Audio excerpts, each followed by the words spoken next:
Thank you all. இன்றைய நிகழ்வை நம்ம எல்லாரும் ஒரு நல்ல கைதட்டலோட இங்க தூக்கும். Thank you all. Thank you.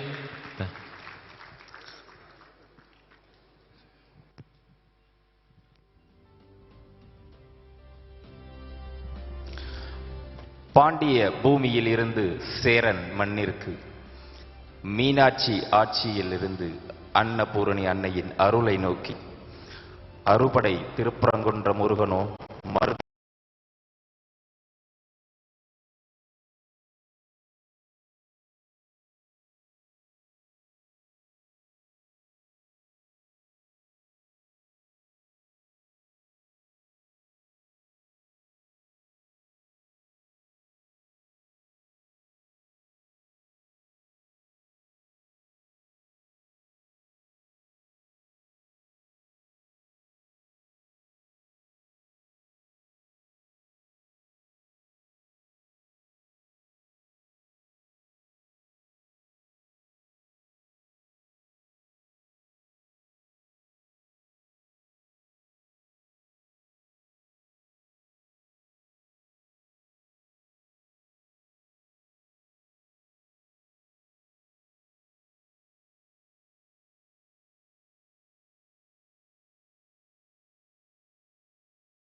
August 15, 2004, our esteemed chairman, Mr. V. Needimogan, initiated YES with the support of Tamil Nadu Chamber of Commerce and Industries to empower entrepreneurs in Tamil Nadu. Now it's with 27 chapters across Tamil Nadu in 22 cities with over 3,500 members. பெரும் செல்வம் கொடுத்து பெற்ற கிடைத்த சொத்து முத்து. எஸ்கான் convener திரு முத்துக்குமார் அறிமுக உரை வழங்க.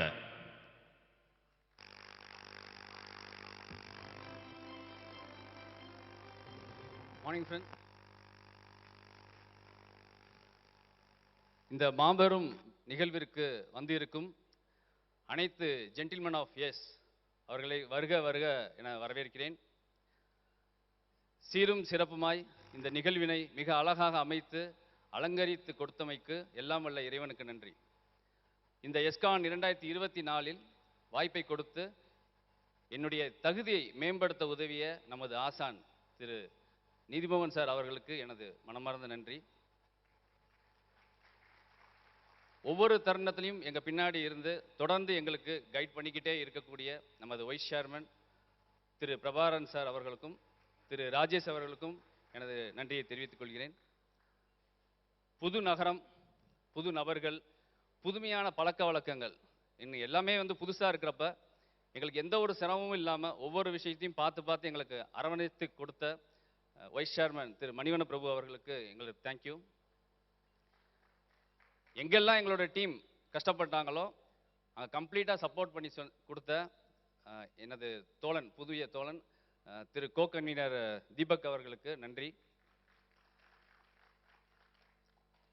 அர்ஜுனனுக்கு எப்படி கிருஷ்ணர் எப்படி கைட் பண்ணாரோ அந்த மாதிரி எனக்கு ஒவ்வொரு தருணத்தையும் எனக்கு கைட் பண்ணி கொடுத்த முகுந்தன் அவர்களுக்கும் எனது நன்றி. நம்முடைய எஸ்கான் இவ்வளோ சீரும் சிறப்புமாக நடந்ததுக்கு முக்கியமான காரணம் அப்படின்னு பார்த்தீங்கன்னா நம்மளுடைய கோயம்புத்தூர் டீம் கிட்டத்தட்ட 2 மாதங்களாக டே அண்ட் நைட் அவங்க ஒர்க் பண்ணிகிட்டு இருக்காங்க. முக்கியமாக சொல்லணும்னா ராகேஷ்ஜி, சக்தி அண்ணா, கல்யாண் சார், வினோத்ஜி, திரு ரஹமதுல்லா, பாலு அண்ணா, மனோகரன் சார், ஆனந்த் பரணி அண்ணா, இப்போ இவங்க எல்லாருமே வந்து நமக்கு அவ்வளோ சப்போர்ட் பண்ணியிருக்காங்க. இதில் முக்கியமான நபர் நம்ம சொல்லணும்னு நினைக்கிறது ஸ்வரஜித். இன்னைக்கு நம்ம இந்த ஹாலை செலக்ட் பண்ணதில் இருந்து இன்னைக்கு எஸ்மார்ட்டோட சக்ஸஸில் இருந்து நம்மளை இப்போ இவ்வளோ சீம்லெஸ்ஸாக நம்ம டெக்னாலஜி இம்ப்ளிமெண்ட் பண்ணியிருக்கோம்ல, அதுக்கு மூல காரணம் வந்து நம்மளுடைய ஸ்வரஜித். ஸோ அவருக்கு வந்து கண்டிப்பாக நான் இந்த நேரத்தில் நன்றியை தெரிவிச்சுக்கிறேன். கோயம்புத்தூர் மக்களை தாண்டி இன்னைக்கு மதுரை சாப்டர்ஸ்லேருந்து ஸ்ரீதரனா, ராஜ்குமார், சுரேஷ்னா, ஜெய் கணேஷ், அருண் சுதர்ஷன், ஆனந்த், சுபண்ணா, கிஷோர், செந்தில், மோகண்ணா, துரையண்ணா, அதுபோக திருநெல்வேலியிலேருந்து மிதுன், கரூர்லேருந்து துரையண்ணா, சேலம்லேருந்து அசோக், ஸ்ரீனியண்ணா, ஈரோட்டிலேருந்து சதீஷ், ஆர்ஜிஎஸ் ராம், ராம்நாட்டிலேருந்து மதன், சென்னையிலேருந்து முருகேசனா, வாசு, சிவகாசியிலேருந்து சோம்நாத், விஸ்வா, தஞ்சாவூர்லேருந்து இர்ஷாத், அர்ஷத், இதை தாண்டி பொள்ளாச்சி, திருப்பூர், கும்பகோணம், பாண்டிச்சேரி கிட்டத்தட்ட 27 சாப்டர்லையும் 150 பேர் இதுக்காக வேலை பார்த்துருக்காங்க. ஸோ இவங்க எல்லாருக்கும் நம்ம ஒரு பலத்த கைத்தட்டல் கொடுத்து அவங்கள உற்சாகப்படுத்தலாம், நன்றி தெரிவிச்சுக்கலாம்.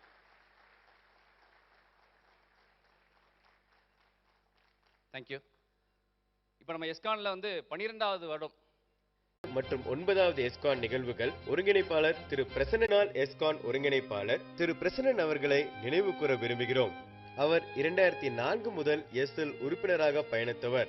எஸ் அமைப்பின் கவர்னிங் கவுன்சில் உறுப்பினராகவும் 2 முறை எஸ்கான் கன்வீனராகவும் பதவி வகித்துள்ளார். நூற்றுக்கணக்கான தொழில் முனைவோரின் வாழ்க்கையை வடிவமைப்பதில் முக்கிய பங்காற்றியுள்ளார். திரு பிரசன்னன் அவர்கள் தங்கமயில் ஜுவல்லரி குழுமத்தின் நிர்வாக இயக்குநராக இருந்த போதிலும் தனது வசதி வாய்ப்பையோ புகழையோ பெரிதாக எடுத்துக்கொண்டதும் இல்லை, பிறரிடம் காட்டியதும் இல்லை. தனது பணியாளர்கள், சப்ளையர்கள், வாடிக்கையாளர்கள் மற்றும் பொதுமக்கள் என அனைவருடனும் மிகவும் அன்பான உறவை பேணுவதற்காக பிரசன்னன் அவர்கள் எளிமையான ஒரு வாழ்க்கையை வாழ்ந்து வந்தவர். அனுதினமும் புதிதாக படிப்பதிலும் கற்றுக்கொள்வதிலும் அதிகம் நாட்டம் எடுத்துக்கொண்டவர். அது மட்டுமின்றி தனது கற்றல்களில் பலவற்றை அவரை சுற்றியுள்ளவர்களுடன் முறையாக பகிர்ந்து கொள்ளவும் செய்தவர்.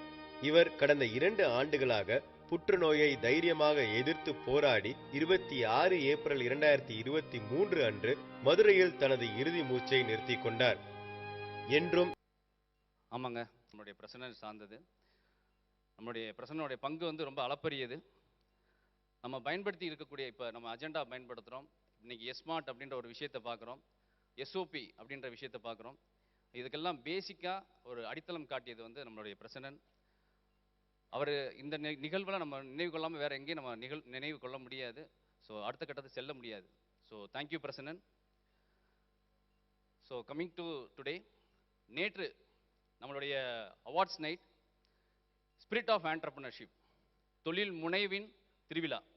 அது நம்ம நல்ல ஒரு அனுபவத்தை அங்கே நேற்று எடுத்துருப்போம்னு நினைக்கிறேன். நல்லா என்ஜாய் பண்ணியிருப்பீங்கன்னு நினைக்கிறேன். வெற்றி பெற்ற அனைத்து நண்பர்களுக்கும் வாழ்த்து தெரிவித்துக் கொண்டு இன்றைய நிகழ்வு எப்படி இருக்க போகுது அப்படின்றத பார்ப்போம். இன்று கான்ஃபரன்ஸ் டே. இன்னைக்கு நம்ம ஒரு கருத்து, ஒரு தீமை வந்து மையமாக வச்சு தான் இன்னைக்கு நம்ம கான்ஃபரன்ஸை நடத்தி கொண்டு போகிறோம். இன்னைக்கான தீம் அப்படின்றத பார்த்துருவோம். AV please.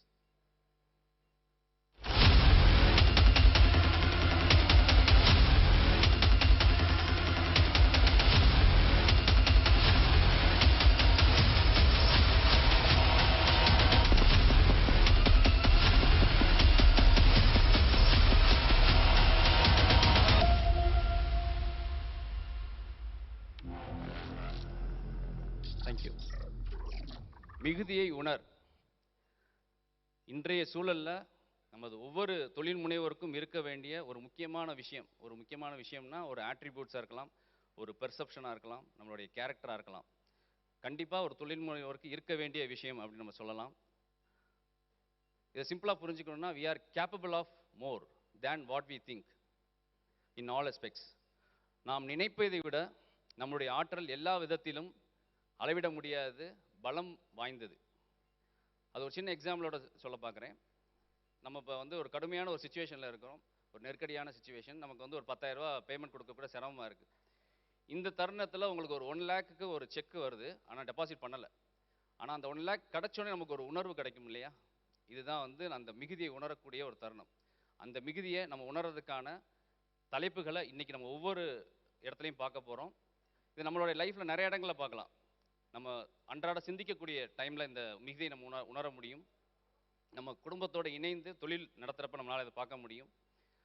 நம்ம செய்யக்கூடிய செயல்களில் இதை பார்க்க முடியும். நம்ம எண்ணங்களில் அதை சரி பண்ண முடியும். நம்மளுடைய வாழ்க்கை முறையிலையும் அதை வந்து பார்க்க முடியும். நம்ம தொடர்பில் இருக்கக்கூடிய ஒவ்வொரு பணியாளர்களிடமும் இந்த மிகுதியை நம்மளால் உணர முடியும். இந்த உணர்வை நம்ம இன்னைக்கு ஃபீல் பண்ணணும் அப்படின்றதுக்காக இன்னைக்கு நம்ம ஏற்படுத்தி இருக்கக்கூடிய தலைப்புகள்: கனவுகளில் மிகுதி, செயலில் மிகுதி, பாரம்பரியத்தில் மிகுதி, எண்ணங்களில் மிகுதி, மனிதத்தில் மிகுதி, ஆரோக்கியத்தில் மிகுதி, எளிமையில் மிகுதி. இன்னைக்கு நம்ம வந்து ஒரு 7 தலைப்புகளில் இன்னைக்கு கான்ஃபரன்ஸ் நடக்க போகுது. ஒவ்வொரு தலைப்புக்கும் நமது கெஸ்ட் ஸ்பீக்கர்ஸ் இந்த கண்டென்ட்டை நமக்காக எடுத்து அதுக்கான சாராம்சத்தை நமக்கு சொல்ல இருக்காங்க. உங்களோட சேர்ந்து அவங்களுடைய கருத்துக்களை கேட்கறதுக்கு நானும் காத்திருக்கிறேன். நம்மிடம் உள்ள மிகுதியை உணர்வோம், நல்ல உயரத்தை அடைவோம். தேங்க்யூ. மிகுதியை எங்களுக்கு அறிமுகப்படுத்திய மிஸ்டர் கன்வீனர் அவர்களுக்கு நன்றி. கருவியும் காலமும் செய்கையும் செய்யும் அருவினையும் மாண்ட தமிழ்ச்சி, சமூக அக்கறையும் சிறந்த நூலறிவும் பட்டறிவும் ஒரு சிறந்த தலைமையின் பெருமை. ஒரு செயலினை அல்லது திட்டத்தினை நிறைவேற்றும் பொழுது அது குறித்த திடமனமும் சமூக நல நோக்கும், செய்ய வேண்டுவது மற்றும் தவிர்க்க வேண்டியது பற்றிய தெளிவான சிந்தனைகளுடன் மேலாண்மை கூறுகளான தேவையான பொருள் வளம், உரிய மனித வளம், சரியான காலம், செய்யும் முறை, செய்ய வேண்டிய செயல் ஆகிய அனைத்தினையும் கருத்தினில் கொண்டு செயல்படுவதில் அடங்கும் என்பது வள்ளுவன் வாக்கு. இக்குறள் எம் தலைவர் திரு நீதிமோகன் அவர்களுக்கு பெருமை அளிக்கிறதா? இல்லை இல்லை, அவர்தான் இக்குறளுக்கு பெருமை அளிக்கிறார் என்பது சற்று மிகையாக இருக்கலாம். மிகுதிக்கு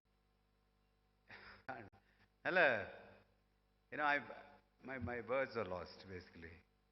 Such a great person. எனக்கு வந்து நான் பார்த்த வெகு சில இளைஞர்களில் வந்து அவர் ஒருத்தர். எப்படின்னா, ஒரு பர்சன்ட் கூட I'm lost for words basically. Yeah, such a great person. Today we miss him so much. And அவர் வந்து ஒரு இளைஞர்களுக்கெல்லாம் ஒரு ரோல் மாடல் நான் நினைப்பேன். எப்படி வந்து ஃப்ரூகாலிட்டியை ஃப்ரூகலாக இருக்கணுன்றது நம்ம அடிக்கடி நம்ம ரெக்கார்ட் படி 1.2 லிட்டர்ஸில் குளிச்சிருப்பார். 1.2 லிட்டர்ஸ். அதை நான் பேசினதுக்கப்புறம் அது சேஃப் டு பி சேஃப்டோட மீட்டிங்கில் வி டாக்ட் அபவுட் தேட். அப்போது சரணின் அன்னையிலேருந்து he started bathing only in 5 liters. எவ்வளோ பேர் அன்பிற்கினிய செந்தில் நடராஜன் அவர்களையும், மாற்றம் ஃபவுண்டேஷன் ஃபவுண்டர் திரு சுஜித் குமார் அவர்களையும், பாம்பே ஸ்டாக் எக்ஸ்சேஞ்சின் deputy general manager mister Anand Chari அவர்களையும், இன்றைக்கு இறுதியாக வேலிடிக்டரி அட்ரஸ் கொடுக்க வர இருக்கும் மதிப்பிற்குரிய சென்னை சர்க்ஸின் சிஎம்டி மதிப்பிற்குரிய டி.கே. சந்திரன் அவர்களையும் இன்றைக்கு நான் உங்கள் சார்பாகவும் எனது சார்பாகவும் அவர்களை எல்லாம் வருக என்று வரவேற்கின்றேன். அது மட்டுமல்ல, இன்னைக்கு வந்து members of the faculty they have all come. நேற்று நமக்கு ஜூரியாக இருந்து மிகச்சிறந்த எக்ஸலன்ஸ் அவார்ட்ஸை செலக்ட் பண்ணி கொடுத்த அனைத்து ஜூரி உறுப்பினர்கள் அனைவருக்கும், மெம்பர்ஸ் ஆஃப் தி ஃபேக்கல்டி அவர்கள் அனைவருக்கும் எனது வாழ்த்துக்களை இந்த நேரத்தில் தெரிவித்து அவர்களையும் வருக என்று வரவேற்பதில் மற்ற மகிழ்ச்சி அடைகின்றேன். மிகுதியை உணர் அப்படின்ற டாப்பிக்கை வந்து அந்த தீமை கொடுத்தது வந்து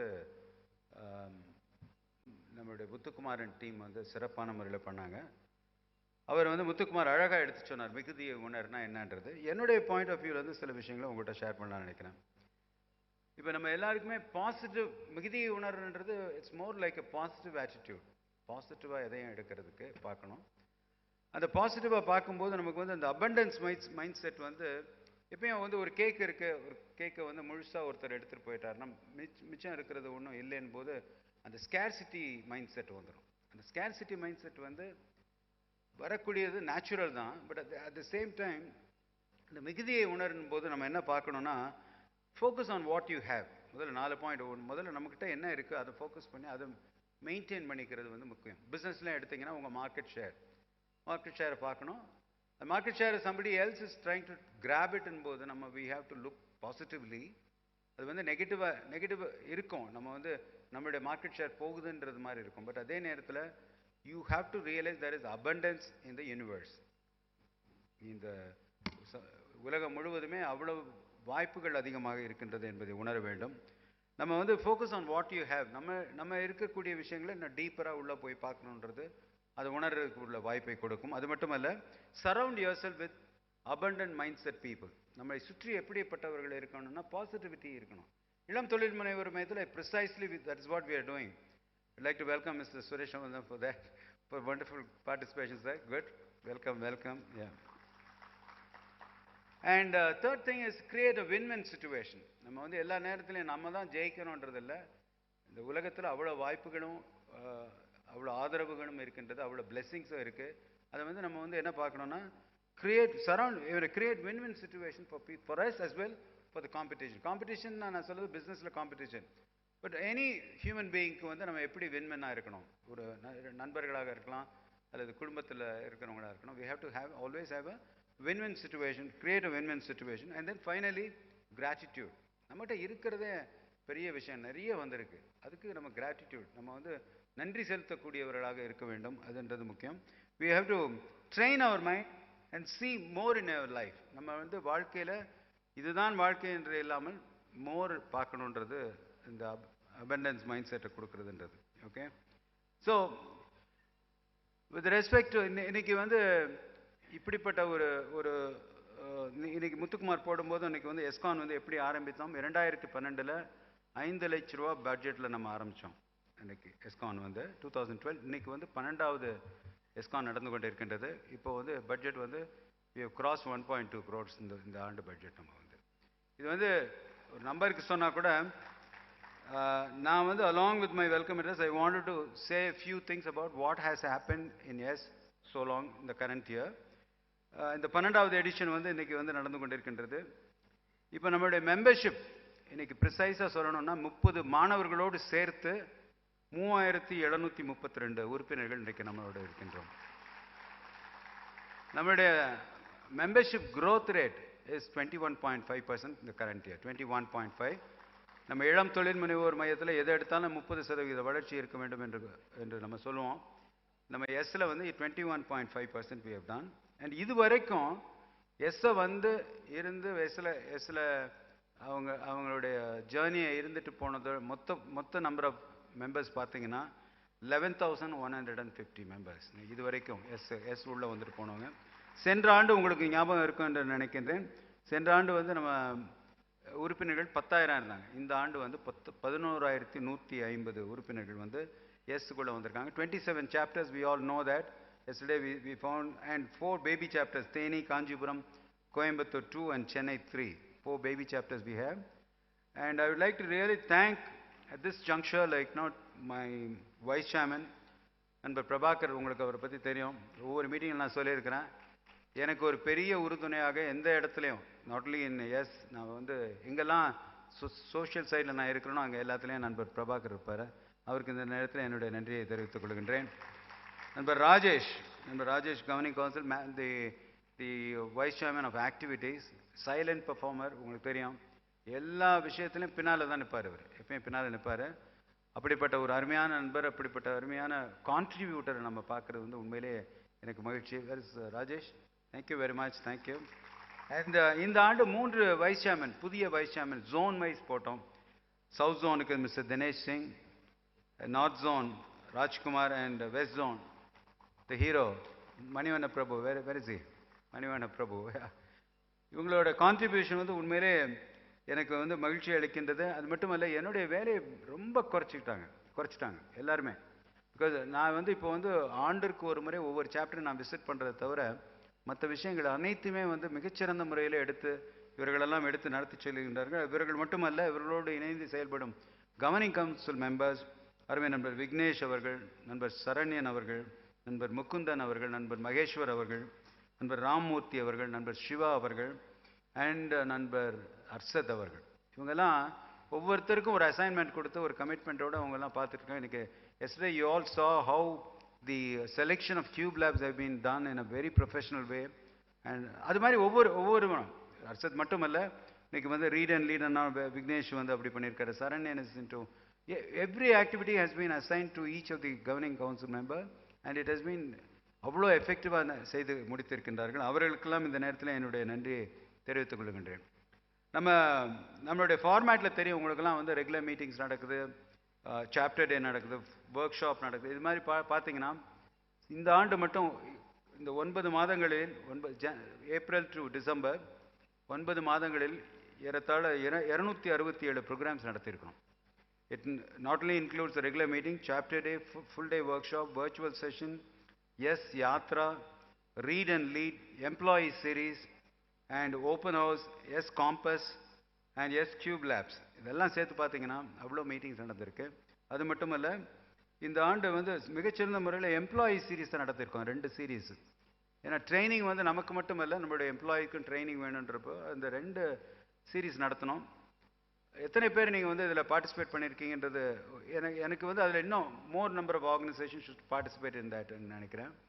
ஏன்னா அந்த காஸ்ட்டில் 750 ருபீஸில் உங்களுக்கு ஏறத்தாழ இருக்கக்கூடிய 10-15 உறுப்பினர்கள் உங்களுடைய எம்ப்ளாயீஸ் இருந்தாலும் அவ்வளோ பேரும் ட்ரெயின் பண்ணக்கூடிய காஸ்ட்டில் பண்ணுறோம். So it's very effective and I would ask all of you to use more of it. அது வந்து இந்த நேரத்தில் கேட்டுக்கொள்கின்றேன்.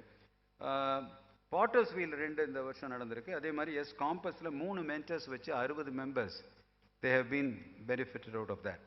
ஓகே, ஸோ நமக்கெல்லாம் தெரியும் வந்து இப்போ 20 ஆண்டுகள் நம்ம கடந்து வரும்பொழுது பல்வேறு ஃபேக்கல்ட்டிஸை நம்ம செலக்ட் பண்ணி கொண்டு வந்திருக்கிறோம். நிறைய பேர் வந்து நமக்கு அவ்வளோ இன்புட்ஸ் கொடுத்துருக்குறாங்க.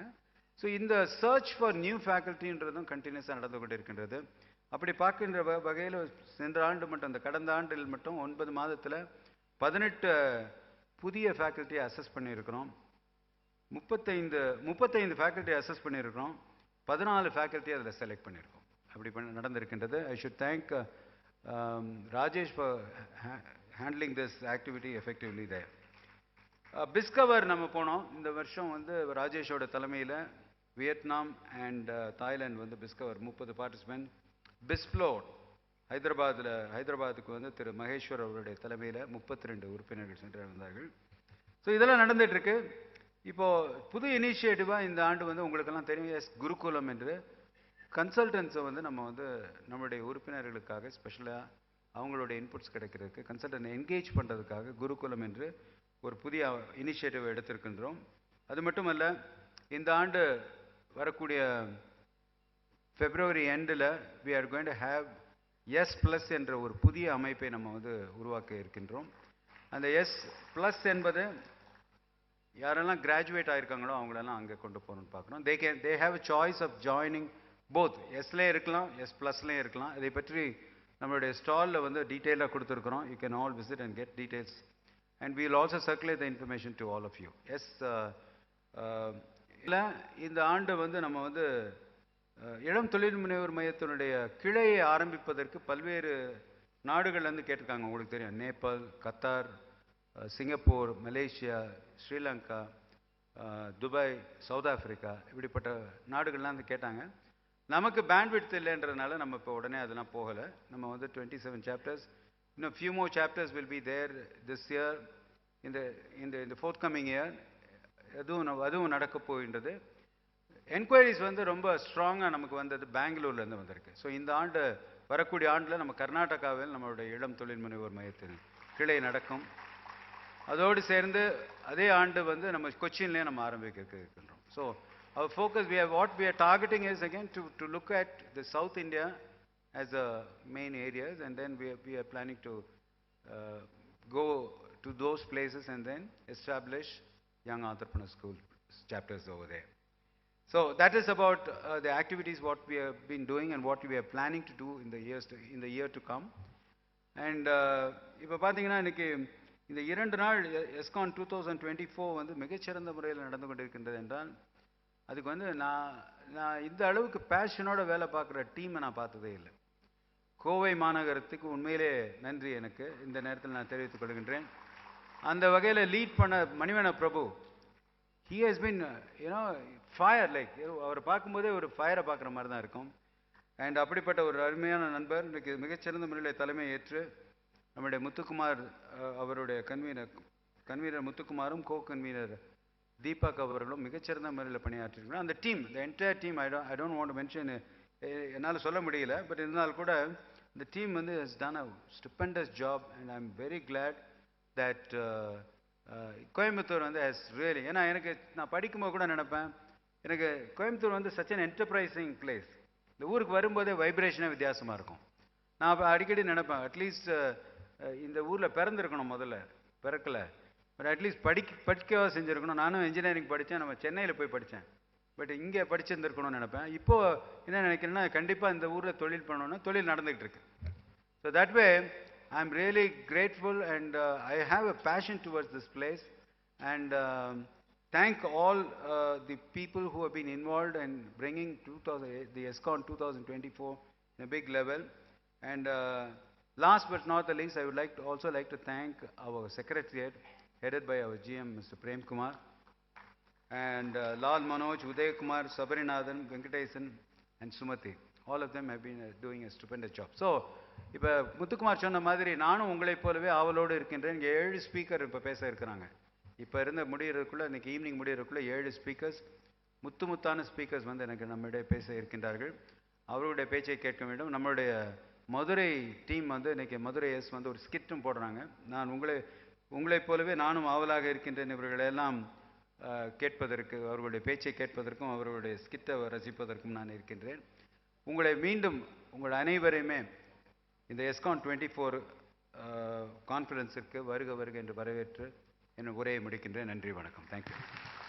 Thank you, Chairman, for your abundant input. நிகழ்வில் தொடர்வது கனவுகளில் மிகுதி. AB please.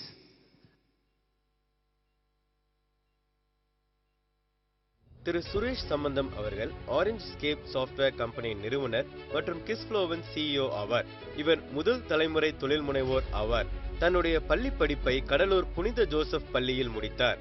இவரின் 17ஆம் வயதில் தன் தந்தையாரின் தொழிலில் ஈடுபட்டார். சென்னை பல்கலைக்கழகத்தில் தொலைதூர கல்வியில் பயின்று இளநிலை வணிகவியல் துறையில் பட்டம் பெற்றவர். இவர் அமெரிக்க பன்னாட்டு நிறுவனங்களான ஹிவ்லட் பேக்கெட் மற்றும் செலக்டிகா ஆகிய நிறுவனங்களில் பணியாற்றிய அனுபவம் கொண்டவர். 2003ஆம் ஆண்டு ஆரஞ்ச் ஸ்கேப் நிறுவனத்தை நிறுவினார். இந்நிறுவனம் இந்தியா மற்றும் அமெரிக்க ஐக்கிய நாடுகளில் தனது அலுவலகங்களை கொண்டுள்ளது. 2012ஆம் ஆண்டு கூகுள் கிளவுட் பிளாட்ஃபார்மை அடிப்படையாக கொண்டு கிஸ்ஃப்ளோ என்ற டிஜிட்டல் ஒர்க் பிளேஸ் மென்பொருளை வெளியிட்டது. தொழில் முனைவு குறித்து இவர் பல தொழில்சார் மன்றங்களிலும் கல்லூரிகளிலும் பல்வேறு தலைப்புகளில் தொடர்ந்து உரையாற்றி வருகிறார். Forbes, entrepreneur magazine, medium website மற்றும் த ஹிந்து உள்ளிட்ட நாளிதழ்களில் தொழில் சார்ந்த தலைப்புகளில் கட்டுரை எழுதி வருகிறார். CII confederation of Indian industries இடமிருந்து 2018ஆம் ஆண்டுக்கான தொழில் முனைவோர் விருது, Cuddalore best citizen high achiever விருது, இன்ட்ராப் 2019 நிகழ்வில் சிறந்த இன்ட்ராப் விருது கிஸ்ஃப்ளோ நிறுவனத்திற்கு கிடைத்தது. Ananda Vikatan start up champion விருது என பல விருதுகளை வென்று சாதனை படைத்துள்ளார். தன்னம்பிக்கை பேச்சால் இன்றைய இளைய சமுதாயத்திற்கு முன்னுதாரணமாய் திகழும் திரு சுரேஷ் சம்பந்தம் அவர்களை இவ்விழாவிற்கு வரவேற்பதில் பெருமிதம் கொள்கிறது ESCON 2024. We are happy in inviting Sri Suresh Sambandam, the founder and CEO Kisflow, to deliver your inaugural speech on stage, please, sir.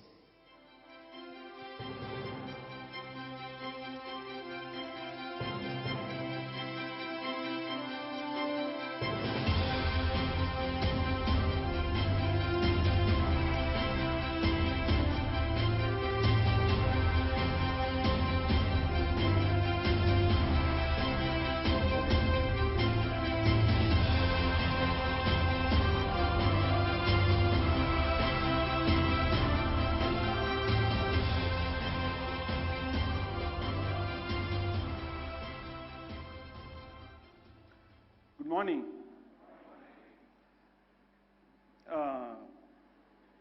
S வந்து எனக்கு ஒரு ஸ்பெஷல் பிளேஸ். ஏன்னா என்னோட கரியரில் ஒரு பெரிய ஒரு ஃபோர்க் நடந்துச்சு. அந்த ஃபோர்க் எங்கே நடந்துச்சுன்னா ஆக்சுவலாக எஸ்ல தான் நடந்துச்சு. 2017 18 மறந்துட்டேன் ஆக்சுவலாக. சேலத்தில் வந்து ஒரு ஃபஸ்ட்டு ஒரு ஈவெண்ட் நடந்துச்சு. அப்போ வந்து I made the very first presentation. அது வரைக்கும் நான் வந்து பிஸ்னஸ் ரிலேட்டட் ப்ரெசன்டேஷன் தான் நிறையா பண்ணியிருக்கேன் ஆக்சுவலாக. ஃபஸ்ட் டைமாக ஒரு சோஷியல் ஆங்கிளில் ப்ரெசென்ட் பண்ண ஒரு ஃபஸ்ட்டு ப்ரெசன்டேஷன் வந்து எஸ்ல தான் பண்ணேன், சேலத்தில். அப்போ வந்து டையில் அவங்க பேர் மறந்துங்க, Akila actually introduced me to yes, and then I came to Salem. It was mind blowing because I realized அந்த செஷன் முடிச்சுட்டு வெளியில் வரும்பொழுது லிட்ரலி ஒரு 100 பேர் வந்து என் கூட இருந்து செல்ஃபி எடுத்துட்டாங்க. I was not a very popular person at that time. I was like just like anybody else. Then I realized it is not because of me, it is because of the ideas that we have been discussed. அப்போதான் வந்து நினைச்சேன், then this needs to be developed much bigger. அதை base பண்ணி தான் கனவு தமிழ்நாடுன்ற ஆர்கனைசேஷனே form பண்ணேன். ஆக்சுவலாக அது ஃபார்ம் பண்ணுறதுக்கு வந்து பேசிஸ் எங்கே கிடச்சிச்சுன்னா எஸ்ல தான் கிடச்சிச்சு. ஏன்னா எஸ்ல அந்த வரவேற்பை பார்க்கும் பொழுது I realised there is something in it which everybody likes, so you need to take it further அப்படின்னு சொல்லிட்டு தான் பண்ணேன். So that way I have a very special connection to yes, and thanks Nidhi Mohan and Manivan Kannan and all the other folks here who invited me. இன்னைக்கு வந்து என்னோட slides வருமா? யா. So inclusive innovation அப்படிங்கிற தலைப்பில் பேசலான்னு வந்தேன். But மிகுதியை உணர், in fact அதுதான் கரெக்டான டாப்பிக்காக இருக்கும்னு நினைக்கிறேன். ஏன்னா அது எனக்கு தெரிஞ்சிருந்துச்சுன்னா அது டைட்டிலே மாற்றிருப்பேன். ஆக்சுவலாக abundance mindset is actually much more appropriate title for what I'm going to speak than inclusive innovation, but let's go ahead. So ஆக்சுவலாக என்ன பேச போகிறோன்னா, தமிழ்நாட்டில் இருக்கக்கூடிய வளங்கள் அதை எப்படி மிகப்பெரிய வாய்ப்புகளாக நம்மளால் மாற்ற முடியும். அதாவது நம்ம கண்ணுக்கு கீழே, நம்ம கண்ணுக்கு முன்னாடியே மிகப்பெரிய வளங்கள் இருக்கு, ஆனால் நமக்கு அது தெரியல. அதை வந்து இந்த மாதிரி ஒரு ஆண்டர்பிரினர் கம்யூனிட்டியில் பேசுறதை விட ஒரு பெஸ்டான ஒரு ஆப்பர்ச்சுனிட்டி வேறு எங்கேயுமே கிடைக்காதுன்னு நினைக்கிறேன். யா, தேங்க்ஸ். ஸோ அது உள்ளார போகிறதுக்கு முன்னாடி I want to set some background, like ஒரு ஃபவுண்டேஷன் செட் பண்ணிட்டு போகலான்னு பார்க்குறேன்.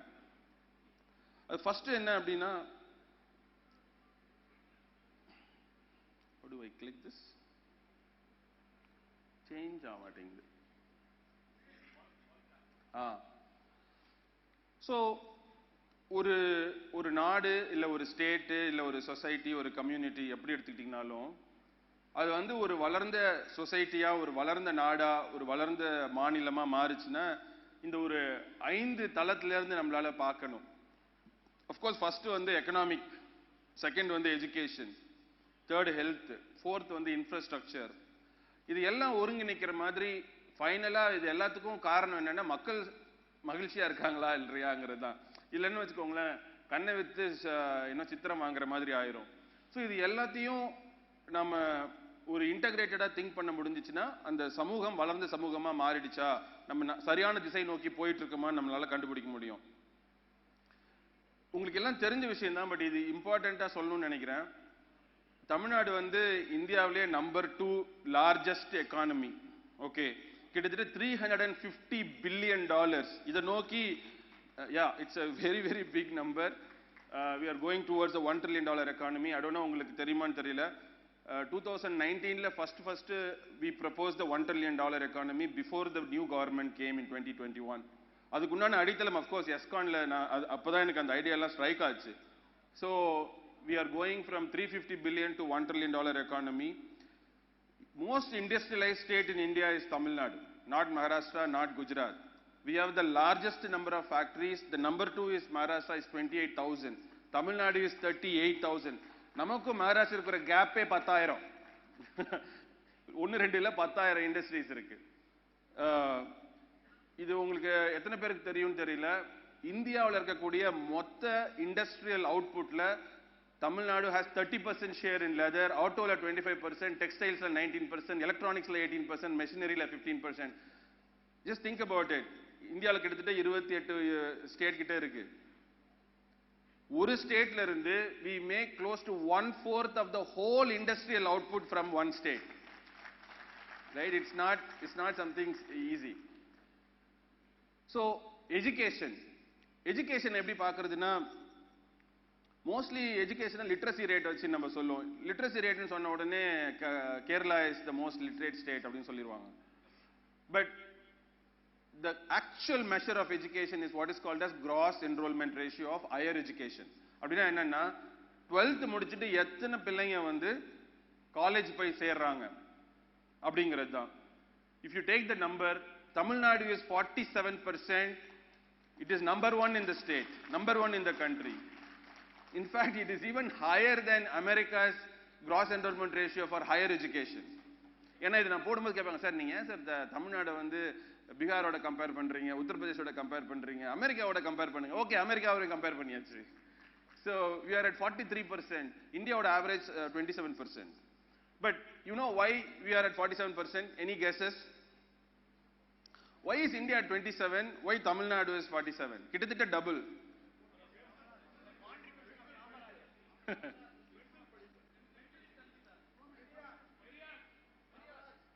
ஏன்னா தமிழ்நாட்டில் மாத்திரம்தான் ஆண்களும் பெண்களும் சரிநிகர் சமானமா ஹையர் எஜுகேஷன் போறோம். வேற எங்கேயுமே கிடையாது. It is not just Kamaraj contribution. It is about the entire women liberation movement that happened from 1915 onwards. That is the unique position of Tamil Nadu. அடுத்தது ஹெல்த் கேர். இதெல்லாம் ஒரு பானை சோற்றுக்கு ஒரு சோறு பதம்னு சொல்லுவாங்கல்ல, அந்த மாதிரி நான் ஒவ்வொரு கேட்டகரியிலையும் உதாரணத்துக்கு எஜுகேஷன்ல பாத்தீங்கன்னா top 37 institutions in 100 institutions are in Tamil Nadu. I am not talking about that. Out of NIRF ரேங்கிங்ல இருக்கிற 100 ஒரு வாட் இஸ் தட் 800+ இன்ஸ்டிடியூஷன்ஸ்ல 200 institutions are in Tamil Nadu. NIRF national institutional ranking ஃப்ரேம்வொர்க்ல இருக்கக்கூடிய 800+ இன்ஸ்டிடியூஷன்ல 200 ஆர் இன் தமிழ்நாடு. ஸோ அதெல்லாம் நிறைய பேசிட்டே போகலாம் டேட்டா வச்சுட்டு. பட் இன்ஃபன்ட் மோர்டாலிட்டி ரேட், அதே மாதிரி ஹெல்த் கேர்ல எடுக்கக்கூடிய one of the important rate, இந்தியாவோட ஆவரேஜ் பாருங்க, Tamil Nadu is 50% higher. Right? In fact we should go to 0.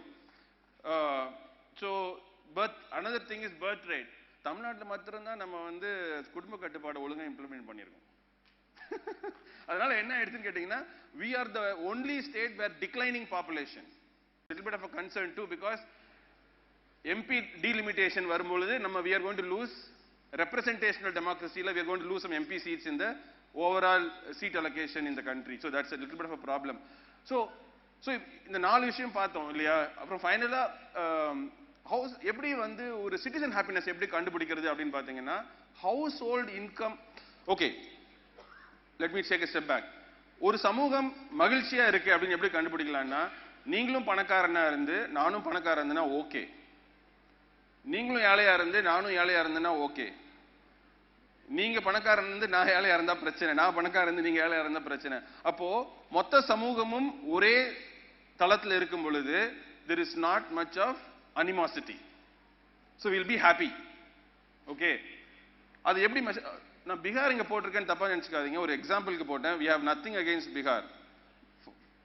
So ஏதாவது ஒன்றத்தை கம்பேர் பண்ண வேண்டியிருக்கு, அதனால போடுறேன். So we want every state in the country to become like Tamil Nadu, right? There is nothing against any particular state. இதுல பாத்தீங்கன்னா you can see Tamil Nadu, இது உங்களுக்கு இந்த ஸ்லைட்ல புரிஞ்சிருக்காது, அதனால இந்த ஸ்லைட் காட்டுறேன்னு நினைச்சேன். இதுல அவ்வளோ கிளியரா தெரியல. இதுல பாத்தீங்கன்னா உங்களுக்கு கிளியரா தெரியும். That is actually middle class population. Tamil Nadu has the largest number of middle class population in the entire state. That is why we are a consumer economy. அதாவது America is a consumer economy ன்னு சொல்றோம் இல்லையா? Tamil Nadu within India has become a consumer economy.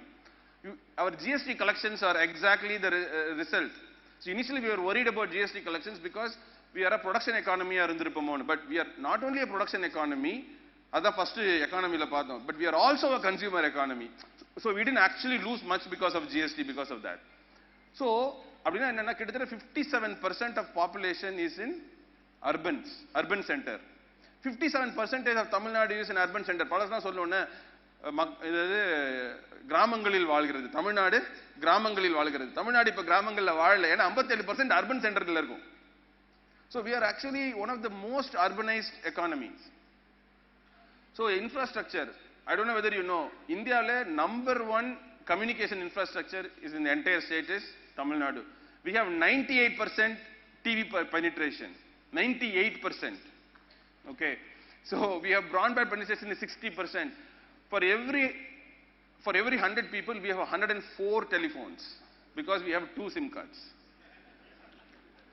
For every 100 people, we have 104 telephones. Okay, think about it. நான் சின்ன பிள்ளையா இருக்கும்போது ஓஒய்டின்னு ஒரு scheme இருக்கும். நீதிமோகன் சட்டெல்லாம் ஞாபகம் இருக்கும்னு நினைக்கிறேன். ஓன் யுவர் டெலிஃபோன் அப்படின்ட்டு எம்பிட்ட போய் நிக்கணும். ஓகேங்களா, கையெழுத்து வாங்கணும் அந்த ஓன் யுவர் டெலிஃபோனை வாங்குறதுக்கு. ஆனா இன்னைக்கு we have 104 telephones per 100, which is too much. Infrastructure, if you take power, we are number 2 in the entire country in power. And we are number 3 in solar. We are number 2 in not just in overall power, but also in renewable energy and wind. Right? We have to do a lot. Actually, we need to increase the solar infrastructure. Economic zones.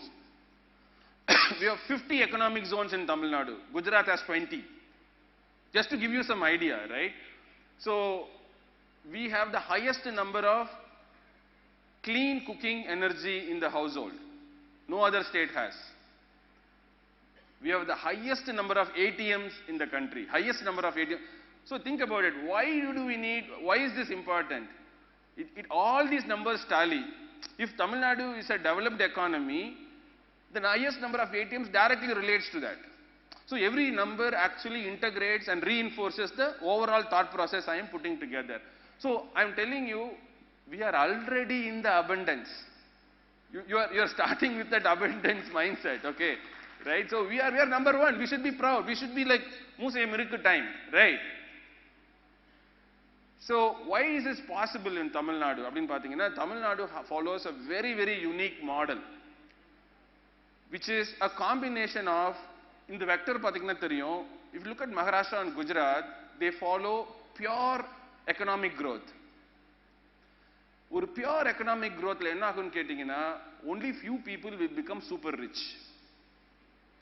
But if you look at West Bengal or Kerala, they follow like a communism model, which is more anti-capitalism, more towards socialism, right? This is extreme capitalism. If you think about it, simple pakna, இது extreme capitalism, இது extreme socialism. இது ரெண்டு மாடலுமே it's not good. So Tamil Nadu follows a model called centrism, right? It's sort of called left-leaning centrism, okay? Which essentially basically says, எங்கெங்கெல்லாம் நம்ம capitalistic view எடுக்கணுமோ, we have taken the capitalistic view. எங்கெங்கெல்லாம் socialistic view எடுக்கணுமோ, we have taken very strong socialistic view. But when we have doubt, we always err on the socialism side, which is actually not bad because that's people side, right? Not on the money side. So this is why Tamil Nadu is on the top. So you need to, இதுக்கு ஒரு சின்ன எக்ஸாம்பிள்னா, நம்ம $1 trillion economy போட்ட உடனே குஜராத்ல இருந்து ஒரு IAS officer வந்தார் என்ன பார்க்கறதுக்கு. பார்த்துட்டு, sir we wanted to do $1 trillion economy in Gujarat also, எப்படி பண்ணலாம்னு. I was happy to share with all the things we are doing. But அவர்கிட்ட ஒரு கொஸ்டின் கேட்டேன், சார் ஒரு குறிப்பிட்ட ஜாதி பேர், தமிழ்நாட்டில் ஒரு பெரிய அட்வான்டேஜ் என்னன்னா, நம்ம யாருக்கும் ஜாதி பேர் இல்லை. ஆக்சுவலா அவ்வளோ ஜாதி இல்லைன்னு சொல்ல வரல நான், ஜாதி இருக்கு, பட் ஆனால் பேருக்கு பின்னாடி ஜாதி இல்லை. அப்படின்னா என்னன்னா, இப்போ நான் நீதிமோகன் சார் வந்து என்னை இன்ட்ரோடியூஸ் பண்றாருன்னா, நான் நீதிமோகன்னா யாருன்னு தெரியாது. அவர் நீதி மோகன் ரெண்டுமே அதுல ஜாதியே இல்லை. சுரே சம்பந்தம்னா நீங்க என்னோட ஜாதினா உங்களால் ஜட்ஜ் பண்ண முடியாது. இதுவே என் பேர் வந்து ஒரு ஈவன் வேற ஏதாவது ஒரு பேர் இருக்குன்னு வச்சுக்கோங்களேன், உடனே நீங்க ஃபர்ஸ்ட் எடுத்துனா உங்க மைண்ட்ல என்ன தோணுன்னா, ஓகே இவன் இந்த ஜாதிகார், நம்மால் இவன் நம்மால் கிடையாது, இந்த மைண்ட் செட் எடுத்த உடனே ஸ்டார்ட் ஆயிரும். கரெக்டா? தமிழ்நாட்டில் மாத்திரம் அது பண்ணவே முடியாது. But we still have that problem in across religions. ஒரு பீட்டர் வந்தா நமக்கு தெரியும் ஒரு கிறிஸ்டியன், ஒரு முகமது வந்தா ஒரு முஸ்லீம்னு தெரியும். பட் அது பேஸ் பண்ணி நம்ம வீட்டில் நம்ம ஊருங்கள்லாம் வந்து அவங்களுக்கு வாடகைக்கு வீடு கொடுக்கலாமா வேணாமான்னு டிட்டர்மின் பண்றோம். கரெக்டா? இந்த ப்ராப்ளம் குஜராத்ல இன்னைக்கும் இருக்கு. If you have to open ஒரு பிசினஸ் இன்ஃப்ராஸ்ட்ரக்சர்னா, நீங்க போயிட்டு அதுக்கு ஒரு வாடகைக்கு இடம் கேட்குறீங்கன்னா, ஃபர்ஸ்ட் நீங்க உங்க பேரை பார்த்தாலே கண்டுபிடிச்சிடும் உங்களுக்கு வாடகை கொடுக்கலாமா வேணாமான்னு. So I told him, sir, நீங்க first போயிட்டு social revolution பண்ணுங்க, அதுக்கப்புறம் economic revolution பண்ணலாம், because any economic revolution without social revolution is useless, because it will double down on the crony capitalism. It won't go to the people. அதனுடைய net result என்னன்னு பாத்தீங்கன்னா, see, தமிழ்நாட்டை பொறுத்த வரைக்கும் GDP increase பண்றதை விட முக்கியமான விஷயம் per capita income இன்க்ரீஸ் பண்றது தான். ஜிடிபி $1 trillion நம்ம அச்சீவ் பண்ணா கூட பரவாயில்ல. ஆக்சுவலா we are at around roughly 2.5 lakhs per capita income, but we need to get that to 7.5 lakhs, which is close to $10,000 per capita income. If we can achieve that, that will be a milestone, not even GDP. That is what we should go for. So, and this is what it is trying to do. If you have to achieve per capita income, you need this kind of a model. You need a model that is not just economic model, but also a model that combines economy with social index, right? So, இதுதான் என்னோட அடித்தளம். இதுல இருந்து என்ன எங்க அந்த வாய்ப்புகள் இருக்குன்னு பார்க்கலாம். So, தமிழ்நாடுல பாத்தீங்கன்னா we have around 150 brands. சில பேரோட brands இங்க இருக்கலாம். உதாரணத்துக்கு ஒரு பிராண்ட்னா என்னன்னா, உதாரணத்துக்கு ஒரு ஆச்சி மசாலா, ஒரு சக்தி மசாலா, ஒரு அருண் ஐஸ்கிரீம், ஒரு நேச்சுரல்ஸ், ஒரு கெவின் கேர், மேபி கிஸ்ஃப்ளோ, ஜோஹோ, ஃப்ரெஷ் ஒர்க்ஸ், இந்த மாதிரி கம்பெனிஸ் எல்லாம். பட் ஏன் பிராண்ட்ஸ் ரொம்ப முக்கியம்? திருப்பூர்ல இருந்து கோயம்புத்தூர், திருப்பூர் ஏரியால இருந்து பேசுறது ரொம்ப ஸ்பெசிஃபிக்கா பாக்குறேன். இப்ப நம்ம எல்லாரும் பாத்தீங்கன்னா என்ன உள்ளாடைகள் போடுறோம், ஜாக்கி, ஹெயின்ஸ் மாதிரி உள்ளாடைகள். இந்த 2 கம்பெனி மாத்திரம் 50,000 கோடி ரூபாய் பண்றாங்க. அவங்க ஒரு ஜட்டி விற்கிறாங்கன்னா அது 300 ரூபாய் பிரைஸ்னா நமக்கு 30 ரூபாய் கூட கிடைக்கிறது கிடையாது. ஏன்னா அந்த ஜட்டி நீங்க தான் தயாரிக்கிறோம்.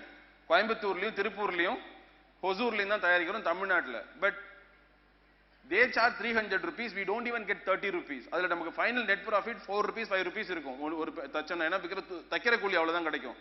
Because bulk of the value capture goes to the people who own the brands, but we are always service providers.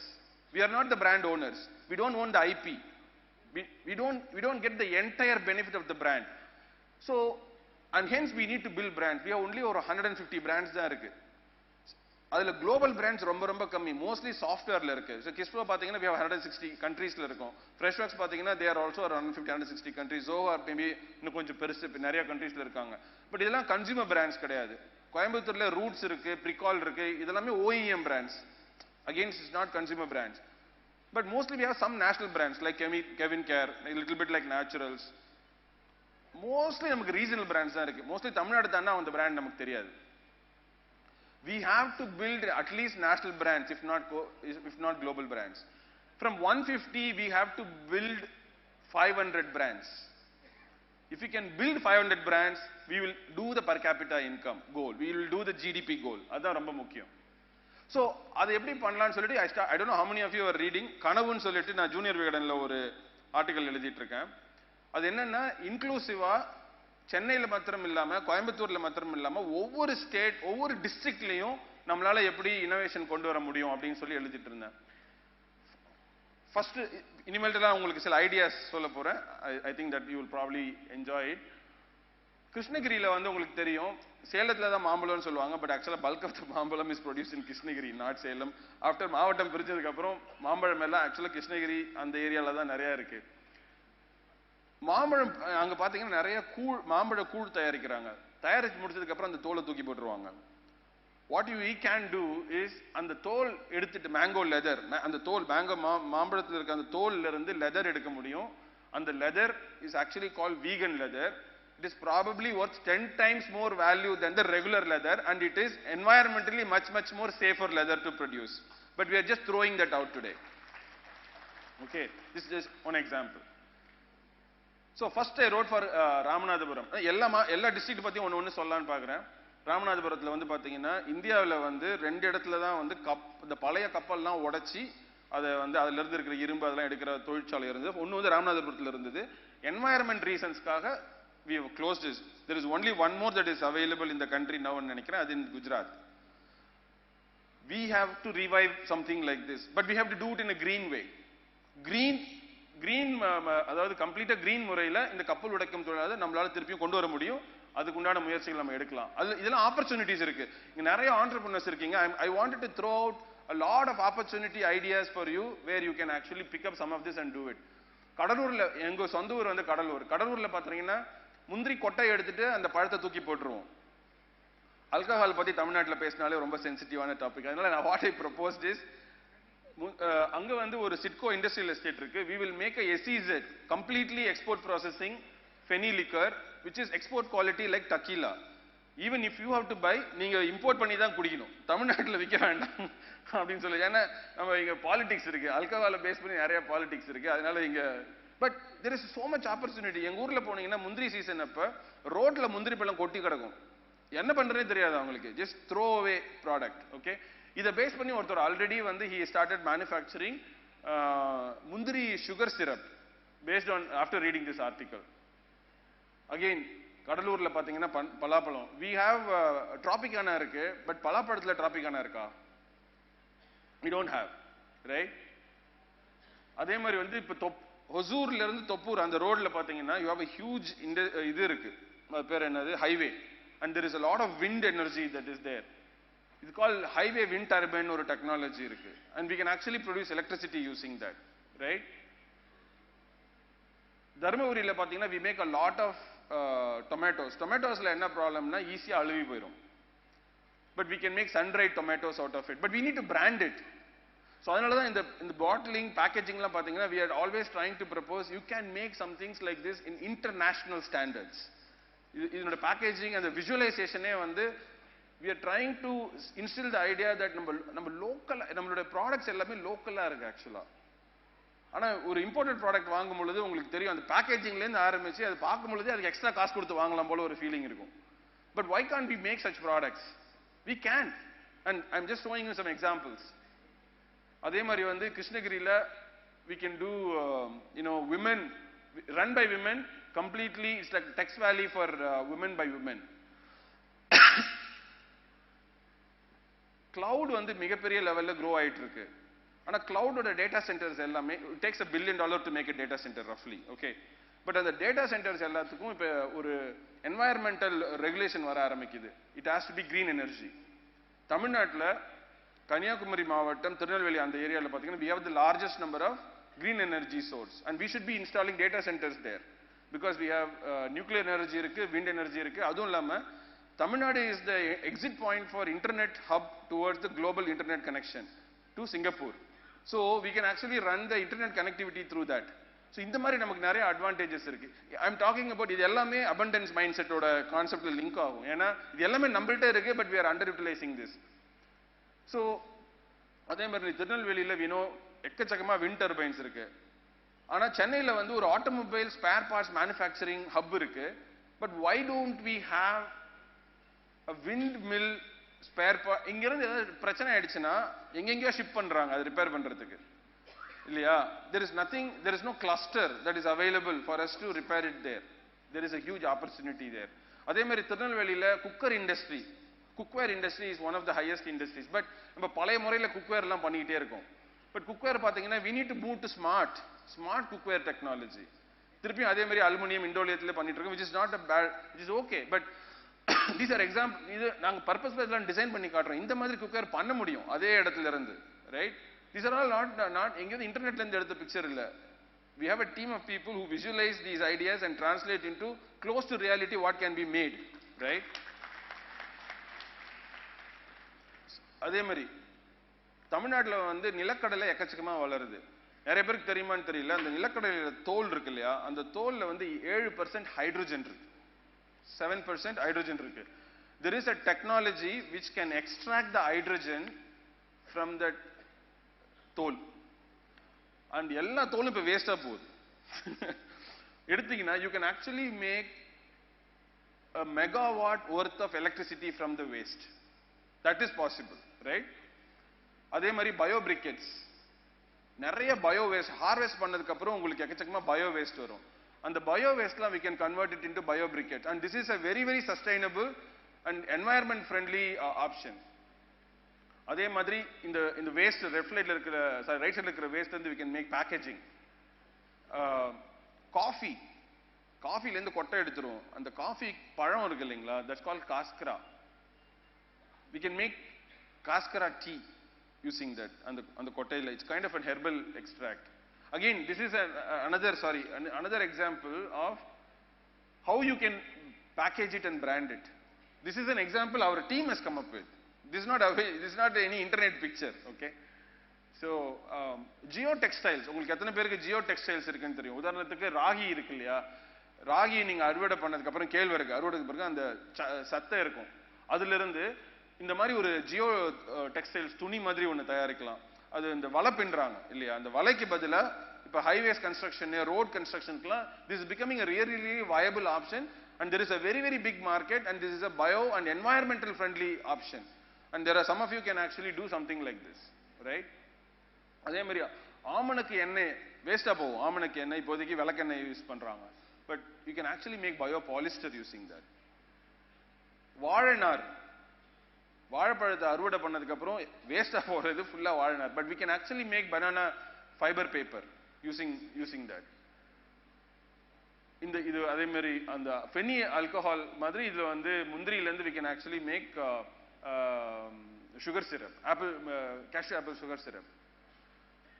கொட்டாங்குச்சி, like value addition பத்தி நம்ம ஜெனரலா யோசிக்கிறோம், நம்ம வேல்யூ அடிஷனை ரொம்ப இன்கிரிமெண்டலா யோசிக்கிறோம். இது ஒரு கிளாசிக் எக்ஸாம்பிள். நம்ம என்ன பண்றோம்னா கொட்டாங்குச்சி வந்து தேங்காய் பறிச்சு தேங்காய்லாம் எடுத்ததுக்கு அப்புறம் கொட்டாங்குச்சி வந்துருது, அது வேஸ்டா போகுதுன்னு சொல்லிட்டு என்ன பண்றோம், இன்கிரிமெண்டலா அதை வந்து கரியாக்கி கொசுவத்தி சூழல் பண்ணிடுறோம், right? That is just that much only we can think, but this is a very different way to think. And the கொட்டாங்குச்சி has very high activated carbon. So you can actually package it into water filtering, and the filter இருக்கு இல்லைங்களா, cartridge. If you make that using that activated carbon, அந்த கொட்டாங்குச்சியோட value எவ்வளவு increase ஆகுதுன்னு பாருங்க. கொட்டாங்குச்சியை நீங்க எரிச்சு கொசுவத்தி சூழல் பண்றது ஒண்ணு, அதே நீங்க ஆக்டிவேட்டட் கார்பனா கார்ட்ரிட்ஜா இந்த மாதிரி மாத்தும் பொழுது அதோட வேல்யூ கிரியேஷன் வந்து பல மடங்கு இன்க்ரீஸ் ஆகுது. அதே மாதிரி கன்னியாகுமரியில we have rubber. We don't have a big mattress making industry in Kanyakumari area, right? Of course we know நாமக்கல்ல வந்து நிறைய எக் ப்ரொடியூஸ் ஆகுது நமக்கு தெரியும், முட்டை, but we don't have a mayonnaise brand. தமிழ்நாட்டுல இருந்து ஏன் ஒரு மயோனீஸ் பிராண்ட் இல்ல? அதுக்கு மெயின் இன்கிரீடியன்ட்டே ஒயிட் தானே, எக் ஒயிட் தானே. எவ்வளவு எக் உடைஞ்சு போகுது, அந்த உடைஞ்சு போற எக்ல இருந்தே மயோனீஸ் பிராண்ட் பண்ணலாம் இல்லையா? why are you buying imported mayonnaise, right? அதே மாதிரி வந்து கரும்பு சக்கையில இருந்து we know like ஆல்கஹால் பண்ண முடியும், பட் there is இந்த மாதிரி ஒரு ஸ்பெஷல் கெமிக்கல் நம்மளால உருவாக்க முடியும். Okay, I think we can keep on going. So நிறைய பேருக்கு தெரியும் காஞ்சிபுரத்துல பட்டு புடவை ஃபேமஸ், பட் ஆக்சுவலா இப்ப காஞ்சிபுரத்துல வெறும் டிஸ்ட்ரிபியூஷன் சென்டர் தான், பட்டு எல்லாமே ஆரணியில இருந்து தான் ப்ரொடியூஸ் ஆகி வருது, ரைட்? காஞ்சிபுரத்துல பெருசா பட்டு ப்ரொடியூஸ் பண்றது இல்ல, ஆரணியில இருந்து தான் பட்டு ப்ரொடியூஸ் பண்ணி போறாங்க. பட் ஆரணியில ஏன் டைடல் பார்க் மாதிரி, டைடல் பார்க் சாஃப்ட்வேர் மாத்திரம் தான் டைடல் பார்க் இருக்கு, நம்ம ஐடி பார்க் இருக்கு, நம்ம why can't there be a park for பட்டு manufacturing people? And it is possible. இது இந்த ஆர்டிகல் போட்டதுக்கு அப்புறம் ஆல்ரெடி ஒருத்தர் வந்து 15 வருஷமா அதுக்கு போராடிட்டு இருக்காரு, அங்கேருந்து அடிச்சு பிடிச்சி பஸ் பிடிச்சி வந்து பார்த்தாரு, அதுக்கப்புறம் I connected them with the government. It is possible. They actually made an announcement in the government last budget that they will make a park in Arani. I don't know where it is right now, but it is already happening. Okay. So அதே மாதிரி வந்து நிறைய எலுமிச்சம்பழம் தயாரிக்கிறோம். We don't have a citric acid making factory in Tamil Nadu. வக்கல், நெல் அறுவடை பண்ணதுக்கு அப்புறம் வக்கல் வரும், அந்த வக்கல்ல இருந்து we can make straw board, and this technology we have written clearly in the article what is the machinery, what is the cost of the machine, what will be the raw material cost, what will be the selling cost. அந்த கிட்டத்தட்ட ஒரு mini project plan மாதிரியே ஒவ்வொரு ஆர்டிகல்லையும் எழுதியிருப்போம் ஆக்சுவலா. So this is a really viable product. இது எங்க recommend பண்ணோம்னா திருவாரூர் மாவட்டம் நினைக்கிறேன், திருவாரூர் மாவட்டம், ஏன்னா அது வந்து டெல்டா மாவட்டம், அங்க வந்து அதிகமான அளவுல நெல் பயிரிடுறாங்க, அங்க இருந்து வேஸ்டேஜ் இந்த வக்கல் நிறைய வருது, பெரும்பாலும் அது வந்து மாட்டுக்கு இதுவா போடுது. ஸோ அதுல இருந்து we can make straw boards. straw board பண்ணிட்டீங்கன்னா again this is a bio waste, right? We don't need to actually destroy wood. இதுக்கு மேல நீங்க ஒரு லேமினேஷன் ஓட்டுனீங்கன்னா உள்ள straw board இருக்குன்னே தெரியாது இல்லையா? So it is like that. அதே மாதிரி ஃபர்ஸ்ட் எழுதின ஐடியா இது ஆக்சுவலா, அது ரொம்ப ஸ்பெஷல் ஃபார் மீ. ராமநாதபுரத்துல வந்து ஒரு ஸ்பெஷல் மிளகாய் இருக்கு, அந்த மிளகாவை மிளகாத்தூள அரைச்சி வித்துட்டு இருக்கோம் இப்போ. பட் நீங்க பீஸா சாப்பிட போனீங்கன்னா டபாஸ்கோ சாஸ்னு ஒரு சின்னதா ஒரு பென்சில் மாதிரி ஒரு சில்லி சாஸ் கொடுப்போம், அந்த சில்லி சாஸ் சின்னதா இருக்கும், அது 100 ரூபாய்னுவா, 150 ரூபாய்னுவா, 200 ரூபாய்னுவா. But why can't we make that kind of a chili sauce from the மிளகா of Ramanathapuram, right? That is a very much of a possibility. அதே மாதிரி நெல்லோட உமியில இருந்து we can make toys for the kids. See, all these are all practical ideas which is doable, and these are resources and என்ன சொல்றது, இதுக்கு உண்டான raw materials resources நம்ம கிட்டயே நம்ம மாவட்டத்திலேயே உங்க வீட்டுக்கு பக்கத்திலேயே இருக்கும். ஆனா நம்ம வேற ஏதோ பண்ண யோசிச்சுட்டு இருப்போம். ஆக்சுவலா அந்த மாதிரி நிறைய ஆப்பர்ச்சுனிட்டிஸ் இருக்கு. So based on all of these things what we were, நான் என்ன பண்ண ட்ரை பண்றேன்னா, இந்த மாதிரி people come up with idea. So we help them through idea பட்ரைன்ற programme, mostly to polish their ideas, get some early customers, and then also raise funding and then scale. So I want to tell you, like, you should go and pick up some of these ideas and see how you can make this abundance mindset work really in the field, right? And these are so many ideas. There are 375 ideas we have written. I've only showed you them 30 or 40, like 10%. மொத்தம் 375 ideas are there. Every மாவட்டத்துக்கும் ஒரு 10ல இருந்து 12 வரைக்கும் எழுதிட்டோம். we finished கிட்டத்தட்ட எல்லா மாவட்டம் முடிச்சோம். கடைசியா சென்னை மாத்திரம் எழுதிட்டு இருக்கோம். so you can pick up and do it, and we are happy to help you in conceptualizing the idea, bringing that idea to market, packaging that idea, getting funding for you, work with the government, do whatever you want. We'll be happy to help you, and that's about it. And this is my contact number. If you want, you can take it and reach out to me. Yeah, just WhatsApp me. If you just don't call me, I may not be able to pick, but email me, that's best. But if you want to call me, if you just WhatsApp me, I'll probably reply. Thank you guys. That's probably what I wanted to say. If you have any questions, I'm happy to answer.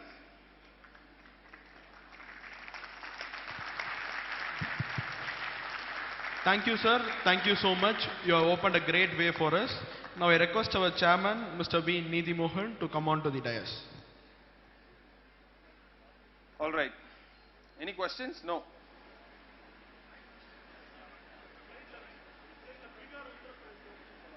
என்னங்க sir?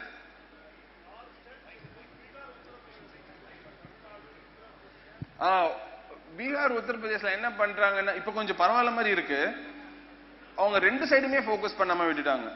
எக்கனாமிக்கும் focus பண்ணல, social சைடும் focus பண்ணல.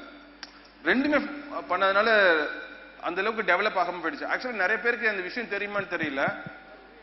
சுதந்திரம் அடைஞ்சதுக்கு அப்புறம் நிறைய பேர் என்ன social media வாட்ஸ்அப்ல என்ன மாதிரி மெசேஜ் பாருங்க, சார் தமிழ்நாடு ஆரம்பத்துல இருந்தே பெரிய மாநிலம் தான், வளர்ந்த மாநிலம் தான், இப்போதான் ஏதோ பெருசாயிட்ட மாதிரி கதை சொல்றாங்க. அப்படிலாம் கிடையாது.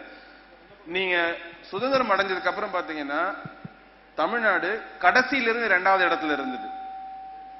ஃபர்ஸ்ட்ல எல்லாம் இல்ல, கடைசியிலிருந்து 2வது இடம் நம்மளோட ஜிடிபி. ஃபர்ஸ்ட் இடத்துல என்ன இருந்துச்சுன்னு நினைக்கிறீங்க? பீகார்.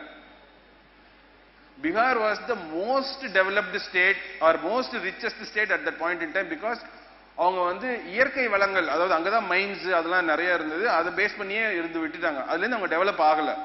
தமிழ்நாடு என்ன பண்ணிடுச்சுன்னு கேட்டீங்கன்னா, இயற்கை வளங்கள்ல இருந்து மாறி மனித வளங்களை நம்ம இன்வெஸ்ட் பண்ண ஆரம்பிச்சிட்டோம். அதனால என்ன பண்றோம்னா மற்றதை ஸ்லோவா ஓவர்டேக் பண்ணிட்டு போயிட்டோம். ஸோ அந்த டிரான்சிஷன் தான் நம்மள வந்து கடைசி 2வதுல இருந்து ஜிடிபியில நம்பர் 2 டாப் 2ல வந்துட்டோம். அவங்க நம்பர் 1ல இருந்து கடைசிக்கு போயிட்டாங்க. ஸோ இதை மிஸ் பண்ணிட்டாங்க அவங்க. ஆக்சுவலா யாராவது சொல்லியிருந்தா பரவாயில்ல, நமக்கு ஒரு பெரியார் காமராஜ் இவங்கெல்லாம் இருந்த மாதிரி அங்க 2 பேர் இருந்தாங்கன்னு நல்லா இருந்திருக்கும். Sir, happy morning. Sir, we will take 3 questions. Sure. 1 questions. Coimbatore வந்திருக்கீங்க, welcome to Coimbatore. Thank you. கோயம்புத்தூருக்கு ஒரு ஐடியா கொடுங்க sir. Coimbatore is one of the flourishing, நிறைய ஐடியா. ராமநாதபுரம், அப்புறம் வந்து அந்த மாதிரி district which are not yet developed. Coimbatore is actually very well developed this district. I think Coimbatore should start helping other districts. Chennai should start helping other districts. Seriously, Coimbatore is a very well, you should all be proud actually. Coimbatore is a very well developed district and very entrepreneurial district, very politically active district also. So Sivaganga மாவட்டத்துக்கு சிவகங்கை எழுதி இருக்காங்க. ஆக்சுவலா நான் இப்ப ஞாபகம் வரல. ராம்நாடு சொல்லியிருக்கீங்க. சிவகங்கையில எதுவுமே பாப்புலாரிட்டி இல்லாம இருக்கு. நாங்க இருக்குங்க, எல்லாத்துலயுமே இருக்கு. ஆக்சுவலா அதாங்க, நம்ம வந்து சில சமயத்துல நமக்கே தெரியாது. இது இந்த ஆராய்ச்சி பண்ற வரைக்கும் எனக்கே தெரியாது. ஆக்சுவலா அதான் உண்மை. கண்டிப்பா சிவகங்கை மாவட்டத்தில் இருக்கு. நீங்க அந்த ஆர்டிகல் எடுத்து படிச்சு பாருங்களேன், இருக்கு. நான் எழுதியிருக்கேன், இப்ப எனக்கு சரியா ஞாபகத்துக்கு வரல. Sir, 1 last question sir. சொல்லுங்க சார். வணக்கம், நான் கரூர் மாவட்டத்துல இருந்து. சொல்லுங்க. இப்போ இந்த பொதுவாக இந்த ஜாதி ரீதியான விஷயங்களை பற்றி நம்ம பெருமைப்படுறோம், நம்ம சோஷியல் எம்பவர்மெண்ட்டில் ரொம்ப ஹையராக இருக்கும். ஆனால் என்னோட கேள்வி என்னென்னா, இது வந்து நம்ம ஒர்க்கிங் கிளாஸில் கொண்டாந்துட்டோம், நல்லா எல்லாருமே படிக்கலாம், எல்லாரும் வேலைக்கு போகலாங்கிறதுல கொண்டாந்துட்டோம். ஆனால் இந்த என்டர்பிரினர்ஷிப்பில் இன்னமும் நம்ம இப்போ அதிகப்படியாக நம்மக்கிட்ட அந்த நம்ம ஜாதி பேரை போடலே தவிர எல்லாருக்கும் அந்த உணர்வு அதிகமாக இருக்கிற மாதிரி தோணுது. இதில் நம்ம கொஞ்சம் பொலிட்டிக்கலாகவும் ப்ரெஷர் இருக்கிற மாதிரி தோணுது. இன் ஃபியூச்சர் இதை நம்ம அட்ரஸ் பண்ணலைன்னா நம்ம கொஞ்சம் கீழே இறங்கிடுவோமோன்னு பயமா இருக்கு. கரெக்ட். அது இதுதான் உண்மையான ப்ராப்ளம். நீங்க சொன்னதுதான் ஆக்சுவலான ப்ராப்ளம். தமிழ்நாட்டுடைய வளர்ச்சி பாத்தீங்கன்னா எஜுகேஷன்ல அதிகமா இருந்தனால எல்லாமே நம்ம வந்து ஜாப்ஸ் நோக்கி போயிட்டோம். ஸோ நம்மளோட ஆண்டர்பிரினர்ஷிப் மைண்ட் செட் ரொம்ப கம்மியாயிடுச்சு. அது ரியலான ப்ராப்ளம். இன்ஃபேக்ட் லாஸ்ட் 10 இயர்ஸ்ல லாஸ்ட் 10-15 இயர்ஸ்ல வந்து we actually took a step back. ரெண்டு ஆக்சுவலி நான் சொல்றேன்னா ஒரு டிஎம்கே கவர்மெண்ட், 2 ஏடிஎம்கே கவர்மெண்ட், மொத்தம் 15 வருஷம் வந்து வி லாஸ்ட் தமிழ்நாடோட லீடர்ஷிப்.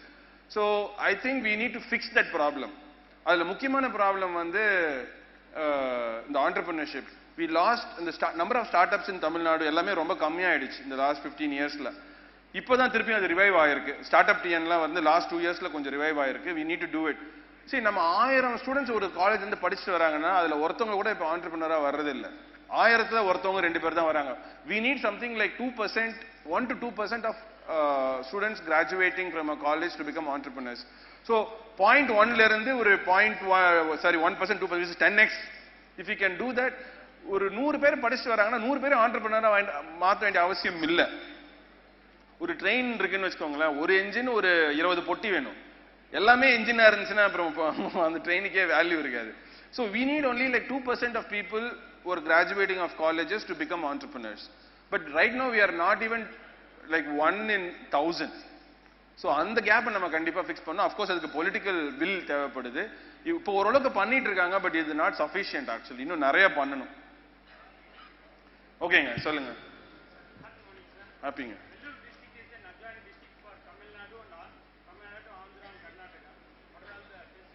அங்க இருக்குங்க, நிறைய இருக்கு. வெள்ளூர்ல இல்லாம வெள்ளூர்ல எக்கச்சக்கமா எழுதியிருக்கேன் நான். நீங்க அதை படிச்சு பாருங்க, நிறைய வெள்ளூர்ல ஆப்பர்ச்சுனிட்டிஸ் இருக்கு. நம்ம வந்து நமக்கு அது ஆப்வியஸா தெரியறது இல்ல. எக்கச்சக்கமா இருக்கு வெள்ளூர்ல opportunities. Vellore is actually the leather hub of இந்தியாவே இல்லைங்களா? விஐடி இருக்கு, நிறைய இருக்கு. Yes sir.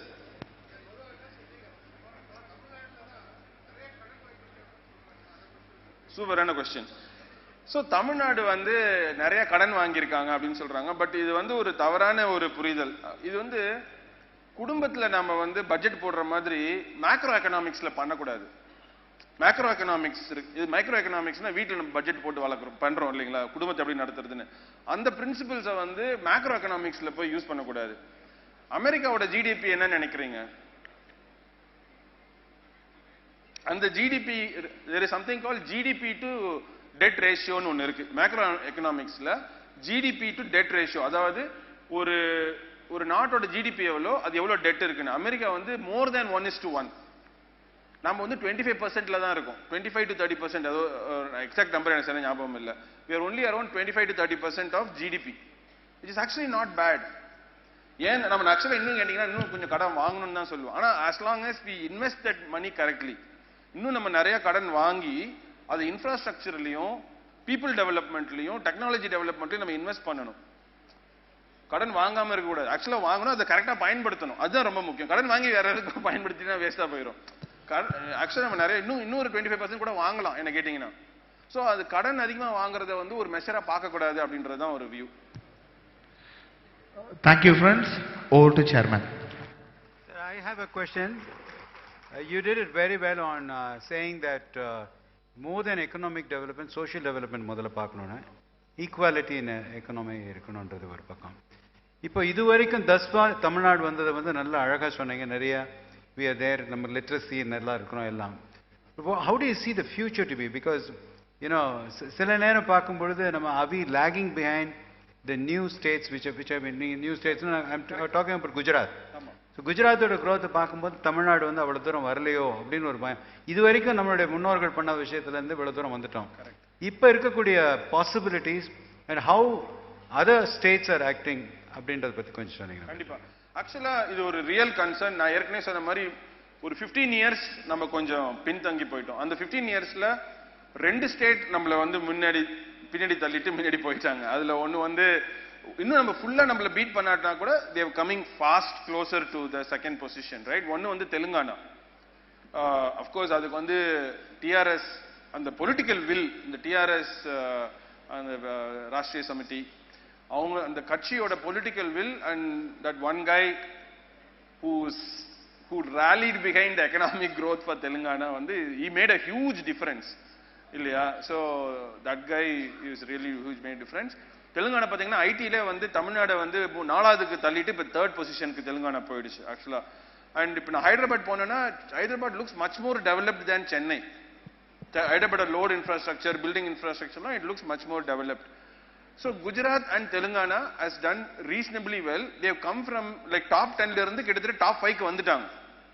So we need to, and the 15 years oda political paperலாம் படிச்சு பார்க்கும்போது there is a lot of friction happening between Tamil Nadu and state central னு. But இப்போ என்னன்னா நாம வந்து இப்போ GST collectionலாம் பாத்தீங்கன்னா we give 1 rupee to center, we get close to 20 paise back, 25-29 paise தான் back. பட் இப்போ உத்தரப்பிரதேசலாம் பாத்தீங்கன்னா 1 ரூபாய் கொடுத்துட்டு 3 ரூபாய் வாங்கிக்கிறாங்க அவங்க. For every 1 rupee they contribute to the center, they get 3 rupees back. We contribute 1 rupee, we get 29 paise back. So we are actually contributing 70% to the overall nation's growth. Uttar Pradesh பாத்தீங்கன்னா மத்த ஸ்டேட்டோட growth எல்லாம் எடுத்து அவங்க அதுல அவங்க வந்து grow பண்றாங்க. தமிழ்நாடு என்ன பண்ணுதுன்னா 70% நம்மளோட இன்கம் எடுத்து ரெஸ்ட் ஆஃப் த கண்ட்ரியை டெவலப் பண்றதுக்கு நம்ம கொடுக்குறோம். அது என்னைக்காவது நம்ம யோசிச்சு பார்த்திருக்கோமா? So we are actually contributing to the nation's growth, but in turn சென்ட்ரல்ல இருந்து நமக்கு அந்த சப்போர்ட் கொஞ்சம் கம்மியா இருக்கு. சோ அதுவும் நம்ம ரொம்ப இம்பார்ட்டன்ட்னு நினைக்கிறேன். But we have a problem. There is a policy framed out by Finance Commission for the allocation for the states க்கு சார் இருக்குல்ல, டீலிமிட்டேஷன் இல்ல. ஃபினான்ஸ் கமிஷன் வந்து ஒரு பாலிசி வச்சிருக்காங்க. அதெல்லாம் நம்ம அக்ரி பண்ணி தான் அதுல தான் நமக்கு 4% என்னமோ allocation of the total spend on the union government comes to Tamil Nadu. But as you said, like நம்ம வந்து நம்மளோட ரைட்ஸ்க்கு ஃபைட் பண்ண வேண்டிய ஆமா, நம்ம கண்டிப்பா ஃபைட் பண்ணணும். So நமக்கு வந்து if you want to really grow Tamil Nadu na we need to also concentrate a lot more on a proper federal political structure. See இப்போ இருக்குறது நமக்கு ஒரு quasi federal structure தான் இருக்கு. இப்போ அமெரிக்கால பாத்தீங்கன்னா we have a proper federal structure. So ஸ்டேட்டுக்குன்னு தனி ரைட்ஸ் அண்ட் ரெகுலேஷன் இருக்கு, சென்ட்ரலுக்குன்னு தனியா இருக்கு. அந்த அளவுக்கு ஸ்ட்ராங்கான ஒரு பொலிட்டிக்கல் சிஸ்டம் இந்தியால இல்ல. சோ இப்போ எப்பயுமே பாத்தீங்கன்னா சென்ட்ரல் வந்து ஒரு பிக் பிரதர் தான், ஸ்டேட் வந்து நம்ம அவங்களுக்கு கீழே தான். எல்லா ஸ்டேட்டுமே, தமிழ்நாடு மாத்திரம் சொல்லல, எல்லா ஸ்டேட்டுமே. பட் யூஎஸ்ல அப்படி கிடையாது. ஒவ்வொரு ஸ்டேட்டும் வந்து ஈக்குவல் ரைட்ஸ் அவங்களுக்கு இருக்கு. So they can fight with the center. The center cannot intervene so much into the state oda rights. So in the political transformation நமக்கு தேவை. அப்பதான் individual states can grow. இல்லனா அந்த fair competition வராது. இந்தியாவை நம்ம வளர்க்கணும்னா எல்லா ஸ்டேட்ஸ்க்கும் ஒரு ஃபேர் காம்படிஷனை ஏற்படுத்தி விடணும். பண்ணோம்னா everybody will grow properly and India will go to the next level automatically. Thank you. Thank you. Thank you very much. Thank you so much, Mr. Suresh Samandam, founder and CEO KISFLO, and we thank our chairman too. And now it's time to thank and recognize our gold sponsor, Nella. We invite Mr. Gunasegar, Director Nella. Please join the stage. We invite Mr. Rakesh, sponsor team, to join along with the team.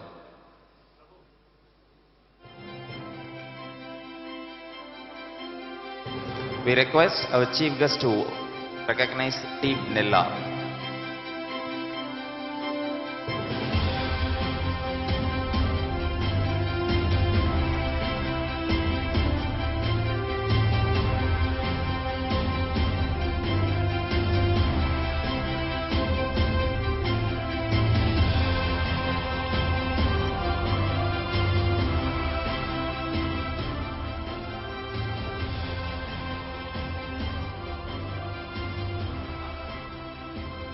Thank you, team. We request our beloved chairman to felicitate our chief guest, Mr. Suresh Samandam.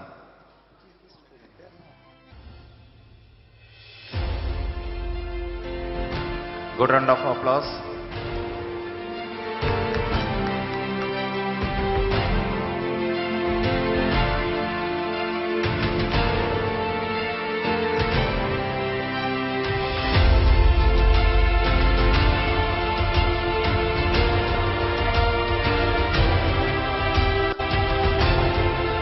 Thank you all.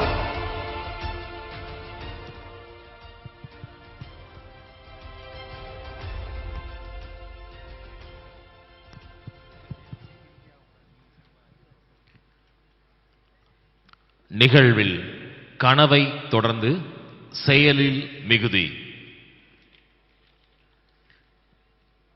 Introduction video of Shri Kalpathi Suresh அவர்கள்.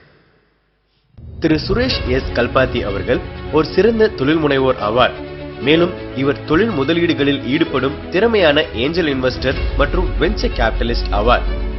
இவர் சென்னை ஐஐடியில் electrical இன்ஜினியரிங்கில் இளங்கலை பட்டமும், south Carolina கிளெம்சன் யூனிவர்சிட்டியில் electrical இன்ஜினியரிங்கில் முதுகலை பட்டமும் பெற்றவர். 1991ஆம் ஆண்டு திரு சுரேஷ் எஸ் கல்பாத்தி அவர்கள் தனது இரு சகோதரர்களான திரு கல்பாத்தி எஸ் அகோரம் மற்றும் கல்பாத்தி எஸ் கணேஷ் ஆகியோருடன் இணைந்து அதுவரை இந்தியா மார்க்கெட் கண்டிராத high end short term IT training பயிற்சி அளிக்கும் SSI லிமிடெட் என்ற நிறுவனத்தை நிறுவினார். பின்பு அதே தொழிலில் ஈடுபட்ட ஆக்டெக் நிறுவனத்தை விலைக்கு வாங்கி SSI லிமிடெட் நிறுவனத்தை மேலும் பலப்படுத்தி பின்பு SSI லிமிடெட் நிறுவனத்தை 1000 கோடி ரூபாய்க்கு விற்றார். 25 வருடம் தொழில் அனுபவம் மற்றும் 4000 கோடி சந்தை மதிப்புள்ள கல்பாத்தி குழுமம் எஜுடெக், software services, property development, finance மற்றும் என்டர்டெயின்மெண்ட் ஆகிய துறைகளில் திறம்பட செயல்பட்டு வருகிறது. கல்பாத்தி குரூப் என்ற உலகத்தரம் வாய்ந்த பிராண்டை உருவாக்கிய திரு சுரேஷ் எஸ் கல்பாத்தி அவர்கள் இன்று இளம் தொழில் முனைவோர் பலரும் உலகத்தரமான வர்த்தக பிராண்டுகளை உருவாக்க வேண்டும் என்ற உயரிய நோக்கத்தோடு கல்பாத்தி இன்வெஸ்ட்மெண்ட்ஸ் என்ற வெஞ்சர் கேபிட்டல் நிறுவனத்தை நிறுவி நடத்தி வருகிறார். அடுத்த தலைமுறை தொழில் முனைவோர் மற்றும் மாணவர்களுக்கு ஒளிமயமான எதிர்காலத்தை உருவாக்கும் நோக்கில் பயணித்து வரும் திரு சுரேஷ் எஸ் கல்பாத்தி அவர்களை இவ்விழாவிற்கு வரவேற்பதில் பெருமிதம் கொள்கிறது Yescon 2024. திரு கல்பாத்தி சுரேஷ் அவர்களை அன்போடு மேடைக்கு அழைக்கின்றோம். ஃபயர்சைட் சாட் வழங்க சென்னை சாப்டர் பிரசிடென்ட் திரு சுந்தரேசன் அவர்களை மேடைக்கு அழைக்கிறோம்.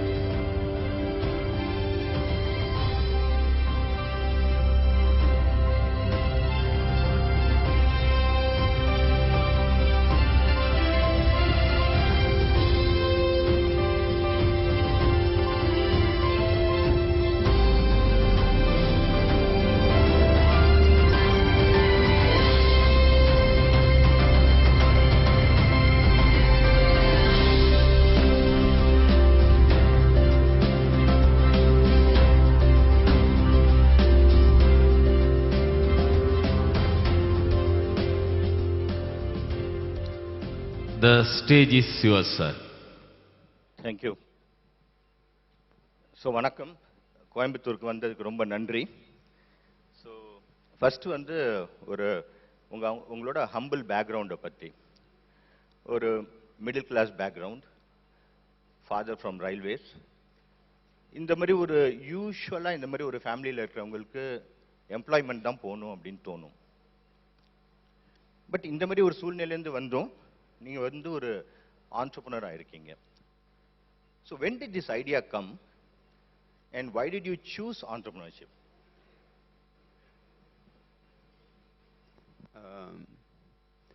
Thank you first for the opportunity to be present. ரொம்ப நன்றி.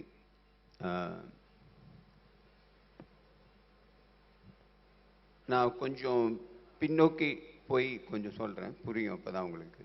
So I come from a very large joint family. என்னோட ஜென்ரேஷனில் பிறந்தவங்களுக்கு தெரியும், அப்போல்லாம் வந்து ஒரு குடும்பத்தில் 5 பேர் 6 பேர்ன்றது ரொம்ப சர்வ சாதாரணம். இப்போ மாதிரி நியூக்ளியர் ஃபேமிலி கிடையாது, அதுவும் ஜாயிண்ட் ஃபேமிலி. வீட்டில் ஒரு 12-14 பேர் இருப்பாங்க, அதில் கடைசி பையன் தான். ஸோ அப்பா அம்மாலாம் அவ்வளோ படித்தவங்க கிடையாது, ரயில்வேஸில் ஒர்க் பண்ணிட்டு இருந்தாங்க.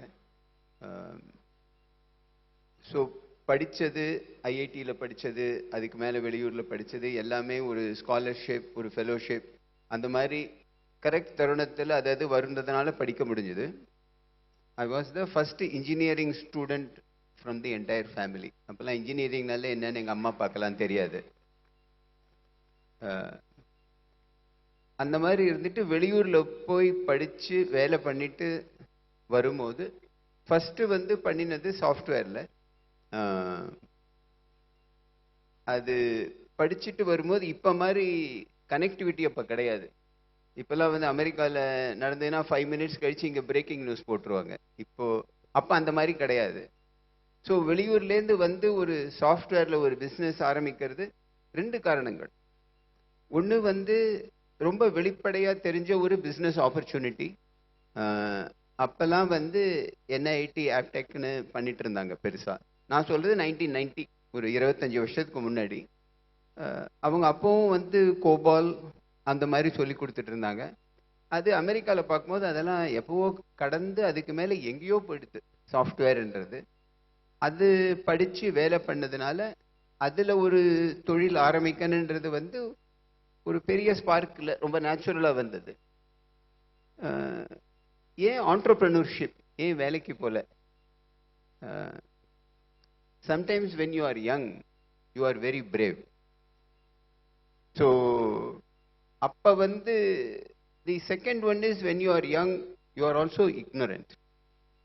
ஸோ இப்போ வந்து எனக்கு இந்த மாதிரி ஒரு 2 பெரிய காம்படிட்டர்ஸ் இருக்காங்க, அந்த இதில் நீங்கள் ஒரு சிறு தொழில் ஆரம்பிப்பீங்களான்னு கேட்டிங்கன்னா நானே வந்து போகாதீங்கன்னு சொல்லுவேன். அப்போ வந்து அவ்வளோ தூரம் தெரியாது. So the ignorance and being brave that only as a young person you can have. ரெண்டாவது முக்கியமான விஷயம், இவ்வளோ பெருசாக ஒன்று ஆரம்பிக்கிறோம், அது சரியாக வரலன்னா என்ன ஆகும்? ஒரு சிறு தொழில் ஆரம்பிக்கிறதுக்கு எந்த தொழில் ஆரம்பித்தாலும் 2 முக்கியமான விஷயங்கள். ஒன்று கேபிட்டல், எவ்வளோ பணம் நம்மளால் போட முடியும். ஒரு ஃபஸ்ட் டைம் ஆரம்பிக்கும் போது கையில் கேபிட்டல் இருக்காது. அப்போ உங்களோட உழைப்பு, உங்களோட அறிவுத்தன்மை, வேற எதுவுமே நம்ம இன்புட் கிடையாது.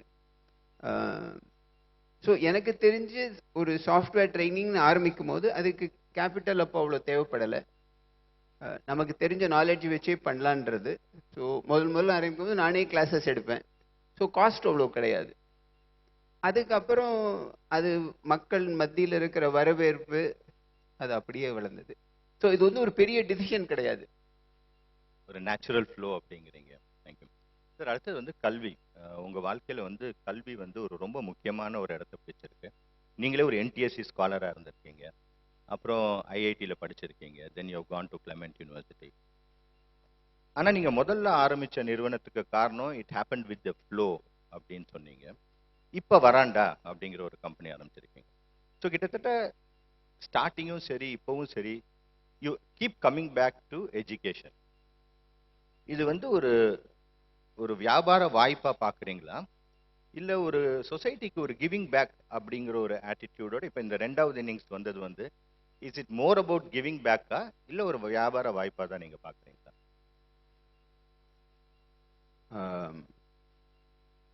நம்ம வாழ்க்கையில் ஏதாவது ஒன்று திருப்பி கொடுக்கணும், ஒரு சேரிட்டி மாதிரி பண்ணணும்னு நினச்சாலும் அது வந்து நம்மளையும் கடந்து நின்று அது இன்னும் செயல்படணும்னா அதில் ஒரு லாபம் இருக்கணும்.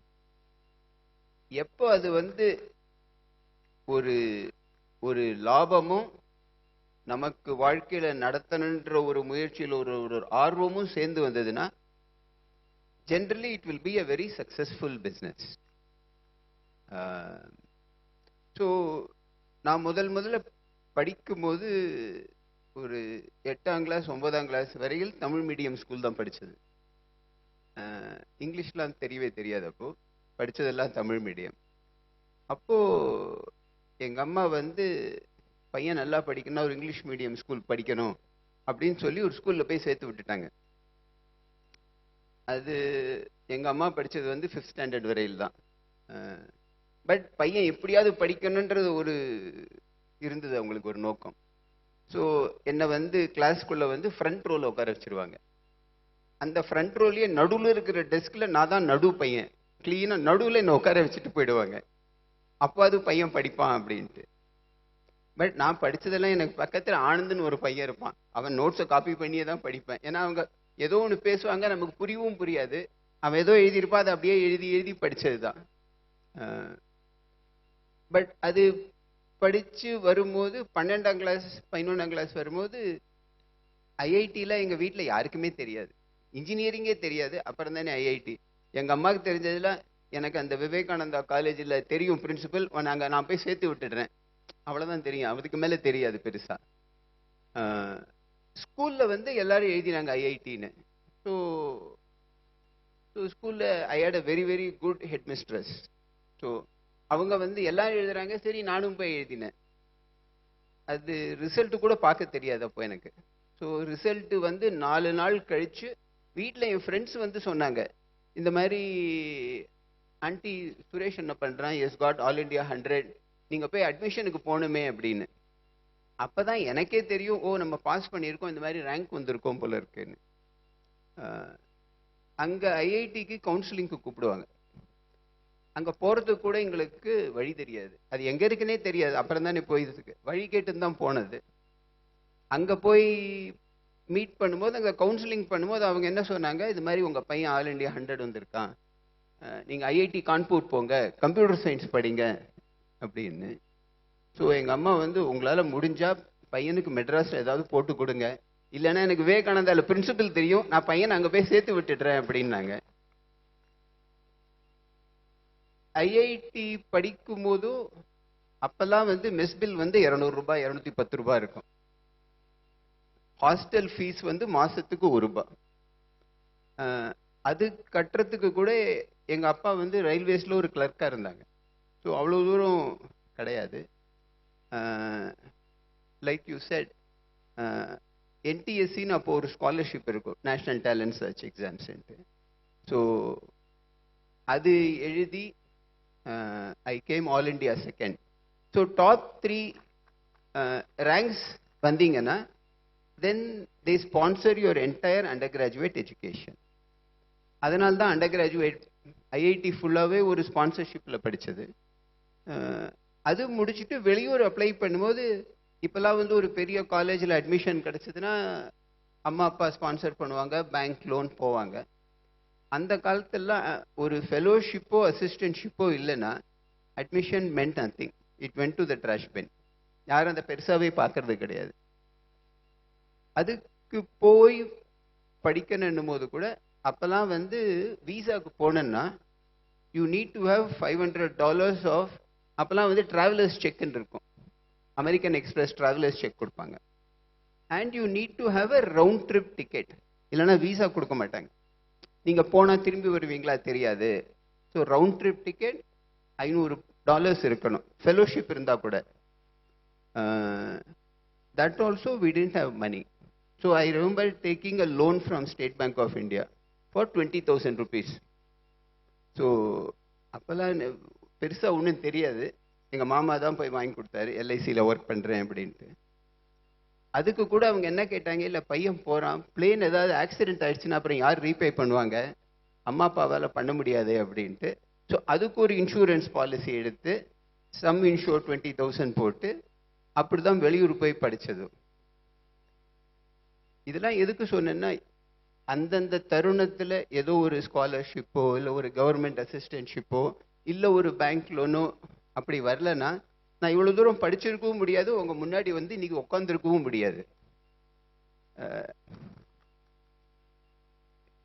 You know what difference and education can make to the family. அவ்வளோ தூரம் படித்து வந்ததுனால தான் ஒரு எஸ்எஸ்ஐன்னு ஒரு நிறுவனத்தை ஆரம்பிக்க முடிஞ்சது. அப்படி இருந்ததுனால தான் அதுக்கு மேலும் மேலும் கேபிட்டல் போட்டு க்ரோ பண்ணி வர முடிஞ்சது. அந்த ஒரு ஃபேமிலியில் ஒரு பையன் ஒரு நல்ல படிப்பு படிக்க முடிஞ்சதுன்னா அந்த entire family moves to the next level. Of course நம்ம ஒர்க் பண்ணணும், பட் படிப்பு ஆல மட்டும்தான் அதை ஒருத்தருக்கு தர முடியும். So there is a lot of passion to give back. We have many programmes that we do. For instance இந்த வருஷம் வராண்டால வி வில் கிட்டத்தட்ட ஒரு 5 லட்சம் பேர் ட்ரெயின் பண்ணுவோம் இந்த வருஷம். அதில் 0.2% of the people we give it completely free based on merit cum means scholarship. அதனாலயாவது ஒருத்தர் ஒரு அஃபோர்டபிலிட்டி இல்லாமல் படிக்கவே முடியாமல் போயிடக்கூடாதுன்றதுக்காக அவங்களுக்கு வந்து free education is being given on any of our courses. They can study a CA program, they can study in our schools, all of it will be free. So there is a lot of passion to keep coming back to education all the time. So even in a charity, to make it sustainable, அதில் ஒரு profit இருக்கணும் அப்படிங்கிறது தான். Thank you so much. அடுத்து வந்து lot of times education, at least ஒரு PG education in US is a one way ticket இல்லையா? நிறைய பேர் போகிறவங்க யாரும் திரும்பி வரமாட்டாங்க இல்லையா? த குவாலிட்டி ஆஃப் லைஃப் அங்கே பெட்டராக இருக்கு, ஆப்பர்ச்சுனிட்டிஸ் ஜாஸ்தியாக இருக்குது அப்படின்ட்டு. நீங்கள் ஏன் சார் திருப்பி வரணும்னு நினச்சிங்க? Very interesting question. நானும் நிறைய தடவை திங்க் பண்ணியிருக்கேன். ஆஸ் எ தேர்ட் பர்சன், எதுக்கு இந்த பையன் வெளியூரில் போய் படிச்சுட்டு அப்படியே திரும்பி வந்துட்டானே என்ன அப்படின்னு. So if you have grown in a joint family, you are use to people around. யாரோ ஒருத்தர் வீட்டில் இருப்பாங்க, அண்ணன் இருப்பான், தம்பி இருப்பான், அக்கா இருப்பா, தங்க இருப்பா, மாமா, யாரோ ஒருத்தர் வீட்டில் இருப்பாங்க. You are use to living in a large family. நான் ஃபஸ்ட்டு வெளியூருக்கு படிக்க போகும்போது my sister game with me. அவங்க வந்து she was married to somebody in Bombay. So she came because that was my first flight anywhere. நான் அதுக்கு முன்னாடி மெட்ராஸை விட்டே போனது கிடையாது. இது நான் அதுக்கப்புறம் தானே அமெரிக்கா வரையில் போகிறது. ஸோ அந்த ஃப்ளைட்டில் போய் அப்புறம் எங்கேயோ பிரிட்டிஷ் ஏர்வேஸ் லண்டனுக்கு போய் அங்கே போய் என்ன சாப்பிடணும், வெஜ்ஜா நான்வெஜ்ஜா கேட்பாங்க. எல்லாமே இங்கிலீஷ்லேயே கேட்பாங்க, அதுவும் புரியாது. அவங்க பாட்டுங்க ஏதோ நான்வெஜ்ஜை வச்சுட்டு போயிட்டாங்க. நான் அதையும் சாப்பிட்டேன் போகிற வழியில். அப்போ தான் ஃபர்ஸ்ட் டைம் நான்வெஜ்ஜுன்னு சாப்பிட்டேன். அது கேட்கவும் தெரியல எப்படின்னு, இது வேண்டான்னு சொல்லவும் தெரியாது. ஸோ இந்த கல்ச்சர் ஷாக்குன்றது வாஸ் அப்சல்யூட். நியூயார்க்கில் போய் இறங்கினேன். அங்கே இறங்கிட்டு யாரோ ஒருத்தர் வந்து என்னை பிக்கப் பண்ணுறேன்னு சொல்லியிருந்தாங்க. ஸோ அவங்களுக்கு ஃபோன் பண்ணி கூப்பிடணும். அங்கே ஃபோன் நம்பர் அமைக்கினா அது ஏதோ பீன் போடுது, கனெக்டே ஆக மாட்டேங்குது. அன்றைக்கி நைட்டு அவங்க வீட்டில் தங்கணும், ஆனால் அவங்கள பார்க்கவே முடியல. சரி, நான் அங்கே இருக்கிற ஒரு ஏரோஸ்டஸ் கேட்டு அன்றைக்கி நைட்டே நீ ஃப்ளைட்டை பிடிச்சி போயிடு அப்படின்ட்டு. New York has 2 airports, JFK and LaGuardia airport. So அவங்க என்ன சொன்னாங்க, நீங்கள் லக்வாடி ஏர்போர்ட் போங்க அப்படின்னாங்க. சரின்ட்டு வெளியில் பெட்டி தூக்கிட்டு வந்தால் எல்லாமே பிளாக் அமெரிக்கன்ஸ். நான் வந்தது மெட்ராஸ்லேருந்து, நான் பாம்பேவே போனது கிடையாது. இங்கே பார்த்தா எல்லாம் புதுசாக பெருசாக இருக்காங்க. அங்கங்கே டாக்ஸி நிற்குது, அவவே இங்கிலீஷில் பேசுகிறான். நான் எங்கேயோ அந்த ஏர்போர்ட்டுக்கு போனோன்னு சரி, நாங்கள் ஒரு போலீஸ்காரர் இருந்தார், அவரை கேட்டேன், சொல்லுங்கள் எனக்கு பயமாக இருக்குது யார் என்னன்னு. ஸோ அவர் நம்பர்லாம் நோட் பண்ணி பெட்டியெல்லாம் எடுத்து வச்சார். அங்கே போய் இறங்கின பிறகு மீட்டர் பார்த்தேன், $12.5 ஏதோ போட்டிருந்துச்சு. எங்கள் கையில் மொத்தமே கேஷ் $15 தான் இருந்தது. சரின்னு சொல்லிட்டு அவர்கிட்ட $15 கூட சேஞ்சு கொடுப்பாருன்னா அவர் தேங்க்யூ அப்படின்ட்டு ட்ரின்னு வண்டி எடுத்துகிட்டு போயிட்டாரு. அதுக்கு கொடுக்கறதுக்கு மீதி காசும் இல்லை. அப்புறம் அங்கே போய் ஏர்போர்ட்டில் இறங்கினா யூனிவர்சிட்டிக்கு எப்படி போகணும்னு தெரில.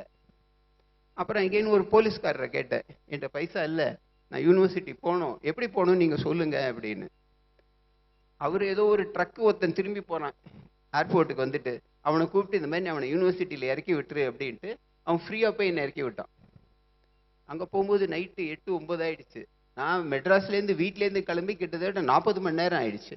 சரியா சாப்பிடவும் இல்லை. நான் பாட்டுக்கு இந்த ஃப்ளைட் அந்த ஏர்போர்ட் அவ்வளோ தூரம் போயிட்டேன். அங்கே போயிட்டு யூனிவர்சிட்டிக்கு போயிட்டு $75 கொடுத்து ஒரு ரூம் புக் பண்ணியிருந்தேன் யூனிவர்சிட்டியில். அந்த அட்மினிஸ்ட்ரேஷன் பார்த்தா ஒரு சின்ன மலைக்கு மேலே இருக்குது. அதில் பெட்டி தூக்கி அதுக்கு மேலே அந்த மலை மாதிரி அதை ஏறி அங்கே போய் கேட்டால் அவங்க பேரை சொல்லுங்கன்னு பார்த்தா உங்கள் பேரில் எதுவுமே இல்லையே அப்படின்ட்டாங்க. நைட்டு 9:30 ஆயிடுச்சு. இதுக்கு மேலே புது ஊர் எங்கே போய் போகிறதுன்னு அப்போ கேட்டேன், இந்த மாதிரி இங்கே ஒரு இந்தியா அசோசியேஷன் இருக்கு, நம்பர் கொடுங்கன்னு. அப்போ அதுக்கு ஃபோன் பண்ணி கேட்டேன். அப்போ ஏதோ ஒரு பையன் எடுத்தான். அப்போ சொன்னேன், ஐ ஹவ் கம் ஃப்ரம் இந்தியான்னு. ஃப்ரம் வேர்னு கேட்டான். I have come from Madras, I don't know where to stay அப்படின்னு. அப்போ சொன்னான், டே மச்சான் என் பேர் ரங்காடா, நானும் மெட்ராஸ் தான், நாங்கள் வந்து பிக்கப் பண்ணுறோம்டா அப்படின்னா. அப்போதான் ஒரு உயிரே வந்தது எனக்கு.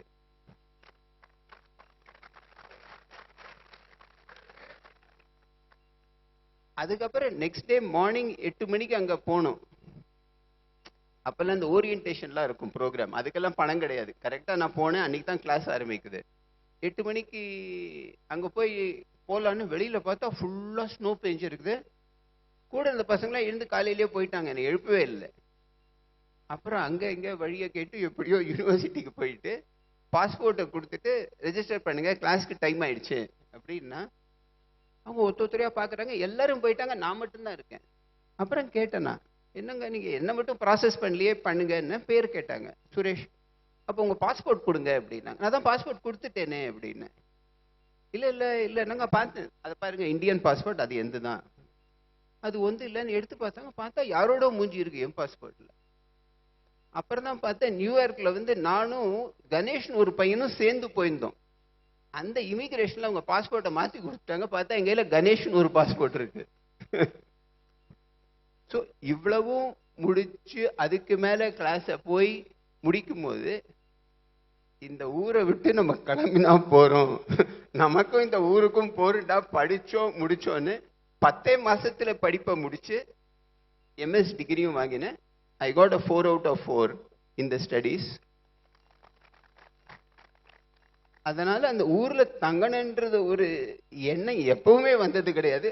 அதாவது இந்த ஊரை விட்டு எப்படா கிளம்புவோம் அப்படின்னு தினம் தேதியை குறிச்சு குறிச்சு வச்சுப்பேன். இன்னைக்கு போறோமா நாளைக்கு போறோமான்னு போட்டு போட்டு கிராஸ் பண்ணி நாள் வந்தது ஜூலை 3 மெட்ராஸ் பண்ணிட்டேன். Very candid, thank you. அடுத்தது வந்து ஹெல்த். ஸோ ஹெல்த்துங்கிறது வந்து முக்காவாசி தொழில் முனைவோர்களால் ஒரு இக்னோர் பண்ணப்பட்ட ஒரு விஷயம். அதுதான் லாஸ்ட் ப்ரையாரிட்டி. அதுக்கு முன்னாடி உள்ள ப்ரையாரிட்டி பார்த்தீங்கன்னா ஃபேமிலி, ரைட்? ஸோ இந்த மாதிரி ஒரு விஷயத்தில் ஆப்வியஸ்லி உங்களை பார்த்தாலே தெரியும், மோஸ்ட் பீப்புள் வந்து நிச்சயமாக அவங்க இருக்கிற ஏஜோட, எனக்கு தெரியும் உங்கள் ஏஜ், பட் அட்லீஸ்ட் ஒரு 10 to 15 இயர்ஸ் யங்கர் அப்படின்னு தான் சொல்லுவாங்க. ஸோ இந்த ஹெல்த் வந்து பியூரா ஃபிட்னஸ் ஆஸ்பெக்டில் தான் பார்க்குறீங்களா, இல்லை ஏதாவது ஒரு விஷயத்தில் இதுவும் ஒரு கேரக்டர் ஒரு ரிக்குவயர்மெண்ட் ஃபார் குட் ஆண்டர்ப்ரனர், ஏதாவது ஒரு லிங்க் இருக்கா உங்களோட இந்த லைஃப்பில்? ஸோ நான் நிறைய பேசும்போது I told you, I talk based on my own experience. 4 பேர் சொன்னாங்க, இந்த புஸ்தகத்தில் படித்தேன் அங்கே பார்த்தேன்னு சொல்ல மாட்டேன். எப்போவுமே எனக்கு வாழ்க்கையில் நடந்ததை வச்சு தான் நான் சொல்லுவேன். அப்போ தான் அதுக்கு ஒரு அர்த்தம் இருக்கும். So I use to play basketball. IIT படிக்கும்போது பேஸ்கெட் பால் விளையாடுவேன். பாம்பேக்கு போய் விளையாடிருக்கேன், கரக்பூர், கான்பூர், இன்டர் ஐஐடி கேம்ஸ்லாம் விளையாடுவேன். அப்புறம் அந்த ஊரில் போய் படிச்சுட்டு இங்கே வந்து எஸ்எஸ்ஐ ஆரம்பித்த பிறகு ஒரு 1976 இருக்கும். 1996ல் ஏதோ ஒரு ரன் ஆர்கனைஸ் பண்ணாங்க, ஸ்பான்சர் பண்ணுறீங்களான்னு கேட்டாங்க. நான் பண்ணுறேன் அப்படின்னு. அப்போ வந்து ஒரு என் கூட ரன் பண்ணுவாங்க. அப்போ அவங்களுக்கு வயசு சில பேருக்கு 50, சில பேருக்கு 60 அப்படி இருக்கும். அப்போ நினைப்பேன், இவங்கெல்லாம் வயசானவங்க, இவங்கெல்லாம் கூட ஓடுவாங்களான்னு. ஸோ 42 kilometers ரன் அப்படின்னாங்க. சரி மார்னிங் வந்துட்டேன்னா வந்துட்டு அவங்க வந்து இதை divided as tortoise and hare. அதாவது ஆமை வேகத்தில் போகிறவங்க ஒன்று, முயல் வேகத்தில் போகிறவங்க இன்னொரு குரூப்.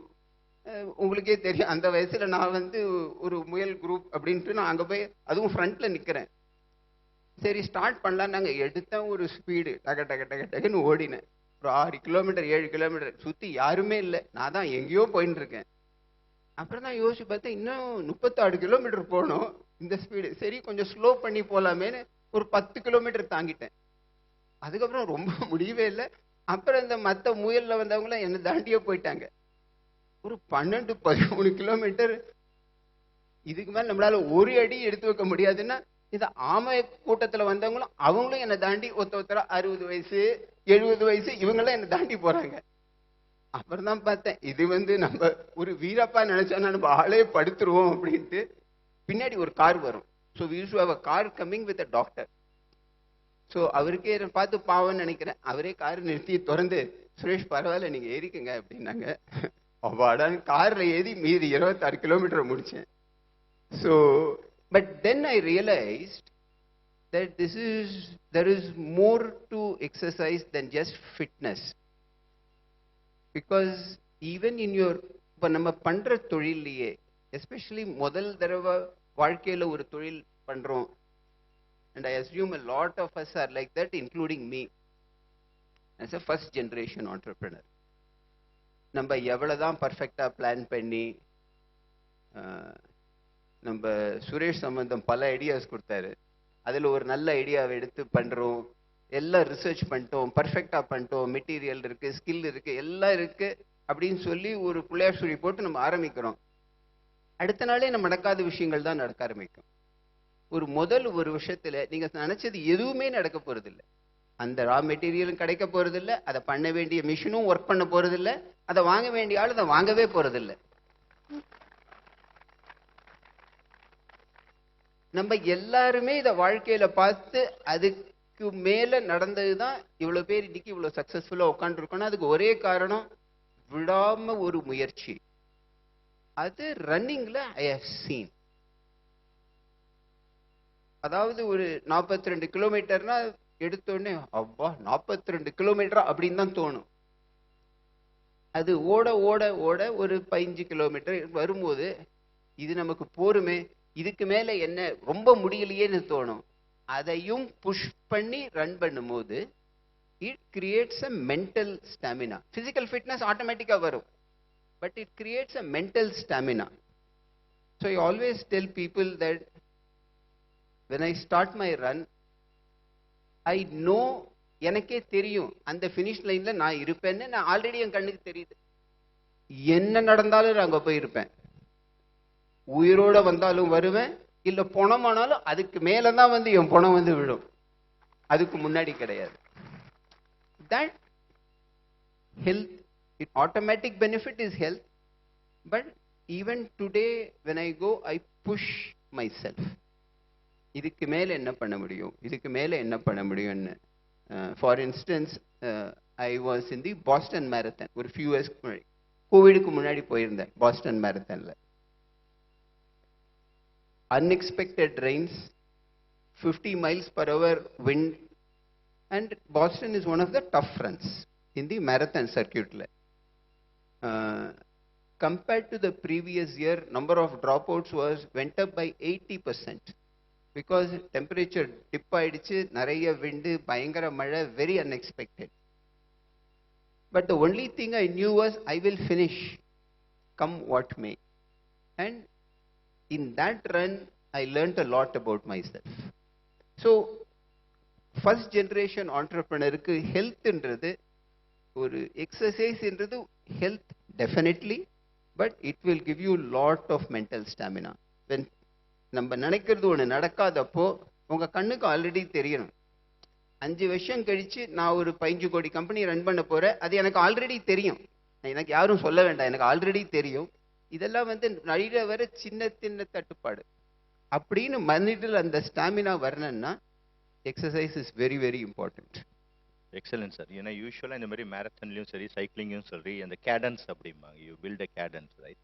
அதே மாதிரி வந்து ஒரு கேரக்டரும் பில்ட் ஆகும் அப்படிங்கிறது it's a very new perspective for us. அடுத்தது வந்து diversity sir.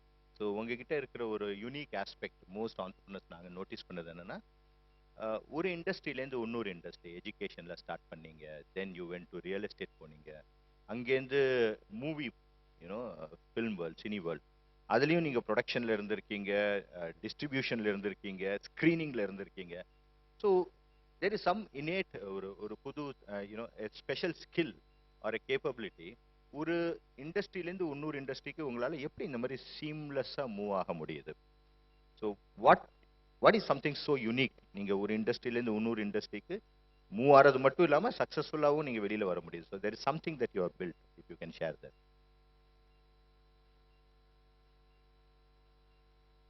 The first business நம்ம ஆரம்பிக்கிறது is very difficult.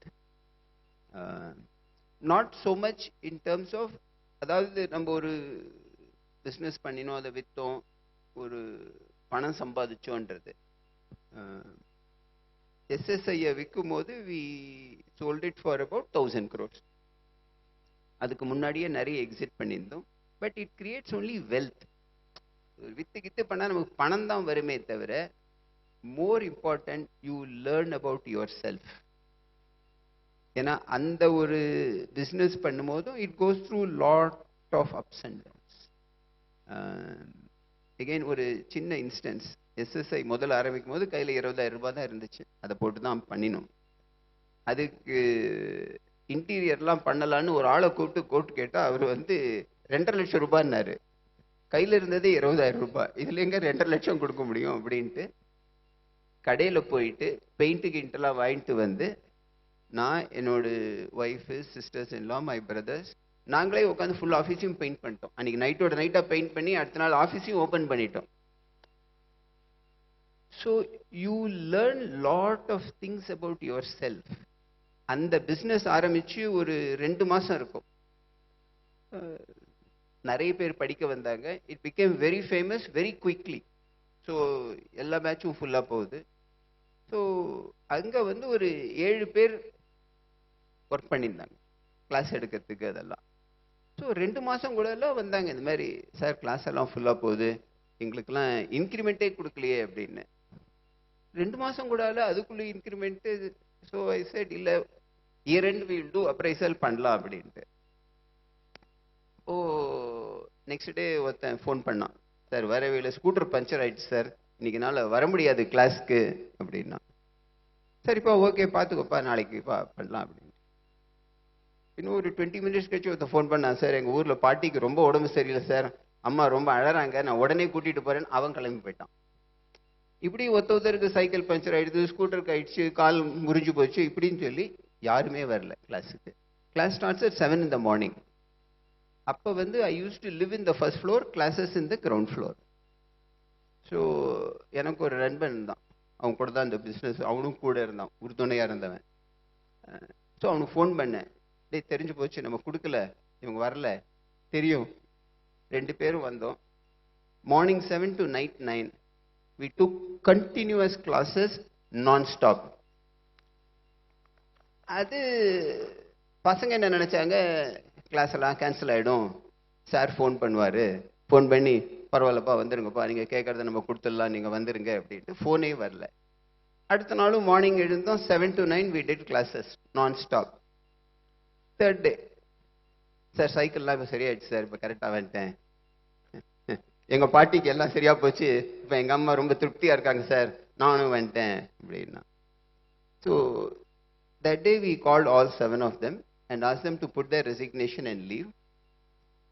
From that day onwards till today, in any of my businesses, all of them know I treat my employees like myself, but they can never take advantage.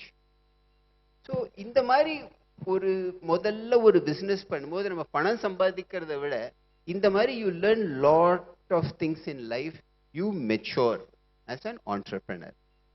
அதுக்கப்புறம் மற்ற தொழில்கள் ஆரம்பிக்கிறது வெளியிலேருந்து பார்க்குறவங்களுக்கு பிரமிப்பாக இருக்குமே தவிர அது அவ்வளோ கஷ்டம் கிடையாது, ரொம்ப சுலபம்.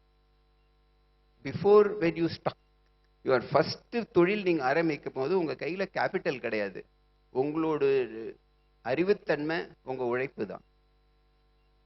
ஒன்ஸ் நீங்கள் ஒரு பிஸ்னஸ் கிரியேட் பண்ணி பணமும் சம்பாதிச்சிட்டிங்கன்னா உங்களுக்கு கேபிட்டலும் இருக்குது, உங்கள் அறிவுத்தன்மை இன்னும் மேலும் மேலும் அதிகமாக தான் ஆயிருக்கு, உங்களுக்கு விஷயம் எல்லாமே இப்போ தெரியும், உங்கள் முயற்சியோட ரிசல்ட் என்னன்னு இப்போ உங்களுக்கே ஆணித்தரமாக புரிஞ்சும் போயிடுது.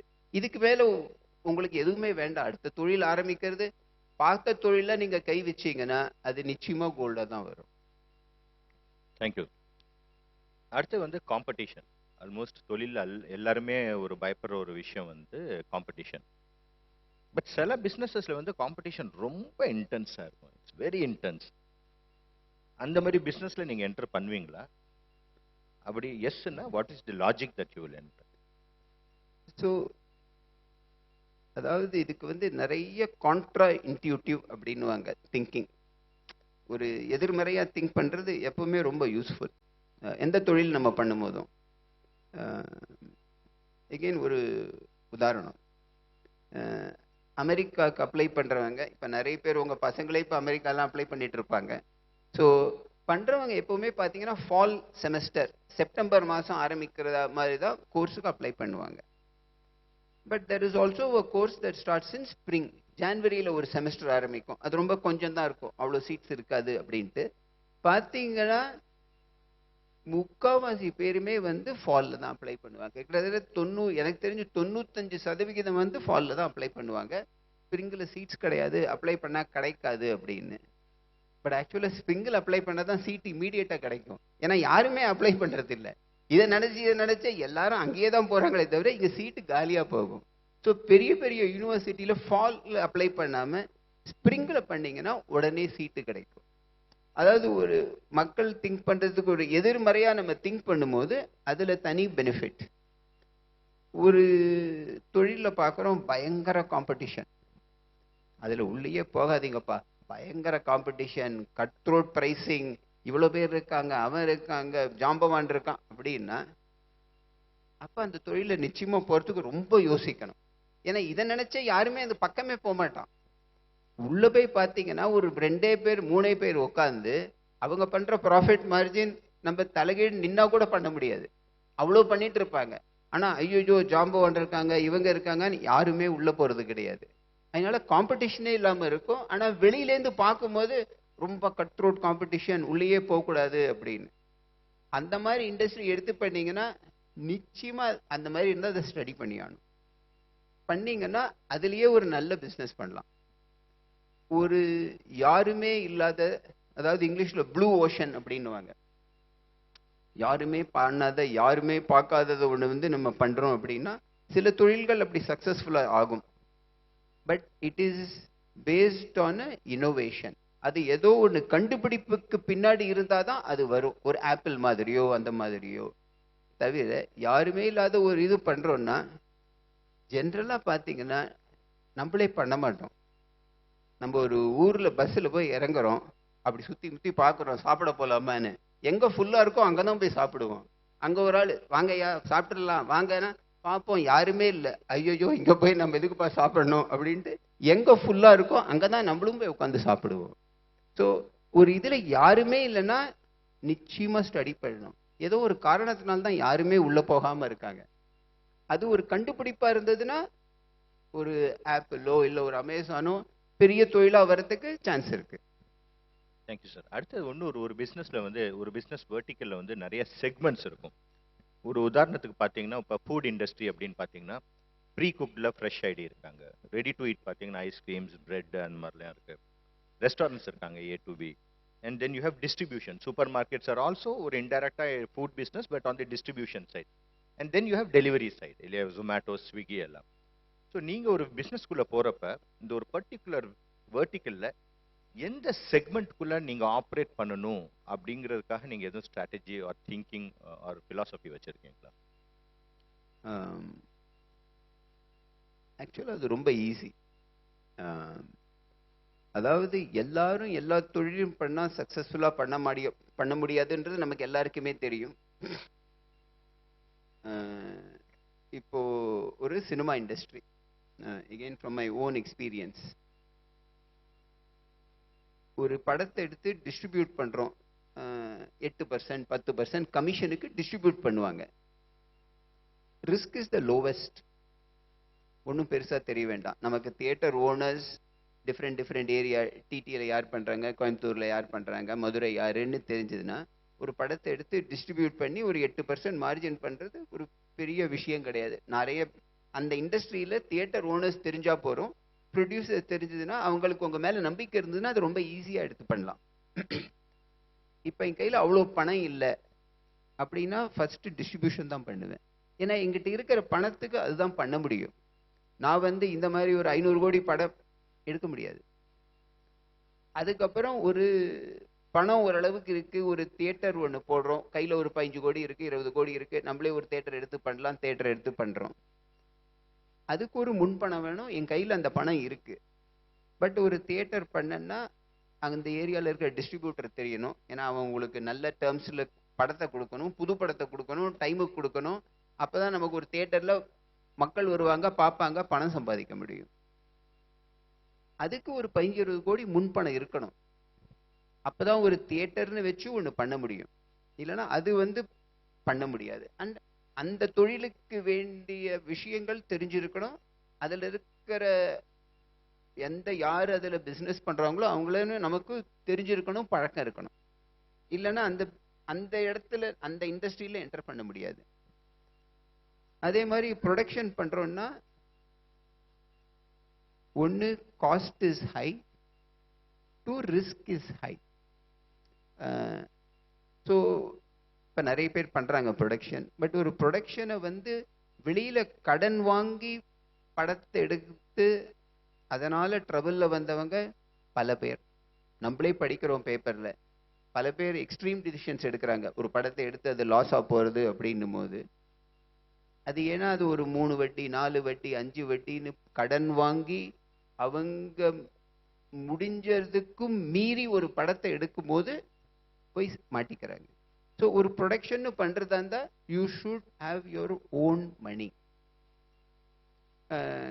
கையில் வந்து நம்ம ஒரு 10,000 கோடி வச்சுருக்கோம், 500 கோடிக்கு படம் எடுக்கிறோம். நிச்சயமாக அது நல்லா நடக்குன்ற ஒரு நம்பிக்கையில் தான் பண்ணுறோம் படம். அதுக்கு நம்மளோட அறிவுத்தன்மையை யூஸ் பண்ணி தான் பண்ணுறோம். வரல 100 கோடி போயிடுத்துனா கூட ஒன்றாயிட போகிறது இல்லை. அதுலேருந்து கற்றுண்டு பெட்டராக தான் பண்ண போகிறோமே தவிர அது ஒன்றும் நமக்கு அஃபெக்ட் ஆகாது. ஸோ அந்த மாதிரி ப்ரொடக்ஷன் பண்ணும்போது அதுக்கு ஒரு முன்பணம் இருக்கணும், அதுக்கு விஷயங்கள் தெரிஞ்சிருக்கணும், அப்புறம் தான் அதுக்குள்ளே போக முடியும். ஸோ எனி இண்டஸ்ட்ரி பார்க்கும்போது ஃபஸ்ட்டு நாங்கள் பண்ணது வந்து வி பாட் தியேட்டர்ஸ். ஏன்னா கையில் பணம் இருந்தது. We bought the theatres. So almost all the theatres we run under AGS brand are owned by us. It is not even rented. It is owned by us. ஏன்னா எனக்கு எப்போவுமே மனசில் வந்து, ஏன்னா நம்ம ஊரில் வந்து இவ்வளோ தான் டிக்கெட் ப்ரைஸ்ன்னு போட்டாங்க. ஸோ உங்களால் இதுக்கு மேலே விற்க முடியாது. ஆனால் ரெண்ட்டுக்குன்னு எடுத்தோன்னா அவன் வருஷம் 5% 6% ரெண்ட்டை ஏற்றிக்கிட்டே போவான். You don't control cost, but your sales is fixed by the regulator. It's a bad business because you can get squeezed very quickly. So we decided that we have to own. I cannot pay rent. So that was the first entry. So adukku vendiya munpanam, adukku vendiya muyarchi, adukku vendiya அறிவுத்திறன் இருந்ததுன்னா பண்ணலாம். So it is ஒரு இதுக்கும் பண்ணும்போதும் ஒரு மதுரை பக்கத்தில் we have a solar farm. We supply to lot of private parties and one of our biggest customers is from Coimbatore where we supply power, solar power. My engineering was in electrical and electronics. My MS was in semiconductor devices. So solar silicon எனக்கு வந்து like they say in English, like the back of my hand எனக்கு தெரியும். Time இருந்ததுன்னா நானே ஒரு full solar ஃபார்மை ஃபுல்லாக நானே பர்சனலாக செட் பண்ணுற அளவுக்கு எனக்கு தெரியும், யாருமே வேண்டாம். ஸோ அதுக்கு வேண்டிய அறிவுத்திறன், இந்த சமயத்தில் அதுக்கு வேண்டிய கேபிட்டலும் இருந்தது. So it was a no brainer to do that business. அந்த எக்கனாமிக்ஸ் எல்லாம் தெரியறது ஒரு பெரிய விஷயமே கிடையாது. எனக்கு ஒருத்தர் சொல்லுவார், இது வந்து இந்தியாவில் வந்து ரொம்ப பிரபலமான ஒரு இண்டஸ்ட்ரியலிஸ்ட், நான் பேர் சொல்ல விரும்பலை, பிரபலமான இண்டஸ்ட்ரியலிஸ்ட். அவர்கிட்ட வந்து அவருக்கு வேலைக்கு போனார். அப்போது அவர் வந்து நாங்கள் ஒரு 4-5 நண்பர்கள் உட்காந்துருந்தோம். அவர் சொன்னார், இந்த மாதிரி நான் பாம்பேயில் இன்டர்வியூக்கு போனேன், நைட்டு 12 மணிக்கு மேலே இன்டர்வியூ எடுத்தாங்க, அப்போ கூட முழிச்சு அவர் வேலை பண்ணிட்டு இருந்தார், இந்த மாதிரிலாம் கேள்வி கேட்டார், இந்த மாதிரிலாம் கேள்வி கேட்டார்னு. அப்போது அவர் என்ன சொன்னார், கூட இருந்த இன்னொருத்தர், பா என்ன மூளை, இந்த மாதிரிலாம் கேள்வி கேட்குறாரு, இப்படி கேட்குறாரு, அப்படி கேட்குறாருன்னு. கூட இருந்து இன்னொருத்தர் சொன்னார், அது அப்படி கிடையாது, பணம் இருக்கிறவன் எந்த கேள்வி கேட்டாலும் அதுக்கு 4 பேர் பா எப்படி கேள்வி கேட்டார் எப்படின்னு சொல்லுவாங்க, அது பணத்தினால சொல்றது, அறிவுனால இல்லை அப்படின்னாரு.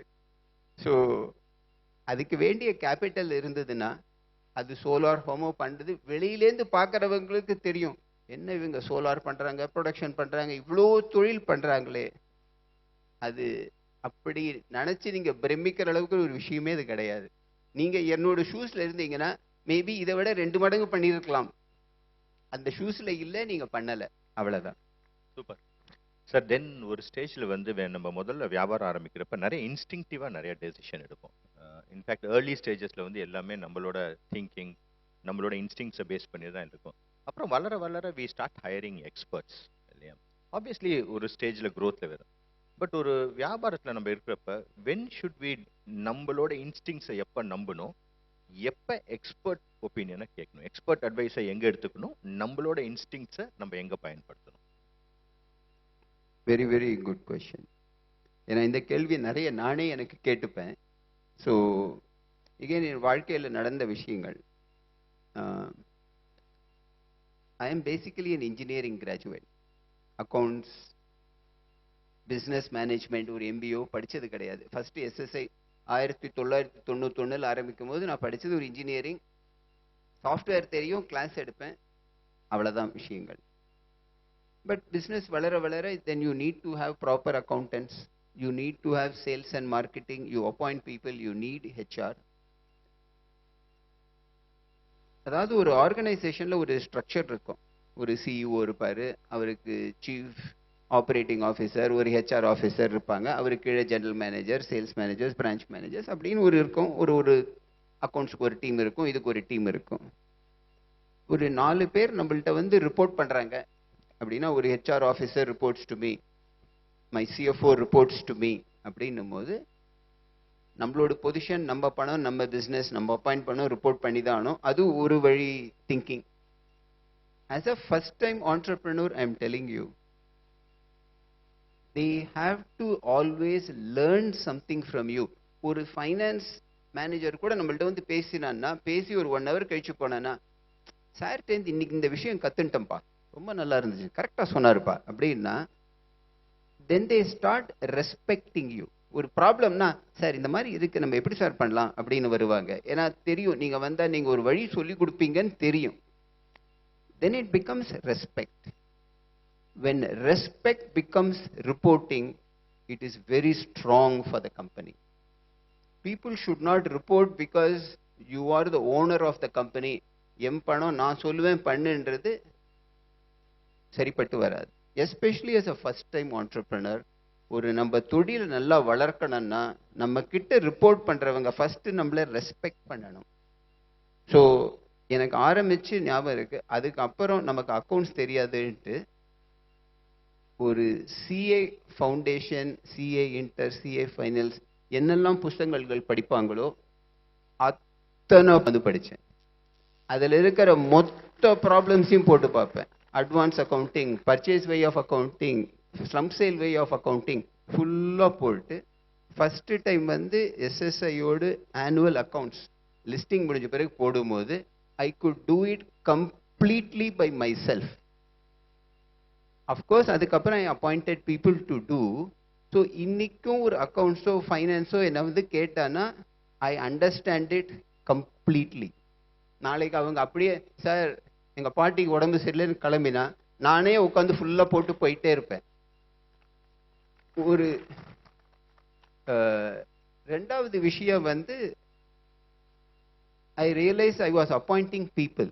HR ஸ்கில்ஸே கிடையாது, மார்க்கெட்டிங் பண்ணுறோம், ஏதோ நமக்கு தெரிஞ்ச மாதிரி மார்க்கெட்டிங், இது ஒர்க் ஆகும் ஒர்க் ஆகாது, பகுத்தறிவு தான் தவிர படிப்பறிவு கிடையாது மார்க்கெட்டிங்லாம்.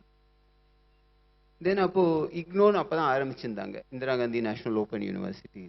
So I did a complete MBA distance specialising minor in HR and finance in IGNO and completed my MBA while doing SSI in parallel. Because நம்ம ஒருத்தட்ட மார்க்கெட்டிங் சொல்கிறோன்னா ஃபஸ்ட்டு நம்ம அவங்களுக்கு ஏதோ சொல்லிக் கொடுக்க முடியணும், அவங்க நம்மளை ரெஸ்பெக்ட் பண்ணணும், அப்புறம் தான் அது ரிப்போர்ட்டிங் வரணும். So at each stage you have to continuously learn and be on top of it. Otherwise ஒரு ஃபர்ஸ்ட் ஜென்ரேஷன் ஆண்டர்பிரினராக நம்ம பில்டு பண்ணுறோன்றது ரொம்ப கஷ்டம். நம்ம எல்லாமே நமக்கு தெரியணுன்றது கிடையாது. இப்போ இன்னைக்கு பார்த்தீங்கன்னா I use Deloitte or E&Y for audit, for this, for consulting.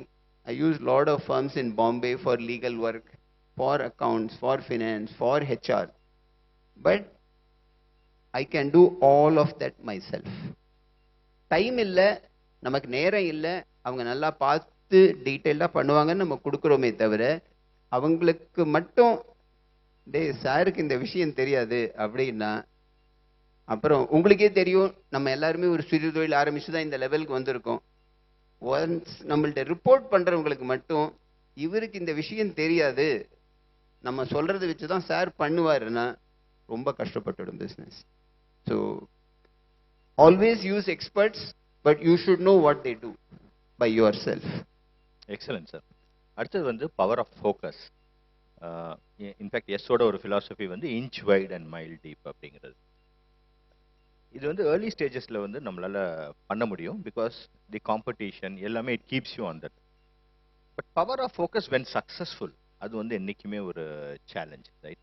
So நீங்க சக்சஸ்ஃபுல்லா இருக்கப்போ உங்களுக்கு இந்த மாதிரி ஏர்ஜஸ் இருக்குமா? இந்த மாதிரி இதை பேரல இதை பண்ணுவோம், இங்க டைவர்சிஃபை பண்ணுவோம், அங்க பண்ணுவோம், இந்த ஒரு எக்ஸ்டென்ஷன் பண்ணுவோம், அந்த மாதிரி ஒரு ஏர்ஜஸ் இருக்குமா?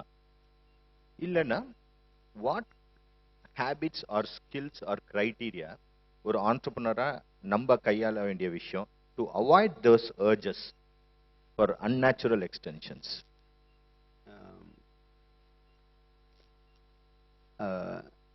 Again, இங்கிலீஷ்ல சொல்லுவாங்க, the grass is always greener on the other side. So இவ்வளோ பேர் பார்க்குறீங்க, சுரேஷ் உட்காந்து இவ்வளோ பண்ணுறாரு, எவ்வளோ ஈஸியாக இருக்கு எவ்வளோ ஈஸியாக இருக்குன்னு. இந்த ஷூஸ்ல இருந்து உட்காந்துருங்கன்னா தான் உங்களுக்கு இந்த ஷூஸோட கஷ்ட நஷ்டங்கள் தெரியும். நம்ம இங்கேருந்து பார்க்குறோம், அப்பா சுந்தர் பிச்சை இப்படி பண்ணுறாரு அப்படி பண்ணுறாருன்னு. பாவம் அவரை வந்து அந்த யூஎஸ் காங்கிரஸ்ல போட்டு பேண்ட்டை கட்டி பிச்சு எடுப்பாங்க கேள்வி கேட்டு. அந்த ஷூஸ்ல உட்காந்தா அதோட கஷ்ட நஷ்டங்கள் நமக்கு தெரியும்.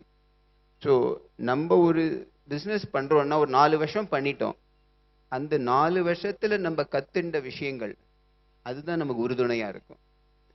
நம்ம ஏதோ படிக்கிறோன்ட்டு, அதாவது இருக்கிறத விட்டு பறக்கிறத பிடிக்க போறது வந்து ரொம்ப ரொம்ப யோசிச்சு பண்ணும். ஏன்னா உங்களோட மேக்சிமம் லெவரேஜ், உங்களோட maximum advantage is in your current business. அப்போ அந்த அர்ஜே இருக்காதா இதை பண்ணலாம் அதை பண்ணலான்னு? அப்படி இல்லைன்னா நான் மனுஷனாவே இருக்க முடியாது. ஸோ நிச்சயமா அது இருக்கும். அது இதுக்கு ரொம்ப முக்கியமான விஷயங்கள் என்னன்னா, நம்ம சுத்தி இருக்காங்க இல்லையா, அது வந்து ரொம்ப முக்கியம். அதாவது அவங்க ஃப்ரெண்ட்ஸாக இருக்கலாம், இல்லை ப்ரொஃபஷனல் ரிலேஷன்ஷிப் இருக்கலாம். You should respect Dhar opinion. அவங்க சொல்ற வார்த்தைக்கு ஒரு மதிப்பு கொடுத்தே ஆகணும். ஸோ வராண்டான்னு ஒரு பிஸ்னஸ் பண்ணிட்டு இருக்கோம், education. we run schools. In fact, we run one school in Coimbatore also. We run schools, we run preschool, we do lot of test prep. இந்த இதுக்கு ஸ்டேட் கவர்மெண்ட் ரேஸ்னு பண்றோம், நிறைய விஷயங்கள் பண்றோம். அண்ட் நிறைய பிஸ்னஸ் அக்வயர் பண்ணிக்கிட்டே இருக்கும். ஆனால் almost a monthly basis we acquire. Once நம்ம அக்வயர் பண்றோம்னு தெரிஞ்சால் அந்த பேங்கர்ஸ் வந்து கிட்டத்தட்ட டெய்லி எனக்கு வந்து ஒரு 50 ப்ரொபோசல் வரும். சார் இந்த பிஸ்னஸ் பீகாரில் எப்படி பண்ணுறாங்க, அந்த பிஸ்னஸ் இங்கே பண்ணுறாங்க, நீங்கள் யூபியில் பாருங்கள், அந்த ஸ்கூல் வாங்குங்க, இதை வாங்குங்கன்னு வந்துக்கிட்டே தான் இருக்கும். அந்த அர்ஜி இல்லைன்னா நான் மனுஷனே கிடையாது. சரி இதையும் வாங்கலாமே அதையும் வாங்கலாமே, எல்லாம் தான் வாங்கலாம் தான் தோணும். நம்ம கூட இருக்கிறவங்க என்ன சொல்கிறாங்கன்றதை நம்ம கேட்டுக்கணும். So people around me tell me, Suresh don't do that, it will not work. அதை நான் டக்குன்னு எடுத்துக்க மாட்டேன். I will push. அது ஏன் ஒர்க் ஆகாதுன்னு கொஞ்சம் கரெக்டாக சொல்லுங்கள். இப்படின்னா இதை பண்ணலாமே ஏன் பண்ண முடியாது, இப்படி பண்ணலாமே ஏன் பண்ண முடியாதுன்னு. But end of the day when they have told, you should be ready to get convinced and say சொல்றது கரெக்டு, நம்ம பண்ணக்கூடாது. அந்த மெச்சூரிட்டி இருந்ததுன்னா அர்ஜி எப்பவுமே இருந்துட்டு தான் இருக்கும். யாரு தான் பறக்கிறது பிடிக்காம, எல்லாரும் தான் பண்றோம், நானும் தான் பண்ணிட்டு தான் இருக்கேன். நமக்கு கூட இருக்கிறவங்க people who think good for us, அவங்க சொல்லும் போது நம்ம கேட்டுக்கிற தன்மை இருக்கணும். நம்ம இதை நினைச்சா கூட ஓஹோ அது தப்பா இருக்கும், அவங்க சொல்றது கரெக்டா இருக்குன்னு எடுத்துக்கிற மெச்சூரிட்டி இருக்கணும். இருந்ததுன்னா you will be very safe. அது எகைன் சில இண்டஸ்ட்ரியில, எஸ்பெஷலி இந்த மூவி இண்டஸ்ட்ரி,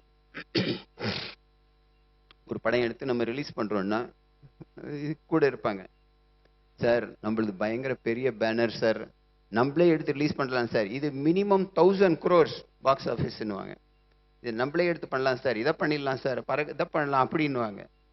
காதில் கேட்டுக்கலாமே தவிர அதை நம்பி நம்ம ஒரு பண்ண முடியாது. So even in movies we sell all the rights before we release the movie. We don't keep anything.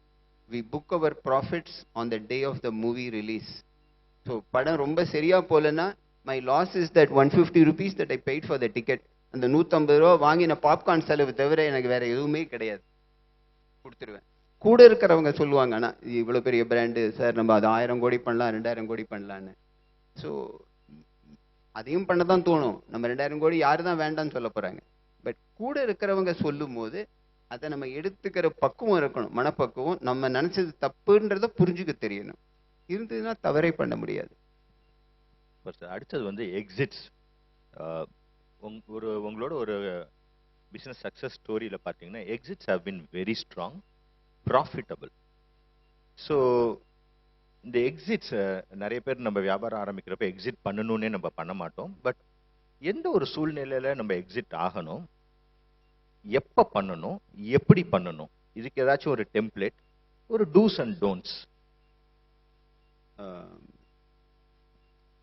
நம்ம வந்து ஒரு நல்ல ஒரு பிஸ்னஸ் ஆரம்பிக்கிறோம் அப்படின்னா நம்ம நோக்கமே வந்து இந்த பிஸ்னஸ் நம்மளையும் தாண்டி இருக்கணுன்ற நோக்கத்தோடு தான் நம்ம ஒரு தொழில் ஆரம்பிக்கிறோம்.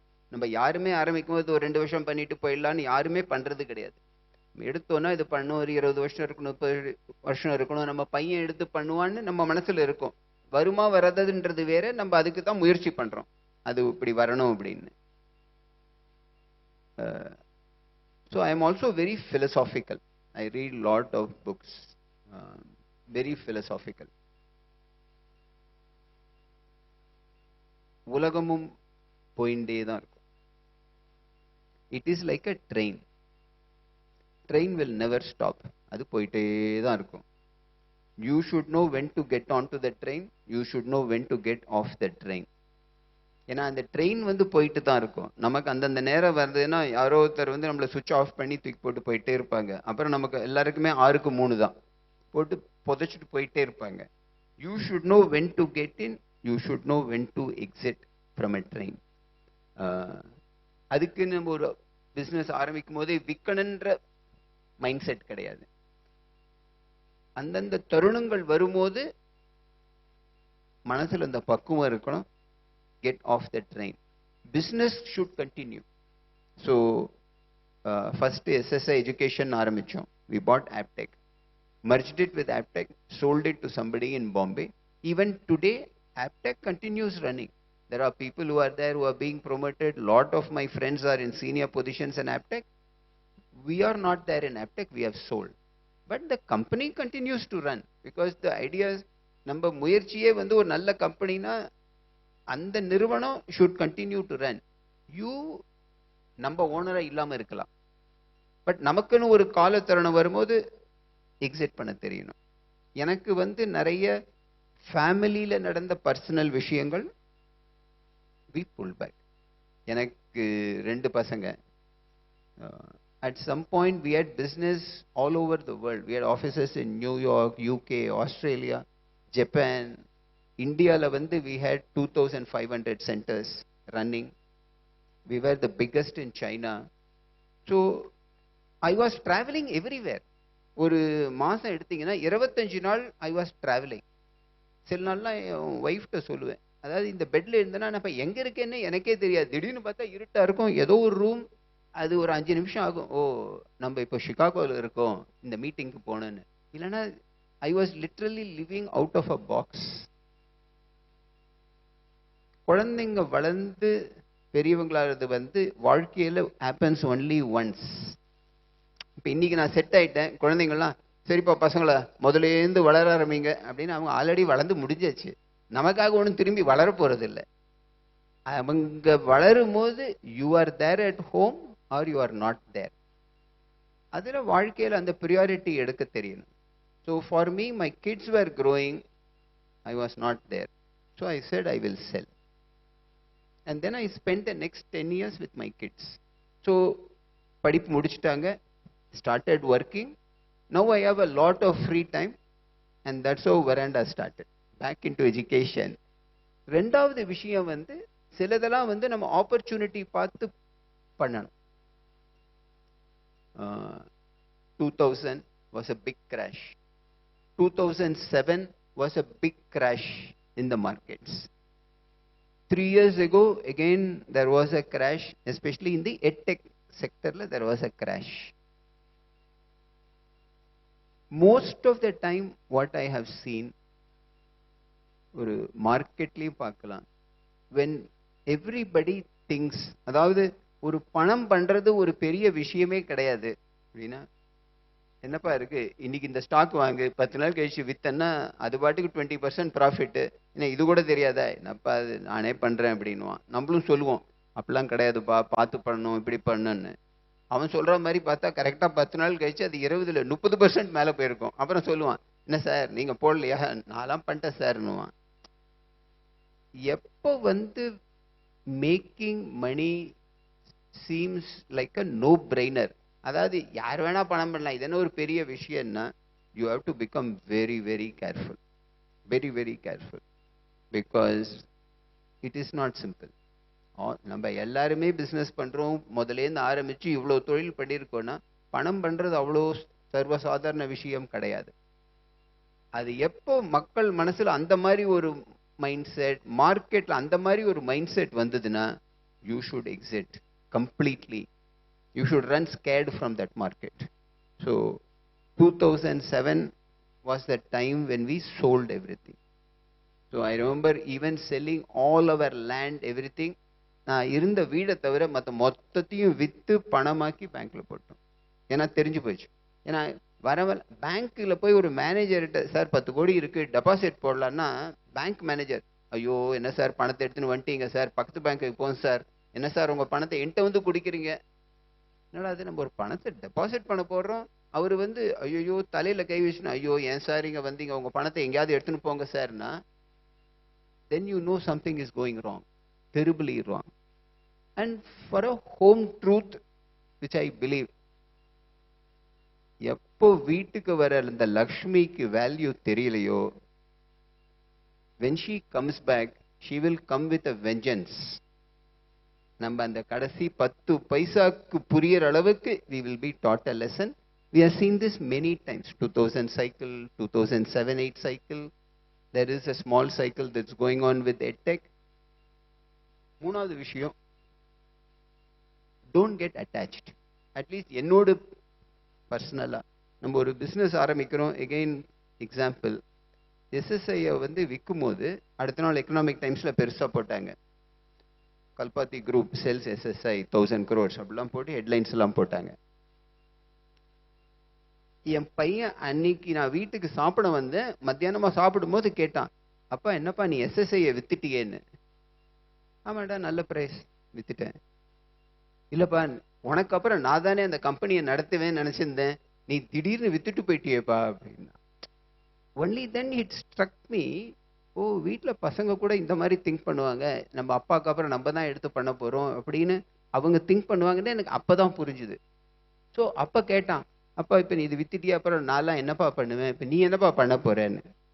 ஸோ சாஃப்ட்வேரை வித்துட்டியே அப்படின்னு. So I told him, I am not in the business of software, I am in the business of doing business. So அந்த அட்டாச்மெண்ட் அவ்வளோ இருக்கக்கூடாது. இருந்ததுன்னா அது சரியா இல்லைன்னு தெரியும் போதும் நம்மளே ஒரு வீம்புக்கு நம்ம தொழில் நம்ம பேரு நம்ம பண்றோம் ஒரு ஃபர்ஸ்ட் ஜெனரேஷன் ஆண்டர்பிரினருக்கு அது இருக்கக்கூடாது. நமக்கு அந்த மனசுல இந்த பக்குவம் இருக்கணும். Excellent sir. அடுத்து இப்போ நீங்க ஒரு முதலீட்டாளர் ஆயிட்டீங்க, நிறைய நிறுவனங்கள்ல முதலீடு பண்றீங்க. அப்போ ஒரு வியாபாரத்துல நீங்க முதலீடு பண்றப்ப ஒண்ணு அந்த வியாபாரத்தோட வளர்ச்சிக்கான வாய்ப்புகள் அதோட அடிப்படையிலையும் அந்த தொழில் முனிவரோட குணாதிசயங்கள், இந்த 2 அடிப்படையில தான் முடிவு பண்ணுவீங்க. ஸோ ஒரு தொழில் முனிவரோட எந்த குவாலிட்டிஸை நீங்க முக்கியமா நோட்டீஸ் பண்ணுவீங்க? நீங்க அதுல முதலீடு பண்றதுக்கு முன்னாடி இந்த குவாலிட்டிஸ் இருந்தா நான் அந்த I will bet on that entrepreneur அப்படிங்கிறது எந்த குவாலிட்டிஸை நீங்க பார்ப்பீங்க? ஸோ நீங்க சொன்ன மாதிரி அந்த தொழிலுக்கு மக்கள் மத்தியில் வரவேற்பு இருக்குமா, அதுல லாபம் இருக்குமா, மார்க்கெட் சைஸ் எவ்வளோ பெருசு, அது ஒரு விஷயம். அது யூஸ்வலாக நாங்களே பண்ணிட்டு தான் ஒரு ஆண்டர்பிரினர் வரானா நாங்களே முதல்ல அதை இன்வெஸ்ட் பண்ணிடுவோம். பாவம் ஒருத்தர் முதல்ல தொழில் ஆரம்பிக்கிறாரு, அவளுக்கு இது இவ்வளோ தூரம் தெரிஞ்சிருக்க முடியாது. நான் எப்பவுமே பார்க்கறது என்னன்னா, அண்ட் இது நம்ம எல்லாருக்குமே ட்ரூ, நாளைக்கு நான் அவர் ஆரம்பிச்சு 2 வாரத்துல பெருசா இடி விழ போகுது, அது எனக்கு தெரியும் இப்பவே. அது என்னன்னு தெரியாது, பட் நம்ம ஆரம்பிச்சோன்னா இந்த ஃபர்ஸ்ட் 1 இயர்ல பல விஷயங்கள் தாறுமாறா தான் போகும். அப்படி போகும்போது will he stay or will he go back? ஏன்னா இப்போ ஆரம்பிக்கிறவங்க எல்லாருமே ஒரு ப்ரொஃபஷனலாக தான் இருப்பாங்க. ஒரு மைக்ரோசாஃப்டில் ஒர்க் பண்ணியிருக்கேன், 3 இயர்ஸ் ஒர்க் பண்ணியிருக்கேன். இப்போ இது நடக்காட்டா கூட he can go and join an Amazon. நிச்சயமா வேலை கிடைக்கும், இமீடியட்டாக கிடைக்கும், அவர் பாட்டுக்கு போயிடுவார். அந்த மாதிரி மன விஷயத்தில் அந்த மாதிரி வராரா, இல்லை கம் வாட் மே, என்ன ஆனாலும் சரி இதை நான் எடுத்து சக்ஸஸ் பண்ணாமல் நான் இங்கே எதுவும் போகிறது இல்லை அப்படின்ற ஒரு மைண்ட் செட் இருக்கான்றது தான் எனக்கு நம்பர் 1 யார்ட் ஸ்டிக். அது இல்லைன்னா நான் இன்வெஸ்ட் பண்ணவே மாட்டேன். ஏன்னா எகைன் என்னதான் பிஸ்னஸ் பிளான் போட்டாலும், என்னதான் பவர் பாயிண்ட் போட்டாலும், அது இப்படி போட்டு அப்படி போட்டு கிராஃபு கீஃபு அது இது பெயிண்டிங் 3D என்ன போட்டாலும், எவ்வளவுதான் ஸ்டடி பண்ணினாலும் ஃபர்ஸ்ட் 1 இயர்ல பல விஷயங்கள் தவறாதான் போகும். எல்லா பிஸ்னஸும் அப்படித்தான். எந்த பிஸ்னஸும் தொட்டு இப்படி போறதே கிடையாது. அது எப்பவுமே சொல்லுவாங்க, there is an American dream I am chasing. I always tell for every American dream there are a million American nightmares. நமக்கு யாருக்கு நைட்மேரை பத்தி கேட்டு பண்ணும் யாருக்கு இன்ட்ரெஸ்ட் இல்லையே. பில்கேட்ஸ் இப்படி பண்ணார் அப்படி பண்ணார் அப்படிதான். பில்கேட்ஸ் பக்கத்துல இருந்தவர் ஒன்றும் இல்லாம போனார், அதை யாருமே பார்க்கறது இல்லையே. So it is very important for me that அந்த அவருக்கு அந்த இது ஃபீலிங் இருக்கணும். நான் எடுத்து நான் பண்றேன், இது என்னால் நான் அதை முயற்சி அதை முடிவு பண்ணாம நான் போக மாட்டேன்னு இருந்ததுன்னா தட் பிஸ்னஸ் வில் சக்சீட். அவருக்கு இப்போ மேபி ஃபர்ஸ்ட் இயர்ல அவர் சொன்ன மாதிரி இல்லாட்டாலும் 3 இயர்ஸ்ல பெருசா பண்ணிடுவான்னு நல்ல நம்பிக்கை உண்டு. அந்த ஒரு இது இல்லைன்னா I don't do. Second thing I look for is value systems. எவ்வளவோ பிஸ்னஸ் அக்வயர் பண்றோம். ஸோ ஒரு பிஸ்னஸ் நாங்கள் அக்வயர் பண்ண போனோம், ஆனால் அக்வயர் பண்ண முடிக்க முடியல transaction for various reasons. But அவரு கூட கிட்டத்தட்ட 1 வருஷம் பழகியிருப்பேன். அவர் ராஜஸ்தானில் தான் இருந்தார். ஸோ போவேன், அவர் வீட்டுக்கு போயிருக்கேன், அவரோட பிரதரை மீட் பண்ணியிருக்கேன். அவரும் பிரதரும் ஜாயிண்ட் ஃபேமிலி, அவங்க சேர்ந்து வீடு கட்டுறாங்க. ஸோ அந்த வீடெல்லாம் போய் பார்த்துருக்கேன். சார் இங்கே தான் எங்கள் அம்மா இருப்பாங்க, எங்கள் அப்பா இருக்க போகிறாரு, இவர் அதெல்லாம் போய் பார்ப்பேன். அவங்க வீட்டில் போய் சாஃப்டாக அவங்க அம்மா அப்பாட்ட காலில் விழுந்து நான் பிளெஸ்ஸிங்ஸும் வாங்கியிருக்கேன். அவரு கூட மார்னிங் பாட்டு கேட்டு வாக்கிங் போவோம். அவருக்கு அந்த கிருஷ்ணர் பாட்டுலாம் ரொம்ப பிடிக்கும். அந்த பாட்டை போடுவார், நானும் அவரும் ஒரு 1 hour பாட்டு கேட்டு நடந்துட்டு போயிட்டு இங்கே அங்கே போய். His value systems were very strong. Respect for elders, family values, absolute integrity. ஒரு எந்த விஷயத்துக்கும் ஒரு பொய்யோ கபடமோ எதுவுமே கிடையாது. But an excellent business person. So for me that is also very very important. What are his value systems? Value systems are not good, I will not invest. Excellent sir. அடுத்து ideas are plenty, execution is the differentiatorங்கறாங்க. So இந்த execution skillsல abundance எப்படி பார்க்கிறது? ஏன்னா நம்ம இதுலயுமே இப்ப செயலில் மிகுதி அப்படிங்கிறது தான் நம்மளோட டாபிக். Execution பண்றப்ப how does an entrepreneur look at abundance in whatever he does?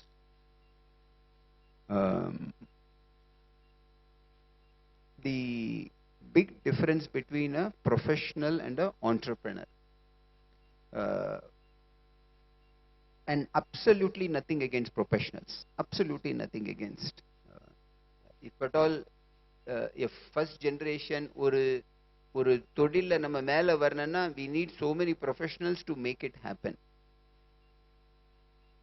But a professional end of the day does his job, role, responsibility, what are his incentives, what is the package that drives a professional. An entrepreneur goes beyond. For instance, நான் சொன்னேன் இல்லையா, இவ்வளோ பேர் வேலையை விட்டு போனாங்க, எடுத்து பண்ணுறோம் அப்படின்னு.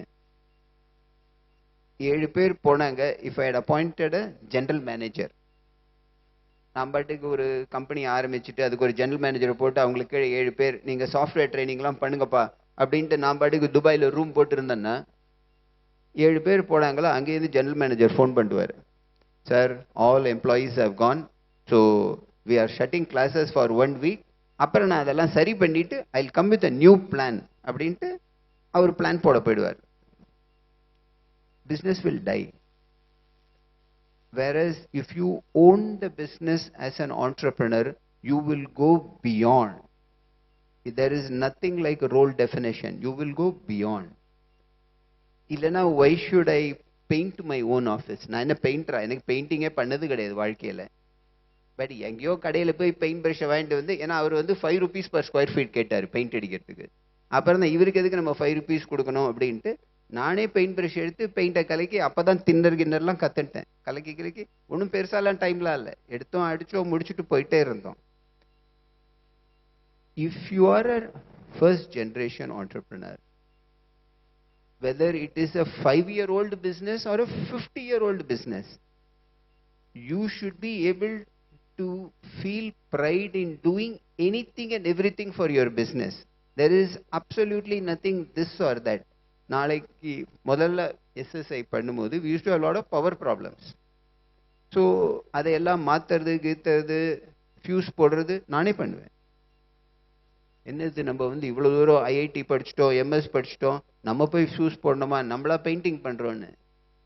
என்னோட தொழில் அது, என்னோட business. I will go beyond the call of role, responsibility or duty because it is my business.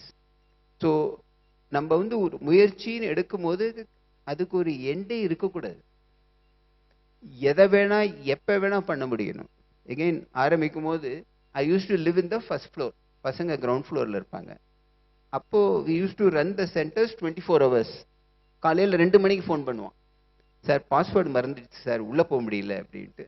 I used to come down at 2 o'clock in the morning, solve. பசங்க பார்த்த பிறகு, சார் எனக்கு இந்த ஒரு டவுட் இருக்குது சார், கிளியர் பண்ணுங்க sir, அது பண்ணுங்க சார்னு 3 மணி வரையில் பசங்களோட தான் இருப்பேன். That is something you should be willing to do. Go beyond the call of duty or responsibility if it has to succeed. You will see the benefit very, very quickly.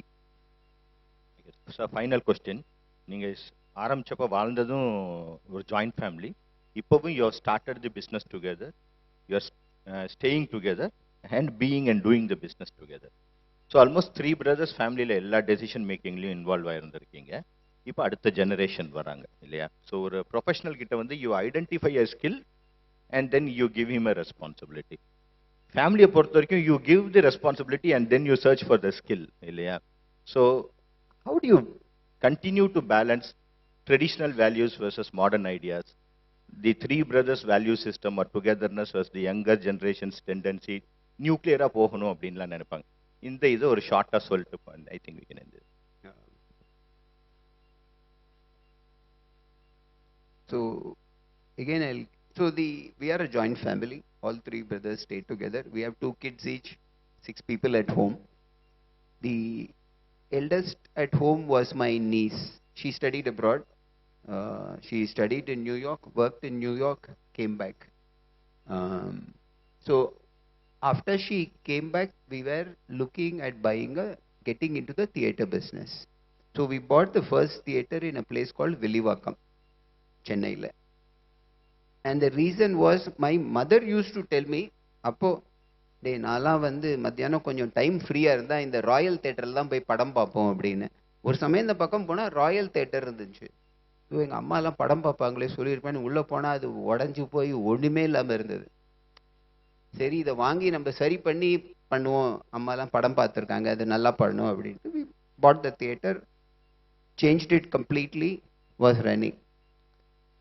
So my eldest niece came back after finishing computer science, worked abroad, came back. So I said, why don't you do this?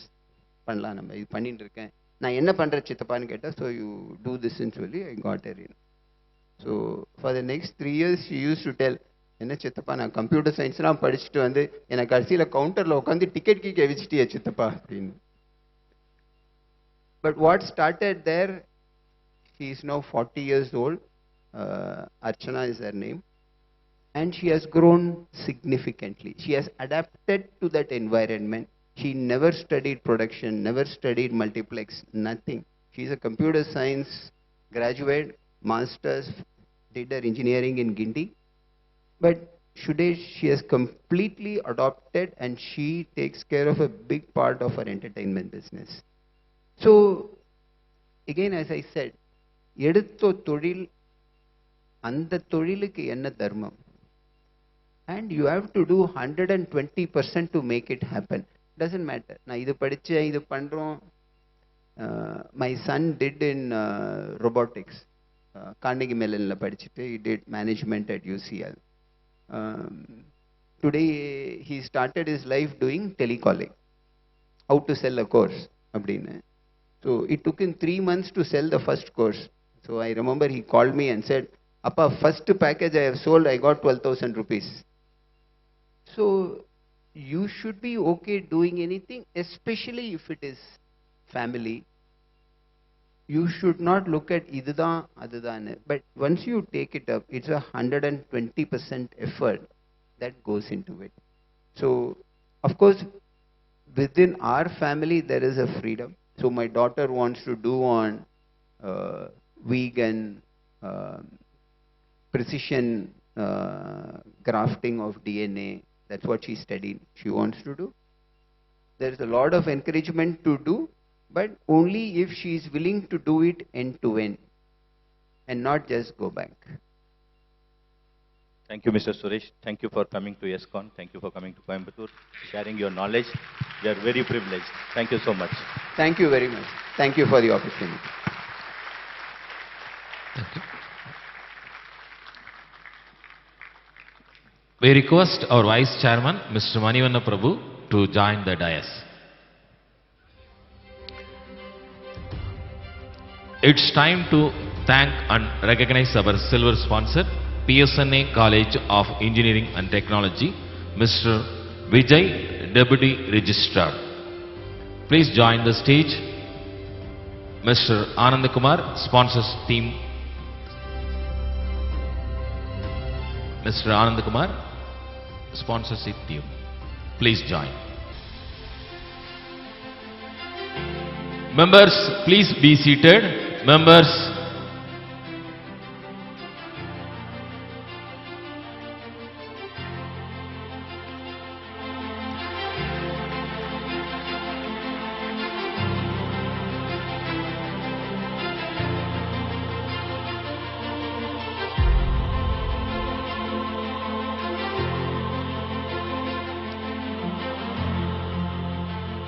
we request our Vice Chairman to felicitate Mr. Kalpati Suresh. Applause. Give a round of applause, please.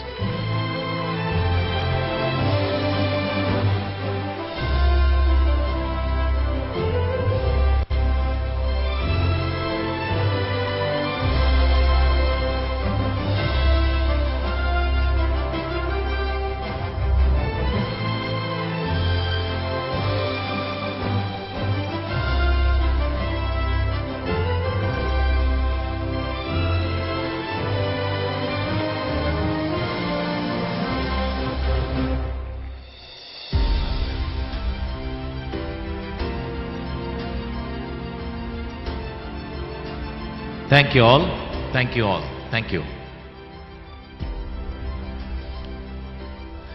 நிகழ்வில் அடுத்ததாக வளர்ச்சியில் மிகுதி. We request to play intro video of Sri Anand Chari.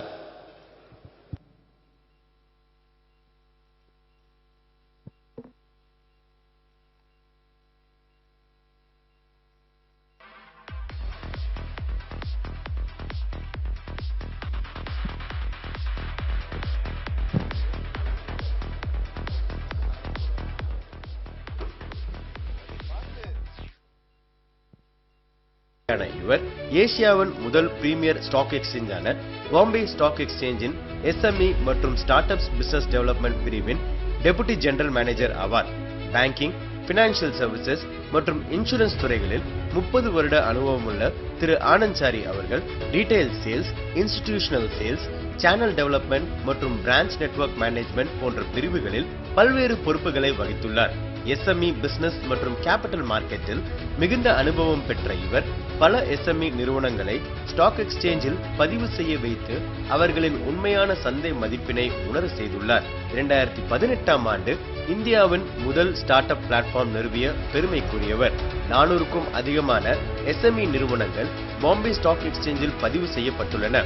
17 துறைகளில் பதிவு செய்யப்பட்டு தங்கள் தொழில் வளர்ச்சிக்கு ரூபாய் 5,000 கோடிக்கு மேல் மூலதனம் ஈட்டியுள்ள இந்த எஸ்எம்இ நிறுவனங்களின் மொத்த சந்தை மதிப்பு 97,265 கோடி ரூபாய் ஆகும்.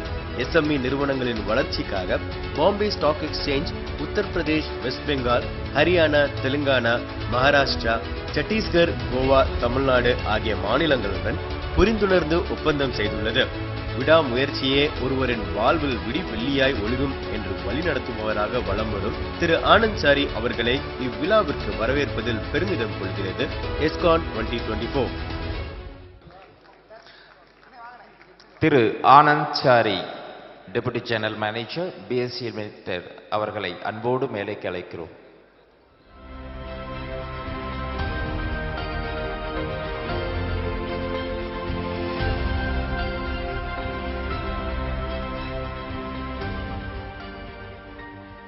Good afternoon. Sir, sound kammiya irukku. Young entrepreneur school idu. The voice should be a little bit more. It's 11:30. Good morning. Yes, in the energy நம்ம தமிழ்நாட்டில தான் இருக்கணும் கண்டிப்பாவே. அது ரொம்ப important. and I think I am really enlightened with the session of Kalpati Suresh sir. Honestly, அத மாதிரி ஒரு செஷனை கேட்டுட்டு இப்போ நாங்க ஒரு டிஃபரெண்டான ஒரு சப்ஜெக்ட்டுக்கு போறோம். That has been very enlightening session for me. Honestly, I could really got a nostalgic experience in கண்டிப்பா சொல்ல முடியும். ஏன்னா அவரோட ஜேர்னியை சொல்லும்போது ஒரு கதை மாதிரி, ஒரு மூவி மாதிரி இருந்தது. அவர் தொடங்கினதுலேருந்து அவர் எப்படி இன்னைக்கு சக்சஸ்ஃபுல்லா ஒரு என்டர்பிரினரா இருக்கான்னு சொல்லும்போது கண்டிப்பாவே அது ஒரு என்கரேஜிங், ஒரு என்லைட்டனிங்கா இருக்கு. நான் 30 வருஷமா ஒரு கேபிட்டல் மார்க்கெட் சைடில், மியூச்சுவல் ஃபண்ட் சைடில் நான் வேலை பண்ணியிருக்கேன். இப்போ 7 வருஷமா Bombay stock exchange, premier stock exchange, ஏஷியாலேயே ஓல்டஸ்ட் ஸ்டாக் எக்ஸ்சேஞ்சில் நான் வேலை பண்ணிட்டு இருக்கேன். நான் SME and startup listing நான் பார்த்துக்கிறேன் 7 வருஷமா. என்னோட கலீக் செந்தில் வந்திருக்காரு, டிஜி செந்தில். அவர் சென்னை ஆஃபீஸை பார்த்துக்கிறாரு, ஃபுல் தமிழ்நாடுவை. அவரும் என்னோட வந்திருக்காரு. இன்னைக்கு இந்த மாதிரி பிரம்மாண்டமான ஒரு Yescon இவெண்ட் நடக்க போறதுன்னு சொன்னோன்னே நாங்க முதல்ல தேங்க்ஸ் சொல்றது பார்த்தீங்கன்னா கண்டிப்பா பிரேம்க்கு சொல்லணும். அதை இன்ட்ரடியூஸ் பண்ண குமார் சார் நானே அவர்களிடம் தான் என்னை கனெக்ட் பண்ணாரு. Then I could really see that I had a Zoom meeting with Nidhi Mohan sir. Thanks sir for having us here, and we are really privileged to be there in this entrepreneur school, and we would like to see more and more events going to be conducted, and we would like to see more companies are going to be listed onto the bourses now. நாங்க இங்க பேசணும்னு நாங்க நினைக்கும் போது முதல் ஸ்டார்டிங்கே veranda learning சாரோட தான் உட்கார்ந்தேன், சுரேஷ் கல்பதி சாரோட தான் உட்கார்ந்தேன். அவர் சொன்னா என்னோட கம்பெனி நாங்க லிஸ்ட் பண்ணிக்கோம் பாம்பே ஸ்டாக் எக்ஸ்சேஞ்ச்லன்னு. ஸோ எனக்கு ரொம்ப காலங்காலத்தில் அவர் பக்கத்தில் உட்காந்து சொல்லும்போது ரொம்ப சந்தோஷமா இருக்கு. நான் சொன்னேன் சார், அந்த சப்ஜெக்டை பத்தி தான் நான் பேச போறேன் எல்லாருக்கும். இங்கேருந்து நீங்க சொன்னீங்க 38,000 கம்பெனி இருக்குன்னு. சுரேஷ் சார் அதுக்கு முன்னால செஷன்ல சொன்னார் 38,000 கம்பெனி இங்க இருக்குன்னு. எங்களுக்கு நாங்க இப்ப பாத்தீங்கன்னா Bombay stock exchange SME platform, growing platform, fastest growing in குளோப்னு பாத்தீங்கன்னா 474 கம்பெனி எஸ்எம்இ கம்பெனி லிஸ்ட் ஆயிருக்கு லாஸ்ட் 11 வருஷத்துல. அத மாதிரி லிஸ்ட் பண்ணதுல 5,800 கோடிக்கு மேல ஃபண்டிங் இதுல ரேஸ் பண்ண முடிஞ்சது. இன்னைக்கு என்ன வேல்யூ இருக்குன்னு நினைக்கிறீங்க? அந்த market cap of this 5,800 crores raise பண்ணது இன்னைக்கு என்ன வேல்யூ இருக்குன்னு நினைக்கிறீங்க? நீங்க எல்லாம் என்ன வெல்த் கிரியேஷன் ஆயிருக்கும்னு நினைக்கிறீங்க நீங்க? 15,000 1,08,000 crores இதுல வெல்த் கிரியேஷன் ஆயிருக்கு. உங்கள மாதிரி ஸ்மால் மீடியம் என்டர்பிரைசஸ் இந்த பிளாட்ஃபார்ம்ல லிஸ்ட் பண்ணதுக்கு அப்புறமா கம்பெனி எவ்வளவு மடங்கா growth ஆயிருக்கு நீங்க நான் ஜஸ்ட் ஒரு 2-3 எக்ஸாம்பிள் சொல்றேன். அதுக்கப்புறமா நம்ம என்ன மாதிரி கம்பெனி இதுல லிஸ்ட் ஆகலாம், என்னெல்லாம் கிரைட்டீரியா இருக்கு, என்ன மித்ஸ் உங்க மைண்ட்ல இருக்குன்னு அது கிளாரிட்டி பண்றதுக்காக தான் நாங்க இங்க வந்திருக்கோம். இதுல பாத்தீங்கன்னா ஒரு கம்பெனி, பாம்பே பேஸ்ட் ஒரு கம்பெனி, அவங்க ஒரு 24 கோடி டர்ன் ஓவர் பண்ணிட்டு இருந்தாங்க. 3,80,00,000 ப்ராஃபிட் ஆஃப்டர் டாக்ஸ் கட் பண்ண அப்புறமா அவங்க ப்ராஃபிட் காமிச்சது 3,80,00,000. அவர் உட்கார்ந்து பேசும்போது அவர் சொன்னாரு, சார் நான் நெக்ஸ்ட் இயர் ஒரு 20 கோடி ப்ராஃபிட் ஆஃப்டர் டாக்ஸ், அதுக்கப்புறமா 40 கோடி பண்ணுவேன் அப்படின்ட்டு. நீங்க நினைச்சு பாருங்க, நாங்க ரெகுலேட்டர் கொஞ்சம் ஜூம் லென்ஸ் எடுத்து தான் பார்ப்போம். நான் சொன்னேன், சரி நீங்க பண்ணுங்க, அதுக்கப்புறமா பார்க்கலாம், ஆனா நீங்க லிஸ்ட் பண்ணுங்க முதல்ல அப்படின்னு. அந்த சமயத்துல அவர் அந்த கான்பிடன்ஸ் இருந்து நம்ம பிளாட்ஃபார்ம்ல ஒரு பெடிகிரி பாம்பே ஸ்டாக் எக்ஸ்சேஞ்ச் பாத்தீங்கன்னா 149 வருஷமா இருக்கு. ஏசியாலேயே ஓல்டஸ்ட் ஸ்டாக் எக்ஸ்சேஞ்ச். லிஸ்ட் பண்றதுன்னு பாத்தீங்கன்னா மெயின் போர்ட்ல 4,800 கம்பெனி லிஸ்ட் ஆயிருக்கு. Number of companies listed, highest number of company listed. இதுலயும் நீங்க பார்க்கும்போது SME பிளாட்ஃபார்ம் நாங்க வந்து 2012 13th மார்ச் நாங்க ஸ்டார்ட் பண்ணோம். இன்னைக்கு பாத்தீங்கன்னா 474 கம்பெனி லிஸ்டட். ஆனா சுரேஷ் சார் சொன்ன மாதிரி அதுல வந்து ரொம்ப ஈஸியா கன்வின்ஸ் பண்ண முடியாது, நிறைய பேரை அந்த தாட்டை பண்ண முடியாது. நாங்க இது வரைக்கும் ஆஸ் அ டீம் 50,000 MSSME கம்பெனியை மீட் பண்ணிருக்கோம். நான் இண்டிவிஜுவலி 4,500க்கு மேல MSSME company across India travel பண்ணி மீட் பண்ணிருக்கேன். அதுல 474 கம்பெனி தான் வந்திருக்கு. நிறைய மித்ஸ் உங்க மைண்ட்லயே இருக்கும், அதை நம்ம கிளாரிஃபை பண்ணுவோம். டைம் இருக்கு நம்ம கிட்ட இன்னைக்கு. இதுல பாத்தீங்கன்னா 474 கம்பெனியும் பாத்தீங்கன்னா மோர் தென் 23 செக்டர்ஸ்ல வந்திருக்கு இந்த கம்பெனி. மோர் தென் 23 செக்டர். ட்ரேடிங் கம்பெனியும் இருக்கு, இதுல ஐடி கம்பெனியும் இருக்கு, உங்களுக்கு ஜுவல்லரி மேனுஃபேக்சரிங் கம்பெனியும் இருக்கு. இத மாதிரி நிறைய கம்பெனி வந்திருக்கு. இப்ப நான் சொல்ல வந்த இது 3 கோடி 80 லட்சம் ப்ராஃபிட்ல இருந்து அவர் சொன்னாரு 20 40 கோடி 60 நான் பண்ணுவேன் சார் அப்படின்னாரு. நான் நம்பல. சரி நீங்க லிஸ்ட் பண்ணுங்க. அந்த கம்பெனியோட ப்ரொமோட்டர் சுஜய் கேவல் ரமானின் பேரு. சரி நீங்க பண்ணுங்க அப்படின்னு. நாலேஜ் மரீன் இன்ஜினியரிங் ஒர்க்ஸ் ஒரு கம்பெனி. அதுக்கப்புறமா அடுத்த வருஷம் நாங்க பார்த்தோம், கண்டிப்பாவே அவர் வந்து இந்த லெவல் ப்ராஃபிட்டபிலிட்டி எடுத்துட்டு வந்தாரு. இந்த வருஷம் 22-23 மார்ச்ல 46 crores நெட் ப்ராஃபிட் காமிச்சிருக்காரு. அந்த கம்பெனியோட வேல்யூஷன் பாத்தீங்கன்னா 1800 கோடி. லிஸ்ட் பண்ணும்போது பாத்தீங்கன்னா ஆல்மோஸ்ட் 40 கோடியோட வேல்யூஷன் இருந்தது. 15 கோடி அவர் ரேஸ் பண்ணிருப்பாரு மார்க்கெட்ல இருந்து. சோ அத மாதிரி பார்க்கும்போது சின்ன சின்ன கம்பெனி எல்லாம் வந்து லிஸ்ட் பண்றாங்க. அந்த கம்பெனி மல்டிஃபோல்டு க்ரோ ஆகிறதுக்கு என்ன வேணும்? மெயினா விட்டமின் எம். கரெக்டா இல்லையா? காசு இல்லாம ஏதாவது இருக்கா? காசே தான் கடவுளடான்னு நம்ம வந்து மூவி பார்த்திருக்கோம், நிறைய பேர்கிட்ட கேட்டிருக்கோம். Very important things. இப்ப சுரேஷ் சார் என்ன சொன்னாரு, நம்ம வந்து காசுன்னு நம்ம நினைச்சோம்னா ரொம்ப ஈஸியா கிடைச்சதுன்னா ஒண்ணும் இல்லை. நம்ம இவ்வளவு பெரிய செஷனை வச்சு நம்ம பேசிட்டு இருக்க மாட்டோம். காசுன்னு நம்ம வந்து பாத்தீங்கன்னா ரொம்ப ஸ்கேர்ஸ் காசு. கரெக்டா? நம்ம வந்து 1 லட்சம் டைம் நம்ம வந்து பகவானோட பேர் எடுத்தா கூட சில சமயத்துல இது கலியுகம், பட் ஆனாலும் கண்டிப்பா வர முடியும். காசுன்றது கிடைக்கிறது ரொம்ப ஈஸி கிடையாது. கரெக்டா? நம்ம ஸ்ட்ரகிள் பண்றது வந்து பிசினஸ் ஓட்டணும்னு. நான் வந்து பர்சனலி பாத்தீங்கன்னா நம்ம இருக்க ப்ரொமோட்டரை வந்து கடவுள் மாதிரி நினைக்கிறேன். இண்டிவிஜுவலா நீங்க பாத்தீங்கன்னா ஏன்னு சொல்றேன், நம்ம வந்து கண்டிப்பாவே ரோட்டி கப்படா மக்கான் தான் நம்ம நினைப்போம். நம்மளுக்கு வந்து ஒரு வீடு வேணும், சாப்பிட்றதுக்கு சாப்பாடு வேணும், ஒரு வீடு வேணும், மேல நம்மளுக்கு ஒரு திரை இருக்கணும், சோ நம்ம சேஃபா இருக்கணும் லைஃப்ல. அந்த மாதிரி நம்ம போய் கோவில்லையோ சர்ச்லயோ எங்க மசூதிலையோ நம்ம போய் பண்ணும்போது கண்டிப்பா கிடைக்குதா? இல்ல. உங்களை மாதிரி என்டர்பிரினர்ஸ், உங்களை மாதிரி ப்ரொமோட்டர்ஸ் தான் இந்த 3 திங்ஸும் கிரியேட் பண்றாங்க. நீங்க தான் ஜாப்ஸை கிரியேட் பண்றீங்க. அந்த ஜாப்ல யார் யார் வேலை பண்றாங்களோ அவங்களுக்கு வந்து ரோட்டி கப்படா மக்கான் நம்ம கிரியேட் பண்றோம். அதனால நீங்க உட்கார்ந்துருக்க எல்லார் என்டர்பிரினரும் ஒரு கடவுள் மாதிரி தான். இங்க உட்கார்ந்துருக்க ஒரு 1000-2000 பேர்ல பாத்தீங்கன்னா இந்த பிளாட்ஃபார்ம் த்ரூ நாங்க வந்து 1 லட்சம் மேல நாங்க வந்து ஜாப் கிரியேட் பண்ணிக்கோம். பாம்பே ஸ்டாக் எக்ஸ்சேஞ்ச் அதுல 4 பேர் இருந்தாங்கன்னா ஒரு ஃபேமிலியில நீங்க நினைச்சு பாருங்க, 4 லட்சத்துக்கு மேல இன்னைக்கு ரோட்டி கப்படா மக்கான் உங்களை மாதிரி என்டர்பிரினர் த்ரூ கண்டிப்பா கிடைச்சிட்டு இருக்கு. இப்போ நம்ம பார்த்த ஃபிகர்ல 38,000 நம்பர்ல நாங்க நினைக்கிறது வந்து அட்லீஸ்ட் ஒரு 20% கம்பெனி எலிஜிபிள் கம்பெனியா இருந்தா 7-8,000 கம்பெனி நம்ம தமிழ்நாட்டிலேருந்து எடுத்து போகணும்னு நாங்க வந்து கண்டிப்பாக ட்ரை பண்ணிட்டு இருக்கோம். ஆனா நாங்க ரெடி, இப்ப நீங்க ரெடியா இருந்தா நம்ம வந்து ஒரு கேள்வி உங்க முன்னால. சரியா? நீங்க ஒரு ஸ்டெப் எடுத்து வச்சீங்கன்னா 10 ஸ்டெப் நாங்க எங்க டீம் செந்தில் எல்லாரும் முன்னால வரதுக்கு நாங்க கண்டிப்பா ஹெல்ப் பண்ணிருக்கோம், ஹெல்ப் பண்ணுவோம். இதே கான்செப்டை உங்களோட உட்கார்ந்து 1 நிமிஷம் இல்ல 1 ஹவரோ 2 ஹவரோ உட்கார்ந்து நாங்க இந்த கான்செப்டை எக்ஸ்பிளைன் பண்ணி அதுல இருக்க என்னெல்லாம் கன்ஃபியூஷனோ மித்ஸை கிளாரிட்டி பண்ணி நம்ம கம்பெனியை லிஸ்ட் பண்ண முடியும். ப்ரிடாமன்ட்லி நான் பார்க்கும்போது இப்ப ரீசெண்டா நாங்க வந்து மீட்டிங் பண்ணோம் செந்தில் சாரோட, நம்ம டீம் மெம்பரோட நாங்க சென்னை ஆபீஸ்ல மீட் பண்ணோம். அங்க வந்து பாத்தீங்கன்னா ஆல்மோஸ்ட் வந்த பிசினஸ் கம்யூனிட்டியை பாத்தீங்கன்னா 12 மீட்டிங்ல ஆல்மோஸ்ட் ஒரு 10 பீப்புள் வேர் மார்வாடிஸ். 2 பேர் தமிழால் வந்தாங்க, சுகுமார்னு, இதே மாதிரி ஒரு கணேசன் வந்தாங்க. நான் கேட்டேன் என்ன ஆச்சு திடீர்னு, நான் பார்க்கும்போது தமிழ்நாடுன்னு நானும் வந்திருக்கேன், நம்ம தமிழால் தெரியலையே அப்படின்னு. இல்ல சார் அந்த வந்திருக்க இன்டர்மீடியேட்டரி வந்து அவங்க வந்து மார்வாடி, அவங்க வந்து எல்லா கம்யூனிட்டியும் அவங்க கனெக்டடா இருந்தது. நான் சொன்னேன் நெக்ஸ்ட் டைம் வரும்போது அட்லீஸ்ட் 12 இல்ல 10 வச்சா கூட எனக்கு வந்து அட்லீஸ்ட் ஒரு 8 கம்பெனியாவது நம்மளுக்கு வரணும் தமிழ்நாட்டுல இருந்து.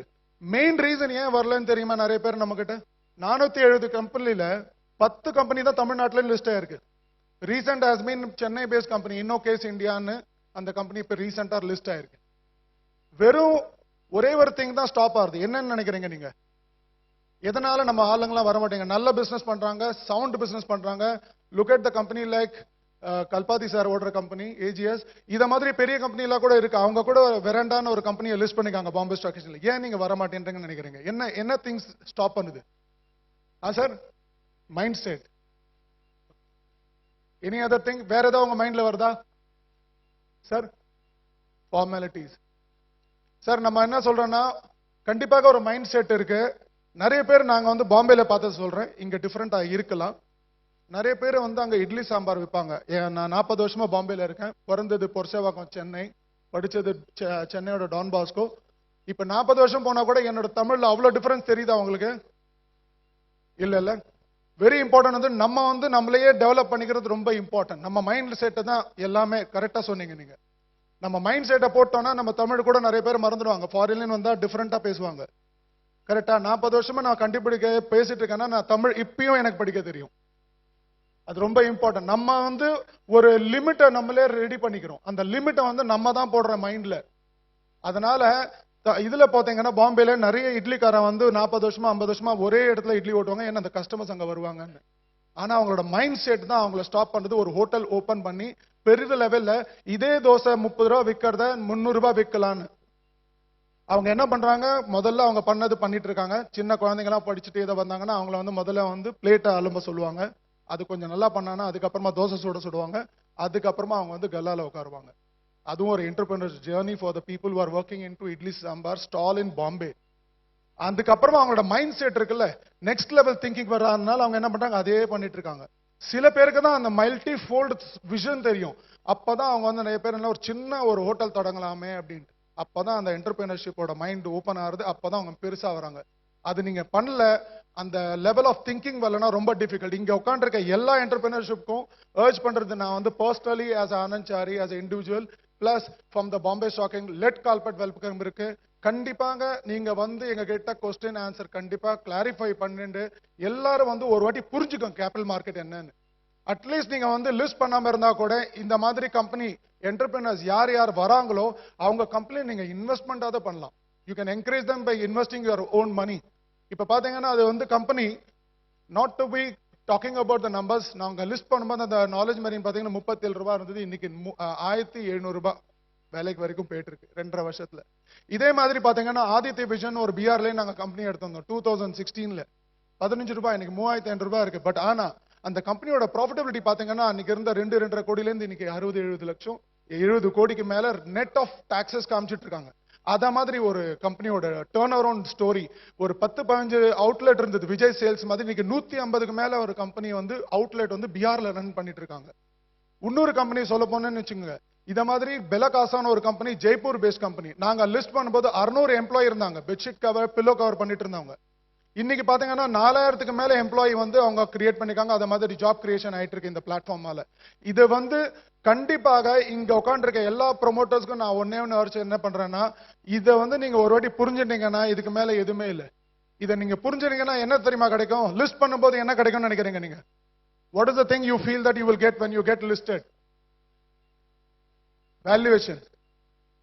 Where is it? Sir? Branding. Very nice. Sir, நான் ஒன்னு சொல்றேன் உங்ககிட்ட, மோட்சம் கிடைக்கும் சார். ஏன் தெரியுமா? நம்ம வந்து predominantly நாங்க வந்து பெயின் பாயிண்ட் என்ன பார்த்தோம்னா ஆல் இந்தியால எல்லா என்டர்பிரினருக்கும் என்ன ப்ராப்ளம் தெரியுமா? இஎம்ஐ பர்டன் தான். நாங்க லோன் வாங்கிட்டோம் சார் பேங்க்ல இருந்து. லோன் பர்டன் நிறைய இருக்கு. நம்ம பேலன்ஸ் ஷீட்டை பேலன்ஸ்டா இல்ல, அதுதான் சொல்லுவாங்க. அதனால நான் வந்து சொல்றதுன்னா, இப்ப நம்ம வந்து சுரேஷ் சார் சொன்ன மாதிரி அந்த கியூ எடுக்கிறேன். It is like a marathon running.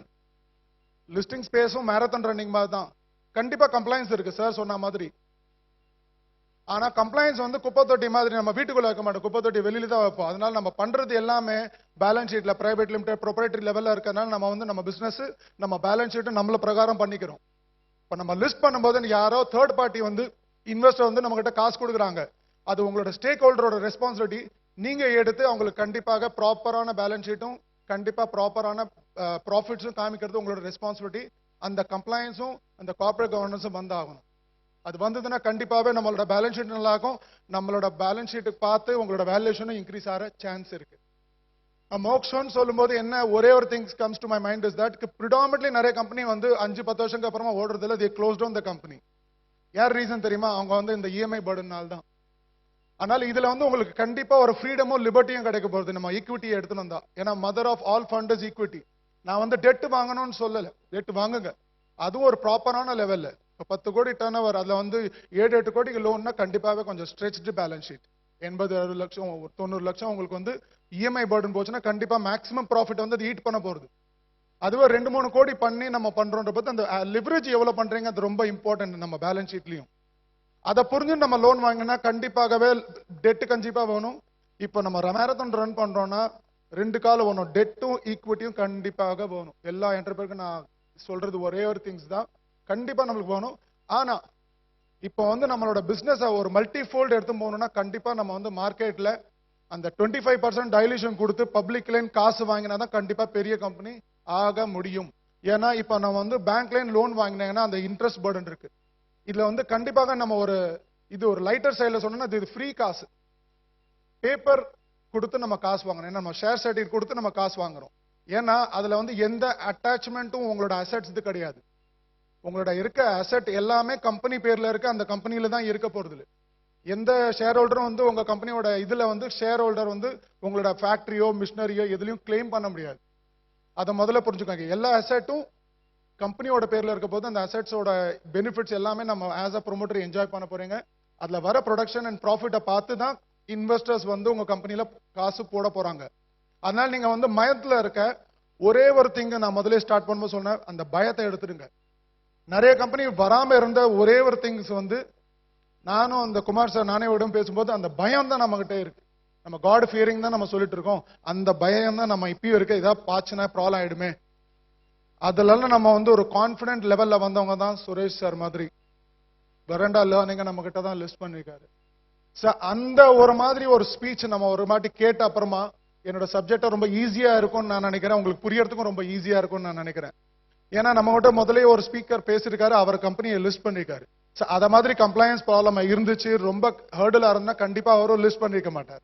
முதலாவது புரிஞ்சுக்கோங்க, இப்போ 38,000 கம்பெனில இருந்து நாங்க வந்து அட்லீஸ்ட் ஒரு 20% ஆஃப் த கம்பெனி வரணும்னா இங்க இருக்க எல்லா என்டர்பிரினர் உட்கார்ந்துருக்கோங்க, எல்லாம் லிஸ்ட் பண்ணி ஆகணும். நாங்க வந்து இன்னைக்கு நேற்று ராத்திரி வந்து இன்னைக்கு வந்து 1/2 hour 1 hour டைம் கொடுத்து நாங்க பேசுறோம் ஃபேமிலியோட விட்டுட்டு சாட்டர்டே அன்னைன்ற போது எஸ்கான் பண்றது என்னன்னா உங்களுக்கு ஒரு என்லைட்டிங் பண்ணி ஒரு ஃபுட் ஃபார் தாட் கொடுக்கறதுக்காக இந்த செஷன் வச்சிருக்காங்க. எல்லாரும் எஃபர்ட் போடுறது வந்து நீங்க நல்லா இருக்கணும்னு தான். கரெக்டா இல்லையா சார்? சவுண்ட் வரவே இல்லை. ரொம்ப இம்பார்ட்டன்ட் வந்து அந்த எனர்ஜி இருக்கணும் நம்ம கிட்ட. கரெக்டா? ஏன்னா நாங்க பார்த்த வரைக்கும் ப்ரிடாமினன்ட்லி என்டர்பிரைனர் என்ன பண்றாங்கன்னா பிசினஸ் வந்து ஒரு சக்கரவியூகம் மாதிரிங்க. சக்கரவியூகம் கேள்விப்பட்டிருக்கீங்களா? மித்தாலஜில எங்க வருது அது? ராமாயணமா மகாபாரதமா? மகாபாரதம். அந்த சக்கரவியூல யாருக்கு வந்து உள்ள போக தெரியும், வெளியில வர தெரியாது? அபிமன்யு. Very nice sir. உன்னத்துக்கு யாருக்கு உள்ள போக தெரியும், வெளியும் வர தெரியும்? அர்ஜுன். 2 பேரோட பேரும் ஏல வருது. கரெக்டா? 3வது பேர் ஆனந்த். கரெக்டா? கரெக்டா? Very important. இதுல 2 பேரும் பாத்தீங்கன்னா 2 பேரும் ஆர்ச்சர், 2 பேருக்கும் அம்பு வில்லு ஒழுத்த தெரியும், அதுவும் ஏ. கரெக்டா? இப்ப நான் வந்து ஆஸ் அ மார்க்கெட் காய் கேபிட்டல் மார்க்கெட்ல நான் வந்து 30 வருஷமா நான் பண்ணிருக்கேன். எனக்கு தெரிஞ்சது நான் உங்ககிட்ட சொல்லணும்னு நினைக்கிறது என்னன்னா, நம்ம வந்து என்டர்பிரினர் வந்து முதல்ல ஸ்டார்டிங்ல அபிமன்யு மாதிரி பிசினஸ் இந்த சக்கரவியூல உள்ள போயிடுறீங்க. அதுக்கப்புறம் வரதுக்கு ரொம்ப திணறுது. ஏன்னா அது முதல்ல டெட் வாங்கிடுறீங்க, பூட் ஸ்டாப் பண்ணிட்டீங்க, உங்களோட காசை போட்டு உள்ள போயிட்டீங்க. வெளியில வரணும்னா நம்ம என்ன பண்ணணும், நம்ம கிட்ட இருக்க பிரம்மாஸ்திரத்தை யூஸ் பண்ணி ஆகணும். நம்ம கிட்ட இருக்க பிரம்மாஸ்திரம் என்ன? Balance sheet, equity. எத்தனை பேர் நம்ம வந்து இங்க உட்கார்ந்து இருக்க ஆடியன்ஸ்ல பிரைவேட் லிமிடெட் ஃபார்மேட்ல கம்பெனி ஓட்டிட்டு இருக்கீங்க? கை தூக்க முடியுமா சார்? பிரைவேட் லிமிடெட் ஃபார்மேட்ல. ஓகே. இப்போ உங்களோட ஷேர் சர்டிபிகேட் வந்து உங்க ஆபீஸ்ல இருக்கா, சிஏ ஆபீசரா, சிஎஸ் ஆபீஸ்ல இருக்கா? சிஎஸ் ஆபீஸ்ல. சரிங்களா? நம்மளுக்கு வந்து அதோட வேல்யூ தெரியாதனால நம்ம சிஎஸ் ஆபீஸோ சிஏ ஆபீஸ்ல கொடுத்துருக்கோம். பவர் ஆஃப் ஈக்விட்டி வந்து ரொம்ப பவர்ஃபுல்லுங்க. ஏன்னா இப்ப வந்து நம்ம 25% டைல்யூஷன் பண்ணோம் நம்ம பிளாட்ஃபார்ம் பிரகாரம். ஆனா அதுல எதுவுமே இஎம்ஐ பர்டனே கிடையாது. ஏன்னா இப்ப நீங்க வந்து 10 கோடி நீங்க எடுத்து போனீங்கன்னா 1 கோடி நம்ம வந்து பேங்க்ல இருந்து இன்ட்ரெஸ்ட் கேட்டுட்டு இருப்பாங்க. கரெக்டா? அது 10 வருஷத்துல ரீபே பண்ணீங்கன்னா ஒரு கோடி போச்சுன்னா 10 கோடி இன்ட்ரெஸ்ட் போயிருக்கும் 10 வருஷத்துல. ஸ்டில் உங்ககிட்ட தலைமையில 10 கோடி பிரின்சிபல் அமௌண்ட் கொடுக்கறது இன்னும் இருக்கும். இதுல வந்து அது மாதிரி கிடையாது. One time cost. நம்ம வந்து என்ன எக்ஸ்பென்ஸ் இருக்கோ, மர்ச்சன்ட் பேங்கர் லைசன்ஸ் இருக்கோ, ஃபண்டிங் காஸ்ட் கொடுத்துட்டு நம்ம லிஸ்ட் பண்ணிட்டோம்னா நம்ம கிட்ட எதுவுமே இஎம்ஐ பர்டன் நம்மளுக்கு மந்த் ஆன் மந்தோ இயர் ஆன் இயரோ கிடையாது. ஃப்ரீ காசு. Ads what set. நம்ம வந்து பேப்பர் கொடுத்து காசு வாங்குறோம். ஏன்னா இதுல எதுவுமே நீங்க மார்ட்கேஜ் பண்ண போறது இல்ல. எல்லா அசெட்ஸும் உங்க கம்பெனில தான் இருக்க போறது, உங்க பேலன்ஸ் தான் இருக்க போகுது. இந்த கம்பெனி வேல்யூஷன் பண்ணும்போது அந்த அசெட்ஸோட வேல்யூ பண்ணி கேட்டகரி 1 மர்ச்சன்ட் பேங்க் ரிக்வயர்ட், கல்யாணம் பண்ணா என்ன நம்மளுக்கு ஒரு குல்கல் வாத்தியார் வேணும். அதே மாதிரி செக்யூரிட்டி எக்ஸ்சேஞ்ச் ஆஃப் போர்டு வந்து என்ன பண்ணிருக்காங்கன்னா கேட்டகரி 1 மர்ச்சன்ட் பேங்கர் வேணும்னு. they are well versed in the rules and regulation. அவங்க வந்து ஃபண்டிங் பண்றதுக்கு இன்வெஸ்டர்ல இருந்து எல்லாமே மார்க்கெட்ல போய் ரோட் ஷோ பண்ணி உங்க கம்பெனிக்கு லிஸ்டிங் பண்ணி காசு எடுத்துன்னு வர்றது அவங்களோட ரெஸ்பான்சிபிலிட்டி. ஆஸ் அ ரெகுலேட்டர் எங்களோட ரெஸ்பான்சிபிலிட்டி என்னன்னா பிளாட்ஃபார்ம் ப்ரொவைட் பண்றது. 149 வருஷமா இன்னைக்கு கேட்கிற கண்டிப்பா நீங்க சொல்லுங்க, இன்னைக்கு கேட்கிற எல்லா கம்பெனியும் நம்ம போர்ஸ்ல ஏன் லிஸ்ட் ஆங்கன்னா ஓல்டஸ்ட் ஷேர் பஜார்னு சொல்லி கொடுத்தது பாம்பே ஸ்டாக் எக்ஸ்சேஞ்ச். இதுவும் தொடங்கினது ஒரு பேனியன் ட்ரீ கீழே உட்கார்ந்து தொடங்கின கம்பெனி இன்னைக்கு 149 வருஷமா இந்தியாவோட எக்கனாமி ட்ரிவன் டிரைவுக்கு கண்டிப்பா கான்ட்ரிபியூட் பண்ணிருக்கு. இன்னைக்கு நேம் எடுத்தா டாடா, பிர்லா, மஹிந்திரா, இன்ஃபோசிஸ், லக்ஷ்மி பிஷம் ஒர்க், எம்ஆர்எஃப் எதுல லிஸ்ட் ஆனது sir? BSc fastest growing exchange SME எங்க இருக்கு சார்? சவுண்டே வரல சார், கேட்கலன்னு நினைக்கிறேன் நிறைய பேரு. Largest number of company listed எங்க இருக்கு சார்? ரொம்ப கம்மியா இருக்கு sir. I need more audience to participate. BSE number of wealth creation more then 1,08,000 crores SME பிளாட்ஃபார்ம்ல எங்க கிரியேட் ஆச்சு? உங்களோட கம்பெனி எங்க நீங்க லிஸ்ட் பண்ண போறீங்க? அதுதான் சார் ரொம்ப இம்பார்ட்டன்ட். சரி, மைண்ட் செட்டை வந்து நம்ம சேஞ்ச் பண்ணி ஆகணும், அந்த மித்ஸ் சேஞ்ச் பண்ணி ஆகணும். Coming back to the criteria now, எந்த மாதிரி கம்பெனி வந்து நம்மளோட லிஸ்ட் பண்ண முடியும்? இப்ப பாத்தீங்கன்னா நம்மளோட பிரைவேட் லிமிடெட் கம்பெனி வந்து மினிமம் நாங்க வந்து ஒரு கிரைட்டீரியா வச்சிருக்கோம். கம்பெனி வந்து 3 வருஷம் ஓல்டா இருக்கணும் sir. Company is in format of proprietary, partnership or private limited ஃபார்மேட்ல 3 வருஷம் கண்டிப்பா கம்ப்ளீட்டடா இருக்கணும். 12 months கம்ப்ளீட்டடா இருக்கணும். கம்பெனியோட பேடப் கேபிட்டல் வந்து 25 கோடி கம்பெனியா இருக்கணும். அதுவும் இல்லாம கம்பெனியோடது நெட் டேஞ்சபிள் அசெட்ஸ்னா பிளான்ட், மிஷினரி, அத மாதிரி இன்வெஸ்ட்மெண்ட்ஸ், பிக்ஸட் டெபாசிட் எல்லாம் பாத்தீங்கன்னா 3 கோடி இருக்கணும். கரெக்டா? 4வது பாயிண்ட் வந்து கம்பெனியோட வெப்சைட் கம்பல்சரி. யாரா இன்வெஸ்ட் பண்ணாங்கன்னா கம்பெனி என்ன பண்ணிட்டு இருக்கு, அதோட ஃபண்டமெண்டல்ஸ் என்னன்னு பாக்குறதுக்காக website compulsory. Out of 3 years 2 வருஷம் 2 preceding 2 years வந்து நம்ம ப்ராஃபிட்டபிளா இருக்கணும் எபிட்டா லெவல்ல, இன்ட்ரெஸ்ட் டாக்ஸ். கரெக்டா? இது சிம்பிள் கிரைட்டீரியாவா? இப்ப பிரைவேட் லிமிடெடா இருந்தேன்னா கன்வர்ஷன் ரொம்ப ஃபாஸ்ட் ஆகும். இஃப் அட் ஆல் நம்ம வந்து ப்ரொப்ரைட்டரியோ பார்ட்னர்ஷிப் கம்பெனி பண்றீங்கன்னா கண்டிப்பாக அந்த கம்பெனியோடது நெட்வொர்த்தும் நம்ம பார்ப்போம். 2 வருஷம் பிரசிடிங் இயர் ஃபுல் ஃபைனான்சியல் இயர்ல 1 crore நெட்வொர்த் இருக்கணும். நெட்வொர்த் ஹேஸ் டு பி முதல்ல பாசிட்டிவா வச்சிருந்த டிசம்பர் வரைக்கும், இப்ப ஜனவரியில நாங்க இன்னும் ஸ்ட்ரிஞ்சன்ட் ரூல் எடுத்துனதுனால 1 கோடி நம்மளோட நெட்வொர்த் வந்து இருக்கணும் 2 பிரசிடிங் இயர். இது ஒரு எலிஜிபிலிட்டி கிரைட்டீரியா. அதுவும் இல்லாம இப்ப அந்த கம்பெனியை வந்து நம்ம ப்ரொப்ரைட்டரில இருந்து ஃபார்மேட்ல இருந்து லிஸ்டட் லிமிடெட் பண்றதுனால அந்த ஃபார்மேட்ல கன்வெர்ட் பண்ணும்போது then we require after the conversion proprietary நம்ம பிரைவேட் லிமிடெட் பண்ணும்போது 1 year நம்ம வந்து ஃபுல் ஃபைனான்சியல் இயர் நம்மளோட பெர்ஃபார்மன்ஸ் பார்க்கணும். இது புதுசா நாங்க இன்ட்ரோடியூஸ் பண்ணிருக்கோம். முதல்ல வந்து நாங்க பண்ணது கொஞ்சம் லிமிட்டடா இருந்தது. இப்போ யூஃபோரியா நிறைய இருக்கு, நிறைய பேர் கம்பெனி எடுத்துன்னு வராங்கன்ற போது எங்களுக்கும் ஒரு பயம். நாங்க வந்து அதை ஃபில்டர் எப்படி பண்ணணும்ன்றதுக்காக கொஞ்சம் ஸ்ட்ரிஞ்சன்ட் ரூல் போடுறது, சோ தட் நம்ம நல்ல குவாலிட்டி கம்பெனி எடுத்துன்னு வந்தோம்னா உங்களை மாதிரி என்டர்பிரினரும் கண்டிப்பா அதுல இன்வெஸ்ட்மெண்ட் பண்ணி அதுலயும் நீங்க காசு பண்ண முடியும். Very important, we have to encourage entrepreneurship. That Yescon has been doing it for years. நாங்களும் as a company இந்த entrepreneurship journey start பண்ணோம் 11 yearsல. இன்னைக்கு 474 கம்பெனி, நாங்க 474 கம்பெனி நாங்க லிஸ்ட் பண்ணிக்கோம். நெக்ஸ்ட் ஒரு 2-3 வருஷத்துல எங்களோட MD and CEO சுந்தரராமன் மூர்த்தியோட ஒரு ஆம்பிஷனோ ஒரு கோலோ அவர் வச்சுட்டு வந்து இங்க 5000 10,000 கம்பெனி லிஸ்ட் பண்ணணும்னு, predominantly நம்ம தமிழ்நாட்டுல வரணும்னு அவரும் சொல்லிருக்காரு. அந்த ஒரு கோலோ ஒரு மிஷனோ எடுத்துட்டு இன்னைக்கு நாங்க வந்து சென்னையில இருந்து வந்திருக்கோம், நான் பாம்பேல இருந்து வந்திருக்கேன். அதுக்கு எல்லாரும் சப்போர்ட் பண்ணுவீங்கன்னு கண்டிப்பாக நான் நம்புகிறேன். எதுவா இருந்தாலும் நீங்க கேள்வியோ கிளாரிட்டியோ நம்ம வந்து உட்கார்ந்து பண்ண முடியும் இந்த செஷனுக்கு அப்புறமா. இது கிரைட்டீரியா ஆச்சு. அதுல ஒரு இம்பார்ட்டன்ட் பாயிண்ட் நான் மிஸ் பண்ண சொல்ல மறந்துட்டேன். நான் கம்பெனியோட பேர்லயும் உங்களோட பேர்லயும் எதுவும் ஒரு லிட்டிகேஷனோ ஏதோ ஒரு குவரியோ ஏதாவது ஒரு கேஸோ பெண்டிங் இருக்கக்கூடாது. அது ரொம்ப இம்பார்ட்டன்ட் பாயிண்ட். அது இருந்துச்சுன்னா நாங்க வந்து லீகல் பாயிண்ட்ல பார்த்து தான் அப்புறமா அப்ரூவல் தருவோம். இந்த process of documentation listing maximum பாத்தீங்கன்னா இந்த கம்பெனி லிஸ்ட் ஆனது எல்லாமே 5 மாசத்துல நம்மள கம்பெனியை லிஸ்ட் பண்ணி காசை பிளாட்ஃபார்ம்ல புரட்ட முடியும். அது நான் இது இருக்கும் ஆல்மோஸ்ட் ஒரு 250 கம்பெனி பார்த்திருக்கேன் இந்த 7 வருஷத்துல. அதனால நீங்க வந்து ஒரியே பண்ணிக்க வேண்டாம். 4-5 மாசத்துல உங்க கம்பெனி லிஸ்ட் பண்ண முடியும். வெல்த் கிரியேஷனும் நீங்க பார்ட்டிசிபேட் பண்ணலாம். நீங்க வந்து ஒரே ஒரு சைட்டை வந்து நீங்க பார்த்தா போதும், www.bsc sme.com. Bombay Stock Exchange sme.com is smallmediumenterprises.com.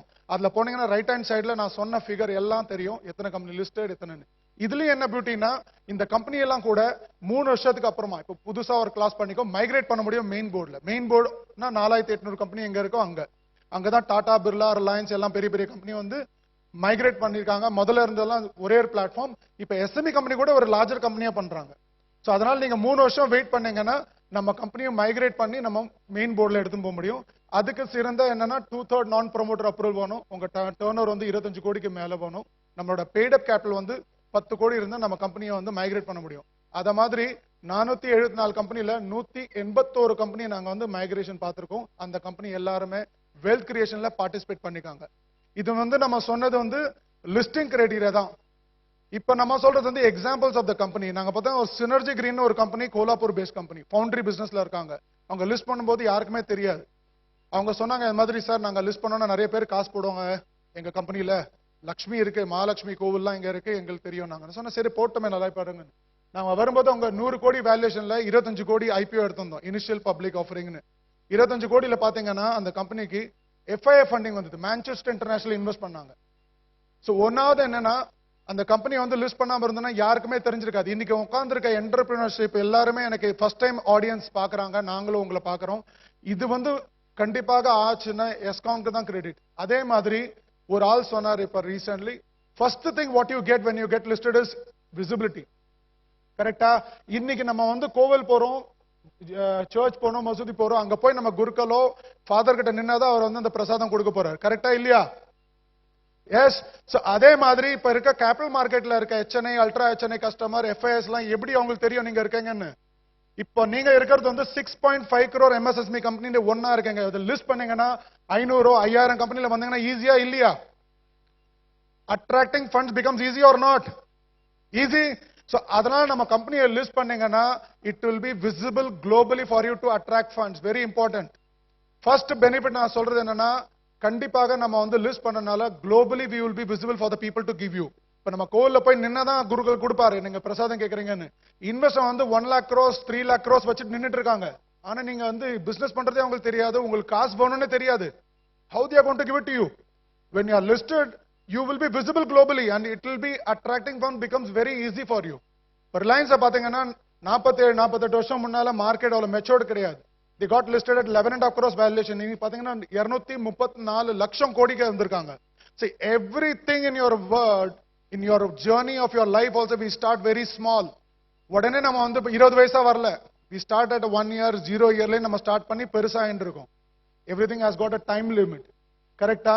அதனால நம்ம வந்து 1 கோடி 2 கோடி 3 கோடி 10 கோடி 100 கோடி அப்படிதான் டர்ன் ஓவர் போகுது. டைரக்டா 100 கோடி வந்தவன் நான் இது வரைக்கும் கேட்டதில்லை. ஏதா இருந்தாங்கன்னா கண்டிப்பா சொல்லுங்க. So everything starts very small. So and the responsibility as a Bombay Stock Exchange we have taken and we could really see in the platform வந்து multi-fold பண்ண முடியும். ஃபர்தரா ஃபியூச்சர்ல வந்து இதோட SME இண்டெக்ஸோ இத மாதிரி பண்ணி இத வந்து கண்டிப்பா வேர்ல்டு ஃபாலோ பண்ணணும்ன்ற ஒரு நோஷனோ கோலோ ஒரு மிஷனோட நாங்க வந்துட்டு இருக்கோம். அதுக்கு எல்லாமே நாங்க வந்து ப்ரொவைட் பண்ணி சாஃப்ட்வேர்ல இருந்து பிளாட்ஃபார்ம் பண்ணிட்டோம். உங்களை மாதிரி என்டர்பிரினர்ஸ் ஃபார்வர்ட் வந்து அவங்க வந்து எங்க கிட்ட பேசணும்னு நினைச்சீங்கன்னா கண்டிப்பா நீங்க வந்து எங்களோட பேசலாம், புரிஞ்சுக்கலாம். திருப்பி இந்த கான்செப்டை நாங்க வந்து உங்களோட உட்காந்து எக்ஸ்பிளைன் பண்றதுக்கு நாங்க ரெடி. ஆனா நீங்க ஒரு ஸ்டெப் எடுத்து வந்தீங்கன்னா நாங்க 10 ஸ்டெப் உங்களுக்கு எடுத்துன்னு வந்து உங்களுக்கு ஹெல்ப் பண்றதுக்கு, not as a regulator, we will work as a facilitator to confusion எதுவா இருந்தாலும் நாங்க கிளாரிட்டி பண்ணி உங்களை எடுத்து போறதுக்கு நாங்க ரெடியா இருக்கோம். செகண்ட் திங், ரொம்ப பேர் சொன்னாங்க, சார் சொன்னாரு இப்போ சார் நிறைய ஃபார்மாலிட்டி இருக்குன்னு. இதுல வந்து பாத்தீங்கன்னா சார் கம்ப்ளைன்ஸ் என்ன இருக்கு முதலாவது, ஏன்னா நம்ம கம்பெனி லிஸ்ட் பண்ண போறோம், ரெஸ்பான்சிபிலிட்டி கண்டிப்பா இருக்கு. ஹார்ட் அண்ட் மணி நம்ம ஸ்டேக் ஹோல்டர்ஸ் எல்லாம் போட போறாங்க, தெரிஞ்சவங்க கூட போட மாட்டாங்க, நிறைய பேர் தெரியாத போட போறாங்க. அவங்களும் உங்க கம்பெனில ரிஸ்க் எடுக்கிறாங்க போது கண்டிப்பா கம்ப்ளைன்ஸ் ஒரு டிசிப்ளின் வரணும்ன்றதுக்காக இதை பண்ணிருக்காங்க சேபி. இதுல வந்து டோட்டலி ரிலாக்ஸ்டு கம்ப்ளைண்ட்ஸ் வச்சிருக்காங்க. இதுல பாத்தீங்கன்னா அன்ஆடிட்டட் வித் லிமிடெட் ரிவ்யூ ஒரு ஆடிட் கமிட்டி பண்ணணும். அது வந்து உங்களோட நார்மலா இருக்க இப்ப ஸ்டார்டட் கொண்டே பண்ண முடியும். இந்த balance sheet cost effective, burden பண்ணக்கூடாதுக்காக அன்ஆடிட்டட் வச்சிருக்காங்க. ஆடிட்டட் பண்ண சொல்ல, அதுவும் 6 மந்த்லி பண்ணணும், நீங்க 6 மாசத்துல பண்ணணும். சோ தட் இந்த கம்பெனி என்ன பண்ணிட்டு இருக்காங்கன்னு ஒரு இன்வெஸ்டருக்கும் தெரியணும்ல. சில பேர் இன்வெஸ்ட் பண்ணுவாங்க ஹர்ட் மென்டாலிட்டியில, அதுக்கப்புறமா திடீர்னு அவங்க வந்து காசை போனோம்னா கம்பெனி நல்லா பர்ஃபார்ம் பண்ணிருக்காது, 10 ரூபாய் இருக்கு 2 ரூபாய் போற சான்ஸ் இருக்கு. அதுக்காக அவன் என்ன கேட்கறாங்க, 6 மாசம் நீங்க வந்து அன்ஆடிட்டட் லிமிடெட் ரிவ்யூ கொடுத்தீங்கன்னா இன்வெஸ்டருக்கும் தெரியும், ஸ்டேக் ஹோல்டர்ஸுக்கும் தெரியும் நம்மளோட கம்பெனி எப்படி பர்ஃபார்ம் பண்ணிட்டு இருக்குன்னு. இது வந்து ஆஃபேலி இப்போ வந்து நம்ம ஜிஎஸ்டி வந்த அப்புறமா எல்லாரும் பிரைவேட் லிமிடெட் எல்லாருமே நம்ம வந்து ஒரு ஆடிட்டட் காப்பி பண்றோம். அதே மாதிரி ஒரு காப்பியை வந்து உங்களோட வெப்சைட்லயும் எங்களோட வெப்சைட்டோட லாகின் பாஸ்வேர்டு கொடுக்கும், அது பண்ணுவாங்க. இதுதான் சிம்பிள் கம்ப்ளைன்ஸ். கம்ப்ளைன்ஸ் டஃபா இருக்கா உங்களுக்கு இல்ல ரிலாக்ஸ்டா இருக்கா? முதல்ல சொல்லுங்க. ரிலாக்ஸ்டா இருக்குல்ல? சோ அதனால நீங்க வந்து ரிலாக்ஸ்டா உங்களோட பிசினஸ் பண்ணுங்க. ஏன்னா இதுல வந்து ஒரு கிளாஸ் இருக்கு, கம்பெனி செக்ரட்டரி கண்டிப்பாக உங்களோட பேரோல்ல வேணும்னு. அதனால உங்களுக்கு அந்த ஃபோர்ட்டே இல்ல, உங்களால அது முடியாதுன்ற போது கம்பெனி செக்ரட்டரி இருக்காங்க இந்த கம்ப்ளைன்ஸ் எல்லாம் பாத்துக்கிறதுக்கு. உங்களுக்கு தெரிஞ்சது என்ன? ப்ராடக்ட் தெரியும், ப்ராடக்டோட பொசிஷனிங் தெரியும், எப்படி அதை விற்கணும் தெரியும், எப்படி பிரைசிங் பண்ணணும் தெரியும். நீங்க ஸ்ட்ரென்த்ல நீங்க விளையாடுங்க, வெரி இம்பார்ட்டன்ட். கண்டிப்பா நான் பார்த்த வரைக்கும் உங்களோட ஸ்ட்ரென்த்ல நீங்க விளையாடினா சக்சஸ்ஃபுல் கண்டிப்பா ஆற நிறைய சான்ஸ் இருக்கு. எல்லாருமே அவங்களோட ஸ்ட்ரென்த்ல தான் விளையாடி இருக்காங்க, அதனால தான் டாப்ல இருக்காங்க. ஏன்னா பாத்தீங்கன்னா இதுல அந்த ஜேர்னில வந்து உங்களுக்கு வந்து 3 வருஷம் நாங்க வந்து சப்போர்ட் பண்ண போறோம், கம்ப்ளைன்ஸ் பண்ண போறீங்க. அதை பார்த்து கம்பெனியோட விசிபிலிட்டி இன்க்ரீஸ் ஆக போகுது, கண்டிப்பாக காசு வரதுக்கு நிறைய சான்ஸ் வருது. முதல்ல வந்தது விசிபிலிட்டி. செகண்ட் பெனிஃபிட் என்ன கிடைக்கிறதுனா நமக்கு வந்து ஸ்டாக் ஆப்ஷன் கொடுக்கப்படும். நிறைய பேர் 5 வருஷம் 10 வருஷமா உங்களோட வேலை பண்ணிட்டு இருக்காங்க, கம்பெனியோட growthல பார்ட்டிசிபேட் பண்ணிக்காங்க. அவங்களுக்கு வந்து நீங்க வந்து ஸ்டாக் ஆப்ஷனா கம்பெனியோட ஷேர்ஸா கொடுக்க முடியும், வெரி இம்பார்ட்டன்ட். ஏன்னா நிறைய கம்பெனில அட்ரிஷன் ப்ராப்ளம் வருது. சார் சொல்றாங்க, சார் நாங்க வந்து கம்பெனில நல்ல எம்ப்ளாய் வந்தாங்க, பக்கத்து கம்பெனில யாரோ வந்து 10 லட்சம் கொடுக்குறாங்க, அவன் வந்து 6 வருஷம் வேலை பண்ண, நான் 6 எல்லாம் கொடுத்து இந்த 6 லட்சம் எல்லாம் கொடுக்க முடியலன்னு. இத மாதிரி பார்க்கும்போது நம்ம வந்து ஸ்டாக் ஆப்ஷன் அப்ரூவ் பண்ணனால கண்டிப்பா அந்த எம்ப்ளாயி வந்து லாங்கிவிட்டி நம்ம கம்பெனில பார்க்க விரும்புறாங்க. அவங்க வந்து they will stay back with the company for long, which the company's potential is going to increase the next level growth of the company, very important. So இதுல வந்து நிறைய பேர் ஸ்ட்ரகிள் பண்றது வந்து நாங்களே 50 லட்சம் சம்பாதிக்கிறோம், 10-15 லட்சத்தை எப்படி சார் நாங்க சிஏ எடுத்துனோம்னு நினைக்கிறாங்க. ஆனா ப்ரொஃபஷனல் எடுத்து வந்து ஆகணும் ஒரு லெவலுக்கு அப்புறமா. learned people should be there at the top to drive the business. You can supervise the business at a later stage. நம்ம வந்து 50ல இருந்து 60 70 வரைக்கும் நம்ம வேலை பண்ணோம் இல்ல. You can give people at a state level where you can allocate some money or shares to the people who are coming at a higher level. Let them drive the business. Young people should drive the business. Very important thing. நம்மளால இப்ப வந்து 60 50 வயசு, நான் 51 வயசு இன்னைக்கு, என்னால marathon 42 kilometres சொல்லியிருந்தார் Suresh sir, என்னால ரன் பண்ண முடியாது. ஐ அம் நாட் ப்ரிப்பேர்ட். கரெக்டா? அதே மாதிரி நம்ம லிஸ்டிங் ஒரு மேரத்தான் ரன்னிங் மாதிரி, அதுக்கு 3 வருஷம் நம்ம என்ன பண்ண போறோம், பிசியோதெரபியோ பண்ண போறோம். நம்ம ஒரு மேரத்தான் ரன் பண்ணும்போது முதல்ல ஒரு 3 கிலோமீட்டர், அதுக்கப்புறமா 5 கிலோமீட்டர், 7 கிலோமீட்டர், அது மாதிரி ரன் பண்ணி then we'll go for a full marathon like 20-21 kilometers. Very important thing. So second point என்ன கிடைக்குது, முதல்ல visibility கிடைக்குது, so that people can invest in your company. Second point is that you can offer stock option. We have seen in many cases credibility of the company has increased. credibility என்ன increase ஆச்சு, பேங்கர்ஸ்லாம் பார்க்கறாங்க இந்த மாதிரியோ நல்ல balance sheet இருக்கு, first கிளாஸா இருக்க balance sheet, turn over profit இருக்கு. அதுக்கப்புறம் பாத்தீங்கன்னா அவங்க பேங்க்ல போய் working capital loan, further loan கேட்கும்போது இன்ட்ரெஸ்ட் ரேட் ரிடக்ஷன் வந்து நாங்க 100ல இருந்து 200 pips 1 to 2% interest rate reduction பார்த்திருக்கோம் நிறைய கம்பெனில. சோ உங்களோட credibility இன்க்ரீஸ் ஆகுது. நீங்க உட்கார்ந்திருக்க எல்லா என்டர்பிரனர் பாத்தீங்கன்னா கண்டிப்பா எல்லாருமே காசு சம்பாதிச்சிருக்காங்க. நான் என்ன சொல்ற வரேன்னா, கண்டிப்பாவே ஒரு 10 கோடி டர்ன் ஓவரோட கம்பெனில 100% வச்சிருக்கிறதோட ஒரு 1000 கோடி கம்பெனில 60% வச்சிருக்கிறது சென்சிபிளா? அது வெரி இம்பார்ட்டன்ட். நம்ம என்ன நினைச்சுக்கிறோம், இந்த 10 கோடி கம்பெனியை 100% வச்சிருந்தா பெரிய ஆளுன்னு நினைச்சுக்கிறோம். நம்ம என்ன பண்ணணும்னா அந்த கம்பெனியை வேல்யூ பண்ணுங்க. நம்ம என்ன பண்றோம் மிஸ்டேக் வந்து, நம்ம அந்த அசெட்டை வேல்யூ பண்றோம். வண்டி, வீடு, நம்ம காசு என்னெல்லாம் பண்ணோமோ அதை அசெட் வேல்யூ பண்றோம். நான் சொல்றது என்னன்னா, unlock the value of your company. நம்ம வந்து இங்க என்ன பண்ண போறோம், லிஸ்ட் பண்ணி நம்ம கம்பெனியோட வேல்யூஷன் இன்க்ரீஸ் பண்ண போறோம். அந்த 40 கோடி டர்ன் ஓவரை எப்படி அதை 400 கோடியா பண்ணணும், அந்த கம்பெனியோட வேல்யூஷன் 4000 கோடி எப்படி எடுத்து போக முடியும்னு. ரிலையன்ஸ் வந்து 11.5 crores லிஸ்ட் பண்ணவங்க இன்னைக்கு என்ன 23 லட்சம் கோடி வேல்யூஷன் போயிருக்காங்க. இங்க பாத்தீங்கன்னா நம்ம லிஸ்ட் பண்ணிட்டு 6 மாசம் கழிச்சு கூட நீங்க திருப்பி வந்து காசை புரட்ட முடியும். நம்மளோட பேலன்ஸ் ஷீட் சப்போர்ட் பண்ணிட்டுனா 6 மாசத்துல நீங்க வந்து பிரிஃபரன்ஷியலோ ரைட் இஷ்யூவை எடுத்துன்னு வந்து நம்ம காசு பண்ண முடியும். இது வந்து பாத்தீங்கன்னா சிசி லிமிட் அப்ரூவ் பண்ணி வச்சுக்கிற மாதிரி. இப்ப நம்ம திடீர்னு ஒரு ஆர்டர் வருது, பேங்க்ல போய் நம்ம போய் நின்னோம்னா 1.5-2 மாசம் ஆகும் ஹெட் ஆபீஸ் போயிட்டு அது அப்ரூவல் வரதுக்கு. கரெக்டா? இதுல வந்து நம்ம என்ன பண்றோம், ஒரு ஷேர்ஸை கிரியேட் பண்ணி வச்சுக்கிறோம். அந்த ஷேர்ஸை வச்சு கூட நம்ம பிசினஸை பர்ச்சேஸ் பண்ண முடியும். நம்ம பேங்க்ல போய் லோன் வாங்க வேணாம். இப்போ சின்ன பிசினஸ் இருக்காங்க, 4-5 பேர், நம்ம பிரைசிங் வார் வருது, நம்ம கம்பெனிக்கு டிஸ்டர்ப் பண்றாங்கன்னா அந்த கம்பெனியை நம்ம வந்து டேக் ஓவர் பண்ண முடியும். பேங்க்ல போய் லோன் வாங்கணும், நம்ம ஷேர்ஸை வித்து கூட நம்மளால பண்ண முடியும். So this becomes an asset. Okay. So அதனால நம்ம வந்து this is going to be an asset which can be used as a currency for the people. This is the fourth benefit what we get. சரியா? இதுல வந்து simple ஒரு market making ஒரு concept இருக்கு. 3 years வரைக்கும் அவங்க மார்க்கெட் மேக்கிங் பண்ணி ஆகணும். அதுல வந்து ஒரு புரோக்கர் வந்து என்ன பண்ணுவாருன்னா stock broker registered with Bombay stock exchange will put a buy and sell bid. அதை வந்து லிக்விடிட்டி விண்டோ கிரியேட் பண்றதுக்காக நம்ம ஐபிஓ லிஸ்டிங் பண்ண அப்புறமா அது வந்து 3 வருஷம் அவங்க பண்ணி ஆகணும். They will put a bid for 75% of the market time, buy and sell bid, to create a liquidity window for people who have invest into the IPO. So இத மாதிரி பியூட்டிஃபுல்லான கான்செப்ட்ல கண்டிப்பா நீங்க லிஸ்ட் பண்ண முடியும். So we would like to see more and more people getting listed from Tamil Nadu, and whatever the help you require, please call us or meet us. We are going to be there in the session. So thanks once again to Yescon, Prem, Nidhi Mohan sir and all the people for patience listening. Thanks once again. Thank you so much, Mr. Anand Chari, Deputy General Manager, BAC Limited. We request our Vice Chairman, Mr. Rajesh, to join the stage. For information of members, நம்ம mentor launchல Mr. Anand Chari and his colleague Sendil Velan will be available.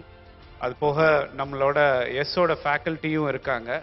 So members who would like to have a one-on-one discussion with them, you can use the mentor launch. Thank you.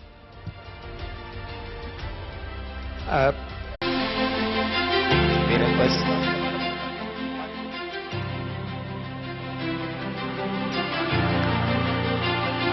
a round of applause, please. Thank you, team. And we request our Vice Chairman to felicitate our Chief Guest.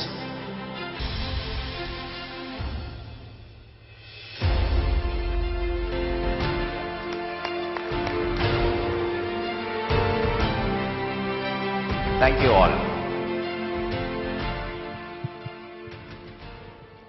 நிகழ்வில் தொடர்ந்து பாரம்பரியத்தில் மிகுதி AV please.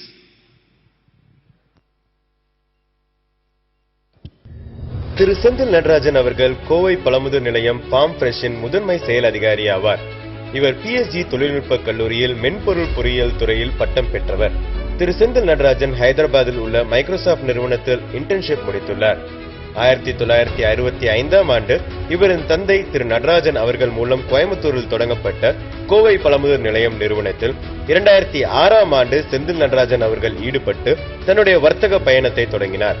Organic மற்றும் ஆரோக்கியமான காய்கறிகள் மற்றும் பழங்களை மக்களுக்கு கொடுக்கும் நோக்கில் உருவாக்கப்பட்டதுதான் KPN ஃபார்ம் ஃப்ரெஷ் என்பதை அனுதினமும் நினைவில் கொண்டு பயணித்து வருகிறார்.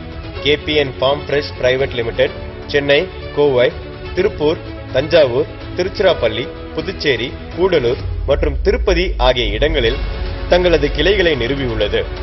புது வணிகத்தை நிறுவுவதிலும் அதை நிர்வகித்து செல்வதிலும் மிகுந்த ஆர்வமுடைய திரு செந்தில் நடராஜன் 2016ஆம் ஆண்டில் நேட்டிவ் ஹெல்தி ஸ்நாக்ஸ் கடை ஒன்றையும் நிறுவியுள்ளார். இந்நிறுவனம் 2020-21 நிதியாண்டில் மட்டும் ரூபாய் 450 கோடி வருவாய் ஈட்டிய காய்கறி சில்லறை விற்பனை நிலையம் என்ற பெருமைக்குரியது. திரு செந்தில் நடராஜன் அவர்கள் business strategies, licensing, procurement, e-commerce development மற்றும் புதிய திட்டங்களை தெளிவுபடுத்துதல் ஆகியவற்றில் சிறந்த அனுபவம் கொண்டவர். மக்கள் நலனில் அக்கறையுடன் பயணிக்கும் திரு செந்தில் நடராஜன் அவர்களை இவ்விழாவிற்கு வரவேற்பதில் பெருமிதம் கொள்கிறது ESCON 2024.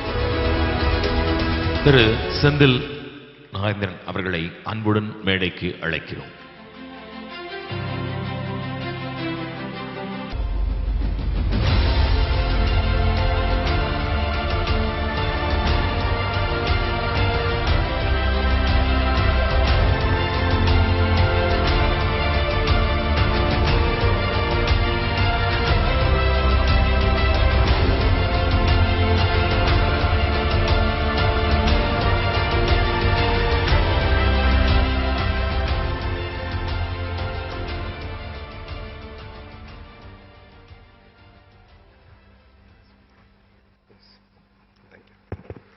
So, good afternoon all. First of all, நிறைய லெஜெண்ட்ஸ் இதுக்கு முன்னாடி வந்து பேசியிருக்காங்க. இந்த ஏவியில் வந்து ஈஸியா கிரெடிட் வந்து கொடுத்துட்றாங்க, இது மாதிரி செந்தில் பண்ணாங்க, அவங்க அப்பா பண்ணாங்கன்னு சொல்லி. பட் இதுக்கு பின்னாடி நிறைய பேருக்கு கிரெடிட் இருக்கு. ஸோ ஃபர்ஸ்ட் வந்து 1965 I'll split my speech into multiple different parts. எனக்கு என்னன்னா இங்க வந்திருக்க எல்லாருக்கும் ஏதாவது ஒரு விதத்துல ஒரு சின்ன இன்ஸ்பிரேஷனோ ஒரு சின்ன ஐடியாவோ என்னோட ஸ்பீச்ல இருந்து கிடைச்சா I will be very very happy. ஏன்னா இதுக்கு முன்னாடி நிறைய தாட்டி நான் அங்க உட்கார்ந்துருக்கேன். அங்க உட்கார்ந்துட்டு இது மாதிரி யாரோ ஒருத்தர் ஸ்பீச்ல சின்ன சின்ன ஐடியாஸ் அது வந்து நம்மளுக்கு அதை நோட் பண்ணி வைக்க வேண்டியதில்லை, எதுவும் இல்லை. நம்ம மைண்ட்ல அது ஸ்பார்க் ஆயிடும். இது ஒரு நல்ல ஐடியா, இது நம்ம போய் நம்ம பிசினஸ்ல பண்ணணும்னு சொல்லி அந்த மாதிரி நிறைய ஐடியாஸ் எடுத்துட்டு போயிட்டு I have implemented in business. என்னன்னா ஆண்டர்பிரினர்ஸ்ங்கிறது ஒரு இந்த இடத்துல இவ்வளவு பேர் பார்க்கறது எனக்கு ரொம்ப சந்தோஷமா இருக்கு. ஆனா இது ஒரு சின்ன கம்யூனிட்டி. இந்த கம்யூனிட்டிக்கு வந்து ஹெல்ப் அவ்வளோ சீக்கிரம் அவ்வளோ ஈஸியா கிடைச்சிடாது. என்னன்னா அந்த கம்யூனிட்டியே தான் அவங்கள பியர் டு பியர் ஹெல்ப் பண்ணிக்கணும். அதுல இன்கிரெடிபிள் கிரெடிட் டு எஸ்கான். ஏன்னா நான் ஃபர்ஸ்ட் டைம் இவ்வளோ ஆண்டர்பிரினர்ஸ் ஒன்னா பார்க்குறேன் லைஃப்ல. So incredible effort for the ESCON organisers.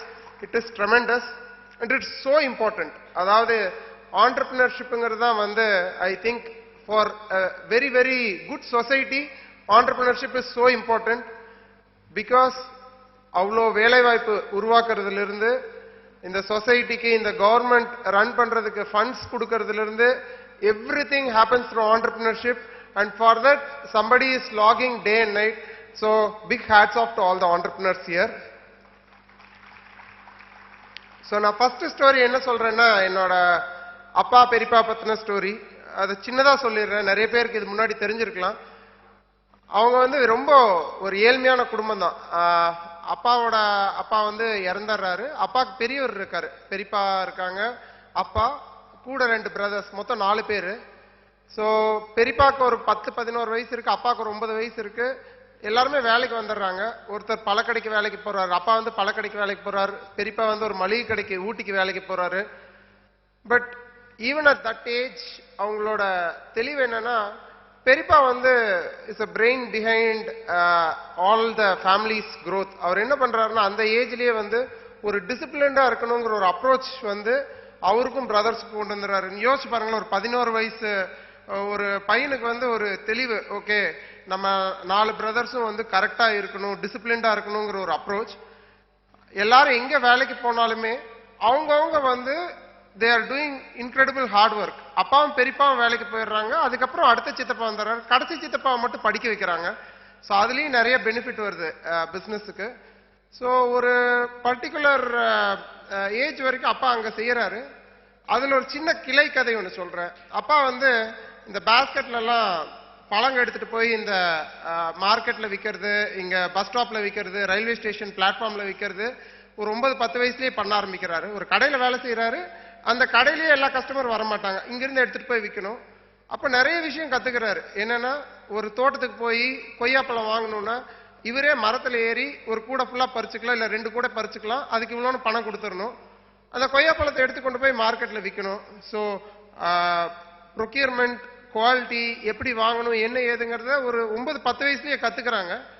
அதே மாதிரி எனக்கு என்ன அதுல ஆச்சரியம்னா அப்பா என்ன சொல்லுவாருன்னா, இப்போ நீங்க கடைக்கு வந்து பாத்தீங்கன்னா பிசினஸ் உட்கார்ந்து இருக்கப்போ அப்பாவோ பெரியப்பாவோ அந்த பழங்களை தொடச்சிக்கிட்டே இருப்பாங்க.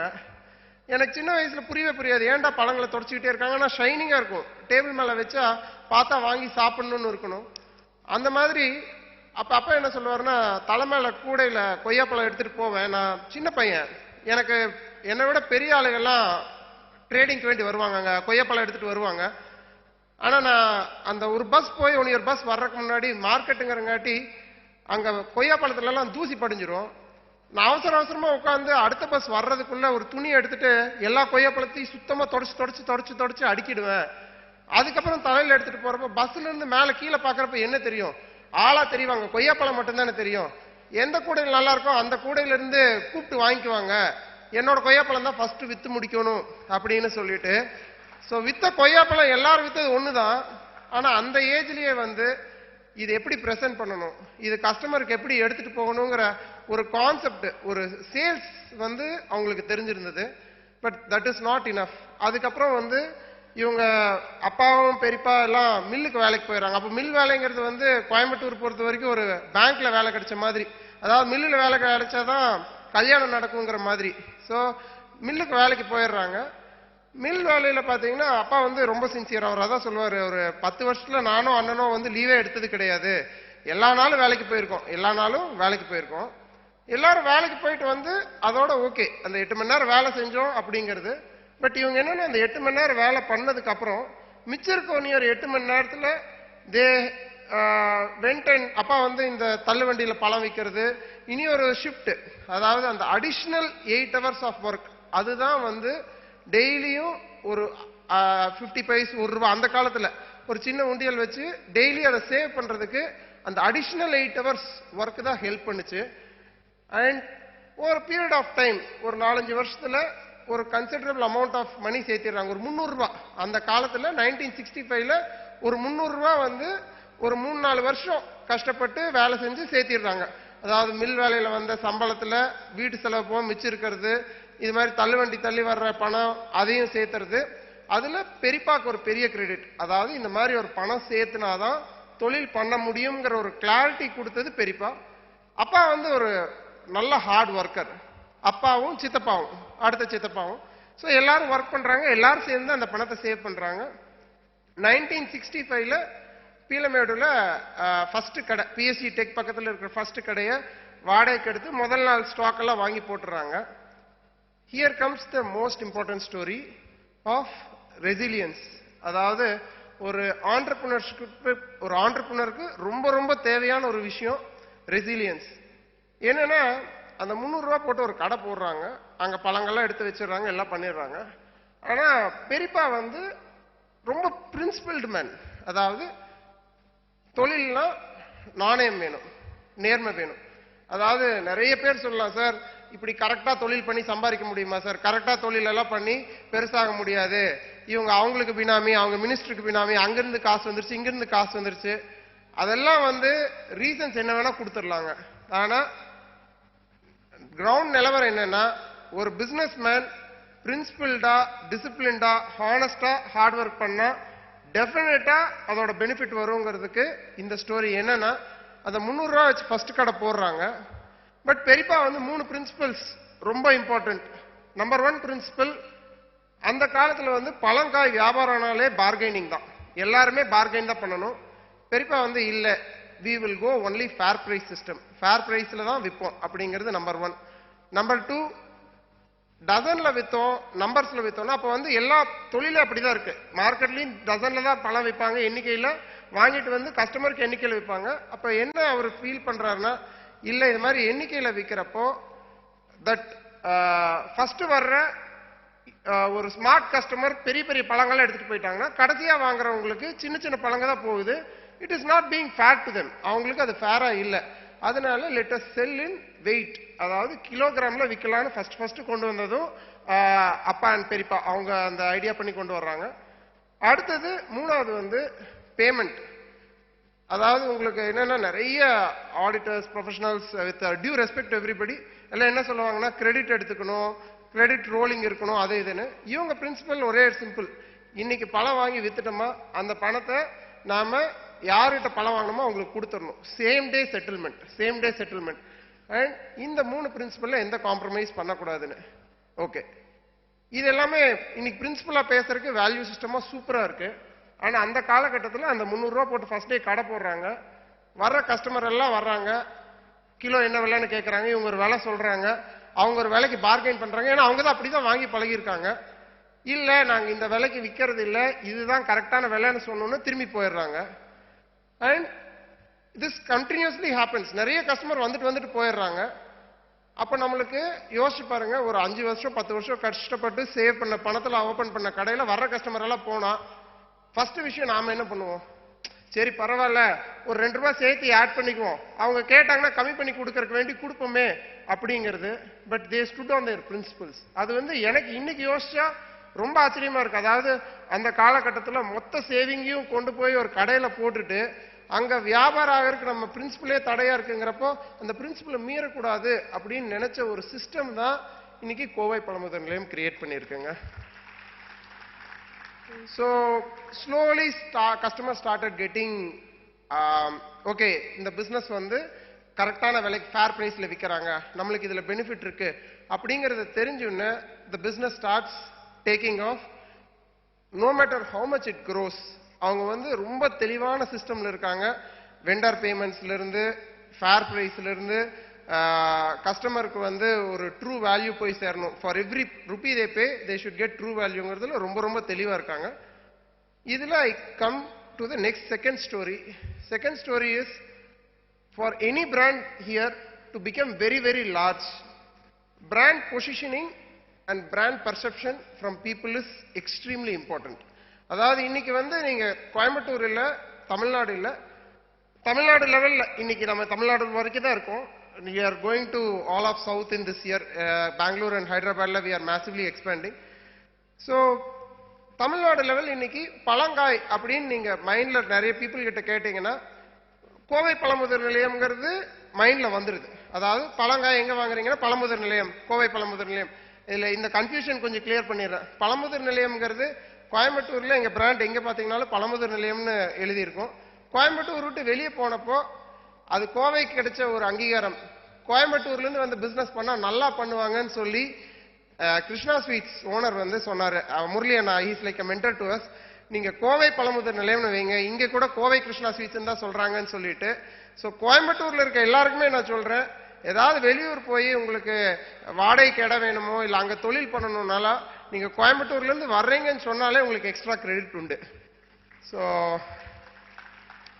ஸோ அப்படிதான் இந்த பழமுதிர் நிலையம், கோவை பழமுதிர் Nilayam. So coming back to brand positioning, இன்னைக்கு எல்லாருமே யோசிச்சு பாருங்க, நம்ம மைண்ட்ஸ்ல ஒவ்வொரு விஷயத்துக்கும் ஒரு கிளஸ்டர் உண்டு, தெளிவான கிளஸ்டர் உண்டு. அதாவது ஒரு வெஜிடேரியன் ஃபுட் அப்படின்னு சொன்னா உங்க மைண்ட்ல டாப்ல என்ன வரும் அப்படின்னு பாத்தீங்கன்னா கோயம்புத்தூர்ல ஒரு அன்னபூர்ணா, ஆனந்தா, சாரச்சார் அந்த மாதிரி உங்க மைண்ட்ல அதுக்கு ஒரு கிளஸ்டர் உண்டு. நான் வெஜிடேரியன் ஃபுட்னா ஹரிபவன் வரும், உங்களுக்கு அஞ்சப்பர் வரலாம். ஸோ அந்தந்த விஷயத்துக்கு வந்து ஒரு கிளீன் கிளஸ்டர் உண்டு. அதுல நம்ம பிசினஸ் எங்க இருக்கு அண்ட் அந்த பொசிஷனிங் வந்து ரொம்ப கிளியரா இருக்கும். நீங்க நிறைய பேர் என்ன மிஸ்டேக் பண்றோம்னா, I am also this, I am also this, I am also that. நம்மளுக்கே நம்ம தொழில் பத்தி ஒரு தெளிவில்லை. எல்லா இடத்துலயும் I should be jack of all trades. ஏன்னா இங்க கொஞ்சம் எனக்கு தொழில் வருது, இங்க கொஞ்சம் பிசினஸ் வருது, அங்க கொஞ்சம் பிசினஸ் வருது. ஆனா நீங்க வெஸ்டர்ன் வேர்ல்ட்ல இருந்து ஒரு விஷயம் என்ன கத்துக்கலாம்னா, மெக்டொனால்ட்ஸ்ங்கிறது ஒரு பெரிய பர்கர் செயின். அங்க வந்து ஈஸியா பீஸா விற்கலாம், ஆனா அவன் பீஸா விற்க மாட்டான். அவன் வந்து இஸ் நோன் ஃபார் இஸ் பர்கர்னா அதை எப்படி மேக்ஸிமைஸ் பண்றது? இன் business when you want to scale, less is more. அதாவது நீங்க எவ்வளோக்கு எவ்வளோ உங்க பிசினஸை ஷார்ப்பா வச்சுக்கிறீங்களோ that is much much better. ஏன்னா அந்த ஸ்கேல் போறப்போ கஸ்டமரோட மைண்ட்ல உங்க பிராண்டோட பர்செப்ஷன் வந்து extremely important, extremely important. So அதுல வந்து இந்த ஜாக் ஆஃப் ஆல் ட்ரேட்ஸுங்கிறது அந்த லெவல்ல ஒர்க் ஆகாது. So brand positioning is important. ஒவ்வொரு கஸ்டமரோட மைண்ட் செட்லையும் அந்த மைண்ட்லையும் நம்ம வந்து நம்ம பிசினஸோட கிளஸ்டர் என்னன்னு தெரிஞ்சுக்கிட்டு அதுல போய் உட்காரணும். அது வந்து எக்ஸ்ட்ரீம்லி இம்பார்ட்டன்ட். இதுக்கு என்ன இம்பார்ட்டன்ட்னா, நம்ம எந்த சொசைட்டில பிசினஸ் பண்றோம் அங்க இருக்க மக்கள் நம்மளுக்கு தெரியணும், அங்க இருக்க மக்கள் நம்மளுக்கு டீப்பா தெரியணும். இன்னைக்கு நேத்து கூட காலையில எங்க கடையில ஆர்எஸ்புரம்ல இருக்க கடையில இருந்தேன். அப்ப அம்மா வந்து அங்கதான் இருந்தாங்க. அம்மா வந்து யூஸ்வலா அம்மாவும் அப்பாவும் நிறைய கஸ்டமரை மீட் பண்ணுவாங்க. அம்மா வந்து எங்கிட்ட அப்போ சொல்லிட்டு இருக்காங்க, இது மாதிரி நம்ம கடைக்கு பார்த்தா காலையில ஒரு 7ல இருந்து 9 மணி வரைக்கும் ஒரு 70 வயசுல இருந்து 80 வயசுக்குள்ள இருக்க கஸ்டமர் அந்த டைம்லயே ஒரு 300 பேர் 400 பேர் வந்துடுறாங்க. அவங்களுக்கு வந்து சரியான டாய்லெட் ஃபெசிலிட்டி இல்லை. நான் வந்து கொஞ்சம் 2 டாய்லெட் நல்லா பண்ணிடணும். ஏன்னா அந்த வயசுல வர்றவங்களுக்கு எப்ப வந்து பிளாடர் ரெக்வயர்மெண்ட் வரும்னே தெரியாது. அதனால நம்ம கடையில ஆல்ரெடி டாய்லெட்ஸ் இருக்கு, உனி ஒரு அந்த ஏஜ் குரூப் யூஸ் பண்ற மாதிரி ஒரு நல்ல டாய்லெட் ஒன்று பண்ணிடலாங்கிறது. திஸ் இஸ் கஸ்டமர் சென்ட்ரிசிட்டிங்க. இது வந்து எல்லாருக்கும் தெரியணும். நம்ம கஸ்டமர் கூட கண்டினியூஸா பேசிக்கிட்டே இருக்கணும். எனக்கே வந்து லாஸ்ட் இயர் எல்லாம் கொஞ்சம் ஃபீலிங் இருந்தது, இந்த டீல் எல்லாம் நடந்த சமயத்துல பிசினஸ் விட்டு கொஞ்சம் தள்ளி போயிட்டோமோ அப்படிங்கிற ஒரு ஃபீலிங் இருந்தது. But it is so important. எப்ப நம்மளுக்கு டைம் கிடைச்சாலும் spend some time to understand who is our customer. நம்ம எந்த சொசைட்டில பிசினஸ் பண்றோம், அந்த சொசைட்டில யார் நம்ம கஸ்டமர், அவங்களுக்கு என்ன ரெக்குயர்மெண்ட். எனக்கு தெரிஞ்சு ஒரு 100-200 கஸ்டமர் ஆகுது. If we are B2B or B2C, B2Bனா எவ்ரி கஸ்டமர் தெரிஞ்சிருக்கணும். B2Cனா அட்லீஸ்ட் மெஜாரிட்டி ஆஃப் கஸ்டமர்ஸ் வந்து நம்மளுக்கு அட்லீஸ்ட் ஒரு சாம்பிள் செட் ஒரு 100 பேர் எனக்கு தெரியும் சார், அவங்க வந்து எனக்கு பிசினஸ் பத்தி ஒரு ஹானஸ்ட் ஃபீட்பேக் கொடுப்பாங்க. ஏன்னா அவங்கள விட ஹானஸ்ட் ஃபீட்பேக் கொடுக்கறதுக்கு யாரும் கிடையாது. அண்ட் பிசினஸ்ல அங்க போய் இங்க போய் படிச்செல்லாம் வந்து நம்ம we need not implement any changes. அவங்க கஸ்டமரே எல்லா சேஞ்சஸையும் சொல்லுவாங்க. அவங்க டிராவல் பண்ணுவாங்க, என்னென்ன தேவை என்னென்ன பண்ணணுங்கிறது the customer. So we should start listening to the customers more deeper. So this is my lesson on brand positioning and brand perception. நாம வந்து கஸ்டமர் மைண்ட்ல என்னவா இருக்கணும், நம்ம பிசினஸ் வந்து அவங்க எப்படி யோசிக்கிறாங்கிறது, this is important. The next point what I want to touch upon is for all the entrepreneurs here, think big. அது think bigங்கிறது வந்து ஒரு சின்ன ஒரு லைன்ல சொல்லிடலாம். and it is extremely difficult. அதாவது நான் வந்து ஒவ்வொரு மீட்டிங்லயும் மேனேஜர்ஸ் கிட்ட, எங்களோட கிளஸ்டர் மேனேஜர் மீட்டிங், எல்லா மீட்டிங்கும் நான் பர்சனலா ஐ வில் ஹேண்டில் இட். அப்ப எல்லா மேனேஜர்ஸ் கிளஸ்டர் மேனேஜர்ஸ் நான் சொல்ற ஒரே ஒரு விஷயம் என்னன்னா, உங்க மைண்ட்ல ஒரு விஷயத்தை திங்க் பண்ணலைன்னா பிசிக்கலா ரியல் லைஃப்ல அதை டெமான்ஸ்ட்ரேட்டே பண்ண முடியாது. So entrepreneurs should be great thinkers, should be big thinkers, very very big thinkers. நான் என்ன சொல்லுவேன்னா, இன்னைக்கு உங்க கடை வந்து 1 கோடி ரூபாய் டர்ன் ஓவர் பண்ணுதா, நீ எவ்வளவு பண்ண முடியும்னு நினைக்கிற? சிலர் வந்து சொல்லுவாங்க, சார் நான் 2 கோடி பண்ணிடுவேன்னு. சுத்தி இருக்க மேனேஜர் எல்லாம் சிரிப்பாங்க, என்ன சார் அவன் 1 கோடி பண்ணிட்டு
launch.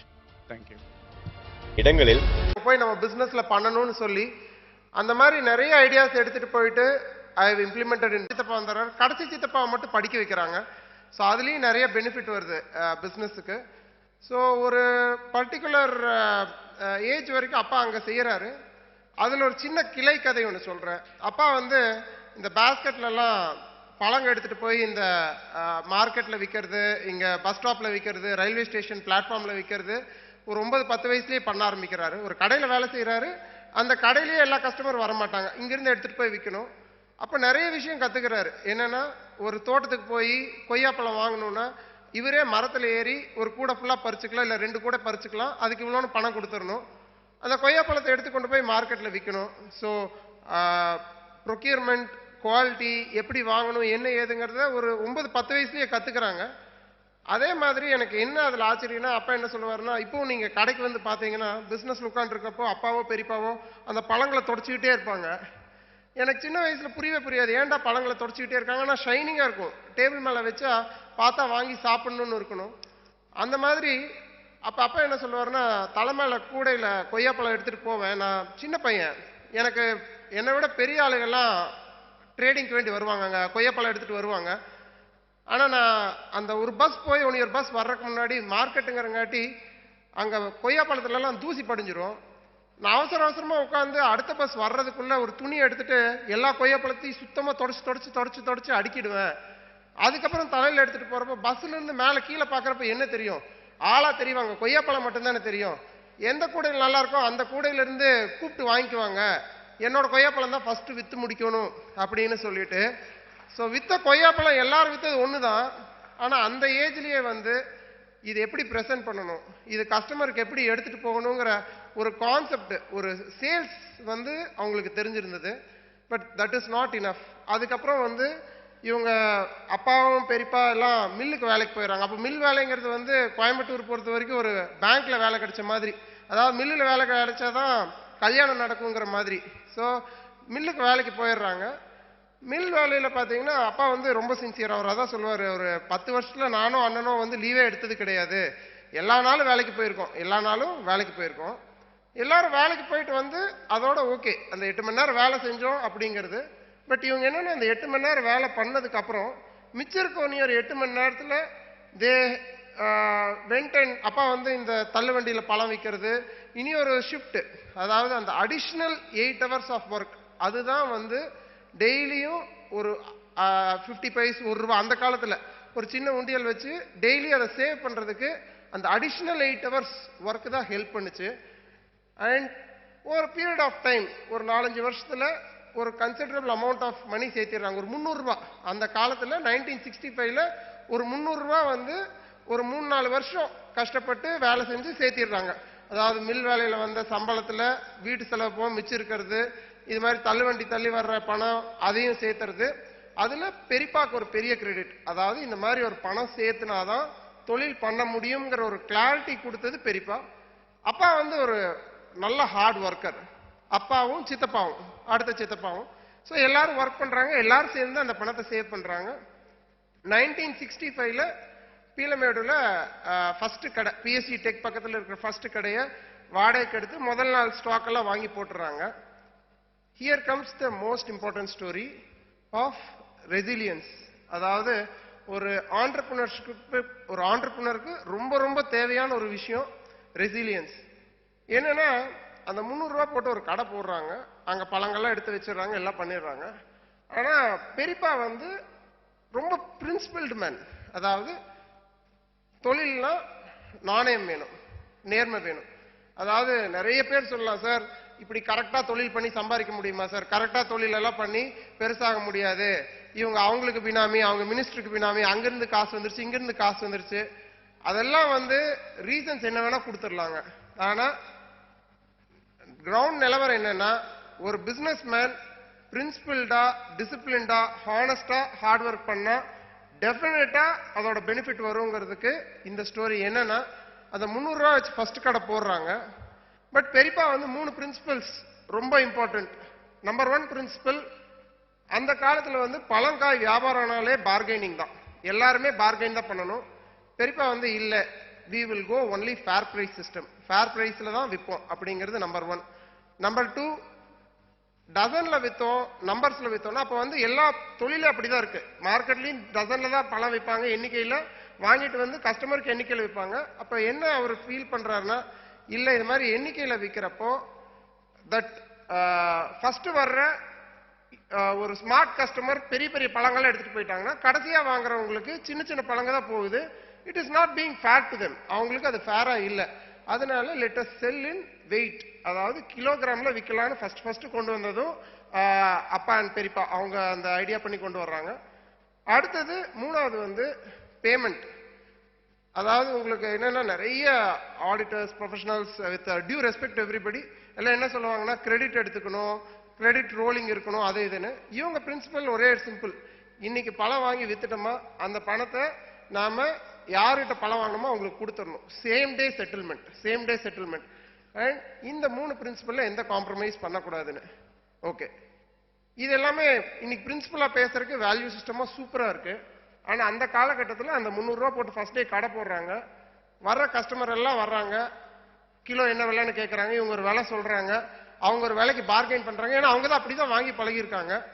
இல்ல நாங்க இந்த விலைக்கு விற்கிறது இல்ல, இதுதான் கரெக்டான விலைன்னு சொன்னோன்னு திரும்பி போயிடுறாங்க. And this continuously happens. நிறைய கஸ்டமர் வந்துட்டு போயிடுறாங்க.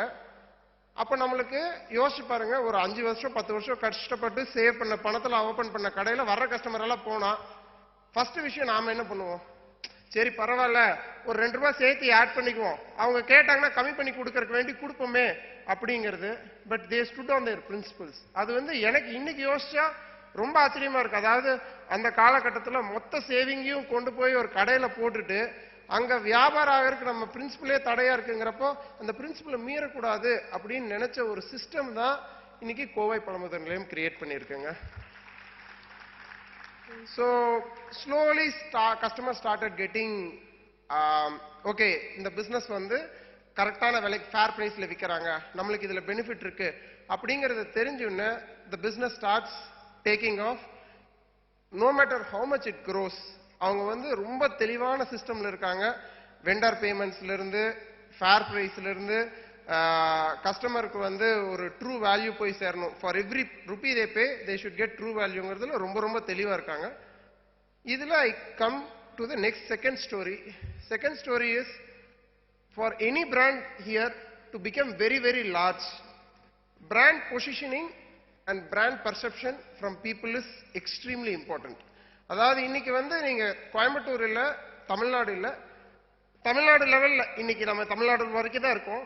We are going to all of south in this year. Bangalore and Hyderabad we are massively expanding.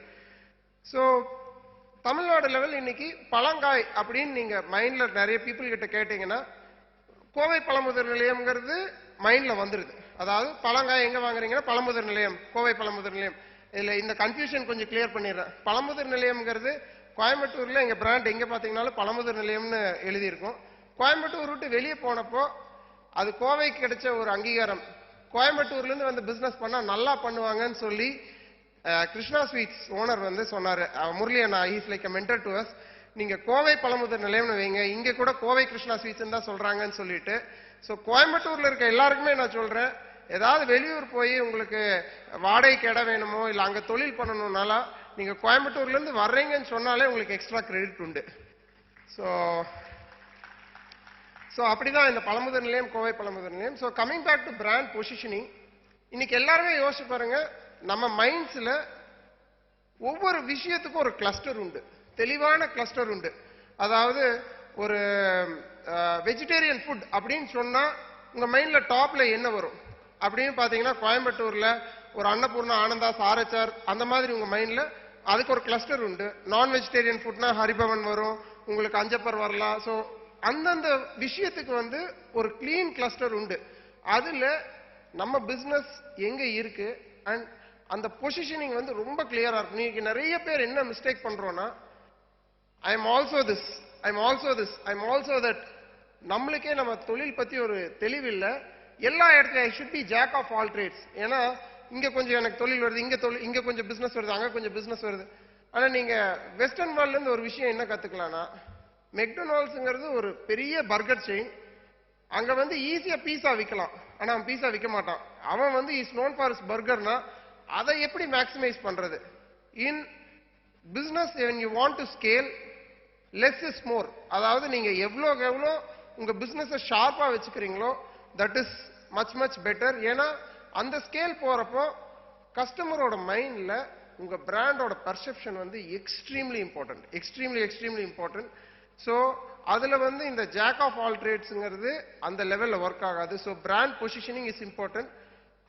ஒவ்வொரு கஸ்டமரோட மைண்ட் செட்லையும் அந்த மைண்ட்லையும் நம்ம வந்து நம்ம பிசினஸோட கிளஸ்டர் என்னன்னு தெரிஞ்சுக்கிட்டு அதுல போய் உட்காரணும். அது வந்து எக்ஸ்ட்ரீம்லி இம்பார்ட்டன்ட். இதுக்கு என்ன இம்பார்ட்டன்ட்னா நம்ம எந்த சொசைட்டில பிசினஸ் பண்றோம் அங்க இருக்க மக்கள் நம்மளுக்கு தெரியணும், அங்க இருக்க மக்கள் நம்மளுக்கு டீப்பா தெரியணும். இன்னைக்கு நேத்து கூட காலையில எங்க கடையில ஆர்எஸ்புரம்ல இருக்க கடையில இருந்தேன். அப்ப அம்மா வந்து அங்கதான் இருந்தாங்க. அம்மா வந்து யூஸ்வலா அம்மாவும் அப்பாவும் நிறைய கஸ்டமர் மீட் பண்ணுவாங்க. அம்மா வந்து எங்கிட்ட அப்ப சொல்லிட்டு இருக்காங்க, இது மாதிரி நம்ம கடைக்கு பார்த்தா காலையில ஒரு 7ல இருந்து 9 மணி வரைக்கும் ஒரு 70 வயசுல இருந்து 80 வயசுக்குள்ள இருக்க கஸ்டமர் அந்த டைம்லயே ஒரு 300 பேர் 400 பேர் வந்துடுறாங்க. அவங்களுக்கு வந்து சரியான டாய்லெட் ஃபெசிலிட்டி இல்லை, நான் வந்து கொஞ்சம் 2 டாய்லெட் நல்லா பண்ணிடணும். ஏன்னா அந்த வயசுல வர்றவங்களுக்கு எப்ப வந்து பிளாடர் ரெக்வயர்மெண்ட் வரும்னே தெரியாது. அதனால நம்ம கடையில ஆல்ரெடி டாய்லெட்ஸ் இருக்கு, ஒரு அந்த ஏஜ் குரூப் யூஸ் பண்ற மாதிரி ஒரு நல்ல டாய்லெட் ஒன்று பண்ணிடலாங்கிறது.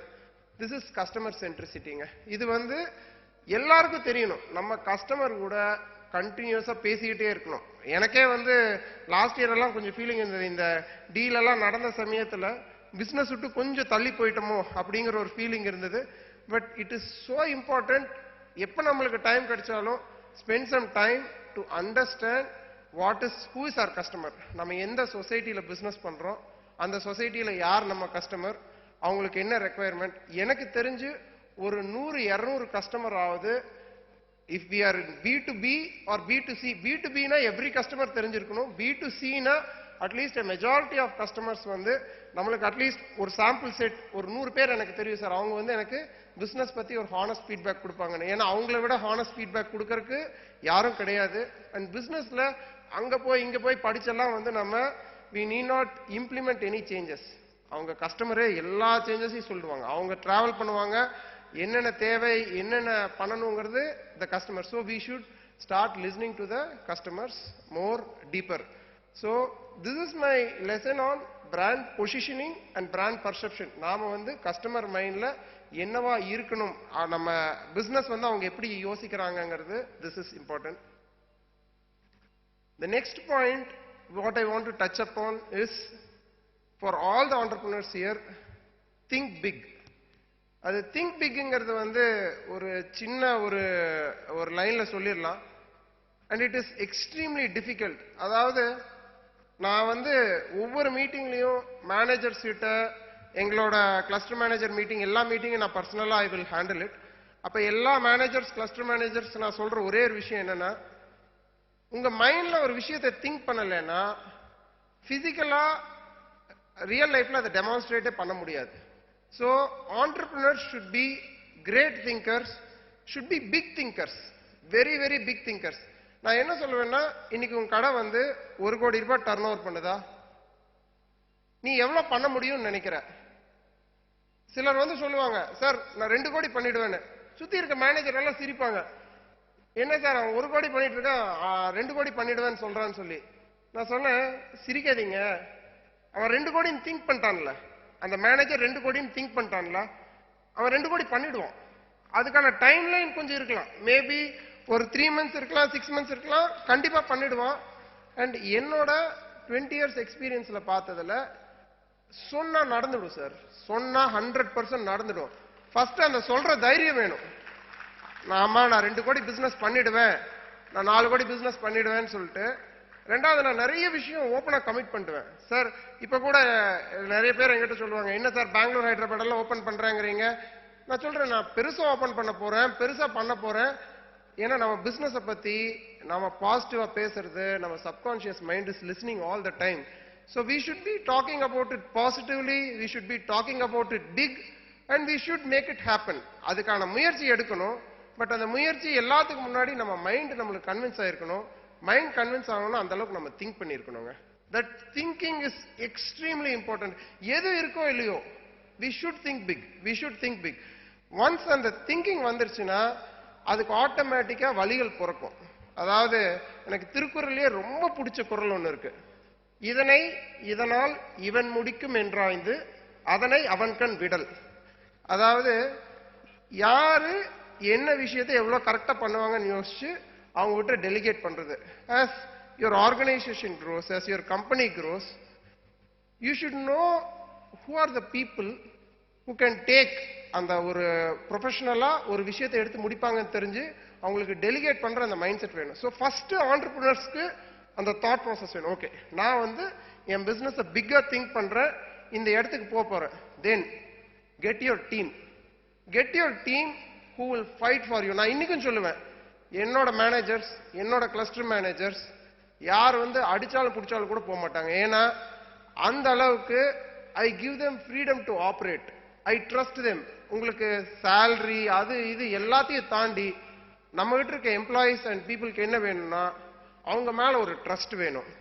ரெண்டாவது, அவங்க ஒரு நல்ல விஷயம் பண்றப்ப அவங்களுக்கு ஒரு பாசிட்டிவ் ரீஇன்ஃபோர்ஸ்மெண்ட் வேணும். நான் நிறைய பேர் பார்ப்பேன், சார் எம்ப்ளாயி போய் அப்ரிஷியேட் பண்ணோன்னா அவனுக்கு திமிர் வந்துடும், எம்ப்ளாயி போய் அப்ரிஷியேட் பண்ணோன்னா அவன் அதுக்கப்புறம் பண்ண மாட்டான். அதெல்லாம் கிடையவே கிடையாதுங்க. ரொம்ப லைஃபை காம்ப்ளிகேட் பண்ணிக்க வேண்டாம், சிம்பிளா திங்க் பண்ணலாம். நல்ல விஷயம் பண்ணா சூப்பரா பண்ணிருக்கப்பா, இதை விட அடுத்தது என்ன பண்ற, அதை விட அருமையா அடுத்த நாள் பண்ணி நிப்பான் சார். நான் இது லைஃப்ல எக்ஸ்பீரியன்ஸ் பண்ணதுல சொல்றேன்.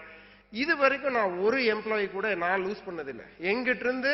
அண்ட் எங்கிட்ட இருக்க எல்லா எம்ப்ளாயிஸ், இப்போ 1200 எம்ப்ளாயிஸ் இருக்காங்க. Everybody is a first time employer. 1200 first time தான். எனக்கு ரிலையன்ஸ்ல இருந்தோ வேற மோர்ல இருந்தோ அங்கிருந்து இங்கிருந்து கூட நான் மேனேஜர் எடுத்தது இல்லை. எல்லாம் சின்ன சின்ன பசங்க எடுத்து ட்ரெயின் பண்ணி they all became managers, cluster managers today. So dream big, prepare your team who can go and achieve that. So இன்னைக்கு என்னோட ட்ரீம் என்னவா இருக்குன்னா, நம்ம பிசினஸ்ல ஒரு சில பிசினஸ், எல்லா பிசினஸ்லயும் ஒரு நல்ல விஷயம் இருக்கு. சொசைட்டிக்கு ஏதோ ஒரு விதத்தில் நம்மளால கான்ட்ரிபியூட் பண்றோம். எங்க பிசினஸ்ல அதுல 2-3 பெனிஃபிட் இருக்கு. என்னன்னா, எங்க கடை இருக்க எல்லா இடத்துலயும் we are contributing to the health of the society. அதாவது இது ஒரு ரியல் பினாமினா. இன் தமிழ்நாடுல நீங்க ஹோல் ஆஃப் இந்தியா கம்பேர் பண்ணீங்கன்னா per capita consumption of fruits and vegetables is very very high, despite us not being the major fruit growing region. fruit growing region பாத்தீங்கன்னா highest வந்து Maharashtra, central India, Nagpur, அப்பர்ல தான் இருக்கு. நம்ம வந்து மோர் tropical fruits தான் grow பண்றோம். இருந்தாலும் அந்த ஹையர் கன்சம்ஷன் காரணம் வந்து availability will always drive consumption. So அந்த விதத்துல எனக்கு லார்ஜ் கோல் என்னன்னா, சென்னை மாதிரி ஒரு சிட்டி, தமிழ்நாடுல இருக்க ஒவ்வொரு சிட்டிலையும், சென்னையிலலாம் என்னோட ட்ரீம் வந்து 150 கடை பண்ணணும்.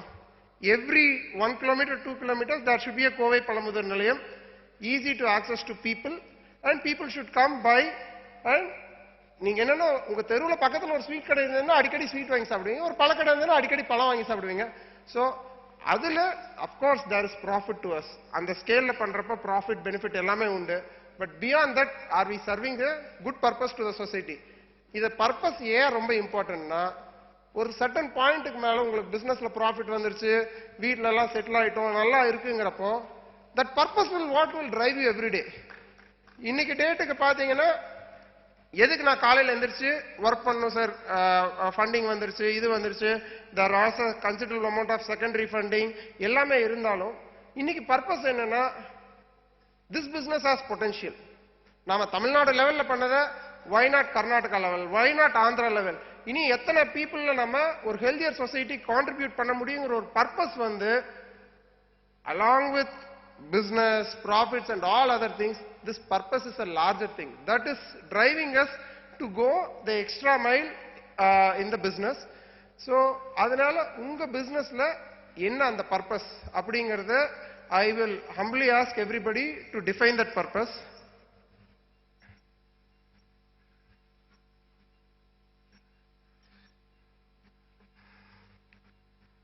So இந்த பர்பஸ் சொல்றப்போ I want to touch upon another small topic. அதுல என்னன்னா, இதுல இன்வெஸ்ட்மெண்ட்டையும் கொண்டு வந்துடுறேன்.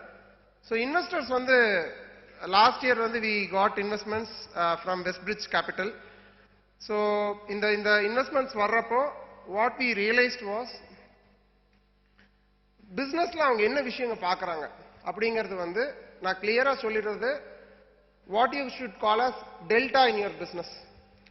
டெல்டாங்கிறது என்னன்னா உங்களுக்கும் உங்க காம்படிட்டருக்கும் உள்ள அந்த டிஃபரன்ஸ் தான் டெல்டா. மேக்ஸ்ல பார்த்திருப்பீங்க, delta is the difference between you and your competition. So அந்த டெல்டாங்கிறது டெல்டா 1ஆ, டெல்டா 2ஆ, டெல்டா 3ஆ, டெல்டா 4ஆ அப்படிங்கிறது. சம்டைம்ஸ் நம்ம இந்த பிசினஸ் பண்ணி கிரியேட் பண்றப்போ அந்த 0 to 1 ஜர்னில டெல்டா 1 கிரியேட் பண்ணிடுவாங்க. அதாவது அப்பா பெரியப்பா இந்த பிசினஸ்ல என்ன பண்ணாங்கன்னா, பழங்காய் வந்து கோவை பழம்புதர்லையும் நல்ல குவாலிட்டியில கிடைக்கும் அப்படிங்கிறது ஒரு டெல்டா. இதை கிரியேட் பண்ணிட்டாங்க டெல்டா 1. ஸோ இந்த டெல்டா வந்து டெல்டா 1 இருக்கப்போ அடுத்த காம்படிட்டர் வந்து ஈஸியா அந்த டெல்டா க்ளோஸ் பண்ணுவாங்க. ஏன்னா இன்னைக்கு எவ்ரிபடி டெக்னாலஜி இருக்கு, there are eyes and ears, there so much to learn, business வந்து பார்க்க முடியும், அதுக்கான உட்கார்ந்து இருக்கப்போ நிறைய பேர் என்ன பண்றோம்னா அந்த டெல்டா 1லயே உட்காந்துருக்கோம். Delta 2 creation, delta 3 creation, delta 4 creation பண்றது இல்லை. So what are the additional deltas அப்படின்னு பாத்தீங்கன்னா, இன்னைக்கு எங்க பிசினஸ் ஒரு எக்ஸாம்பிளுக்கு சொல்றேன். The next additional delta was, can we give FMCG and staples and other groceries, வீட்டுக்கு தேவையான அனைத்து பொருளுமே பழமுதிர் நிலையமே கொடுக்க முடியுமா? And can we give it at a very very good cost, value for moneyல கொடுக்க முடியுமா? அது ஒரு டெல்டாவா கிரியேட் பண்ண முடியுமா? ஓகே, பழமுதிர் நிலையம்ல வர்ற கஸ்டமருக்கு குவாலிட்டியான ஜூசஸ் இனியும் நல்லா கொடுக்க முடியுமா? இனியும் வந்து அவங்களுக்கு அடிஷனல் வேல்யூ கொடுக்க முடியுமா? Delta 3 creation. நெக்ஸ்ட், இதையே வந்து ஒரு இ-காமர்ஸ் பிளாட்ஃபார்ம் போட்டு கன்வீனியன்ட்டா அவங்க வீட்டுக்கு கொடுக்க முடியுமா? That is a delta 4 creation. இதுல சில டெல்டா வந்து அவங்க க்ளோஸ் பண்ண முடியும், சில டெல்டா, இப்ப நான் என்ன சொல்றேன்னா, சென்னையில ஒரு 150 அவுட்லெட்ஸ் போடணும், ஒரு நெட்வொர்க் கிரியேட் பண்றோம். அந்த நெட்வொர்க் எஃபெக்ட்ல இந்த இ-காமர்ஸ் பண்றப்போ அந்த டெல்டால உங்களுக்கு ஒரு தனி பவர் கிடைக்கும். என்னன்னா, இன்னைக்கு சென்னையில at some point of time I'll be able to do door delivery at 10 rupees door delivery என்னால் பண்ண முடியும். ஏன்னா அவ்வளோ அவுட்லெட்ஸ் வந்துடும். எந்த நெய்பர்ஹுட்ல இருந்து ஆர்டர் பண்ணாலும் 10 ரூபாயில கொண்டு போய் டெலிவரி கொடுக்க முடியும். அதை எல்லா பிசினஸ்னாலும்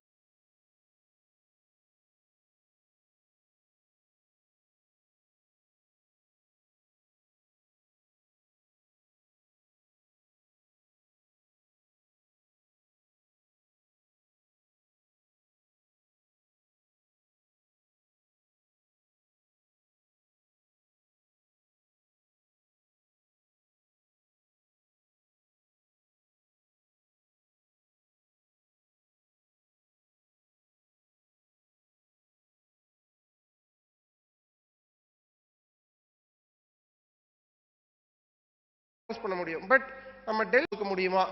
இனியும் வந்து அவங்களுக்கு அடிஷனல் வேல்யூ கொடுக்க முடியுமா? Delta 3 creation.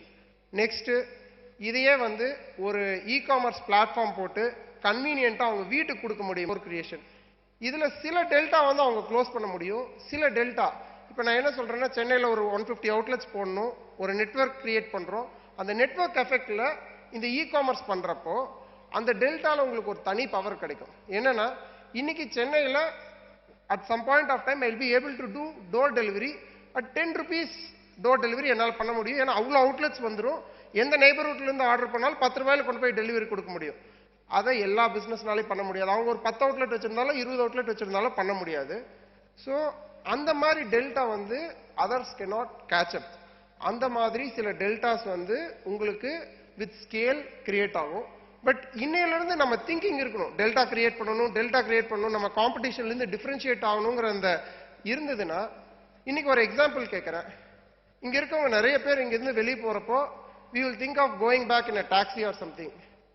இதே ஒரு 10 வருஷம் முன்னாடி பண்ணோம்னா we would have done ஒரு கால் டாக்ஸி இருக்கும், ஏதாவது ரெட் டாக்ஸி இருந்தாங்க, நம்பர்ஸ் இருந்தது, கால் பண்ணோம், அவங்களும் எஃபிஷியண்டா தான் பண்ணிருந்தாங்க, இல்லைன்னு சொல்லல. பட் அதெல்லாம் போயிட்டு இன்னைக்கு ஓலா ஊபர் வந்துருச்சு. அதை மொபைலில் ஒரு ஆப் இன்ஸ்டால் பண்ணி டக்குன்னு கிளிக் பண்ணால் 2 நிமிஷத்துல வருவாங்கன்னு பழகிட்டோம். இன்னைக்கு யாராவதுனால அது இல்லாமல் வேற எப்படியாவது டாக்ஸி புக் பண்ண முடியுமா இந்த ஹாலில்? அதே மாதிரி நிறைய பேர் ஸ்விக்கி ஜொமேட்டோலாம் வந்தப்போ என்ன சொன்னாங்கன்னா, சார் இதெல்லாம் வந்து வேஸ்ட், நம்ம ரெஸ்டாரண்ட் தான் போய் சாப்பிடுவோம் அப்படி இப்படின்னு. அதே சொன்னவங்க வந்து at some point of time வீட்டில் 8:30 மணிக்கு சாப்பாடு இல்லை, வேற எதுவும் இல்லைன்னு சொன்னோன்னே நம்ம தான் போய் குக் பண்ணணும்னா, இல்லை சரி ஸ்விக்கி இன்னைக்கு ஒரு நாள் மட்டும் ஆப் இன்ஸ்டால் பண்ணி ஆர்டர் பண்ணுவோம்னு ஆர்டர் பண்ணவங்க எத்தனையோ பேர் இருக்காங்க. இன்னைக்கு Swiggy and Zomato become way of life. So இது எல்லாமே habit creation, delta creation. And these deltas are very very hard to catch. நான் வந்து ஸ்விக்கி அண்ட் ஜொமேட்டோ வந்து இன்னைக்கு யாரோ ரெப்ளிகேட் பண்ணி கேட்ச் பண்றது ரொம்ப கஷ்டம். Same with Ola Uber. இதே மாதிரி நம்ம பிசினஸ்லயும் அந்த டெல்டா கிரியேஷன் இருக்கணும். அந்த delta creation is what will differentiate us from our competition and we have to continuously keep doing that. நாம ஒரு லெவலுக்கு வந்துட்டோம் சொல்லி ஒரு பிசினஸ் நல்லா ஆயிட்டு இருக்குன்னு சொல்லி டெல்டா கிரியேஷன் விட்டுட்டோம்னா automatically competitors will catch up and they will catch up better. So first mover advantage எல்லாம் இன்னைக்கு கிடையாது. இன்னைக்கு fast moverக்கு தான் advantage உண்டு. So that should be us.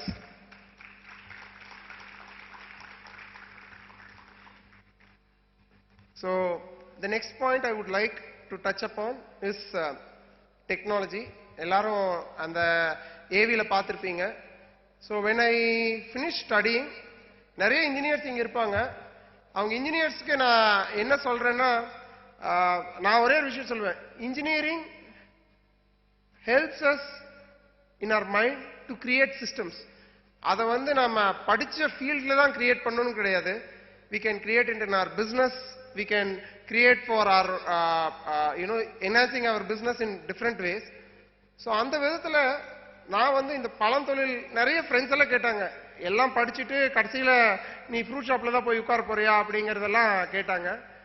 But எனக்கு சின்ன வயசுல இருந்து அப்பா, பெரியப்பா, சித்தப்பா இவங்களெல்லாம் பார்த்தப்போ எனக்கு ஒரு பெரிய இன்ஸ்பிரேஷன் என்னன்னா, the way they looked at the business and the way we were involved. நாங்க அப்போ வந்து we also had very very humbled upbringing.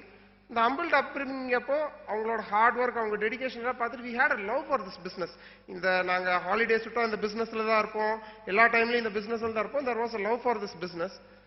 So அப்படி இந்த பிசினஸ் பொறுத்த வரைக்கும் அந்த டைம்ல இருந்து என்னங்காட்டி எனக்கு வந்து படிச்சு முடிச்சு வர்றப்போ ஐ வாஸ் நோயிங் எந்தெந்த ஏரியால எல்லாம் வந்து டெக்னாலஜி வந்து இந்த பிசினஸ் என்ஹான்ஸ் பண்ணும். ஒரு சின்ன எக்ஸாம்பிள் சொல்றேன். இங்க இருக்க எல்லார்கிட்டையும் இப்போ லாஸ்ட் ஒரு 2 months முன்னாடி வி ஸ்டார்டட் சென்னையில மட்டும் கேபிஎன் ஆன்லைன், அதாவது ஹோம் டெலிவரி பிசினஸ் ஆரம்பிச்சோம். ஏன்னா we realize that is going to be a future, அதுல ஒரு பெரிய ஃபோக்கஸ் பண்ணணும்னு சொல்லிட்டு. ஸோ அதை ஆரம்பிச்சப்போ நிறைய பேர் என்ன சொன்னாங்கன்னா, சார் நீங்க உங்க கடைக்கு வர்ற கஸ்டமர்ஸ் விட்டுருங்க, ஏன்னா அவங்க கடைக்கு வந்து வாங்கிட்டு இருக்காங்க, ஆன்லைன் மட்டும் தனியா வந்து வெளியில கஸ்டமர்ஸ் கிட்ட நம்ம மார்க்கெட்டிங் பண்ணுவோம் அப்படின்னு சொல்லிட்டு. நான் என்ன சொன்னேன், இந்த ஸ்ட்ராட்டஜி கரெக்டா இருக்கு, ஒரே ஒரு கடையில மட்டும் கடைக்கு வர்ற கஸ்டமர் கிட்டையும் இந்த ஆப் இன்ஸ்டால் பண்ண வைப்போம், எப்படி அந்த ரியாக்ஷன் இருக்குன்னு பார்க்கலாம்னு சொல்லிட்டு. ஸோ ஆவரேஜா எங்க கடையில ஒரு கஸ்டமர் என்ன வேல்யூக்கு ஒரு மந்த்துக்கு வாங்குறாங்கன்னு பாத்தீங்கன்னா 2500 rupees பர் மந்த். அவங்க ஃப்ரூட் அண்ட் வெஜிடபிளுக்கு கொடுக்குற பட்ஜெட் வந்து ஆவரேஜ் அவ்வளவுதான். அதுக்கப்புறம் அதே கஸ்டமர் ஆன்லைன்ல வாங்கினா எவ்வளோக்கு வாங்குறாங்கன்னு வந்து ஒரு அனாலிசிஸ் பண்ணோம். இது எல்லாமே எங்களுக்கு ஆப் இருக்கு, ஒவ்வொரு கஸ்டமரோட டேட்டா இருக்கு, அதனால ரீட் பண்ண முடிஞ்சது. ஒரு 2800க்கு வாங்கிட்டு இருந்தாங்க. பட் இதே கஸ்டமர் அவங்கள ஆப் இன்ஸ்டால் பண்ண வச்சுட்டா அவங்க ஆன்லைன் ஆஃப்லைன் காம்பினேஷன் வாங்குறப்ப எவ்வளவு வாங்குறாங்கன்னு பாத்தீங்கன்னா 4500 rupees வாங்கினாங்க. So this is the power of understanding your numbers. நம்ம numbers, our data has all the answers. நம்ம தொழிலுக்கு தேவையான அத்தனை பதில்களும் நம்ம நம்பர்ஸ்லயும் நம்ம டேட்டாலையுமே இருக்கு. அதை நம்ம பார்க்கறது இல்லை. நம்ம என்ன நினைக்கிறோம், நம்மளுக்கு நம்பர் தெரியுமே, ஒரு நாளைக்கு 1000 கஸ்டமர் வர்றாங்க, ஒவ்வொரு கஸ்டமர் 300 ரூபாய்க்கு வாங்குறாங்க, இந்த கடை வந்து ஒரு நாளைக்கு 3 லட்சம் ரூபாய் சேல்ஸ் ஆகுது, இந்த பழம் விற்குது, இந்த காய், அது மட்டும் நம்பர்ஸ் இல்லை. Understanding what the customers are buying, what is their pattern, வாரத்துக்கு எவ்வளோ தாட்டி வர்றாங்க, அதுல என்னென்ன ஏஜ் குரூப்ல இருக்காங்க, அவங்க எப்படி வாங்குறாங்க. So there is lot of patterns. இது வந்து இப்பதான் நாங்க we are scratching the surface. ஏன்னா இப்ப e-com போறங்காட்டி we are scratching the surface. So everybody has to start analyzing their data. அதாவது இன்வெஸ்ட் இன் டெக்னாலஜி. இன்னைக்கு வந்து சின்ன லெவல்ல, சார் நாங்க ஒரு சின்ன பிசினஸ் லெவல்ல இருக்கோம், ஸ்டில் இன்வெஸ்ட் இன் டெக்னாலஜி. இன்னைக்கு வந்து நிறைய SaaS பிளாட்ஃபார்ம்ஸ் வந்துருச்சு. உங்க கஸ்டமர் அண்டர்ஸ்டாண்ட் பண்றதுக்கு நிறைய small level companies who are providing it at a very affordable rate. There are lot of companies who are doing the CRM பண்றாங்க, உங்களுக்கு டேட்டா அனாலிட்டிக்ஸ் பண்றாங்க. எனி பிசினஸ், சார் நிறைய பேர் கேட்டாங்க பழங்காய் பிசினஸ்க்கு எதுக்குங்க அனாலிட்டிக்ஸ், பழங்காய் பிசினஸ்க்கு எதுக்கு சார் டேட்டான்னு சொல்லிட்டு. But today I am saying you, if the private equity investment has happened, it is because of the data we had. we had data of 30 lakh customers with us and what is their pattern of buying. And the data irundangati da the value we got is there. So adanal it is so important to record the data. It is so important to know the data and to record the data. So I will say, humbly ask everybody to invest in technology, to invest in omni-channel. Unga business irundaduna idu eppadi multiple channel la edutittu pova mudiyungiradhu, please do that investment is my request. And finally, I would like to touch upon the topic of private equity. எனக்கு முன்னாடி பேசினவங்க ரெண்டு பேருமே பேசினாங்க on private equity. நான் வந்து அதில் ஒரு different ஆங்கிளில் சொல்கிறேன். ஸோ அவர் சொன்னார் ரைசிங் வைட்டமின் எம் இஸ் டிஃபிகல்ட்டுன்னு. Of course it is difficult, but what is more difficult is doing a profitable business. அது ஆண்டர்பிரினர்ஸ்னால மட்டும்தான் முடியும். இங்கே இருக்க எல்லா ஆண்டர்பிரினர்ஸ்க்கு தெரியும் that doing a business profitably is the most difficult thing. அதுல இங்க இருக்க எல்லாரும் இங்க வந்து உட்கார்ந்திருக்கோம்னா some way you have contributed to Yescon and have come here, which means you are having a profitable business. So நான் அதுல என்ன சொல்றேன்னா, profitable business is the first qualification for rising vitamin M. உங்களால அது பண்ண முடிஞ்சதுன்னா ஆட்டோமேட்டிக்கா ஃபண்ட்ஸ் will follow. ஆட்டோமேட்டிக்கா ஃபண்ட்ஸ் will follow. பட் இதுக்கு certain disciplines வேணும். ஸோ இங்க ஒரு ஆண்டர்பிரினர்ஸா இருக்கங்காட்டி நான் சொல்றேன். உங்களுக்கு தெரியும் 1985லேருந்து பிஸ்னஸ் பண்ணிட்டு இருந்தாங்கன்னா ஒரு ட்ரெடிஷனல் பிஸ்னஸ்ல எப்படி பண்ணியிருப்பாங்கன்னு சொல்லிட்டு. So it was not everything on paper. இது வந்து ஒரு ஆண்டர்பிரினர்ஸ் பேசிக்கிறது வந்து it is extremely important. So எல்லாமே டிக்ளேர் பண்ணி பண்ணாங்களா, எல்லாமே ஆன் பேப்பர் இருந்ததா? Not like that, because that was their level of knowledge. அவங்க வந்து தொழில் ஒரு சைட் பண்ணிட்டு இருந்தாங்க, ஆடிட்டர்ஸ் ஒரு சைட் டாக்ஸ் பண்ணிட்டு இருந்தாங்க, அவங்க டாக்ஸ் கட்டிட்டு இருந்தாங்க, அவங்களுக்கு எப்படியோ அந்த மாதிரி பண்ணிட்டு இருந்தாங்க. But at some point of time I realized if there has to be value in the business, if the business has to scale up, then we should start thinking properly, should be start thinking clearly. With all humbleness I am saying, if you are able to bring everything on paper, if you are able to bring everything into account, the value it adds to the business. ஏன்னா நிறைய business ப்ராஃபிட்டா இருக்கும், அந்த ப்ராஃபிட்டை கேஷ்ல எடுத்துருவாங்க, balance ஷீட்ல பார்த்தா அது ப்ராஃபிட்டா தெரியாது. the business will not have value. But a profitable business ஓட வேல்யூ வந்து அந்த ப்ராஃபிட்ல இருந்து 50 டைம்ஸா இருக்கலாம். ஸோ நாம எடுக்கிற பணம் வந்து R unaccounted cash or whatever the business is throwing may not be so big, will be very very minuscule. அதை கம்பேர் பண்ணீங்கன்னா இது ரொம்ப மினிஸ்கியூலா இருக்கும். ஆனால் நம்ம தாட் ப்ராசஸ் அவ்வளோ விரிவாகலை. I know it is a very sensitive topic to touch, but I want to be honest here. இன்னைக்கு நீங்க போறப்ப ஓகே இது மாதிரி இருந்த ஒரு பிசினஸை இந்த மாதிரி மாத்தி அதுக்கு பிரைவேட் ஈக்விட்டி வந்திருக்கு, because we would have been under the scan of all the income tax, because it's a very large transaction. We were national level under scrutiny. அதுக்கப்புறம் அந்த பிசினஸை கரெக்டா every month on month how we have to accurately run profitably, pay the taxes properly, make the balance sheet stronger. So அவர் சொல்லியிருந்தார் balance sheet ஓட importance என்னன்னு. So I will again urge you, சின்ன லெவல்ல இருக்கப்பவே ஒரு 30% அதிகமா சம்பாதிச்சுக்கலாம். நம்ம அது வந்து கொஞ்சம் எக்ஸ்ட்ரா எஃபர்ட் தான், ஆனா நாங்க டாக்ஸை கரெக்டா கட்டிடுவோம். ஏன்னா நிறைய பேர் வந்து எதுக்கும் செலவு பண்ணுவோம், பட் அந்த அடிஷனல் 25%, இன்னைக்கு பிரைவேட் லிமிடெட் கம்பெனி 25% டாக்ஸ் கட்டணும், அதுக்கு வந்து நிறைய ஹெசிடேஷன் உண்டு. அந்த இஎஸ்ஐபிஎஃப் கரெக்டா கட்டுறதுக்கு நிறைய ஹெசிடேஷன் உண்டு. But all the small compliances, all the small things add up larger. So add up larger when you do a dealing like this. And in every business, I think the number one thing that private equity player sees is the compliance and the margins. So margins உங்கள்கிட்ட default இருக்குன்னா, compliance மட்டும் ready பண்ணிட்டீங்கன்னா, then it becomes simpler. நீங்க நிறைய jargons throw பண்ணலாம். They will say words like diligence, they will throw words like SSA, SHA, different jargons. உங்களுக்கு Ernst & Young, big companies, KPMG, அவங்க இவங்க. சார் பிஸ்னஸ் பொறுத்த வரைக்கும் எல்லாமே சிம்பிள் தான். தொழில் பண்றோம், ப்ராஃபிட் பண்றோம், எல்லாத்தையும் கரெக்டா புக்ஸ்ல வச்சிருக்கோம், பேலன்ஸ் ஷீட் நல்லா இருக்கு, இவ்வளவுதான்.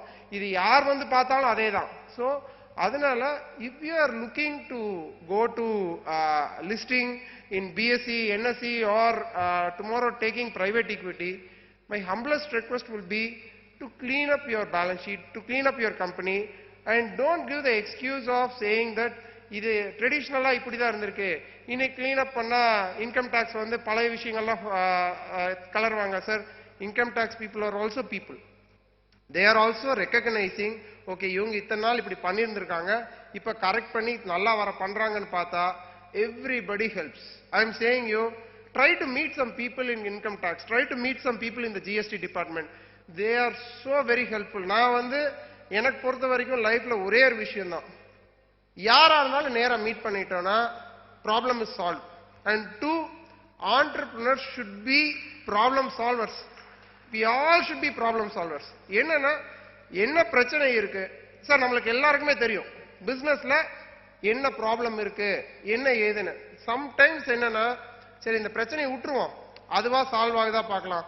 அதுவா எந்த பிரச்சனையும் சால்வ் ஆகாது சார், எந்த ப்ராப்ளமே அதுவா சால்வ் ஆகாது. விட்டு பார்க்கலாம், கொஞ்ச நாள் தள்ளி விட்டு பார்க்கலாம், அப்புறம் பண்ணிக்கலாம் sir. we should take it head on. Entrepreneurs, அதாவது ரீசெண்டா I read one saying, it said entrepreneurship is like taking அந்த broken glass அப்படியே எடுத்து வாயில போட்டு முழுங்குற மாதிரி. there will be lot of pain at that point of time, but we should be ready to do that. அதாவது பிரச்சனையை solve பண்ணிட்டே இருக்கணும். அதாவது இந்த பிசினஸ் என்ன problem, okay we have identified the issue, now it is me who will solve that problem. As the leader of this business, I will solve that problem. When we solve problems, our associates, our staffs, people under us look up to us. Then we become problem solvers, and every problem you solve, you will create an opportunity. Every problem and challenge that the business is facing is an opportunity. அதுலேருந்து உங்களுக்கு 100 புது விஷயம் நல்ல விஷயம் பிறகு. ஒரு income tax problem வருதா, போய் இன்கம் டேக்ஸ் டிபார்ட்மெண்ட்ல உட்காந்து பேசி சால்வ் பண்ணி பாருங்க, அங்க 2 ஃப்ரெண்டு கிடைப்பாங்க, அதனால உங்க பிசினஸ் என்ஹான்ஸ் ஆகும். ஒரு ஜிஎஸ்டி இஷ்யூ வருதா, அங்க போய் உட்காந்து அந்த ஜிஎஸ்டி இஷ்யூ என்னன்னு கேட்டு சால்வ் பண்ணுங்க. சால்வ் பண்ண முடியாத இஷ்யூவே கிடையாதுங்க. எல்லா பிசினஸ்லயும் 0 to 1க்கு 0 to 1 ப்ராப்ளம்ஸ், 1 to 100 பண்றவனுக்கு அந்த 1 to 100க்கான ப்ராப்ளம்ஸ், 100 to 10,000 பண்றவனுக்கு அந்த ப்ராப்ளம்ஸ். இதுல first generation entrepreneur, second generation entrepreneur, third generation entrepreneur எல்லாம் கிடையாது. Every entrepreneur will have problems to face, and as entrepreneurs I think we should all have that grit and have the grit to face the problems. Sir, prachana, a deal like this happened for 1.5 years. We had 19 different partners in business, some of them who are completely against this transaction, some of them who are not in business, who wanted this transaction not to happen, wanted to stop it. And we had so many issues with multiple different departments because we had 19 different entities. But one thing I was sure, if we are resolute, if we are sitting on it, if we want to solve it day by day, one problem at a time, this transaction will happen, and that is how this transaction happened.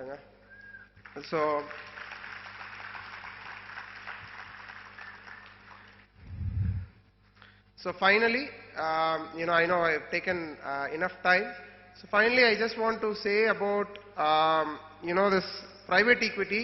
நிறைய பேருக்கு வந்து private equity and in investmentsல நிறைய தயக்கம் உண்டு. என்னன்னா, எனக்கு இந்த business மேல இருக்க ஒரு கண்ட்ரோல் போயிடுமா, இது என்னோட பிசினஸா நான் வச்சிருக்கேன், குட்டையா நட்டையா நான் இதுக்கான எல்லா டெசிஷன்ஸ் எடுக்கிறேன், நாளைக்கு இதுக்கு ஒரு இன்வெஸ்டர் வந்துட்டாங்கனாலோ இல்ல நம்ம லிஸ்டிங் பண்ணிட்டோம்னாலோ யாராவது கேள்வி கேட்டா நம்ம பதில் சொல்லணுமா அப்படிங்கிறது.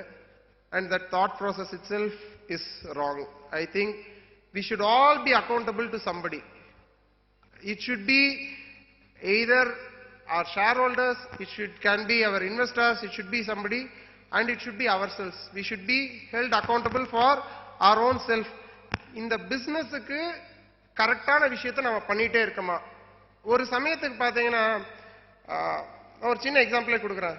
ஒரு தோனியோ ஒரு கோலியோ பார்த்தீங்கன்னா, ஏதோ ஒரு அகாடமியில் ஒரு சின்ன பிளேயராக இருந்திருப்பாங்க. Some coach would have been coaching him, இல்லை அவங்க பேரண்ட்ஸே அவங்கள பார்க்குறாங்கன்னு வச்சுக்கோங்களேன்.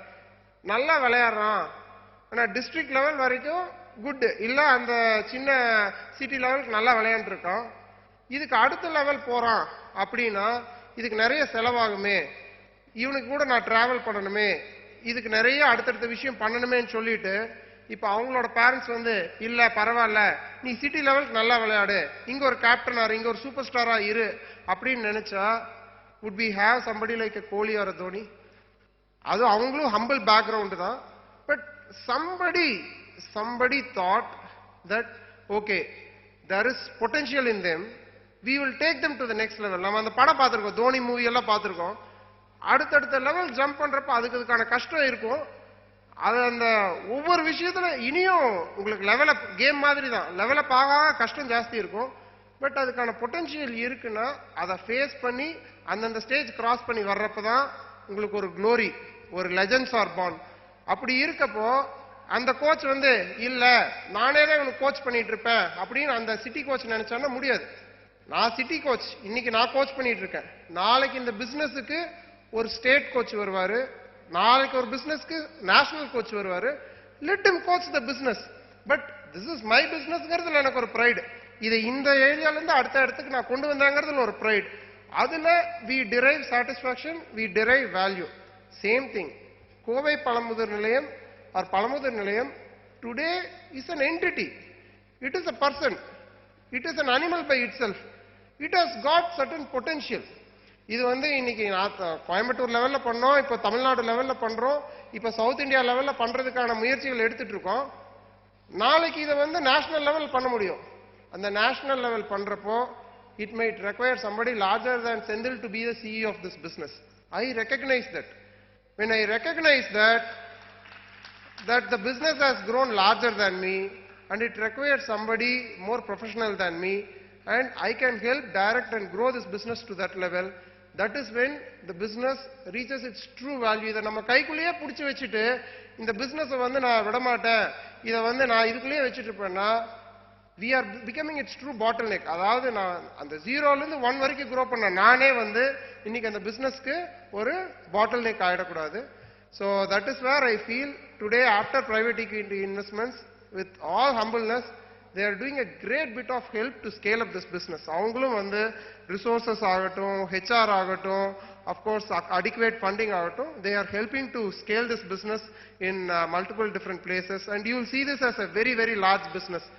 Ultimately we would be creating, இப்போ right now 1200 people are working. My ambition is at some point of time we will have around 1000 branches with around 10,000 20,000 people working in it and I will see it in my lifetime is my hope. அந்த டைம்ல நான் அந்த பிசினஸ்ல எவ்வளவு க்ளோஸா இருக்கேங்கிறது எனக்கு தெரியல. I will be very very closely associated with it. Whether I am the one leading it or not, I am not bothering right now. I am bothering is this business should grow to that level and I should be part of that journeyங்கிறது. So I leave with a very very last thought. அதாவது அவர் ரோட்டி கபடா மக்கான் சொன்னாரு. நிறைய பேர் நம்ம லைஃப்ல வந்து if we start thinking that okay we are having comfortable life, we are having comfortable food, shelter, எல்லாமே நல்லா இருக்கு, ஒரு டீசென்ட்டான ஏர்னிங் இருக்கு, டீசென்ட்டா நம்ம சேவ் பண்றோம் அப்படிங்கிற ஒரு வட்டத்துக்குள்ள நம்ம லைஃபை வாழ்ந்துட்டோம்னா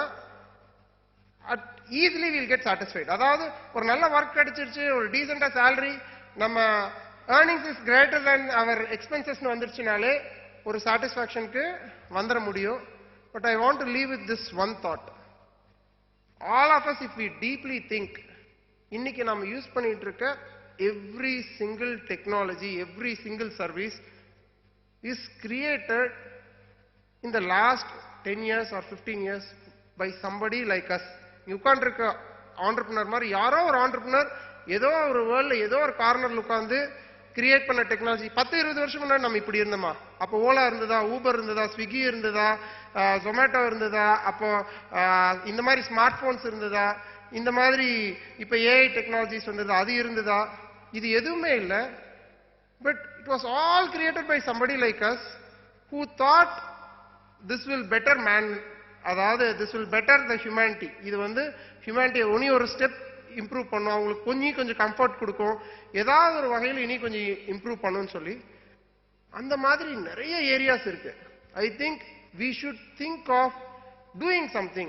எனக்கு அந்த மாதிரி இருக்கிற ஆம்பிஷன் என்னன்னா, the purpose என்னன்னா, I should be able to make people easily access good fruits and vegetables across the nation. That is my larger purpose.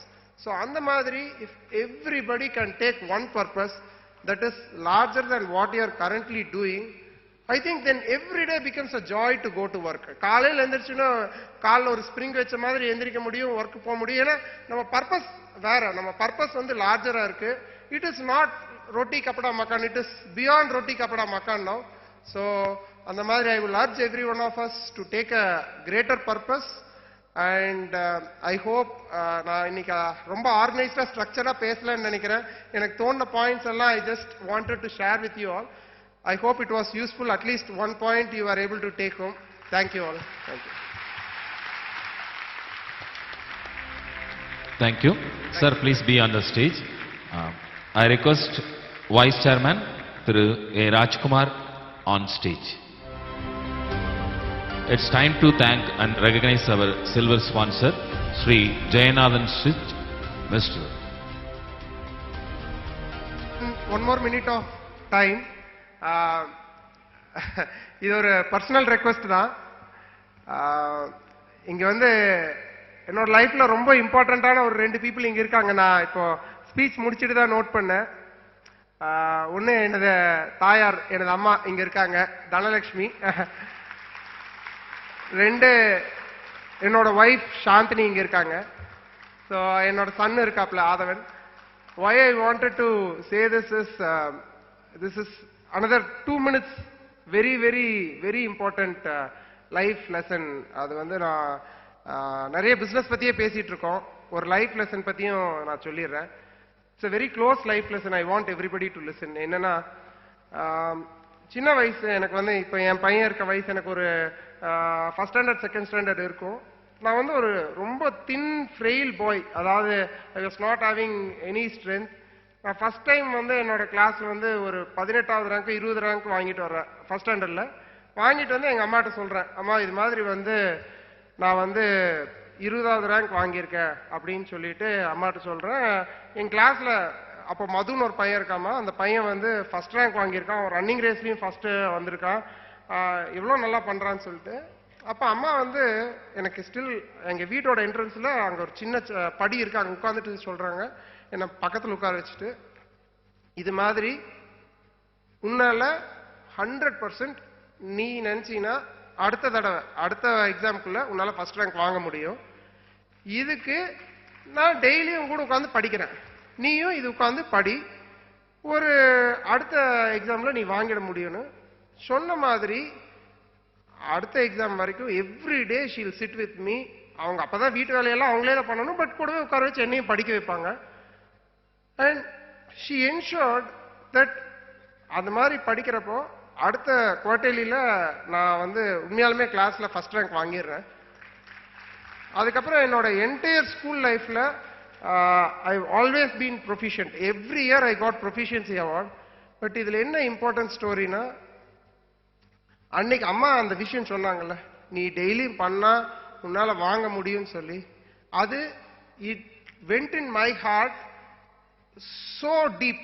என்ன அந்த கான்ஃபிடன்ஸ் என்னன்னா, அவங்க அதை வந்து சும்மா பேச்சுக்கு சொன்னாங்கன்னா அது மாதிரி போகாதுங்க. நிறைய பேர் பேரண்ட்ஸ் என்ன சொல்றோம், உன்னால முடியும் நீ போய் பண்ணு, உன்னால முடியும் நீ போய் பண்ணு, அந்த பேச்சுக்கு சொல்றதுனால it doesn't happen. When it happens is நீங்க வந்து அதை உண்மையாலுமே ஃபீல் பண்ணி அவங்களுக்கு ஹார்ட் ஃபெல்ட்டா சொல்றப்போ அந்த குழந்தைக்கு அது தெரியும். And we should trust it. நாம வந்து நீ நல்லா படிப்பா பண்ணுப்பான்னு சொல்லிட்டு இந்தில் போய் அவனால அவ்வளோதான் முடியும்னு நம்ம சொல்லிட்டோன்னா நம்ம தோத்துட்டோம். அதாவது அந்த குழந்தைக்கு கேட்காத மாதிரி நம்ம சொன்னா கூட நம்ம subconscious mind is listening to you. That is where I set in business or parenting or எதுவா இருந்தாலும் நம்ம சொல்ற விஷயத்த 100% நாம பிலீவ் பண்ணணும். எங்க அம்மா பிலீவ் பண்ணி தான் சொன்னாங்க, அதுக்கான எஃபர்ட் எடுத்தாங்க. And that is what change me as a person. I am very grateful to have a mother like her. அது மாதிரி ஒரு அம்மா கிடைச்சதுக்கு நான் ரொம்ப ரொம்ப கிரேட்ஃபுல் லைஃப்ல. அதே மாதிரி my wife Chandini also extremely patient character who help me. எனக்கு இந்த மாதிரி டீல் எல்லாம் நடக்கிறப்போ அந்த 2 வருஷத்துல நான் எவ்வளோ நாள் வீட்டில் இருந்தேன் இல்லைன்னு தெரியல. As a husband, as a father, my time I gave to them was very very limited. But she was very understanding. அவங்களுக்கு வந்து இந்த பிஸ்னஸ்ல வந்து என்னோட ஆம்பிஷன் அளவுக்கு அவங்களுக்கு ஆம்பிஷன் கிடையாது. அவங்க ஆம்பிஷன் ரொம்ப ரொம்ப ரொம்ப சிறுசு, ஒரு ஹாப்பி ஃபேமிலி நல்லா இருந்தா போதுன்னு. But she understood my ambition is larger. அந்த ஆம்பிஷனுக்கு சப்போர்ட் பண்ணணும்னு சொல்லிட்டு every single day she ensured my absence was not felt in home. Without her support, this was not possible. So I want to thank both of them since they are here. Thank you all. Thank you.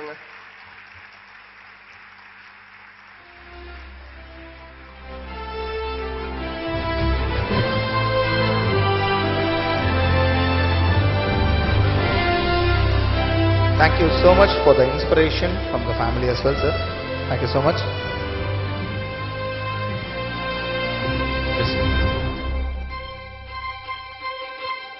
It's time to thank and recognize our silver sponsor, Sri Jainathan Sets. Team Sri Jainathan Sets from Mr. Partha Sarathi to join the stage, please. And we request Mr. Ananda Kumar from sponsor team to join the dais. We request our chief guest to felicitate our silver sponsor, Sri Jainathan Sets.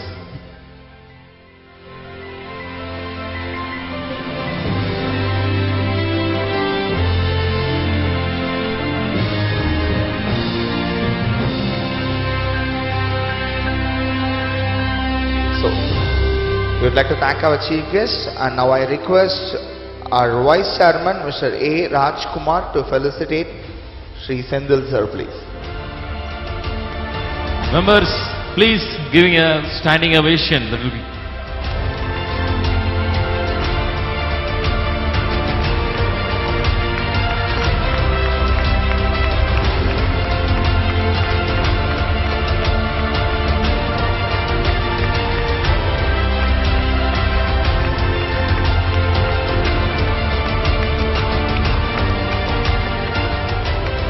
We would like to thank the dignitary. Thank you so much, sir. Thank you all. ஜிட்டனுக்கும் அதே 1 lakh வந்துரும் sir. என்ன sir logistic நடத்துறாங்க? ஒரு 10 டன்னுக்கு 1 லட்ச ரூபா அப்படின்னா 5 டன்னுக்கு 50,000 தானே வரும். அதுவும் 1 லட்ச ரூபா சொல்றீங்க, எப்படி சார்? யார் சார் ஏமாத்துறீங்க? சார் 5 டன்னா இருந்தா என்ன, 10 டன்னா இருந்தா என்ன, அதே ட்ரக்கு, அதே டிரைவர், அதே டீசல் கிட்டத்தட்ட ஒன்னா தான் சார் வரும். உங்களுக்கு எவ்வளவு டன்னு சொல்லுங்க சார், பார்த்து பண்ணுவோம். ஏதோ லாஜிக்கா பேசுறீங்க. சரி, எனக்கு இப்போ தேவையில்ல, ஒரு 2 வருஷம் கழிச்சு தேவை. ஒரு 2 வருஷம் கழிச்சு வந்து அவங்க மீட் பண்றேன். என்னது 2 வருஷம் கழிச்சு தான் தேவையா? ஆமா சார், இப்போதான் வந்து பிசினஸ் சர்வே பண்ணிட்டு இருக்கேன் நானு. இப்ப சர்வே பண்ணிக்கிட்டு இருக்கீங்களா? ஆமா, பிசினஸ் டெவலப் பண்ணணும்ல. பிசினஸ் டெவலப் பண்ண போறீங்களா? எப்படி?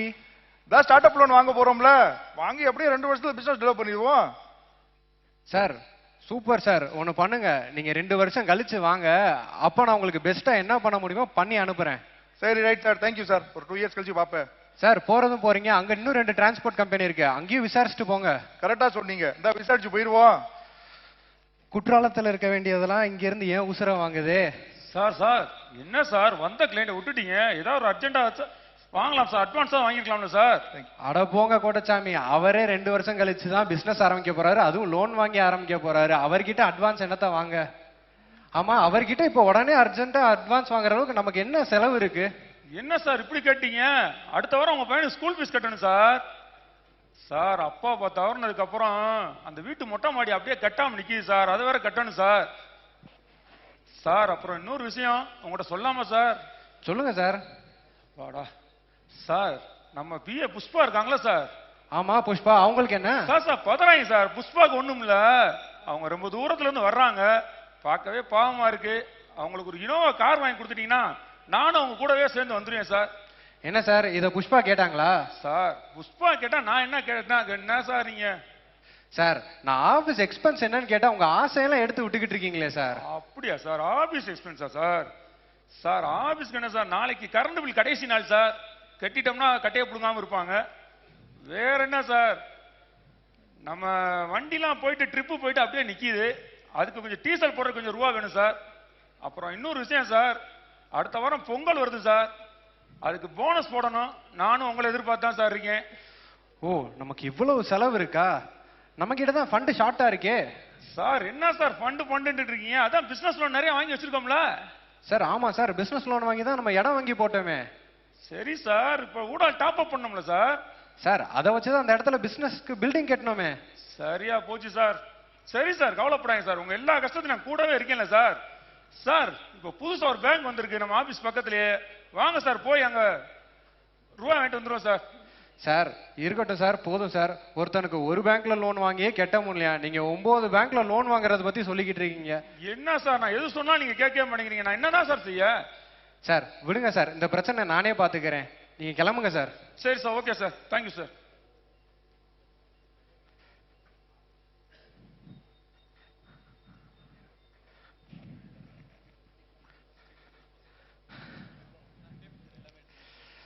சார் கம்பெனில இவ்வளவு பிரச்சனை இருக்கு, இதெல்லாம் நினைச்சா நமக்கு தூக்கமே வராது, என்ன பண்றதுனே தெரியலையே. ஓ வந்துட்டாரா? ஏங்க நம்ம ரூமை க்ளீன் பண்ணுங்க. ரூமை க்ளீன் பண்ணி 4 வாரம் ஆச்சு. இருக்கிற பிரச்சனைல இவ வேற ரூமை க்ளீன் பண்ணணும் அதை பண்ணணும்ட்டு, நம்மளே நாளைக்கு ஆபீஸ் போனா என்ன ஆணி புடுங்கிறதுன்னு தெரியாம இருக்கோம். ரூம் எல்லாம் க்ளீன் பண்ண முடியாது. நீங்க புடுக்குற ஆணி பூரா தேவையில்ல ஆணி தான். உங்களுக்கு ஆணி முக்கியமா இல்ல தோசை முக்கியமா? ஐயோ நமக்கு தோசை தான்ப்பா முக்கியம். இருமா, சரி நானே ரூமை க்ளீன் பண்றேன். மேடம் சார் இருக்காங்களா? மேடம் வந்துட்டாரு ஆணி புடுங்கிறதுக்கு அசிஸ்டன்ட். மேல ரூம்ல தான் இருக்காரு, போய் பாருங்க. Thank you madam. சார் வாங்க கோட்டசாமி, என்ன இந்த நேரத்துல? அப்படி என்ன அர்ஜென்ட்டான விஷயம் இந்த நேரம் வந்திருக்கீங்க? அர்ஜென்ட் எல்லாம் ஒண்ணும் இல்ல சார், இந்த பக்கம் வந்துகிட்டு இருந்தேன், வீட்டுல மேடம் சொல்ற தோசை வாச சும்மா தூக்கலா இருந்துச்சு, அப்படியே உங்களை பார்த்து பேசிட்டு 2 தோசையை சாப்பிட்டு போலான்னு வந்தேன் சார். சார் நீங்க இப்பதான் இப்படியா இல்ல அப்பா காலத்துல இருந்தே இப்படிதானா? சார் என்னை ரொம்ப புகழாதீங்க சார், என்னைய மாதிரி எம்ப்ளாய் உருவாக்குனதுல இந்த கம்பெனிக்கு பெரிய பங்கு இருக்கு சார். இது இந்த மேடம் மட்டும் இல்ல சார், எந்த மேடையும் சொல்ல அந்த கோட்டசாமி. சார் இங்க எனக்கே ரூமை க்ளீன் பண்ணாதான் தோசைன்ட்டாங்க. சார் அவ்வளவுதானே சார், ரூம் க்ளீன் பண்ணுமா சார்? பண்ணிடுவோம் சார். தோசை கிடைக்குன்னா கோட்டசாமி என்ன செய்வேன் சார்.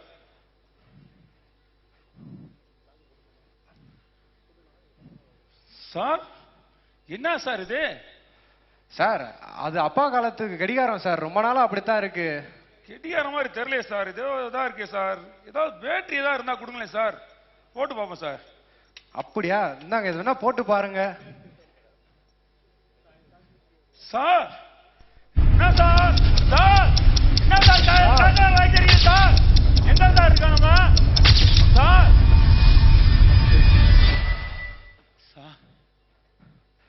கோட்டசாமி பதறாதீங்க, ஒன்னும் ஆகாது சார். ஏற்கனவே ஜாதகத்துல கண்டன் ஜோசியக்காரன் சொன்னா சார், எங்க சார் இருக்கோம் நம்ம? கோட்டசாமி நான் நினைக்கிறேன் நம்ம 2000க்கு வந்திருக்கோம், நம்ம டைம் டிராவல் பண்ணி பாஸ்டுக்கு வந்திருக்கோம். ஓ சார், அப்ப அப்பா காலத்துக்கு வந்துட்டோமா? என்ன சார்? ஆமால, அப்ப அப்பா இருப்பாங்கல்ல. சரி நம்ம போய் அப்பாவை போய் பார்த்து நம்ம பிசினஸ்ல இருக்க பிரச்சனையெல்லாம் அவர்கிட்ட பேசி சரி பண்ணி விட்டுறோம். சார் நீங்க போய் அப்பாவை பாருங்க, எனக்கு அர்ஜென்ட்டா ஒரு வேலை இருக்கு, முடிச்சுட்டு வந்துடுறேன் சார். சார் 20 வருஷத்துக்கு முன்னாடி அப்படி என்ன சார் அர்ஜென்ட்டா பிரச்சனை உங்களுக்கு? என்ன சார் இப்படி கேட்டீங்க? இதே வருஷத்துல தான் சார் நான் பொண்ணு பார்க்க போனேன். நான் போய் பொண்ணை எதுவும் மாத்த முடியுமான்னு பார்த்துட்டு வந்துடுறேன். நீங்க கம்பெனி முன்னேற்றத்துக்கு வழியா பாருங்க சார். போயிட்டு வந்துடுறேன் சார். ஊர்ல 10-15 மேனேஜர் வச்சிருக்கவெல்லாம் சந்தோஷமா இருக்கான், நான் ஒரே ஒரு மேனேஜரை வச்சுக்கிட்டு நான் படுற பாடு இருக்கே. ஐயோ ஐயோ.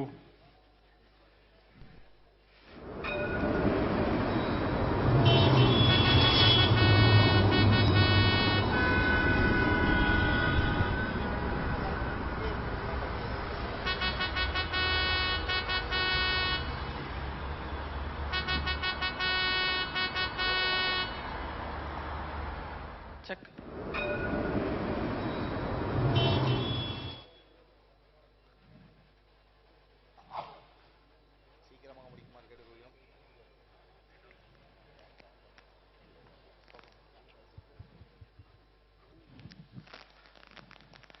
சார் வரலாமா? வாங்க தம்பி, உட்காருங்க தம்பி. Thank you sir. சொல்லுங்க தம்பி, என்ன விஷயம்? சார் நான் ஒரு பிசினஸ் ரன் பண்ணிக்கிட்டு இருக்கேன். பிசினஸா? ரொம்ப சந்தோஷம். எப்படி போயிட்டு இருக்கு பிசினஸ்லாம்? சார் பிசினஸ் கொஞ்சம் ப்ராப்ளமேட்டிக்கா போய்கிட்டு இருக்கு சார். ப்ராப்ளம் இல்லாத பிசினஸ் என்னங்க? பிசினஸ்னாலே ப்ராப்ளம் தானங்க. என்ன ப்ராப்ளம் இருக்கு? சார் நம்ம பிசினஸ்ல பாத்தீங்கன்னா கொஞ்சம் ஃபினான்ஷியல் ப்ராப்ளம்ஸ் நிறைய இருக்கு. இங்க விசாரிச்சதுல ரொம்ப காலமா சக்சஸ்ஃபுல்லா நீங்க தான் பிசினஸ் ரன் பண்றதா சொன்னாங்க, அதான் உங்களை பார்த்துட்டு பேசிட்டு போலான்னு வந்தேன் சார். ஊர்ல இப்படிலாம் சொல்லிட்டு இருக்காங்களா? சரி, உங்க பிசினஸ்ல என்ன ஃபினான்ஷியல் மேனேஜ்மெண்ட் ப்ராப்ளமா இல்ல ஃபினான்ஷியல் ப்ராப்ளமா? மேனேஜ்மெண்ட்ல தான் சார் ப்ராப்ளம். சரி தம்பி, ஆனா இன்னைக்கு இதை பத்தி நிறைய பேர் யாரும் பேசுறது இல்ல. ஆனா எதிர்காலத்துல இதை தான் நிறைய பேசுவாங்கன்னு நினைக்கிறேன். உங்களுக்கு தெரியுமா? ஹலோ, சொல்லுங்கம்மா. நீ பேமெண்ட் பண்ணிட்டீங்களா? பேமெண்ட்லாம் ஷெட்யூல் படி கரெக்டாக பண்ணிடுங்க. சரி, அந்த பேமெண்ட் ரிமைண்டரும் பண்ணிட்டீங்கல்ல? ஓகே தம்பி, உங்களுக்கு டீயா காஃபியா? எதனால ஓகே சார். 2 டீம் மட்டும் சொல்லிருக்கோம், ஒரு 10 நிமிஷம் டிஸ்டர்ப் பண்ண வேணாம். சரி, ஓகே, தேங்க்யூ. சொல்லுங்க தம்பி, ஃபினான்ஷியல் மேனேஜ்மெண்ட் ப்ராப்ளமா? Yes sir. உங்களுக்கு தெரியுமா, இன்னைக்கு தோல்வி அடைந்த கம்பெனிகளில் பெரும்பாலும் பார்க்குறப்ப 100க்கு 95 கம்பெனி அவங்களோட தோல்விக்கு காரணம் என்ன தெரியுமா? ஃபினான்ஷியல் மிஸ்மேனேஜ்மெண்ட்னு ஒரு விஷயம்தான். நிறைய பேர் கஷ்டப்பட்டு கற்றுக்குவாங்க, நான் நஷ்டப்பட்டு கற்றுக்கிட்டேன் அதை. ஸோ இன்னைக்கு நான் கற்றுக்கிட்ட விஷயங்களை உங்களுக்கு 2-3 விஷயங்களை சொல்கிறேன், வேணும்னா நோட் பண்ணிக்கோங்க. நீங்கள் தான் நோட் பண்ணிக்கலாம். முதல் விஷயம் என்னன்னா, உங்களோட பர்சனல் அக்கௌண்ட் வேற, பிசினஸ் அக்கௌண்ட் வேறங்கிற புரிதல் உங்களுக்கு என்னைக்குமே இருக்கணும். சொந்த செலவுகளுக்கு பிசினஸ் அக்கௌண்ட்டை என்னைக்குமே யூஸ் பண்ணாதீங்க. அவசர தேவை, மருத்துவ செலவு அப்படி நீங்களே சாக்கு போக்கு சொல்லி உங்க கல்லாப்பட்டியில கைய வைக்காதீங்க. உங்க பிசினஸ் அக்கௌண்ட்ல இருந்து உங்களுக்கு வர வேண்டிய சொந்த செலவுக்கு வர வேண்டிய ஒரே பணம் உங்க சம்பளமா தான் இருக்கணும். சார், சம்பளம்னா எவ்வளோன்னு சார் எடுக்கிறது? அது தொழிலை பொறுத்து மாறும் தம்பி. சரி, உங்க ஆபீஸ்ல அதிகமா சம்பளம் வாங்குற யாரு? நம்ம மேனேஜர் தான் சார். எவ்வளவு வாங்குறாரு? 20,000 வாங்குறாரு சார். அப்ப நீங்க 40,000 சம்பளம் எடுத்துங்க. ஏன்னா அவர் வேலை மட்டும் தான் பாக்குறாரு. நீங்க முதலும் போட்டு வேலையும் பாக்குறீங்க இல்லையா? 2 மடங்கு சம்பளமா எடுத்துக்கோங்க. உங்களோட தேவைகள் எல்லாம் அந்த சம்பளத்துக்குள்ள முடிச்சுக்கோங்க. அதே மாதிரி 2வது விஷயம் இருக்கு தம்பி, பிசினஸ்க்காக வாங்குற லோன் எதுவுமே பர்சனல் யூஸுக்கு போகக்கூடாது. வீடு கட்டுறேன், வீட்டுக்காரங்களுக்கு நகை வாங்கி கொடுக்குறேன் அப்படின்னு பிசினஸ் லோனை யூஸ் பண்ணாதீங்க. பிசினஸ் வாங்குற லோனு பிசினஸ்க்கு மட்டும்தான் என்னைக்குமே போகணும். புரிஞ்சா சார்? அதே மாதிரி நம்ம ஆஃபீஸில் பார்த்தீங்கன்னா சேல்ஸ் வந்து ஃபினான்ஸ்க்கு சப்போர்ட் பண்ண மாட்டேங்கிறாங்க சார். சரி தம்பி, உங்க சேல்ஸ் பீப்புளுக்கு பிரேக் ஈவன் எவ்வளவு தெரியுமா உங்க ப்ராடக்ட்டுக்கு? சார், அது நமக்கும் அக்கௌண்டன்ட்டுக்கு தெரிஞ்சா பத்தாதா? இங்கதான் தம்பி தப்பு பண்றீங்க. ஒரு பொருளை விற்கிறவங்களுக்கு அந்த பொருள் பத்தின கம்ப்ளீட் நாலேஜ் வேணும்னு சொல்லுவாங்க. ஒரு முழுமையான புரிதல் இருக்கணும் இல்லையா? அப்ப அந்த பொருளை செய்யறதுக்கான செலவு என்ன, அதை எந்த அளவுக்கு விற்கணுங்கிற ஒரு புரிதல் உங்களுக்கு வேணும் இல்லையா? அப்ப அது கட்டாயம் தெரியணும். உங்க ஆபீஸ்ல எல்லாரையும் கூப்பிட்டு உங்க ப்ராடக்டோட பிரேக் ஈவன் பாயிண்ட் என்னங்கிறத எல்லாருக்கும் புரிய வைங்க. அப்பதான் ஒரு 10 பொருள் வாங்குறவங்க என்ன ரேட்டு கொடுக்கணும், 1000 பொருளை எடுக்கிறவங்களுக்கு என்ன ரேட்டு கொடுக்கணும், யாருக்கு எந்த நேரத்தில் கன்செஷன் கொடுக்கணும், இந்த விஷயங்கள்லாம் உங்களுக்கு தெரியும். ஸோ முதல் பிரேக் ஈவன் பாயிண்ட் எல்லாருக்கும் கொடுத்துருங்க, சொல்லிடுங்க. ஏன்னா உங்களுக்கு ப்ராஃபிட்டபிள் சேல்ஸ் வேணுமா, பேப்பர் சேல்ஸ் வேணுமா? ப்ராஃபிட்டபிள் சேல்ஸ் தானே வேணும். அப்ப எல்லாருக்கும் அதை சொல்லிக் கொடுங்க. நிச்சயமா பாருங்க, உங்க விற்பனை நல்லபடியா இருக்கும். சார், அதே மாதிரி பாத்தீங்கன்னா பிசினஸ் நல்லா போகுது, டிரான்சாக்ஷன்ஸ் எல்லாம் நிறைய நடக்குது. ஆனா தேவைன்றப்ப எப்பயுமே ஒரு ஃபண்ட் ஷார்டேஜ் இருக்குதே சார். இது நிறைய பேர் பண்ற தப்பு தான் தம்பி. கையில காசு வந்துச்சுனாலே, நம்ம பழைய பழமொழி ஒன்று இருக்கு தமிழ்ல, ஆத்துல போட்டாலும் அளந்து போடணும்னு. அது தொழிலுக்கும் பொருந்தும். கையில காசு இருந்தா உடனே நான் ஒரு மிஷினரி வாங்கி போட்டுறேன், உடனே நான் ஒரு 2-3 நிலத்தை வாங்கி போட்டுறேன் அப்படின்னு பண்றாங்க. அது நிறைய இடத்துல தப்பு தான். ஒரு பொருளை வாங்குறதுக்கு முன்னாடி யோசிங்க, இது இப்ப தேவைதானா? என்ன, இன்னைக்கு தொழில்நுட்பம் வளர்ந்துகிட்டு இருக்கு. இன்னைக்கு நீங்க வாங்கின மிஷினரி 1 வருஷத்துக்கு அப்புறம் யூஸே இல்லாம போயிடலாம். நாளைக்கு உங்களுக்கு அந்த நிலத்துக்கான தேவையே இல்லாம போயிடலாம். அப்படிங்கிறப்போ ஒரு இன்வெஸ்ட்மெண்ட் பண்றதுக்கு முன்னாடி யோசிங்க. ஏன்னா இப்படி நீங்க வாங்கி போட்டு அது டெட் ஃபண்டா உள்ள போறப்ப தினசரி தேவைக்கு உங்களுக்கு பணம் தட்டுப்பாடாயிருது பாத்தீங்களா? அதனால எப்பயுமே ஒரு பொருளுக்கு வாங்குறதுக்கு முன்னாடி அது லீஸுக்கோ இல்ல ரெண்ட்டுக்கோ கிடைக்குதான்னு பாருங்க. அப்படி கிடைச்சிச்சா லீஸ் ரெண்ட் எடுங்க. வேற வழியே இல்ல, லீஸுக்கு ரெண்ட் கிடைக்கல, சொந்தமா தான் வாங்கணுங்கிறப்ப வாங்குங்க. இப்படித்தான் உங்களோட டெட் ஃபண்டை வந்து அவாய்ட் பண்ணணும். சார், அதே மாதிரி நம்ம ஆஃபீஸில் பார்த்தீங்கன்னா எம்ப்ளாயிஸ் வராங்க, கொஞ்ச நாள் இருக்காங்க, அதுக்கப்புறம் கிளம்பி போயிடுறாங்களே சார். இதை எப்படி சார் மேனேஜ் பண்ணுறது? ஒருத்தர் செலக்ட் பண்ணுறப்போ, ஒரு வேலைக்கு ஒருத்தர் எடுக்கிறப்பயே அந்த வேலைக்கு தகுந்த திறமை இருக்கான்னு பாருங்க. சொந்தக்காரன் சொன்னா, தெரிஞ்சவன் சொன்னான்னு ஆளுகளை எடுக்கிறப்ப பெரும்பாலும் இந்த பிரச்சனை வரும். நீங்களும் கஷ்டப்படுவீங்க, அவனும் சேர்ந்து கஷ்டப்படுவான். அந்த இடத்துல என்ன பண்ணலாம், திறமையான ஆளுகளை எடுத்துட்டீங்களே, பாதி பிரச்சனை முடிஞ்சு. அப்படி திறமையான ஆளுகளை எடுத்ததுக்கு அப்புறம் அவங்களுக்கு தேவையான பயிற்சியை கொடுங்க. பயிற்சியை கொடுத்து அவங்க திறனை இன்னும் கொஞ்சம் மெருகேற்றுங்க. அப்படி அவங்க திறமையை ப்ரொடக்டிவிட்டியில காட்டுறப்ப அவங்களுக்கு சரியான அங்கீகாரம் கொடுங்க. ஒரு அங்கீகாரம் கிடைக்கிற கம்பெனியை எந்த ஒரு தொழிலாளி விட்டு கொடுக்க மாட்டான் தம்பி. சார், பிசினஸ் பற்றின புரிதலை எனக்கு மாத்திட்டீங்க சார் நீங்க. அப்படி ஒரு மாற்றம் நடந்தா அதை விட சந்தோஷம் எனக்கு வேற எதுவும் தம்பி இல்லை. அதே மாதிரி மாற்றம் சொன்னோன்னு தான் எனக்கு தோணுது தம்பி, மாற்றம் என்பதுதான் மாறாததுன்னு சொல்லுவாங்க. மாற்றத்துக்கு நீங்களும் தயாரா இருக்கணும், உங்க நிறுவனமும் தயாரா இருக்கணும். இதுக்கு நானே ஒரு உதாரணம் சொல்றேனே. எங்க அப்பா காலத்துல இந்த மாதிரி சரக்கு எல்லாம் போய் டெலிவரி பண்றதுக்கு நாங்க மாட்டு வண்டி யூஸ் பண்ணிக்கிட்டு இருந்தோம். மாட்டு வண்டியில தான் கொண்டு போய் பொருளை எடுப்போம், பொருளை கொண்டு வந்து கொடுப்போம். திடீர்னு மோட்டர் வண்டிகள்லாம் வர ஆரம்பிச்சிச்சு. ஊரு பூரா தார் ரோடு போட்டாங்க, மோட்டர் வண்டிலாம் வந்துச்சு. உடனே எங்களோட சக போட்டியாளர் இருக்காங்கல்ல, எல்லாருக்கும் அதான், எல்லாரும் மாட்டு வண்டியை தான் வச்சு ஓட்டிட்டு இருந்தோம். எல்லாரும் பார்த்தோம், ஒரே பிரச்சனையா தெரிஞ்சு. ஏன்னா மாட்டு வண்டி ஓட்டணும் வச்சு மோட்டர் வண்டி ஓட்ட முடியாது. 10 மாட்டு வண்டி வாங்குற காசு ஒரு மோட்டர் வண்டியோட விலையா இருந்துச்சு. இப்படி எல்லாருக்கும் சிக்கல்கள் அங்க தெரிஞ்சப்ப எங்களுக்கு அந்த சிக்கல்களுக்குள்ள இருந்த வாய்ப்புகள் தெரிஞ்சிச்சு. என்ன வாய்ப்பு தெரியுமா? இந்த மோட்டர் வண்டி மாட்டு வண்டி மாதிரி 10 மடங்கு வேகத்துல போச்சு. 10 மாட்டு வண்டியோட சுமையை ஒரு மோட்டர் வண்டி எடுத்துட்டு போச்சு. இப்படி அதுக்குள்ள இருந்த வாய்ப்புகள் தெரிஞ்சு. எண்ணங்கள் மிகுதியா இருக்கிறப்ப வாய்ப்பும் தெரியும், வாய்ப்புகளுக்குள்ள வழியும் தெரியும். வழி தெரிஞ்ச நம்ம ஓட்டிட மாட்டோமா? இன்னைக்கு எல்லா இடத்துலயும் நாங்க ஓட்டினோம். இன்னைக்கு நாங்க தொழில முன்னணியில இருக்கோம். இன்னைக்கு எங்க போட்டியாளர்கள் எங்க இருக்காங்கன்னு தெரியல. அதனால மாற்றத்துக்கு எப்பயுமே தயாரா இருங்க சார். நிறைய விஷயங்கள் நீங்க சொல்லி கொடுத்துட்டீங்க சார். இதை ஃபுல்லா நான் என் கம்பெனிலையும் இன்கார்பரேட் பண்ணிட்டு விரைவில் உங்களை சந்திக்கிறேன் சார். அப்படி வந்தீங்கன்னா ரொம்ப சந்தோஷம் தான் தம்பி. Thank you sir. தம்பி உங்க பேர் என்ன சொன்னீங்க? அர்ஜுன் சார். என் பையன் பேர் அதான்ப்பா. நல்லபடியா வாங்கப்பா. வரேன் சார். நன்றிப்பா.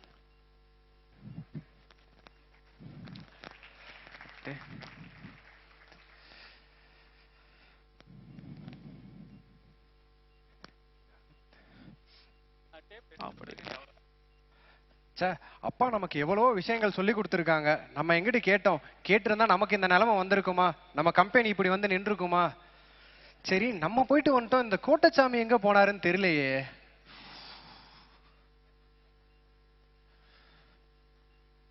சார் வாங்க கோட்டச்சாமி. போன விஷயம் என்னாச்சு? மாத்த முடிஞ்சா? எங்க சார், அந்த பஜ்ஜி வடையை பார்த்தோன்னே தலையாட்டிட்டு வந்துட்டேன் சார். இந்த ஜென்மத்தில் நமக்கு அதுதான் தலையெழுத்து போல சார். சரி சார், நீங்க அப்பாவை பாத்தீங்களா? என்ன சொன்னார் அப்பா? சார், அப்பா நிறைய விஷயங்கள் சொல்லியிருக்காங்க சார். நிறைய மாற்றங்கள் கொண்டு வரணும் கம்பெனில. அப்படியா சார்? அப்பா சொன்னா கரெக்டா தான் சார் இருக்கும். வாங்க நம்ம கம்பெனிக்கு போவோம். ஓகே சார், வாங்க சார் போவோம்.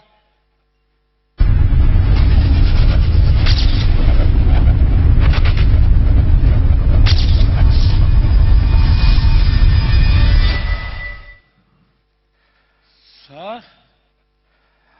கோட்டச்சாமி சொல்லுங்க சார். நம்ம ஆபீஸ்ல இருக்க எல்லா எம்ப்ளாயிஸையும் கூப்பிட்டு ஒரு மீட்டிங் அரேஞ்ச் பண்ணுங்க. அப்படியா சார்? சரி சார், செஞ்சிடும் சார். அப்படியே நம்ம ஆபீஸ் அக்கௌண்டன்ட்டையும் கூப்பிடுங்க. Accountant Gopalaiah sir? இந்த வர சொல்லுங்க sir. Sir Gopal sir, sir கூப்பிடுறாரு, கொஞ்சம் வாங்க, உள்ள வாங்க. Sir sir excuse me sir, உள்ள வரலாமா? வாங்க கோபால், உட்காருங்க. Thank you sir. என்ன சார் திடீர்னு ரொம்ப நாள் கழிச்சு கூப்பிட்டுருக்கீங்க? என்ன சார் விஷயம்? ஒன்றும் இல்லை கோபால், நம்ம ஆஃபீஸோட பிரேக் ஈவனை பற்றி டிஸ்கஸ் பண்ண தான் உங்களை கூப்பிட்டுருந்தேன். பிரேக் ஈவனா சார்? சார், ஒரு லோடுக்கு ஒரு ட்ரக்குக்கு ஒரு கிலோமீட்டருக்கு ஃபிக்ஸட் காஸ்ட் 5 ரூபா ஆகுது, வேரியபிள் காஸ்ட் 2 ரூபா ஆகுது சார். ஆக மொத்தம் 7 ரூபா சார். ஆனால் நம்ம இப்போ சார்ஜ் பண்ணுறது வந்து 10 ரூபாலேருந்து 12 ரூபா சார்ஜ் பண்ணிக்கிட்டு இருக்கோம்.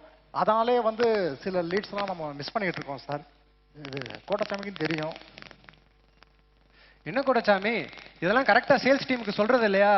அப்பதான் கரெக்டா வந்து நமக்கு வந்து கொட்டேஷன்ஸ் போகும், பிசினஸ் நடக்கும். சார், பிரேக் ஈவன்ங்கிறதெல்லாம் நம்மளுக்குள்ள இருக்கணும் சார். இதை எல்லாத்துக்கும் சொல்ல சொல்றீங்களே சார். சார், இது எம்ப்ளாயி எல்லாருக்கும் தெரிஞ்சாதான் சார் அவங்களும் வந்து நம்ம கம்பெனியோட பெர்ஃபார்மன்ஸ்க்கு சேர்ந்து உழைப்பாங்க. சரி சார், ஓகே சார், நீங்க சொன்னா சரியா தான் சார் இருக்கும். அப்பா பார்த்ததுக்கு அப்புறம் நீங்க ரொம்ப மாறிட்டீங்க சார். சொல்லிடுறேன் சார் நானு. சார், அப்புறம் சின்ன விஷயம் சொல்லலாமா இல்லையான்னு தெரியல சார். இன்னும் என்ன சார்? வேற ஒண்ணும் இல்ல, அப்பா இருக்கும்போது R&Dன்னு ஒரு டீம் வச்சிருந்தாங்க. நமக்கு வர்ற வரவுல வந்து சில பகுதி வந்து அந்த டீமுக்கு இதுமா செலவு பண்ணி நம்ம டெவலப் பண்ணிட்டு இருந்தோம். அதனாலதான் சார் வந்து நம்ம கம்பெனி இந்த அளவுக்கு வளர்ந்துருக்கு. நீங்க பொறுப்பேற்றினதுக்கு அப்புறம் கம்ப்ளீட்டா அந்த மாதிரி டீம் இருந்ததே நீங்க மறந்துட்டீங்க. ஸோ அந்த டீம் மறுபடியும் நீங்க செயல்படுத்தினீங்கன்னா நம்ம மேலும் அடுத்த ஸ்டெப்புக்கு நல்லா வளருவோம் சார். என்ன கோட்டச்சாமி, நம்ம ஆபீஸோட R&D டீம் எங்க, என்ன பண்றாங்க? சார், ஒரு எதையாவது சொல்றா சார். R&D டீம்ல அப்படியே தான் சார் இருக்கு. செலவு கொஞ்சம் அதிகமாகுதுன்னு கொஞ்சம் அடக்கி வச்சுங்க சார், அவ்வளவுதான் சார். கோபால், ஒன்றும் இல்லை, இனிமே நம்ம ஆஃபீஸில் எல்லா டீமோட வீக்லி அண்ட் மந்த்லி மீட்டிங்ஸ் போடுறோம். ப்ராக்ரஸ் எல்லாத்தையும் நம்ம இது பண்ணுறோம், ரெக்கார்ட் பண்ணுறோம். உங்களை அடுத்து நான் சீக்கிரம் பார்க்குறேன். சரிங்க சார், தேங்க்யூ. அர்ஜுன் அப்பாவை சந்தித்த பிறகு நிறுவனத்தில் பல மாற்றங்களை கொண்டு வந்தார். நிறுவனம் வளர்கிறது. 1 வருடத்திற்கு பிறகு கோட்டச்சாமி சார், இப்ப நம்ம ஆபீஸ் எப்படி இருக்கு சார்? Super sir. நம்ம ஆபீஸ் பிரச்சனையெல்லாம் அப்பா பார்த்து அப்பா வழியிலேயே சரி பண்ணிட்டீங்க சார். இப்போதான் சார் எனக்கு ரொம்ப நிம்மதியா இருக்கு சார். இது மட்டும் பத்தாது கோட்டச்சாமி. வேற என்ன சார்? இப்ப நல்லா தானே சார் போய்கிட்டு இருக்கு ஆபீஸ்லாம். இப்ப நம்ம ஆபீஸ் நல்லா போய்கிட்டு இருக்கு. ஆனா ஃபியூச்சர்ல நம்ம ஆபீஸ் எப்படி இருக்குன்றதையும் போய் பார்த்துட்டு வந்துருவோம். அதுக்கு என்ன சார் செய்யணும்? நம்மகிட்ட தான் டைம் மிஷின் இருக்கே. ஓ அப்படியா சார்? இந்தா செஞ்சிருவோம் சார். சார் இந்த தடவை நீங்க பேட்டரியை போடுங்க சார்.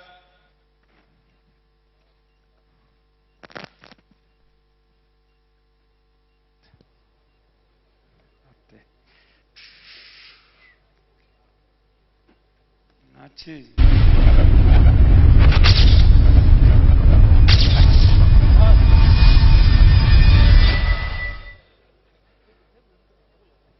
சார் எங்க சார் இருக்கு நம்ம? என்ன சார் இது? சார் இதுதான் ஃபியூச்சர் இந்தியா போல. ஃபியூச்சர் இந்தியா இப்படிதான் இருக்குமா? என்ன சார் இது? ட்ரெயின்ல தலைகளா போய்கிட்டு இருக்கு. என்ன சார்? டைமிங் மிஸ் ஆயிடுச்சு லைட்டா. டைமிங் மிஸ் ஆகுது லைட்டா.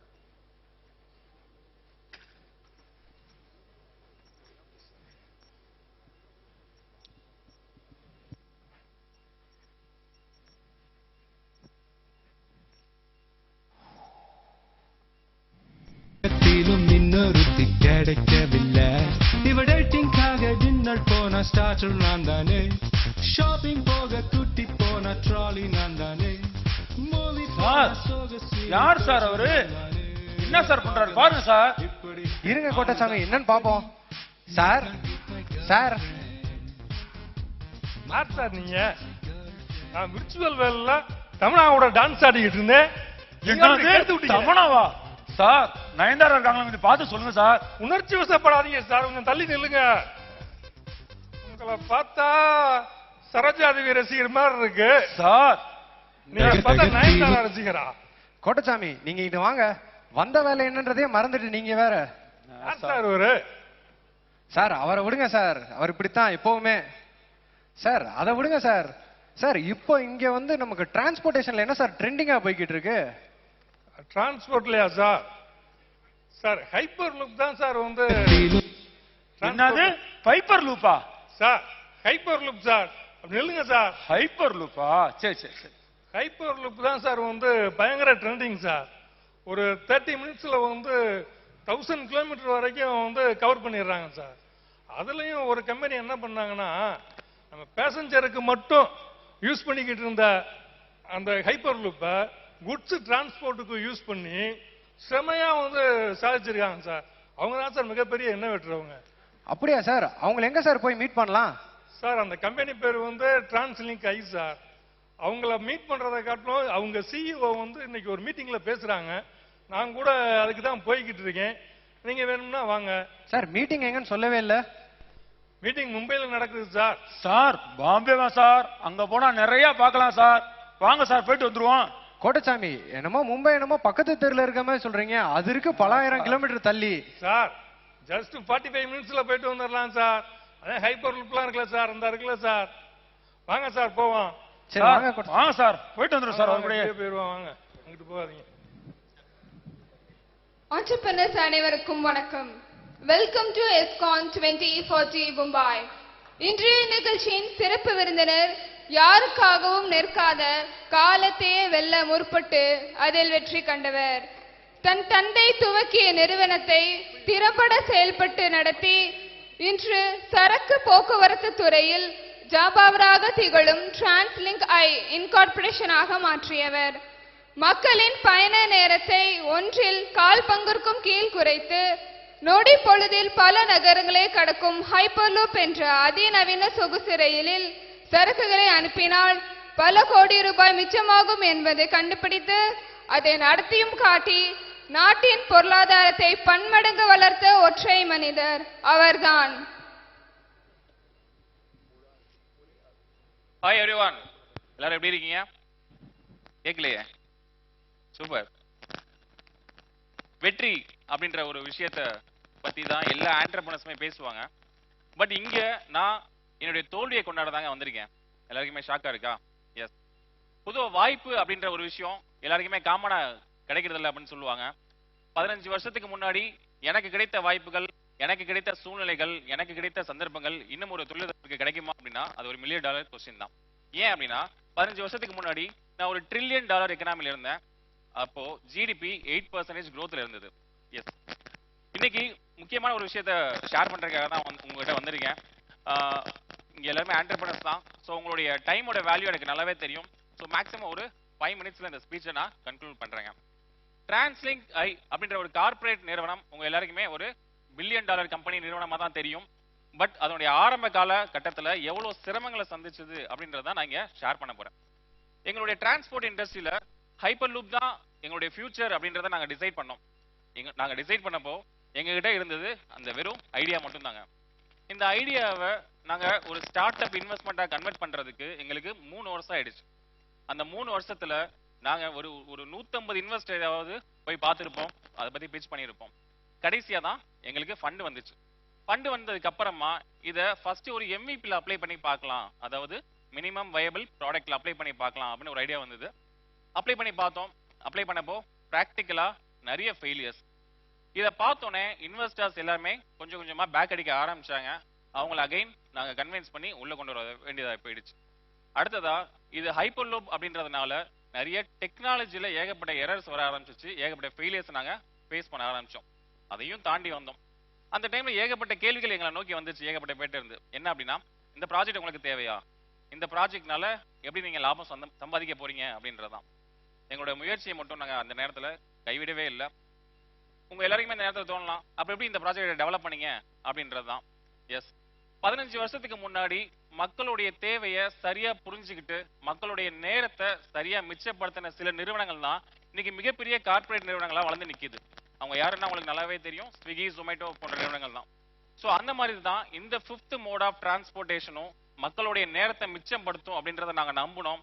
அது மட்டும் இல்லாம அது எப்படி மிச்சப்படுத்தும் அப்படின்னா, மக்களுக்கு தேவையான பொருட்களை சரியான நேரத்துல கொடுப்பதன் மூலமா, அதன் மூலமா நம்மளுடைய நாட்டினுடைய பொருளாதாரமும் மிக வேகமா வளரும். அந்த பொருளாதார வளர்ச்சியில எங்களுடைய பங்கும் கொஞ்சமா இருக்கணும் அப்படின்னு நான் ஆசைப்பட்டதனுடைய விளைவு தான் இன்னைக்கு நான் உங்க முன்னாடி நின்று பேசிட்டு இருக்கேங்க. உங்க எல்லாருக்குமே குட்டி ஸ்டோரி பிடிக்குமா? குட்டி ஸ்டோரி? எஸ், உங்களுக்கு வந்து ஒரு குட்டி ஸ்டோரி ஷேர் பண்ணணும்னு நினைக்கிறேன். உங்க எல்லாருக்குமே ஒரு பிரெஞ்சு மேத்தமெட்டிஷியன் பிளைஸ் பாஸ்கல் பத்தி தெரிஞ்சிருக்கும்னு நான் நினைக்கிறேன். அவர் யாரு அப்படின்னா, எந்த ஒரு விஷயத்தையுமே மேத்தமெட்டிக்கலா மெஷர் பண்ணி பார்க்கணும் அப்படின்னு ஆசைப்படுவாருங்க. அவருக்கு ஒரு சின்ன சந்தேகம் வந்துச்சு. என்ன அப்படின்னா, ஒரு விஷயத்தை ஆரம்பிக்கணும் அப்படின்னா அந்த விஷயத்துக்கு உண்டான வெற்றிக்கு உண்டான வாய்ப்பு எவ்வளவு இருக்கும் அப்படின்ட்டு தான். அந்த உண்டான விடையும் அவரே கண்டுபிடிச்சாரு. அது என்ன அப்படின்னா, நீங்க ஒரு விஷயத்தை ஆரம்பிக்கிறீங்கன்னா அதுல வெற்றி 50%, தோல்வி அப்படின்றதும் 50%. ஒண்ணும் இல்லைங்க, சிம்பிள். நீங்க ஒரு காயினை டாஸ் பண்றீங்க. டாஸ் பண்றப்போ அதுல ஹெட் விழுகிறதுக்கு வாய்ப்பு இருக்கு, டெய்ல் விழுகிறதுக்கு வாய்ப்பு இருக்கு. ஆனா காயினை டாஸ் பண்ணவே இல்லைன்னா, ஸோ அந்த மாதிரி தான் நீங்க ஒரு விஷயத்தை ஆரம்பிக்கவே இல்லை அப்படின்னா அதுல 100% தோல்வி மட்டும்தாங்க இருக்கும். ஸோ அந்த மாதிரி தான் உங்களுடைய நிறுவனத்துல நீங்க எந்த ஒரு விஷயத்திலையுமே நேர்மறையை உணர்ந்து அந்த விஷயத்தை நீங்க ஆரம்பிச்சீங்கனாலே அதுல 50% வெற்றியை உணர்ந்துறீங்க. அதே மாதிரி தாங்க நானும் என்னுடைய நிறுவனத்தினால ஏற்பட்ட எல்லா தோல்வியிலையுமே நேர்மறையான மிகுதியை உணர்ந்தேன். அதன் மூலமா தான் எஸ்ஆர்எல் டிரான்ஸ்போர்ட் அப்படின்ற ஒரு சின்ன நிறுவனம் இன்னைக்கு டிரான்ஸ்லிங்க் ஐ அப்படின்ற ஒரு கார்ப்பரேட் நிறுவனமா வளர்ந்து நிக்குதுங்க. நான் கடந்து வந்த ஒரு பிசினஸ் ஜேர்னில ஒரு 5 கீ டேக்அவேஸ் உங்க எல்லாருக்குமே ஷேர் பண்ணணும்னு நினைக்கிறேன். ஏன் அப்படின்னா, இந்த 5 டேக்அவேஸ் தான் நான் ஃபாலோ பண்ணிட்டு இருக்கேன். நிறைய ஆண்டர்பிரனர்ஸ்க்கும் நான் இங்க ஷேர் பண்ணிட்டு இருக்கேன். ஸோ அதுல முக்கியமான முதல் விஷயம் என்ன அப்படின்னா, விஷன். கனவில்லாத மனிதன் அரை மனிதன் அப்படின்ற மாதிரி சொல்லுவாங்க. ஸோ அந்த மாதிரி தான் இன்னைக்கு உங்க நிறுவனத்துல நீங்க ஏற்படுத்தக்கூடிய அந்த விஷன் தான் உங்களுடைய நிறுவனத்தை டிரைவ் பண்ணுங்க. எங்களுடைய நிறுவனத்துல நாங்க ஹைப்பர் லூப் தான் எங்களுடைய விஷன் நாங்க நினைச்சோம். இன்னைக்கு நாங்க இங்க வந்து நிக்கிறோம். ஸோ அந்த மாதிரி உங்களுடைய நிறுவனத்துல உங்களுடைய நெக்ஸ்ட் 1 year கோல் என்ன, நெக்ஸ்ட் 3 year கோல் என்ன, நெக்ஸ்ட் 5 year கோல் என்ன அப்படின்றத நீங்க ரெடி பண்ணிட்டீங்களா? எஸ். ரெண்டாவது கீ டேக்அவே என்ன அப்படின்னா, எக்ஸிகியூஷன் சிஸ்டம். நம்ம கிட்ட என்னதான் பிளானிங் இருந்தாலும், என்னதான் ஐடியா இருந்தாலும், என்னதான் ஸ்ட்ராட்டஜி இருந்தாலும் அதை எக்ஸிக்யூட் பண்ணாதாங்க ரிசல்ட். அதை எக்ஸிக்யூட் பண்ணலனா அது கனவாவே தான் இருக்கும். ஸோ அந்த மாதிரி இது எக்ஸிக்யூட் பண்றதுக்கு உங்ககிட்ட ரைட்டான system means SOP, standard operating procedure நீங்க வச்சிருக்கீங்களா? ஆரம்ப காலகட்டத்தில் நாங்க சிஸ்டமை டெவலப் பண்ணோம். இன்னைக்கு சிஸ்டம் எங்களை டெவலப் பண்ணிருச்சுங்க. மூணாவது கீ டேக்அவே என்ன அப்படின்னா, சேஞ்ச் மேனேஜ்மெண்ட். மாற்றம் ஒன்று தான் மாறாதுன்னு சொல்லுவாங்க. எங்க அப்பா காலகட்டத்தில் பாத்தீங்கன்னா குதிரை வண்டியில ஆரம்பிச்ச பிசினஸ் தான் அவருக்கு காலகட்டத்தில் மோட்டாருக்கு மாறிச்சு. மோட்டார்ல இருந்து இன்னைக்கு ஹைப்பர் லூப்புக்கு மாறி இருக்குங்க. ஸோ அந்த மாதிரி தாங்க உங்களோட இண்டஸ்ட்ரியில நடக்கக்கூடிய மாற்றத்தை கூர்ந்து கவனிங்க. அந்த மாற்றத்தின் மூலமா உங்களுடைய நிறுவனம் வளரும் நினைச்சீங்கன்னா அது இம்மீடியட்டா அடாப்ட் பண்ணுங்க. உங்களுடைய காம்படிட்டர் அடாப்ட் பண்றதுக்கு முன்னாடிங்க. நாலாவது விஷயம் என்ன அப்படின்னா எம்ப்ளாயி மேனேஜ்மெண்ட். உங்களுடைய நிறுவனத்துல சரியான பணியாளர்கள் இருக்கிறதுனால தான் நீங்க இங்க எல்லாருமே இங்க சூப்பரா உட்காந்துருக்கீங்க. ஸோ அந்த மாதிரி உங்களுடைய நிறுவனத்துல சரியான வேலைக்கு சரியான ஆளை தேர்ந்தெடுத்துட்டாலே 90% பிரச்சனைகள் வேலைகள் எல்லாமே முடிஞ்சிருது அப்படின்னு சொல்றாங்க. ஸோ அந்த மாதிரி உங்களுடைய நிறுவனத்துல எம்ப்ளாயி எடுக்கிறது சரியான முறையில் எடுக்கிறது மட்டும் இல்லைங்க, அவங்களுக்கு தக்க வைக்கிறதுக்கும் உங்க நிறுவனத்துல ஒரு கல்ச்சர் இருக்கான்றத பாருங்க. இது இருந்தது அப்படின்னா உங்களுடைய கனவை அடையிறதுக்கு உங்க பணியாளர்கள் பாடுபடுவாங்க. அஞ்சாவது முக்கியமான விஷயம் என்ன அப்படின்னா பினான்சியல் மேனேஜ்மெண்ட். எங்க அப்பா சின்ன வயசுல இருந்து நிறைய பினான்சியல் இன்புட்ஸ் கொடுத்துட்டே இருப்பாரு. என்ன அப்படின்னா ஷார்ட் டேர்ம் ஃபண்டை தூக்கி லாங் டேர்ம்ல போடக்கூடாது, முக்கியமா பிசினஸ் பினான்ஸ்னா என்ன, ஃபேமிலி பினான்ஸ்னா என்ன அப்படின்ற மாதிரி நிறைய இன்புட்ஸ் கொடுத்துட்டே இருப்பாரு. ஆரம்ப காலகட்டத்தில் நான் அதை காது கொடுத்து கேட்கவே இல்லை. அதனால என் பிசினஸ்ல நிறைய ஃபெயிலியர் ஃபேஸ் பண்ணேன். ஆனா இப்போ அதை எல்லாத்தையுமே நான் ஃபாலோ பண்ணிட்டு இருக்கேங்க. அதன் மூலமா தான் இவ்வளவு பெரிய வளர்ச்சி அடைஞ்சேன். ஸோ இந்த 5 கீ டேக்அவேஸுமே உங்களுக்கு ரொம்ப யூஸ்ஃபுல்லா இருக்கும்னு நான் நம்புறேன்.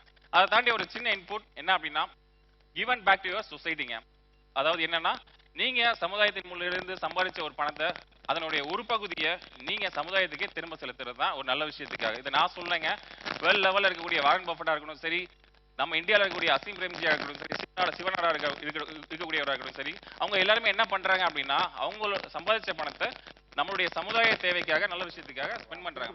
ஸோ நீங்களும் ஒரு பகுதியை ஸ்பெண்ட் பண்ண முடியுமான்னு பாருங்க. அப்படி இல்லைன்னா எக்கோ ஃப்ரெண்ட்லியான ப்ராடக்டையாவது நீங்க உருவாக்குனீங்கன்னா அதுவே சொசைட்டிக்கு ஒரு பெரிய ரெஸ்பான்சிபிலிட்டி தாங்க.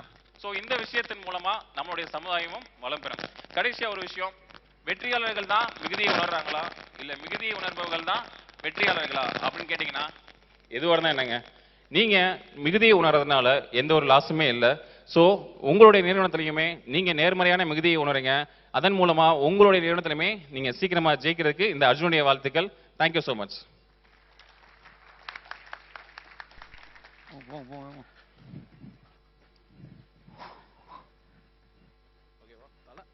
சார் அர்ஜுன் சார், நீங்க தானா சார்? அது 2040 இப்படிதான் இருக்க போறோமா சார்? என்னால நம்பவே முடியல sir.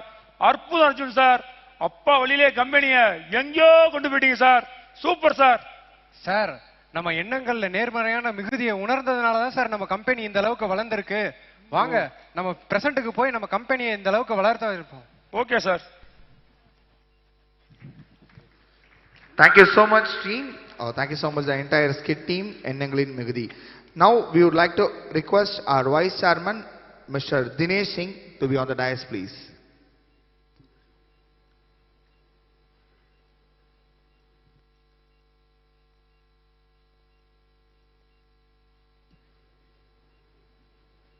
We request Mr. Dinesh Singh sir to give a kind of impression about the skit, please.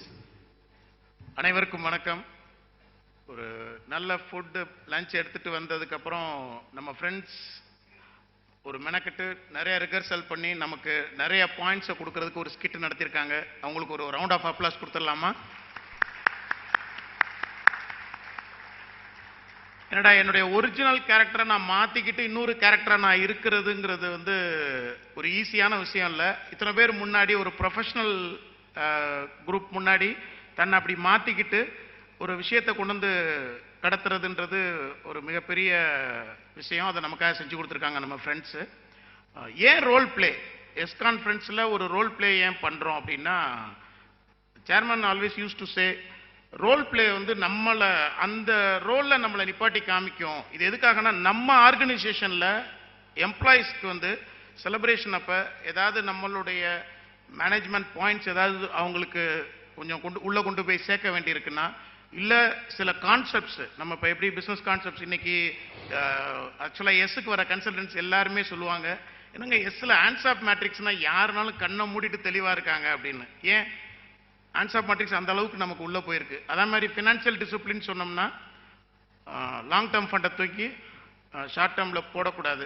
Sorry short term ஃபண்டை தூக்கி லாங் டேர்மில் என்றைக்கும் போடக்கூடாது. இதெல்லாம் கோல்டன் ரூல்ஸாக நமக்கு மாறிடுச்சு. எப்படின்னா இது பூரா அந்த மாதிரி ரோல் பிளேயில் ஒவ்வொரு விஷயங்கள் நடக்கும் பொழுதும் நம்மளை அறியாமல் நமக்குள்ளே போயிடுது. அப்போ அது it becomes our part of our DNA.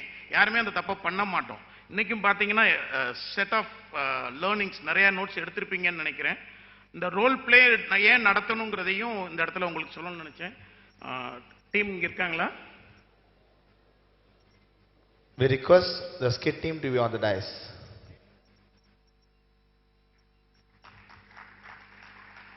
A round of applause, please. ஆக்சுவலாக அவங்க சொன்ன பாயிண்ட்ஸை நோட்ஸ் எடுத்திருந்தீங்கன்னா நிறைய பேருக்கு புரிஞ்சிருக்கும். ஃபினான்ஷியல் டிசிப்ளின், ஆக்சுவலாக சொந்த பணம் வேற, கம்பெனி பணம் வேற, சம்பளம் கரெக்டாக மந்த்லி 1 day 1 time தான் ஒரு அமௌண்ட்டை ஃபிக்ஸ் பண்ணி எடுங்கன்னு சொல்றதுலேருந்து எஸ்ஸோடைய எல்லா கோல்டன் ரூல்ஸும் கிட்டத்தட்ட வந்த மாதிரி நிறையா இருந்தது. விஷனை வந்து டீம் அக்ராஸ் த ஆர்கனைசேஷன் எல்லாருக்கும் ஷேர் பண்ணுங்க. லீன் மேனேஜ்மெண்ட் ஏன் முக்கியம், அசெட் லைட் பிஸ்னஸ் மாடல் ஏன் வச்சுக்கணும் அப்படின்ற மாதிரி தேவையில்லாமல் ஃபிக்ஸட் அசெட் கேபெக்ஸ் போகும் பொழுது எவ்வளோ தூரம் நீங்கள் அதுக்கு பேபேக் பீரியடை நீங்கள் கரெக்டாக ஒர்க் பண்ணீங்களான்ற மாதிரி நிறைய விஷயங்களை மிக அருமையாக எடுத்து சொன்னீங்க. வாழ்த்துக்கள். We request our Vice Chairman to felicitate the skit participants.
Thank you, team.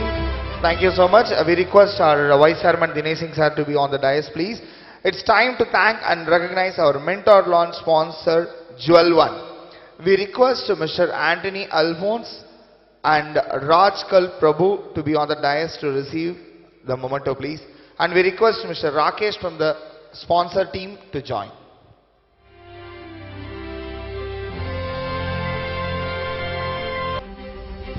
We request our Vice Chairman Dinesh Singh sir to felicitate the sponsors.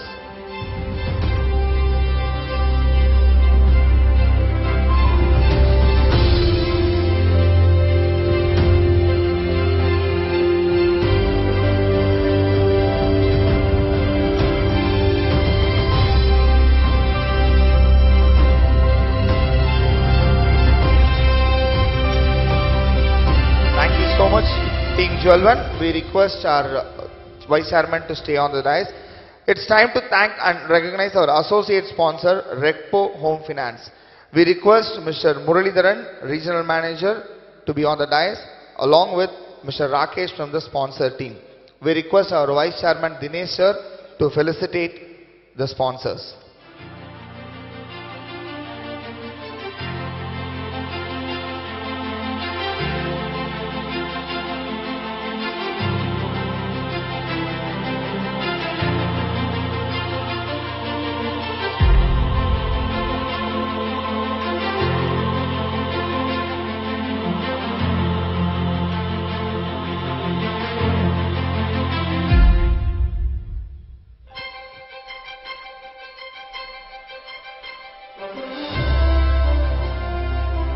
Thank you team. Thank you all. Thank you our Vice Chairman. Next over to Mohan. தொடரும் நிகழ்வு மனிதத்தில் மிகுதி. மனிதத்தில் மிகுதி பற்றி நம்மை சிந்திக்க வைக்க இருக்கும் மாற்றம் ஃபவுண்டேஷன் திரு சுஜித்குமார் அவர்கள் பற்றிய தொகுப்பு உங்கள் பார்வைக்கு. திரு சுஜித்குமார் அவர்கள் கல்வியால் சமூகத்தில் மாற்றத்தை உருவாக்கும் மாற்றம் அறக்கட்டளையின் நிறுவனர் ஆவார். இவர் சென்னை லோயலா கல்லூரியில் பிஎஸ்சி ஸ்டாட்டிஸ்டிக்ஸ் மற்றும் மாஸ்டர்ஸ் இன் சோஷியல் ஒர்க் ஆகிய துறையில் பட்டம் பெற்றுள்ளார். இவர் படிப்பை முடித்தவுடன் 1999 முதல் 2001 வரை சென்னையில் உள்ள பீட்சா கார்னரில் assistant manager human resource and ட்ரைனிங்கில் பணியாற்றியுள்ளார். இதனைத் தொடர்ந்து இன்போசிஸ் மஹேந்திரா சிட்டியில் HR மேனேஜராக 1 வருடமும், சென்னை டெவலப்மெண்ட் சென்டரில் லீட் DC HR மேனேஜராக 2 வருடமும் பணியாற்றியுள்ளார். தற்பொழுது சென்னை இன்போசிஸில் AVP மற்றும் HR பிசினஸ் லீடராக உள்ளார். ஒருமை கண் தான் கற்ற கல்வி ஒருவருக்கு எளிமையும் ஏமா புடைத்து என்ற வள்ளுவரின் குரலுக்கு ஏற்றவாறு ஓர் தலைமுறையில் நாம் கொடுக்கக்கூடிய கல்வி அறிவானது அதன் பின் வரும் 7 தலைமுறைக்கும் பாதுகாப்பாக அமையும் என்ற நோக்கில் இவரைப் போலவே சமூகத்தில் மாற்றத்தை கொண்டு வர எண்ணும் அனைவரும் ஒன்றிணைந்து உருவாக்கப்பட்டதுதான் மாற்றம் ஃபவுண்டேஷன். இதன் மூலம் இன்று வரையிலும் பல மாணவர்களுக்கு உயர்கல்வி அறிவை புகுத்தி வருகிறார். இவர் மாணவர்களுடன் பழகுவதை அதிகம் விரும்பக்கூடியவர். இதன் வெளிப்பாடாய் வார இறுதி நாட்களில் கல்லூரிகளுக்கு சென்று இளைஞர்களுடன் ஊக்கமான பேச்சுக்களை பேசுவதும் வழக்கமாக கொண்டுள்ளார். சமூகத்தின் பொருளாதாரத்தில் பின்தங்கிய 2000க்கும் மேற்பட்ட மாணவர்களுக்கு உயர்கல்விக்கான முழு உதவித்தொகையும் மாற்றம் ஃபவுண்டேஷன் மூலம் வழங்கப்பட்டுள்ளது. 6 முறை டெடெக்ஸ் மேடையில் தனது பேச்சாற்றலை வெளிப்படுத்தியுள்ள திரு சுஜித்குமார் அவர்கள் Yescon, NHRD, FICCI மற்றும் CII போன்ற பிசினஸ் போரம்களில் ஒரு சிறந்த பேச்சாளராக பயணித்து வருகிறார். ஏழை எளிய மாணவர்களுக்கு எட்டாக்கனியாக இருக்கக்கூடிய உயர்கல்வியை எட்டக்கூடிய கனியாக மாற்றி வரும் நமது மாற்றத்தின் மாண்பாளர் திரு சுஜித்குமார் அவர்களை இவ்விழாவிற்கு வரவேற்பதில் பெருமிதம் கொள்கிறது Yescon 2024. மேடையில் திரு சுஜித்குமார் அவர்கள்.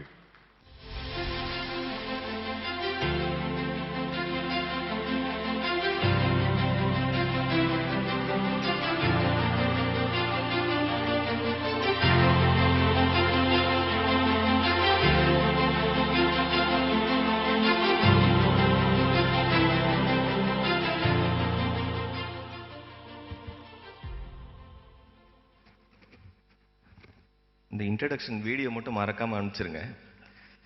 வீட்டுக்கார அம்மா கிட்ட போட்டு காமிக்கணும், நானும் ஸ்பீக்கர் தான் அப்படின்னு. எங்க முக்கால்வாசி ஸ்பீக்கருங்க பயோடேட்டா எழுதுறதே உங்களை இம்ப்ரெஸ் பண்றதுக்கு இல்லை, கல்யாணம் ஆன எங்களுக்கு தான் தெரியும் அந்த கஷ்டம். வழக்கம் போல கிளம்பும் போது எங்க வைஃப் கேட்டாங்க எந்த ஊருக்கு அப்படின்னாங்க. கோயம்புத்தூர் அப்படின்னு. காலேஜா அப்படின்னாங்க. காலேஜும் போறேன், எனக்கு இன்னைக்கு காலையில இது 3வது செஷன். காலையில நான் ஒரு காலேஜ்ல இருந்தேன். சொன்ன மத்தியானம் வந்து ஆண்டர்பிரினர்ஸ் கிட்ட நான் பேச போறேன் அப்படின்னு. ஆண்டர்பிரினர்ஸ் கிட்ட நீ என்ன போய் பேச போற அப்படின்னாங்க. அவங்களாம் புத்திசாலியாச்சு, அவங்ககிட்ட நீ என்ன போய் பேச போற. அதனால கிட்டத்தட்ட அதை நிரூபிக்கிறதே நம்மளுக்கு வேலையா இருக்கு. எனக்கு இந்த பேச்சை ஆரம்பிக்கிறதுக்கு முன்னாடி இந்த கோட்டை சாமின்னு ஒருத்தர் ஆக்ட் பண்ணார்ல, அவருக்கு நல்ல மனுஷன் உயிரை கொடுத்து உங்களுக்கு எஸ்ல இருந்து போய் அவர் ஆக்டர் ஆகிறதுக்கான வாய்ப்புகள் அதிகம். அவர் நிற்கும் போதே நாசார் அப்படின்னே பண்ணிட்டு இருக்கிறாருல, எனக்கு கிட்டத்தட்ட இந்த லொல்லு சபா மனோகர் பார்க்குற மாதிரி இருந்துச்சு. அப்படியா அப்படின்வாங்க. அது மட்டும் நம்ம ரொம்ப உயிரை கொடுத்து ஆக்ட் பண்ணாரு சார். வாழ்த்துக்கள் சார். எங்க இருந்தாலும் நான் பேசும்போது அப்பப்போ அப்படி பண்ணேன்னா அது ஒரு 20 நாளா இருக்கு. டாக்டர் ராஜ்குமார் அதை எப்படியா சரி பண்ணி கொடுத்துருங்க. எனக்கு என்ன தெரியல, சோதனைக்குனாலும் எங்க பேச போனாலும் நம்மளுடைய ஸ்லாட்டு போஸ்ட் லஞ்ச் தான். நான் வரும்போது வேற மணிவண்ண பிரபு சார் சாப்பிட்டு போகலாம் சார். நான் சொன்னேன் சார் சாப்பிட்டா நானே தூங்கிடுவேன். கீழே இருக்க ஆடியன்ஸ் அதை எங்கேருந்து என்கேஜாக வச்சுக்கிறது. நான் வந்து ட்ரைனிங் இன்ஃபோசிஸில் ட்ரைனிங்கும் பண்ணுவேன். ட்ரைனிங் டெர்மினாலஜியில் போஸ்ட் லஞ்ச் செஷன் வந்து கிரேவியார்ட் செஷன் சொல்லுவாங்க. ஒரு மயான அமைதி இருக்கும். இப்போ பாருங்க, இந்த ட்ராமாவே உயிரை கொடுத்து நடிச்சாங்க. எண்டி ஒரு 8 பேர் கை தட்டுறீங்க. ஏன்னா நம்ம வந்து அப்படியே ஒரு மந்த நிலையில இருக்கிறோம். ஓகே, நீங்க எனக்கு கை தட்டலன்னா கூட பரவாயில்ல, இந்த டிராமாவில் நடிச்சவங்களுக்கு நல்லா கை தட்டிருங்க. ஏங்க இன்னும் கொஞ்சம் ஸ்லைட்டா ரைட். ஏன்னா இந்த டைம்ல நான் குத்தாட்டம் போட்டா கூட உங்களுக்கு தூக்கம் வரும். இந்த டைம்ல நான் வந்து மனிதத்தில் மிகுதி இதை பத்தி பேச போறோம். எனக்கு கொடுத்துருக்க டைம்ல நான் ஒரு 10 நிமிஷம், ஏன்னா நீங்க எல்லாம் ஆண்டர்பிரினர்ஸ்ல, அப்புறம் நீங்க நினைச்ச கூடாது எனக்கு ஆண்டர்பிரினர்ஷிப் பத்தி எதுவுமே தெரியாது நீங்க நினைச்சிட கூடாது இல்ல. நான் வந்து ஒரு 25 years of professional experience completely in HR. நான் வந்து என்ன ஆண்டர்பிரினர் சொல்ல முடியாது. I run social enterprise. Basically Maatram ஃபவுண்டேஷன்றது ஒரு சோஷியல் என்டர்பிரைஸ். பட் அதுல என்னன்னா ஒரு சிங்கிள் ஐடியா வச்சு அது எப்படி ஆரம்பிச்சோன்றதை I will talk about it a little later. But நான் பார்த்த வரைக்கும் I coach a lot of young entrepreneurs. I mean to the coaching sector. So அதனால நான் பார்த்ததுல இப்போ குறிப்பா இப்படி ஒரு கேள்வி கேட்போமே, ஒரு 100 வருஷம் தாண்டின பிராண்ட்ஸ் உங்களுக்கு என்னெல்லாம் ஞாபகம் வருது? நீங்க பதிலாம் சொல்ல வேண்டாம், விரல் விட்டு எண்ணி இல்லாமா 100 வருஷம் தாண்டி இருக்கிற ஒரு பிராண்ட் எத்தனை பிராண்ட் இருக்கும்? கோயம்புத்தூர்ல அது எத்தனை பிராண்ட் இருக்கும்னு யோசிச்சு பாருங்க. 5, 10 அப்படி இருக்கா? ஒரு 50 வருஷம் தாண்டினா அதை விட இன்னும் கொஞ்சம் எண்ணிக்கை இருக்கும். சராசரியா நான் ஒரு ஸ்டாட்டிஸ்டிக்ஸ் ஸ்டூடெண்ட். அங்க ராஜேஷ் சார் வேற கேட்டாரு, அந்த ப்ரொஃபைல் பார்த்தோன்னே, சார் எப்படி சார் ஸ்டாட்டிஸ்டிக்ஸ் எடுத்தீங்க? வெக்கத்தை விட்டு சொல்றேன் சார், அது மட்டும் தான் சார் கொடுத்தாங்க எனக்கு எங்க காலேஜ்ல. 71 மார்க் கணக்குல வாங்கி எனக்கு கொடுத்தது ஸ்டாட்டிஸ்டிக்ஸ். அதுக்கப்புறம் தான் தெரிஞ்சது லோயலா கல்லூரியில் போய் சீட்டு கேட்டு ரெக்கமெண்டேஷனில் போனீங்கன்னா அந்த டிகிரி தான் கொடுப்பாங்களாம். வாழ்க்கையில் வழுக்கி விழுந்தவர்கள் எல்லாம் ஸ்டாட்டிஸ்டிக்ஸ் போயிருக்கோம். ஸோ நான் ஒரு ஸ்டாட்டிஸ்டிக்ஸ் ஸ்டூடெண்ட் இருக்கிறதுனால ஒரு ஆவரேஜாக நான் ஒரு நம்பர் சொல்கிறேன். நான் on any given day worldwide statistics is some of the best brands அவங்களோட சைக்கிள் டைம் ஆஃப் எக்ஸிஸ்டன்ஸ் பார்த்தீங்கன்னா anywhere between 10 to 20 years. 20 years தாண்டி ஒரு பிராண்ட் இருக்குன்னா அவங்களெல்லாம் கோயில் கட்டி கும்பிடணும்னு சொல்கிறாங்க. உதாரணத்துக்கு நம்ம ஊரில் இருந்த சில பிராண்ட்ஸே பார்க்கலாம். ஒரு 10-15 வருஷத்துக்கு முன்னாடி நீங்கள் ஒரு மொபைல் ஃபோன், 15 வருஷம் தான் வேணும், ஒரு 10 வருஷம் வச்சுப்போமே, ஒரு மொபைல் ஃபோன் வாங்கணும் அப்படின்னா நம்ம என்ன மொபைல் ஃபோன் போய் வாங்கியிருப்போம்? நோக்கியா. ஏன்னா இப்போ இப்படி ஒரு ஃபோன் இருக்குல்ல, இது நிறைய பேர் வச்சிருக்க வாய்ப்பு இருக்கு. இந்த ஃபோன் வாங்கணும்னா நம்மளாம் ஹவுசிங் லோன் போடணும், கரெக்டா? இப்போ என் பையனுக்கு ஃபோன், அவர் வந்து ஃபோட்டோகிராஃபி அப்படின்ட்டு ஏதோ iMax 15 Pro அப்படின்னா போய் விலை கேட்டேன், 1,76,000. அப்படியே யூட்டன் போட்டு ஓடி வந்துட்டேன் நான். இப்போ இந்த ஃபோனை விட்டுருவோம், ஐஃபோனை விட்டுருவோம். பட் நம்ம போய் வாங்கினா என்ன ஃபோன் வாங்கியிருப்போம்? நோக்கியா. ஒரு ஷோரூம்குள்ளே போனீங்கன்னா நோக்கியா தான் ஃபுல்லாக டாமினேட் ஆகிருக்கும். சாம்சங் வாங்கணும்னா அந்த ரைட் எக்ஸ்ட்ரீமில் இருக்கும் அப்படின்னுவாங்க. ஒரு மூலையில் ஒரே ஒரு 4 ஃபோன் வச்சுருப்பாங்க. எல்ஜினா ஒரு 4 ஃபோன் வச்சுருப்பாங்க. இன்னைக்கு நோக்கியான்ற பிராண்ட், அந்த நோக்கியாலே பிடிச்ச ஃபோன். ஏன்னா அந்த ஃபோனை தூக்கி நீங்கள் செவுத்தில் அடிச்சிங்கன்னா கூட 4 உடையும், திருப்பி நீங்கள் எல்லாத்தையும் போட்டால் வேலை செய்யும். இந்த ஃபோனில் பாக்கெட்டு விழுந்துச்சுன்னு வச்சுக்கோங்க, போச்சே அப்படின்ற மாதிரி இருக்கும். நம்மளுக்கு ஹார்ட் அட்டாக்கே வந்துடும். ஒரு கிராக்னா ஆப்பிள் கேர் போட்டிருக்கீங்களா? ஆப்பிள் கேர் எவ்வளோன்னா 20,000 ரூபாயா? டே, அதுக்கு நான் 2 ஃபோன் வாங்கிடுவேன், கரெக்ட் தானே? அப்போ அப்படி ஒரு கொடி கட்டி பறந்த பிராண்ட், இந்த பிராண்டுக்கெல்லாம் சாவே கிடையாது அப்படின்னு நினைச்ச ஒரு brand does not exist anymore. இப்போ வந்து ஸ்ட்ரகிள் பண்றாங்க அந்த பிராண்ட் வரதுக்கு. Simple thing, adoption of Android technology. அது வந்து வேலைக்கே ஆகாதுன்னு நினைச்ச ஒரே ரீசன்னால இன்னைக்கு அந்த பிராண்ட் இல்லை. ஆஃபீஸில் நம்ம எல்லாரும் யூஸ் பண்ண ஒரு ஃபோன் பிளாக்பெரி. ஒரு இமெயில் செக் பண்றதுக்கு அதை விட ஒரு பெஸ்ட் ஃபோன் இருக்க முடியாது. நாங்கள் they don't exist anymore. History has given you many examples. பிளாக்பஸ்டராக இருக்கட்டும், ஒரு யாஹூ மெயிலாக இருக்கட்டும், மைஸ்பேஸாக இருக்கட்டும், இது மாதிரி ஆர்குட்டாக இருக்கட்டும், இதெல்லாம் பெரிய பெரிய பிராண்ட்ஸ். இவங்கெல்லாம் அடுத்த 50 வருஷம் 100 வருஷம் கொடி கட்டி இருப்பாங்க அப்படின்ற. பட் எனக்கு தூக்கி வாரி போட்ட ஒரே ஒரு விஷயம் என்னன்னா, சேஞ்சுன்ற ஒரு word is the only constant. அதுதான் அவங்க திருப்பி தமிழ்ல சொல்லிட்டு இருக்காங்க, மாற்றம் ஒன்று தான் மாறாதது அப்படின்னு. ஆனா மாற்றத்தை நம்ம கொண்டு வர்றது, நமக்குள்ள கொண்டு வர்றது தான் இருக்கிறதுலே மிகப்பெரிய சேலஞ்சா பாக்குறேன் நான். ஒரு விஷயம் நல்ல விஷயமா இருந்தா கூட நம்ம எடுத்துக்க மாட்டோம். இப்ப டாக்டர் இருக்காரு, இது நீங்க சில பேர் கேட்டிருக்கோம் வாய்ப்பு இருக்கு. இந்த ஆல்கஹாலிக் அனானிமஸ்னு ஒரு குரூப் இருக்கு பாத்தீங்களா? பயங்கரமான அடிக்ட்ஸ் எல்லாம் இருந்து குடி போதையில அடிக்ட்ஸ் ஆகி அவங்க டி அடிக்ஷன் சென்டர்லாம் போயிட்டு அவங்க எல்லாரையும் வச்சு it's one of the world's famous group. அது மாதிரி நம்ம ஊர்ல ஒரு லோக்கல் குரூப் என்ன பண்ணிருக்காங்க, குடிகாரர்கள் எல்லாரையும் கூப்பிட்டு வச்சு ஒரு கான்ஃபரன்ஸ் நடத்தியிருக்காங்க. இவ்வளவு பெரிய கான்ஃபரன்ஸ்ல ரொம்ப சின்ன கான்ஃபரன்ஸ் வச்சு எல்லாம் உட்கார்ந்துருக்காங்க. எல்லாரும் குடிமகன்கள், முழு குடி போதையில இருக்க. அப்போ என்ன மாதிரி ஒருத்தர் மோட்டிவேஷனல் ஸ்பீக்கர் அப்படின்னு ஒருத்தர் வந்திருக்காரு. அவருக்கு குடியை பத்தி எதுவும் தெரியாது. ஆனா மெசேஜை கன்வே பண்றதுக்கு என்ன பண்றாரு, பேசலாம் ஆரம்பிக்கல. எடுத்தோன்னு 2 கிளாஸ் எடுத்து வைக்கிறாரு. ஒரு ஆக்வாஃபினா பாட்டில் தண்ணி எடுத்து ஒன்னுல ஊத்துறாரு. எல்லாரும் ஆடியன்ஸ் அவரே முத்து பாக்குறாங்க. அப்புறம் இந்த பக்கம் ஓல்மாங்க் அப்படின்னு ஒரு ரம்மு அப்படின்னு ஒன்று இருக்கு. அது சொல்லும் போதே ஒருத்தர் ஐ அப்படின்றாரு. அதெல்லாம் இப்ப கிடைக்காது. அதை ஓபன் பண்ணி கடன்னு இந்த பக்கம் ஒரு கிளாஸ்ல ஊத்துறாரு. குடிமகன்கள் எல்லாம் அப்படியே கண்ணெல்லாம் என்ன நடக்க போகுது அப்படின்றாங்க. அப்புறம் என்ன பண்றாரு, அப்படியே பக்கத்துல ஒரு கிளாஸ் பிளேட்ல இருந்து எர்த்வார்ம்ஸ், மண்புழு இருக்கு, அந்த மண்புழுவை எடுத்து அப்படியே தண்ணியில போடுறாரு. அந்த ஆக்வாஃபினா தண்ணியில போடுறாரு. தண்ணி அப்படியே சந்தோஷமா நீந்துது அந்த மண்புழு. ஓகே, அடுத்த என்ன பண்றாரு, அதே மண்புழு எடுத்து அந்த ஓல்மாங்க் ரம்ல போடுறாரு. அது அப்படியே துடிக்குது உள்ள.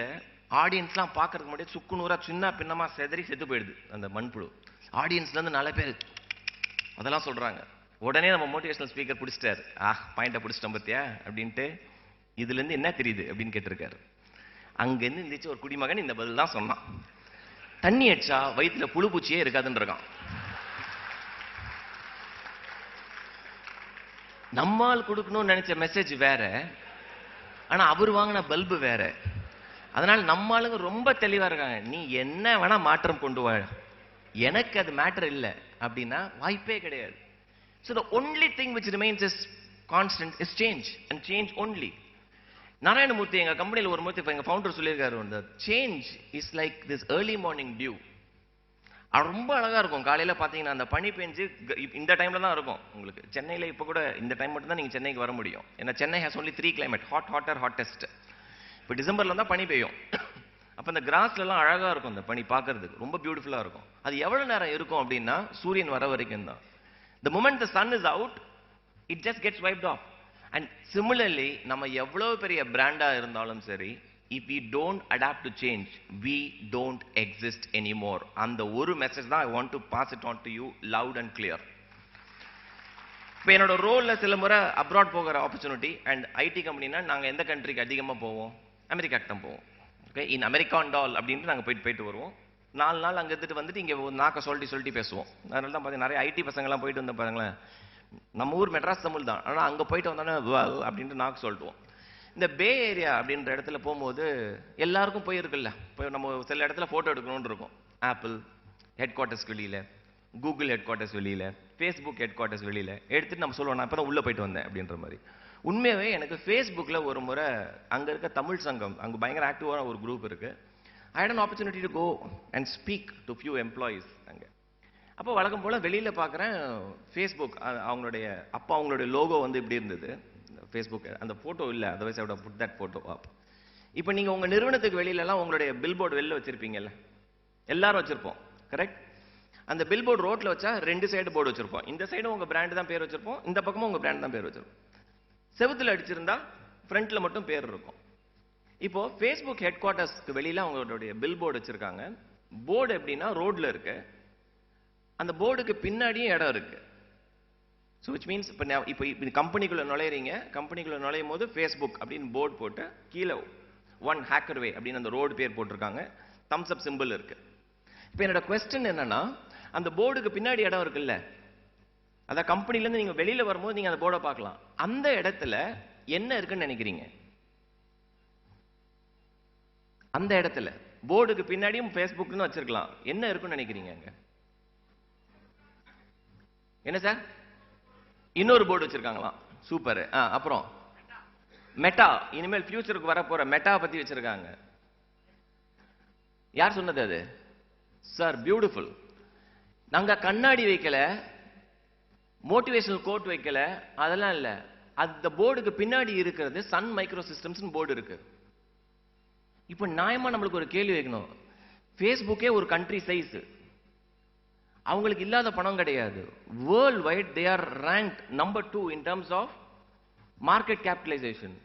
மார்க் ஜக்கர்பர்க்கு அந்த போர்டை மாத்துறதுக்கு தெரியாதா என்ன? ஆனா எதுக்காக அந்த போர்டு வச்சிருக்காங்கன்னா, அவங்க இருக்கிற ஆஃபீஸ், இன்னைக்கு இருக்கிற சான் பிரான்சிஸ்கோல அவங்க இருக்கிற office was once the office of Sun Microsystems. Sun Microsystems US ஓட ஜாம்பவானான ஒரு பிராண்ட், அதுக்கெல்லாம் அழிவே கிடையாதுன்னு நினைச்ச ஒரு brand. And how they went bankrupt ஆகும்போது அவங்களோட ரியல் எஸ்டேட்டை விற்கிறாங்க. அந்த ரியல் எஸ்டேட்டை தான் ஃபேஸ்புக் வாங்குறாங்க. வாங்கி அந்த என்டையர் ஆஃபீஸை ரிஃபர்பிஷ் பண்ணிட்டார் Mark Zuckerberg. World class facility எல்லாத்தையும் மாத்திட்டு அந்த போர்டை மட்டும் மாத்தாம வச்சிருக்காரு.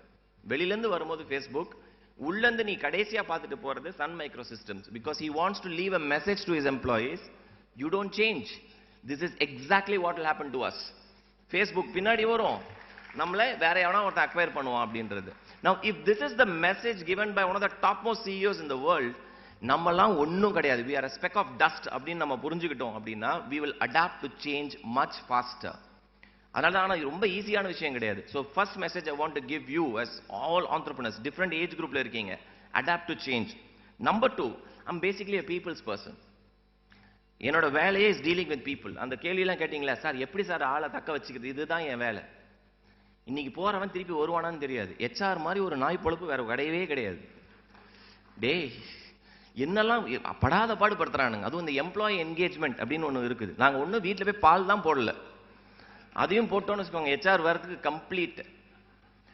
நம்ம எல்லாரும் நான் கேட்டிருக்கேன், எல்லா பிசினஸ் மேனும் சொல்ற ஒரே word customer first. Sorry if I have to say something, I would say put your people first, customer next. உங்க கஸ்டமர் யார் பார்த்துக்கிறாங்கன்னா it's only your people. I would always say put your people first. நீங்க இல்லாத இடத்துலயும் உங்க பிராண்டை next லெவலுக்கு கொண்டு போறது யாருன்னா it's only your people. நான் ரொம்ப சிம்பிள் உதாரணம், ஓகே, இது வந்து நீங்க ஒரு டைரக்ட் கஸ்டமர் ரிலேஷன்ஷிப்ல இருக்கிற பிசினஸ்க்கு இது பொருந்தும். இப்போ நான் முடி வெட்ட போற ஒரு சலூன் இருக்கு, அந்த சலூன் வந்து சென்னை ECRல இருக்கு, அது பேர் சொல்ல வேண்டாம்.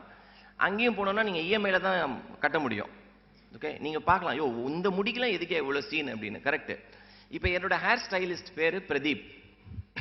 எனக்கு வந்து ஒரு முறை கால் பண்றாரு பிரதீப், சார் நீங்க 28 நாளைக்கு ஒரு முறை முடி வெட்ட வரீங்க, இன்னைக்கு 21 நாள் தான் ஆச்சு, முடிஞ்சா நாளைக்கு வர முடியுமா? ஏன்னா நான் ஊருக்கு போறேன், ஒரு 10 நாள் நான் வெக்கேஷன்ல போறேன், அதனால வர முடியுமா அப்படின்னாரு.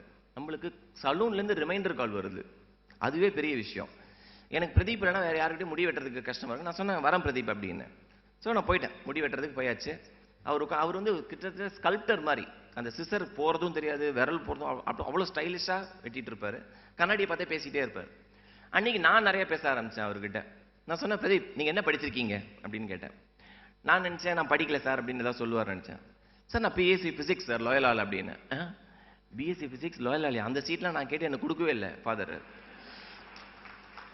அப்போ யோசிச்சேன், பிஎஸ்சி பிசிக்ஸ் லோயலால் படிச்சுட்டு இவர் எந்த வேலைக்கு வந்திருக்காருன்னு. எனக்குள்ள ஒரு எந்த வேலையும் ஓகேன்றதெல்லாம் புரிதல் தெரியுது, இருந்தாலும் உள்ள இருக்கிற அந்த குரங்கு, கருப்பு கலர் குரங்கு அதை கேட்க சொல்லுது. அப்போ அவரை பார்த்து கேட்டேன், ஏன் பிரதீப் பிஎஸ்சி பிசிக்ஸ் படிச்சுட்டு எதுக்கு இப்படி வந்துட்டீங்க அப்படின்னு. அவனுக்கு கோவம் வந்துருச்சு போல. நல்ல லெவலில் இப்படி சிசர் வச்சான், சிசர் அப்படி இப்படி பிடிச்சான். பிடிச்சிட்டு இப்படி சுற்றி வந்து கண்ணாடிக்கு முன்னாடி நின்று, ஏன் சார் இந்த வேலைக்கு என்ன சார் அப்படின்னா. நான் சொன்னேன் இல்லை பிரதீப், நீங்கள் பிஎஸ்சி ஃபிசிக்ஸ்லாம் படிச்சுட்டு அப்புறம் ஏதாவது ஒரு ஐடி கோர்ஸ் பண்ணீங்கன்னா எங்களை மாதிரி ஐடி கம்பெனிகள் வந்துருக்கலாமே அப்படின்னு. நான் கேட்டேன் சார் ஒரு ஃப்ரெஷருக்கு எவ்வளோ சார் சம்பளம் கொடுப்பீங்க அப்படின்னா. நான் ஒரு 4 லட்ச ரூபா கொடுப்பேன், 4.5 லட்ச ரூபா கொடுப்பேன். 5 வருஷம் எக்ஸ்பீரியன்ஸ் ஆனால் எவ்வளோ சார் இருக்கும் டேக் ஹோம் சேலரி? நான் ஒரு 45-50,000 ரூபா இருக்கும் சார். என் சம்பளம் இங்கே 80,000 ரூபா சார்.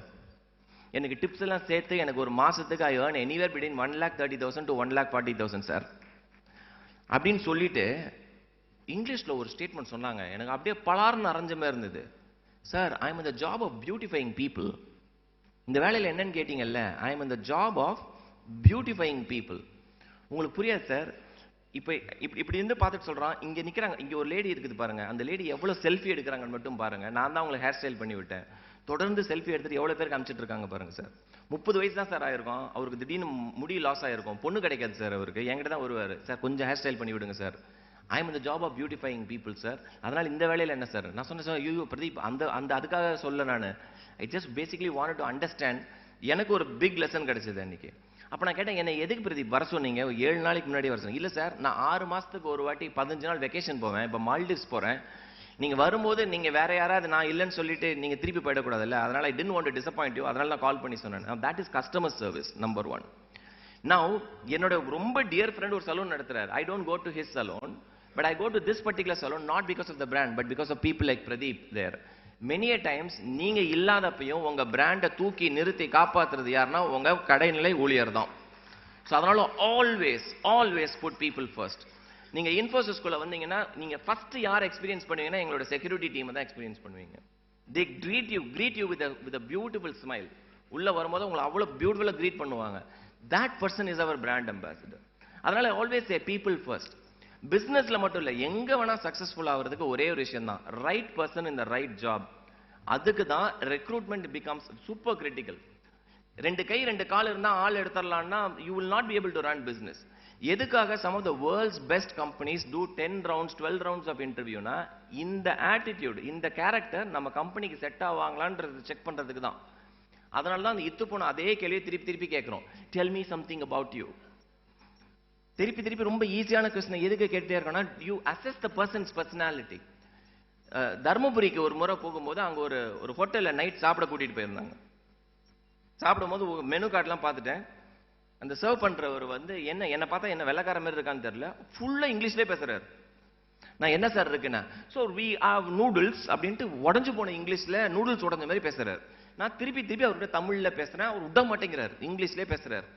அப்போ பக்கத்துல ஒரு லேடி சாரி போட்டு அந்த மேல அந்த கோட் மாதிரி போட்டு பிளேட்ஸ் கிளீன் பண்றாங்க. அவங்க வந்துட்டு பார்த்துட்டு என்ன பார்த்து சொல்றாங்க, கண்ணு இங்க பன் பரோட்டா சூப்பரா இருக்கும், பொரிச்ச பரோட்டா சூப்பரா இருக்கும் அப்படின்ட்டு இந்த சர்வர் கிட்ட ஆர்டர் எடுக்கிறவர்கிட்ட சொல்றாங்க, தம்பிக்கு அதை சொல்லு அப்படின்னாங்க.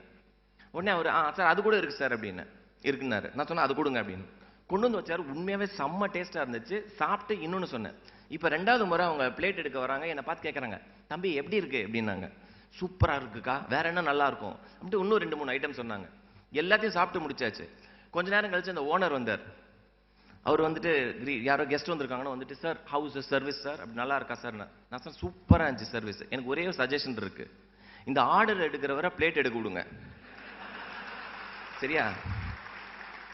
அந்த பிளேட் எடுக்குது பாருங்க அந்த அம்மா, அவங்கள ஆர்டர் எடுக்க வைங்க, உங்க பிசினஸ் இன்னும் சூப்பரா போகும் அப்படின்னு. என்ன சார் சொல்றீங்க? அவங்களுக்கு அவ்வளவு தெரியுது உங்க ஹோட்டலோட ஐட்டம். சென்னையிலேருந்து நான் தருமபுரியில் வந்து நூடுல்ஸ் சாப்பிட வந்திருக்கிறேன். Right? Many a times it's about putting the right person in the right job. I think that is super critical. Business ரொம்ப ரொம்ப important. Of course, ஸ்கிட்ல சொன்ன மாதிரி ட்ரெயின் பண்ணுங்க, take care of them, wealth share பண்ணுங்க. Those are all small things that I want to talk to you about. மூணாவது அந்த last important, அதுக்கப்புறம் நான் என்னோட கொடுத்த டாபிக் போயிடுறேன். தயவு செஞ்சு அந்த இனோவேஷன் அண்ட் ஐடியாஸ்க்கு ரொம்ப ரொம்ப இம்பார்ட்டன்ஸ் கொடுங்க. Any organization which does not set aside time for innovation will perish in no time. Ideas can come from anybody. நம்ம என்ன நினைச்சுக்கிறோம்னா ஐடியாஸ் R&D லேப்ல இருந்து மட்டும் தான் வரும்னு நினைச்சுக்கிட்டே இருக்கிறோம். R&D லேப்ல இருந்து வரணும், அதுதான் அவங்களோட மெயின் வேலை. பட் அது உங்களுடைய கடைநிலை ஊழியர்கிட்ட இருந்தும் வரலாம். ஐடியாஸ் வந்து யாரோட ப்ராப்பர்ட்டியும் கிடையாது. உங்களுக்கு an ideas need not necessarily be something very very path breaking. 3M, the world's largest company with the maximum patents in the world, generates ideas from everybody. நீங்க எத்தனோ மேனேஜ்மெண்ட் புக்ல படிச்சிருப்பீங்க. போஸ்ட் இட் அப்படின்ற அந்த come was once defined as a useless gum. இதனால ஒரு பிரயோஜனமும் கிடையாதுன்னாங்க. ஒரிஜினலா அந்த gum should be sticking anything. அது எதையுமே ஒட்டல. ஆனா அந்த product is generating billions of dollars of revenue today. எத்தனை பேருக்கு கோல்ட் காஃபி பிடிக்கும்? சில்லுன்னு கோல்ட் காஃபி. இந்த product did not come from Starbucks உடைய லேப்ல இருந்து வரல, R&D லேப்ல இருந்து வரல. ஒரே ஒரு எம்ப்ளாயி சிகாகோ ஸ்டோர்ல ஐஸ் போட்டு அடிச்சு பார்க்கறாங்க, சூப்பரா இருக்கு. ஆனா அவங்க மேனேஜர் விடல, நம்ம மெனு கார்டுல இந்த ஐட்டமே கிடையாதுன்றாங்க. she was even suspended from work. Menu கார்டுல இல்லாத ஐட்டத்தை வித்ததுக்காக சஸ்பெண்ட் பண்ணிருக்காங்க. but she didn't leave her idea. she took it to the CEO. எனக்கு இது மாதிரி ஒரு ட்ரிங்க் நான் கொண்டு வந்திருக்கேன், இது ரொம்ப நல்லா இருக்கு, கஸ்டமர்ஸ்க்கு பிடிச்சிருக்கு, they are willing to pay a premium, why can't you introduce ன்னு. இன்னைக்கு frappuccino is the number one product with Starbucks sells. அது அவங்க R&D லேப்ல இருந்து வரல, ஒரு எம்ப்ளாயி கிட்ட இருந்து வந்த idea. but the CEO was open. many a times இந்த ஐடியா வருது அப்படின்னா லெவலை பார்த்து நீ எல்லாம் என்ன ஐடியா சொல்றது, அந்த ரீச்சே இல்லாத போது தான் மெனி ஆர்கனைசேஷன் அவங்களுக்கு நல்லா தெரியும் சார் இந்த பண்ணா உருட்டுரும் சார் நம்ம கம்பெனி. ஆனா நம்மளுக்கு அந்த சேனலே இருக்காது. because we built hierarchies in our organization. any organization which has that opportunity, கடைநிலை ஊழியர் கூட உங்ககிட்ட அந்த ஒரு ஐடியா கொடுக்க முடியும் அப்படின்னா nurture it. and always remember your idea is your goddamn idea. அதுக்கு யாரும் தண்ணி ஊத்த மாட்டாங்க, யாரும் உரம் போட மாட்டாங்க. நீங்க தான் தண்ணி ஊத்தணும், நீ தான் உரம் போடணும். and when the opportunity comes it will grow in a big way. 2013 வரைக்கும் என்னோட லைஃப் ஒரு சைடுல தான் ஓடிட்டு இருந்துச்சு. I want to be one of the fastest growing HR person. life is all about being popular. ஊரா போய் பேசணும், கைத்தட்டல், HRல ஃபாஸ்ட் growth வாங்கணும், பெரிய வீடு வாங்கணும், கார் வாங்கணும், இதெல்லாம் என்னுடைய பெரிய ட்ரீம்ஸா இருந்தது. என் பக்கெட் லிஸ்ட் எடுத்து 2013 வரைக்கும் பாத்தீங்கன்னா இதுதான் இருந்துச்சு ஃபுல்லா. எல்லாமே மெட்டீரியலிஸ்டிக் திங்ஸ். கம்பெனில எனக்கு டாப் பெர்ஃபார்மர் கிடைக்கலன்னா ரொம்ப அப்செட் ஆயிடுவான். நான் என்னடா இவ்வளவு நாயா பேய வேலை செஞ்சா எனக்கு எப்படா கிடைக்கல, இன்னும் வேற எவனா ஒருத்தனுக்கு கிடைச்சிச்சுன்னா நம்மளுக்கு, அவனுக்கு கிடைச்சிச்சு நம்மளுக்கு கிடைக்கும், இப்படிதான் இருந்துச்சு. பட் கடவுள் இருக்காரு பாருங்க, கடவுள் நம்பிக்கை எத்தனை பேருக்கு இருக்குன்னு தெரியல. Or if you believe in something like a supreme force, அவருக்கு தெரியும் நீட்டா he put some life transforming incidents around us. எனக்கு ஏன் மதுரை ரொம்ப பிடிக்கும்னா என் வாழ்க்கையை மாத்தின ஊர் மதுரை. உண்மையாவே 2013 ஒரு நாளிதழ் நடத்துற தொடருக்கு நான் பேச வந்திருந்தேன். அந்த தொடர் வந்து எப்படின்னா என்ன படிக்கலாம் எங்க படிக்கலாம். நம்ம ஊர்ல 12th ஸ்டாண்டர்டுக்கு அப்புறம் அந்த ஏப்ரல்ல இருந்து மே மாசம் வரைக்கும் அடிச்சு கொண்டுருவோம் பசங்களை. என்ன படிக்கலாம் எங்க படிக்கலாம் அதெல்லாம் இல்ல, இன்ஜினியரிங் படிக்கலாம் அவ்வளவுதான் நம்ம ஊர்ல முடிவு பண்ணுவாங்க. 12th அப்புறம் இன்ஜினியரிங் படி, அதுக்கப்புறம் நீ வேற என்ன வேணா படி. First degree engineering. ஓகே, இப்போ இன்ஜினியரிங்ல தான் நீ என்ன படிக்கலாம் எங்க படிக்கலாம். ஓகே, இது மாதிரி நான் ஒரு மேடையில போய் பேசுறேன். பேக்ட் ஹால், மதுரையில மட்டும் அது என்னன்னு தெரியல, அவ்வளவு கூட்டம் வரும் பசங்க.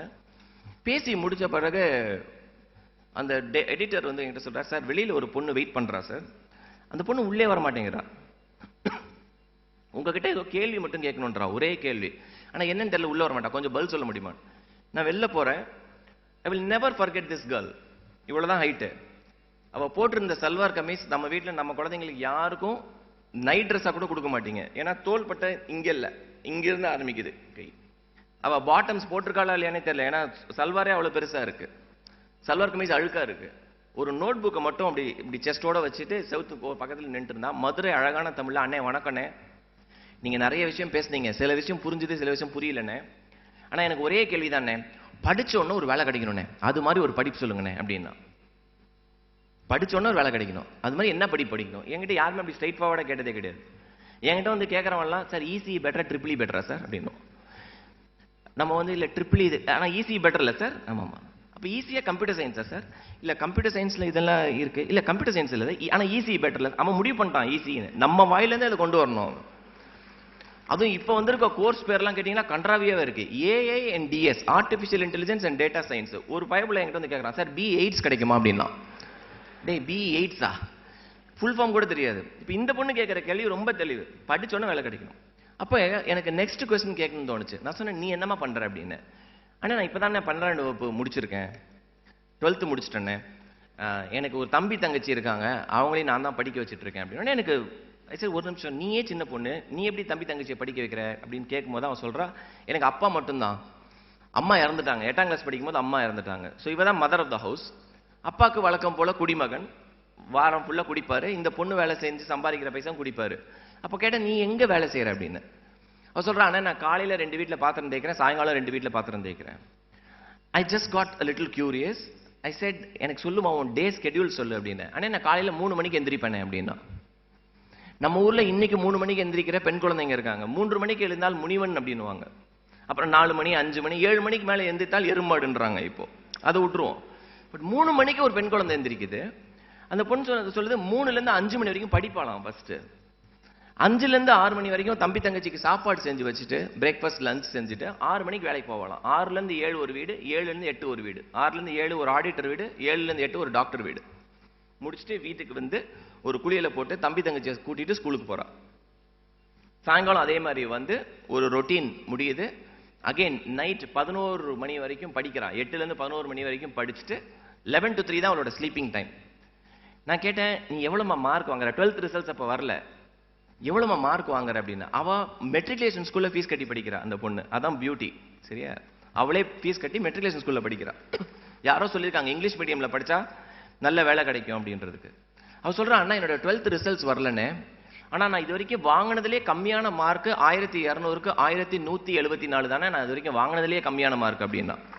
அதை விட கண்டிப்பாக 10-15 மார்க் அதிகம் தானே வாங்குவேன் அப்படின்னா. நான் என்னோட 12th மார்க்கை 2ஆல பெருக்குனா தான் அங்கே போகும், சரியா? கிட்டத்தட்ட அவ்வளோ மார்க் வாங்கி இருக்குது.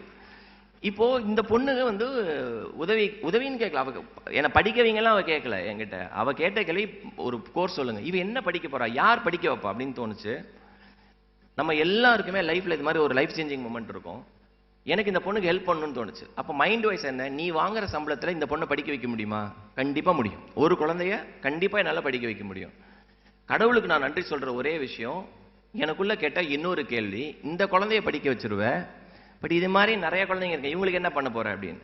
அப்போ நான் என்ன பண்ணேன், என்னோட பிஸ்னஸ் கார்டை எடுத்து அவகிட்ட கொடுத்துட்டு, இங்கே பாரு உன் ரிசல்ட் ஒன்று 1 வாரத்தில் வந்துடும், 1 வாரத்தில் உன் ரிசல்ட் வந்தோடனே அண்ணனை கூப்பிடு, இந்த நம்பர் தான் என் நம்பர், உன் நம்பரை கொடு. அவனே பிபி நம்பர் ஒன்று கொடுத்தா, இந்த டாக்டர் நம்பரை கூப்பிடுங்க, இல்லை நான் உனக்கு எப்படி உதவி பண்ண முடியும்னு பார்த்து நான் உன்னை கூப்பிடுறேன் அப்படின்னு. நான் சென்னை இப்போ மதுரையிலேருந்து சேலமுக்கு போனோம் அடுத்த டாக்கு. காரில் போகும்போது இந்த பொண்ணோட ஞாபகம் தான் வந்துட்டே இருக்கு. இவ பேர் மலர்விழி, ஓகே, மலர்னு கூப்பிடுறாங்க. இவ ஞாபகம் தான் பயங்கரமாக வந்துட்டே இருக்கு. அப்போ யோசிச்சு பார்க்குறேன் என்ன பண்ணலாம் அப்படின்ட்டு. ஃபோன் எடுத்து இப்படி எடுத்து, இப்போ உங்கள் ஃபோன் எடுத்து பாருங்களேன், ஃபுல்லாக பிஸ்னஸ் மேன் கான்டாக்டாக இருக்கும், உங்கள் லைன் ஆஃப் பிஸ்னஸ்லேயே கான்டாக்ட் இருக்கும். டாக்டர் ராஜ்குமார் ஃபோன் எடுத்திங்கன்னா ஃபுல்லாக கேஸ்ட்ரோ சர்ஜனாக வச்சிருப்பார், யாருக்கு எங்கே ஓட்ட போடலாம், எங்கே ஃபுல் டாக்டர் நம்பர் வச்சிருப்பார், ஓகே. இப்போ இன்னும் பெரிய பெரிய ஆளுங்க நம்பர்லாம் வச்சிருப்பாரு, இப்படி தான் இருக்கும், ஓகே.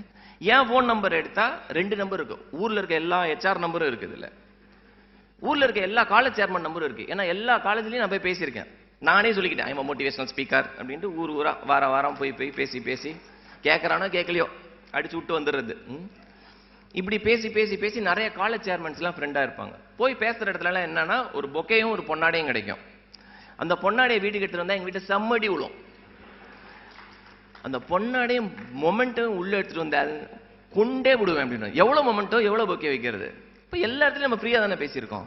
அப்போ யோசித்தேன், இவ்வளோ காலேஜில் போய் நம்ம ஃப்ரீயாக பேசியிருக்கோம்ல, ஒரே ஒரு காலேஜ் சேர்மனுக்கு ஃபோன் பண்ணி ஒரு ஃப்ரீ சீட் கேட்டால் என்னன்னு தோணுச்சு எனக்கு. நான் யாருக்கிட்ட உதவி கேட்டதே கிடையாது, ஒரே ஒரு ஃப்ரீ சீட் கேட்கலாமா அப்படின்னு தோணுச்சு. சரி கேட்டு பார்ப்போம். இது ரேண்டமாக சென்னையில் எனக்கு இருந்த நண்பர் ஸ்ரீராம்னு ஒருத்தர் இருக்கார், சென்னை இன்ஸ்டியூட், அவருக்கு ஒரு ஃபோன் அடித்தேன். ஃபோன் அடிச்சுட்டு, சார் இது மாதிரி ஒரு பொண்ணை பார்த்தேன் சார், ஆனால் இந்த உதவி கேட்கும்போது ஒரு விஷயம் நோட்டீஸ் பண்ணேன், என் வாய்ஸில் ஒரு கம்பீரம் தெரிஞ்சுது. நல்ல ஞாபகம் வச்சுக்கோங்க, உங்களுக்கு பர்சனலாக நீங்கள் ஒரு உதவி கேட்கணும்னு வச்சுக்கோங்களேன், உங்கள் வாய்ஸ் ஃபீபிளாக ஆகிடும். ஷோல்டர்ஸ் இப்படி இருக்காது, இப்படி போயிடும். இப்போ நான் மணிவண்ண பிரபு சார் கிட்ட போயிட்டு ஒரு 5000 ரூபாய் கடன் கேட்கறேன்னு வச்சுக்கோங்களேன். மணி சார் ஒரு 5000 ரூபாய் கொடுங்க அப்படின்னு கேட்டால் பளிர்னு விழும். அப்படி கேட்க முடியாது. ஷோல்டர் இப்படி போயிடும். சார் மணி சார் கொஞ்சம் கஷ்டமா இருக்கு, ஒரு 5000 ரூபாய் கொடுங்க, சாயங்காலம் கொடுத்துறேன் சார், இப்படி தான் பேசுவோம். ஆனா இதுவே உங்களுக்கு யாருன்னே தெரியாத ஒரு ஆளுக்கு நீங்க உதவி கேட்கறீங்கன்னு வச்சுக்கோங்களேன், நம்ம குரல் ஒரு கம்பீரம் இருக்கு. அப்ப என் ஃப்ரெண்டு கிட்ட கேட்கறேன், சார் இது மாதிரி ஒரு பொண்ணை பார்த்தேன், செம்ம பொண்ணு சார், அமேசிங் ஆட்டிடியூட், நம்ம காலேஜில் படிச்சா சூப்பரா இருக்கும்னு நினைக்கிறேன், எனக்காக ஒரே ஒரு ஃப்ரீ சீட் கொடுக்க முடியுமான்னு. நீங்க ஃப்ரீ சீட் கொடுக்க முடியுமான்னு அந்த பக்கம் கொஞ்சம் சைலன்ஸ் இருந்துச்சு. அப்புறம் நான் சொன்னேன், சார் ஃப்ரீயா கொடுக்க வேண்டாம் சார், நீங்க எப்பெல்லாம் கூப்பிடுறீங்களோ நான் வந்து ட்ரெயின் பண்றேன் உங்க ஸ்டூடெண்ட்ஸை. ஏன்னா இன்னைக்கு நிறைய HR அப்படிதான் சுத்திக்கிட்டு இருக்கிறோம். நான் வந்து ட்ரெயின் பண்ணா நீ பிளேஸ் ஆயிடுவேன். அவனோட சாமர்த்தியத்தை தான் பிளேஸ் ஆகிறான். ஆனா பத்தியா நான் பேசணும்ல, என்னோட டாக்கை கேட்டாண்டா நீ மோட்டிவேட் ஆகி பிளேஸ் அப்படின்னு நாங்க சொல்லிக்கிட்டு தெரியும், ரைட்? இப்போ நான் அதை யூஸ் பண்ணி என்ன சார் நீங்க எப்போ கூப்பிடுறீங்களோ நான் வந்து ட்ரெயின் பண்றேன் சார் அப்படின்னு. அவர் இல்ல சுஜித் அதுக்காக வெயிட் பண்ணல, இல்ல எனக்கு கூட இப்படி பண்ணணும்னு ஆசை, ஆனா எப்படி பண்ணணும்னு தெரியல, ஒரு சீட் இல்லை நான் 20 சீட் தரேன் உங்களுக்கு எவ்ரி இயர், சரியா? உங்களுக்கு நான் 20 சீட் தரேன், நீங்க 20 குழந்தைங்கள படிக்க வைங்க, நீங்களே செலக்ட் பண்ணி படிக்க வைங்க. இப்ப கேட்டது ஒண்ணு, கிடைச்சது 20. இப்ப எனக்கு ஒரு ஃப்ரெண்டு ஒண்ணு இருக்குது சென்னையில, RJ பாலாஜின்னு ஒரு ஃப்ரெண்டு, ஓகே, செம்ம ஃப்ரெண்டு. நாங்க 2 பேரும் ரோட்ல டீ குடிச்சிட்டு நான் சொன்னேன், பாலாஜி 20 சீட்டு கொடுத்துருக்காங்க பாலாஜி அப்படின்னா. அவனோட ஸ்டைல்லையே அவ்வளவு நல்லவங்களாம இருக்கிறாங்க அப்படின்னா. அப்போ நான் சொன்னேன், பாலாஜி இது எப்படி பாலாஜி எடுத்துட்டு போறது? நம்ம தான் ரேடியோல சொல்லுவோம் அப்படின்னா. அது வரைக்கும் நான் ரேடியோ ஷோவே பண்ணது கிடையாது. என்னை கூட்டு போய் உட்கார வச்சு, சரி நம்ம இன்டர்வியூ பண்ணலாம். இப்போ நான் ஒரு நிமிஷம் இரு அப்படின்ட்டு என்ன பண்ணேன், ஐ பிலீவ் இந்த வேர்ட் ஆஃப் ப்ரேயர்.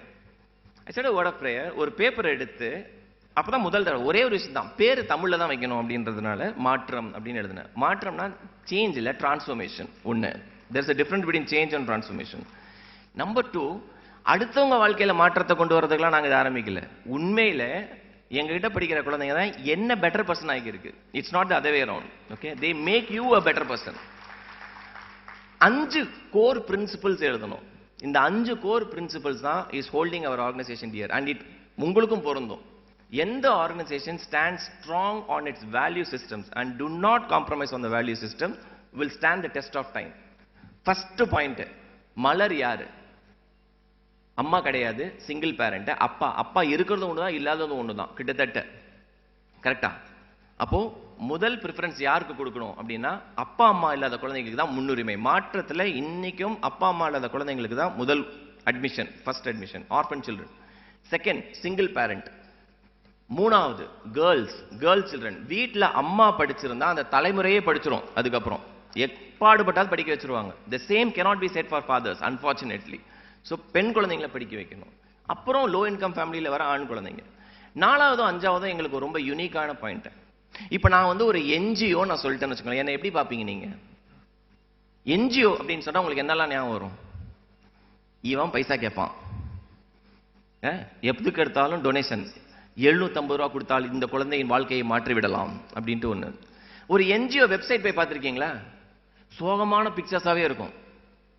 அப்படியே இப்படி ஒரு சோகத்தில் சில டிவி சேனல்லாம் பார்த்தீங்கன்னா, இந்த குழந்தையின் தாய் பாருங்கள் எப்படி பாத்திரம் கழுவிகிறார் அப்படின்னு ஒரு சோக மியூசிக் போட்டிருப்பாங்க. I said we cannot do anything. So fourth and most important point, we said we will not take public donation.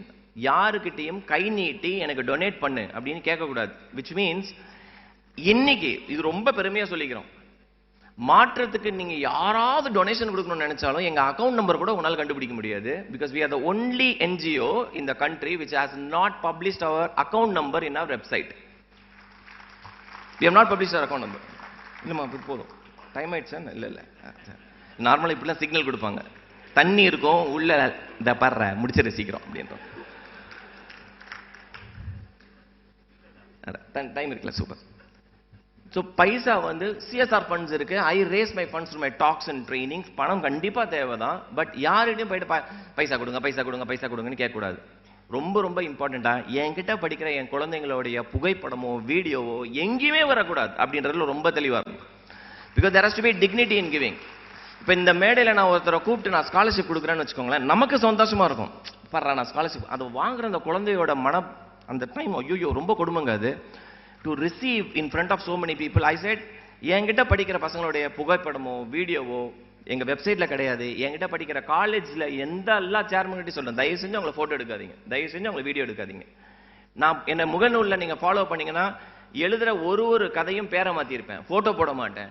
Photo போட்டிருந்தா பின்னாடி தான் போட்டிருப்பேன் நான். Because that is something which is a core value. எத்தனோ TV channels வந்து கேட்டிருக்காங்க, sir ஸ்டோரியை கொஞ்சம் ரிவீல் பண்ணீங்கன்னா உங்களுக்கு இன்னும் வைரல் ஆக்குறோம் சார்னு. வேணாம் சார், அந்த வைரலிட்டியே வேணாம். Not compromising on our core value. இந்த 5 கோர் வேல்யூ வச்சு தான் மாற்றம் ஆரம்பித்தோம். இந்த வருஷம் 10 வருஷம் முடிச்சாச்சு. 2613 குழந்தைங்க படிச்சிருக்காங்க. இதில் கிட்டத்தட்ட 800 பேர் படித்து முடிச்சுட்டு சூப்பரான வேலைக்கு போயிருக்காங்க. போன வாரம் மாற்றத்துடைய ஃபர்ஸ்ட் ஸ்டூடெண்ட் கனடாவில் வாட்டர்லூ யூனிவர்சிட்டியில் எம்எஸ்க்கு போயிருக்கா. மாற்றத்துடைய இன்னொரு ஸ்டூடெண்ட் அப்பா கொத்தனார், பையன் சிவில் இன்ஜினியர், பவுன்சராக வேலை பார்த்துருக்கான். பவுன்சராக வேலை பார்க்கும்போது இந்த ஹெட்ஃபோன்ஸ் மாதிரி போட்டிருப்பாங்க. ஹெட்ஃபோன்ஸில் ஃபுல்லாக கேட்டுக்கு ப்ரிப்பரேஷன் பண்ணி இன்னைக்கு ஐஐடியில் பிஹெச்டி பண்ணுறார் ஸ்ட்ரக்சரல் இன்ஜினியரிங்கில். நரேந்திர மோடியோட பிஎம் ஸ்காலர்ஷிப்பில் டாப் 75 ஐஐடி ஸ்டூடெண்ட்ஸில் அவரும் ஒருத்தர், பேஸ்ட் இன் சென்னை. அப்பா கொத்தனார், right? So I have enough and more stories. All that I want to tell you is it started with one idea.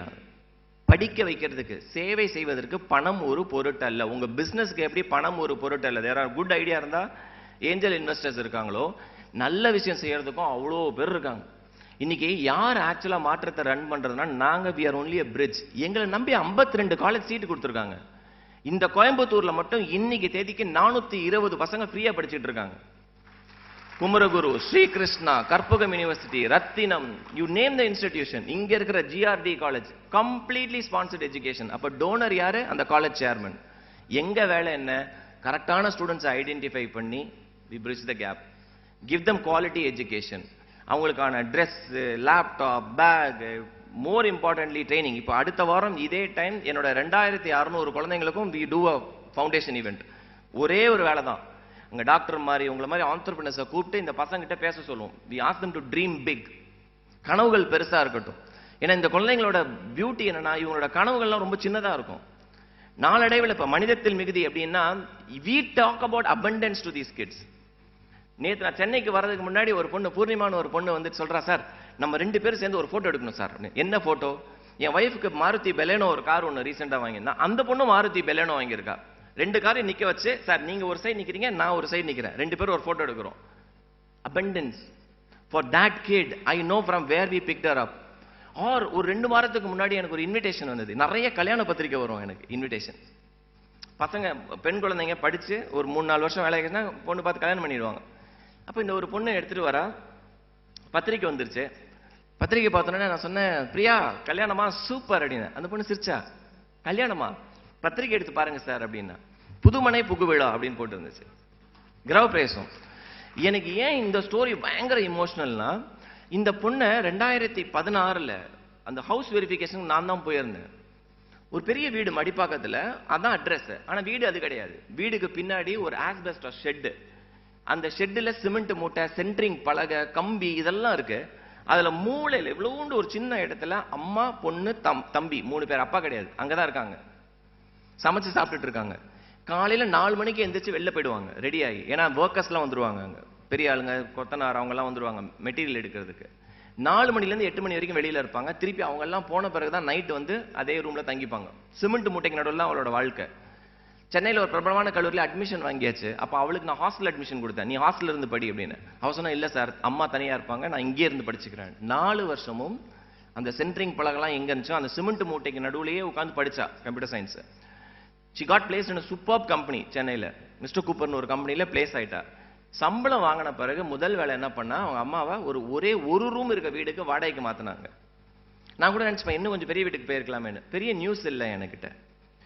இப்போ பார்த்தா புதுமனை புகு விளையாடணுன்னே நான் என்ன பண்ணேன், வீடு பத்திரிக்கை கிரவ பிரவேசனோட சென்னையில் வீடு வாங்கினா எங்கே வாங்க முடியும்? சென்னைக்கு மிக அருகில், செங்கல்பட்டு தாண்டி அங்கேருந்து 47 கிலோமீட்டர், அவ்வளோதான் வாங்க முடியும். சென்னைக்கு நடுவில் வாங்கினா கிட்னி தான் விற்கணும். நீங்கள் எங்கே வாங்குவீங்க?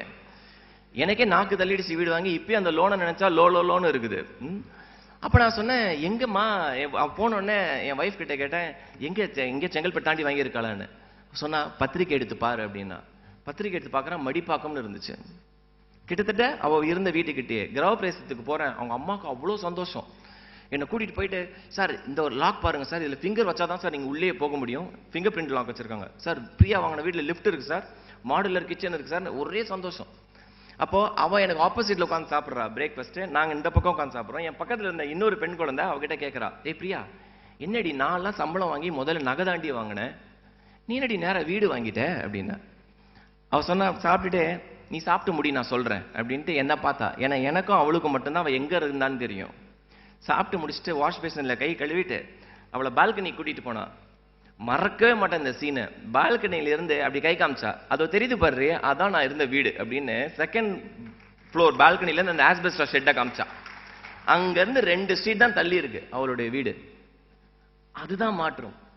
இப்ப இந்த ஃபர்ஸ்ட் மலர்வேலி எங்க இருக்காங்க? பெங்களூர் அமேசான் ஒரு நிறுவனத்துல ரொம்ப கம்மியான சேலரி, இப்போ 37 லட்ச ரூபா வாங்கிட்டு 2 பெட்ரூம் அபார்ட்மெண்ட் ஒன்று பெங்களூர்ல வாங்கி சந்தோஷமா இருக்காங்க. அவளுடைய முதல் மாச சம்பளத்துல இருந்து எனக்கு ஒரு 3 சட்டை வாங்கி அமைச்சிருந்தா. அவங்க அப்பா இறந்துட்டாரு, சரியா? அப்பா எழுதியிருக்கா, அப்பா இல்ல, அப்பா இருந்தா அப்பாக்கு தான் வாங்கி கொடுத்துருப்பேன். நீ யூ ஆர் நோ டிஃப்ரெண்ட் அப்படின்ட்டு எனக்கு சட்டை. இப்ப சமீபத்துல போனப்பதான் இப்ப நான் போட்டிருக்கேன் பாருங்க இந்த சட்டை. இந்த சட்டை மலர்வெளி வாங்கி கொடுத்தது. நல்லா இருக்குதா? அதனால சில ஃபங்க்ஷனுக்கு சில சட்டை தான் போட்டுட்டு போகணும்னு இருக்கு. Now it becomes a very very special relationship. இந்த குழந்தைங்க when they are becoming successful, it's as if like ஐயோ நம்ம பண்ற வேலை உண்மையாவே it is creating impact. சரி நம்ம பண்ற வேலை தான் ஆஹா ஓன்னா கடவுள் அங்கேயும் உங்களுக்கு சொல்லுவாரு, டேய் நீ எதுக்கு பண்ற? Sometimes giving is a drug. கொடுப்பதே ஒரு போதை அப்படின்றாங்க. சேலத்துல ஒரு முறை ஒரு ஈவெண்ட்ல பேசிட்டு இருக்கும் போது கூட்டம் பயங்கரமா இருந்துச்சு. அந்த கல்யாண மண்டபத்துல ஒரு அழுக்கான ஒரு வேஷ்டி கட்டிட்டு ஒருத்தர் வந்தாரு. கூட ஒரு பையன் இருந்தான். வந்து ஃப்ரண்ட்ல உட்காந்துட்டார், தரையில உட்காந்துட்டார். நான் பேச பேச நோட்ஸ் எடுத்துக்கிட்டே இருந்தார். இந்த பேச்சாளர்களுக்கு மட்டும் யார் நிறைய தலையாட்டுறாங்களோ அவங்கள தான் நிறைய பார்த்து பார்த்து பேசுவாங்க. அப்போ இந்த பிரதரை பார்த்து நான் நிறைய பேசிட்டே இருக்கேன். பேசி முடிச்சுட்டு கீழே வந்துட்டேன். வழக்கம் போல நிறைய பேர் சுத்தி நின்று கேள்வி கேட்க ஆரம்பிச்சிட்டாங்க. இவர் மட்டும் என்ன பண்றாரு, இவர் அவங்க பையனும் அப்படி தள்ளி நிக்கிறாங்க, வெயிட் பண்றாங்க என்ன வந்து பாக்குறதுக்கு. நான் பேசி முடிச்சுட்டு அடுத்த டாக்குக்கு போனோம். நான் கிளம்பும் போது கூட இந்த ஆர்கனைசர்ஸ்லாம் அந்த பவுன்சர்ஸ் மாதிரி இருந்தவங்களாம் நமக்கு ஒரு பில்டப், சார் சார் சார் பிஸியா இருக்காரு, அடுத்துக்கு போறாரு அப்படி இப்படின்னு இவர் பேச வந்தவரை நிறுத்திட்டாங்க. நான் சொன்னேன் ஒரு நிமிஷம் இருங்க நான் பேசிட்டு போயிடுறேன் அப்படின்ட்டு அவர்கிட்ட போனேன். போனோடனே அவர் சொல்றாரு, சார் என் பேர் முருகன் சார், இது வந்து அப்படின்னு ஆரம்பிச்சார். நமக்கான ஈகோ இருக்கும்ல, அது வந்து அப்படி அப்படி வெளியில வந்துச்சு. இப்ப நானே அசியூம் பண்ணிட்டேன், பார்க்க ஆள் கொஞ்சம் ஏழையா இருக்காரு, 12ஆம் கிளாஸ் படிக்கிற ஒரு பையன் இருக்கான், நம்ம கிட்ட சீட்டு தான் கேட்க வந்திருக்காரு அப்படின்ட்டு நான் என்ன பண்ணேன், டக்குன்னு என்னோட விசிட்டிங் கார்டு எடுத்து, முருகன் நான் பயங்கர அர்ஜென்ட்டா போறேன் அடுத்த ஃபங்க்ஷனுக்கு, இதான் என் பிசினஸ் கார்டு, பையனோட 12th ரிசல்ட் வந்த உடனே எனக்கு கால் பண்ணுங்க நான் பாத்துக்கிறேன் அப்படின்னு. அவரு சார் சார் சார் ஒரு நிமிஷம் சார், அதுக்கு வரல சார், நான் இது என் அக்கா பையன், என்னோட அக்கா கேன்சர்ல இறந்துட்டாங்க, எனக்கு 2 பசங்க, அக்காவுக்கு 2 பசங்க, நான் தான் பாத்துக்கிறேன், உங்ககிட்ட உதவி கேட்க வரல சார், நான் கொத்தனாரா இருக்கேன், ஒரு நாளைக்கு 750 ரூபா சம்பாதிக்கிறேன், நான் அதுக்கு வரல சார், இவங்கள படிக்க வைக்கிறது ஏன் பொறுப்பு. மேடையில் பேசும்போது 2 பெண் குழந்தைங்களை பத்தி பேசுனீங்கல்ல சார், அந்த குழந்தைக்கு நான் மாசம் ஒரு 1000 ரூபாய் அனுப்ப முடியுமா சார், உங்க அக்கௌண்ட் நம்பர் கொடுங்கன்னாரு. ஐயோ என் மூஞ்ச அன்னைக்கு நீங்க பார்த்துருக்கணுமே, எங்க போய் வச்சுக்கிறது. This is saying never judge the book by its coverன்னுவாங்க. I judged him so quickly. எனக்கு அவ்வளவு பெரிய கடவுள், அதுக்கு தான் கடவுள் அவருக்கு முருகன் பேர் வச்சிருக்காங்கன்னு நினைக்கிறேன், அவர் அவங்க அப்பா அம்மா முருகன் பேர் வச்சிருக்காங்கன்னு நினைக்கிறேன். And you want believe, N account number வாங்காம விடவே இல்லை அவர். 2017 மீட் பண்ண அவரு, கோவிட் வரைக்கும் கரெக்டா 31ஆம் தேதி இல்ல 1ஆம் தேதி பைசா வந்துடும். கோவிட் மார்ச் 25ஆம் தேதி லாக்டவுன் வந்தது, அந்த மாசமும் மார்ச் 30ஆம் தேதி 1000 ரூபாய் வந்துச்சு. அப்ப நான் போன் பண்ணேன், ஏன்னா எல்லாமே லாக்டவுன்ல, கொத்தனாருக்கு எங்க இருக்கும் வேலை. நான் சொன்னேன், முருகன் லாக்டவுன் வந்துருச்சு, இப்ப வேலை இருக்காது, நான் உங்களுக்கு பணம் அனுப்புறேன், இந்த பணத்தை இப்ப அனுப்பாதீங்க அப்படின்னு. ஒரு விஷயம் சொன்னார், சார் தலையே போனாலும் அதை நிறுத்த மாட்டேன் சார், எங்க அம்மா ஒரே ஒரு பாடம் எனக்கு சொல்லி கொடுத்துட்டு போயிருக்காங்க, வாக்கு கொடுக்காத, கொடுத்தா தலையே போனாலும் அதை காப்பாத்தாம இருக்காத, 3 வேளை சாப்பாடு 1 வேளையா குறைஞ்சாலும் குறையுமே தவிர உங்களுக்கு வர வேண்டிய அந்த 1000 ரூபாய் வராம இருக்காது சார்னு. இன்னைக்கு வரைக்கும் வருது 1000 rupees. You know what, his donation is much bigger than any other CSR donation that I received. மனிதத்தில் மிகுதின்றவன இதை விட என்னங்க பெரிய எக்ஸாம்பிள் வேணும். என்கிட்ட அளவுக்கு அதிகமா திங்ஸ் இருக்கு, அளவுக்கு அதிகமா பணம் இருக்கு, நான் கொடுக்கறது பெரிய விஷயம் கிடையாது, அதுக்கு ஒரு பெரிய மனசு வேணும். யூ நோ வை, இங்க இருக்க நீங்க எல்லாரும் ஏன் சக்சஸ்ஃபுல்லா இருக்கணும்னா, நல்லவங்க கையில பணம் இருந்தா அது நல்லவங்களுக்கு போய் சேரும். You will do good to people, அதுதான் ரொம்ப important. Why business man should succeed, is not just about making money for yourself. When good people, when you have money, you will also search for a cause and do. நீங்க தான் CSR பண்ணுவீங்க, இல்ல வேற யாருக்காவது donate பண்றதுக்கு வாய்ப்பு இருக்கு. But இவரெல்லாம் என்ன பண்ணுவாரு? இன்னைக்கு வரைக்கும் 1000 ரூபாய். கோவிட் டைம்ல, அதாவது அந்த லாக்டவுன்ல நம்மளால இமேஜின் பண்ணியே பார்க்க முடியாது.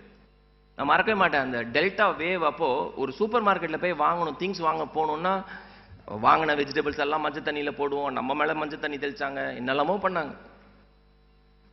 இப்ப கோவிட் அவனுக்கு இருக்குன்னே தெரியல, 20 நாளா அப்படின்றோம், கவலையே இல்லை இல்ல.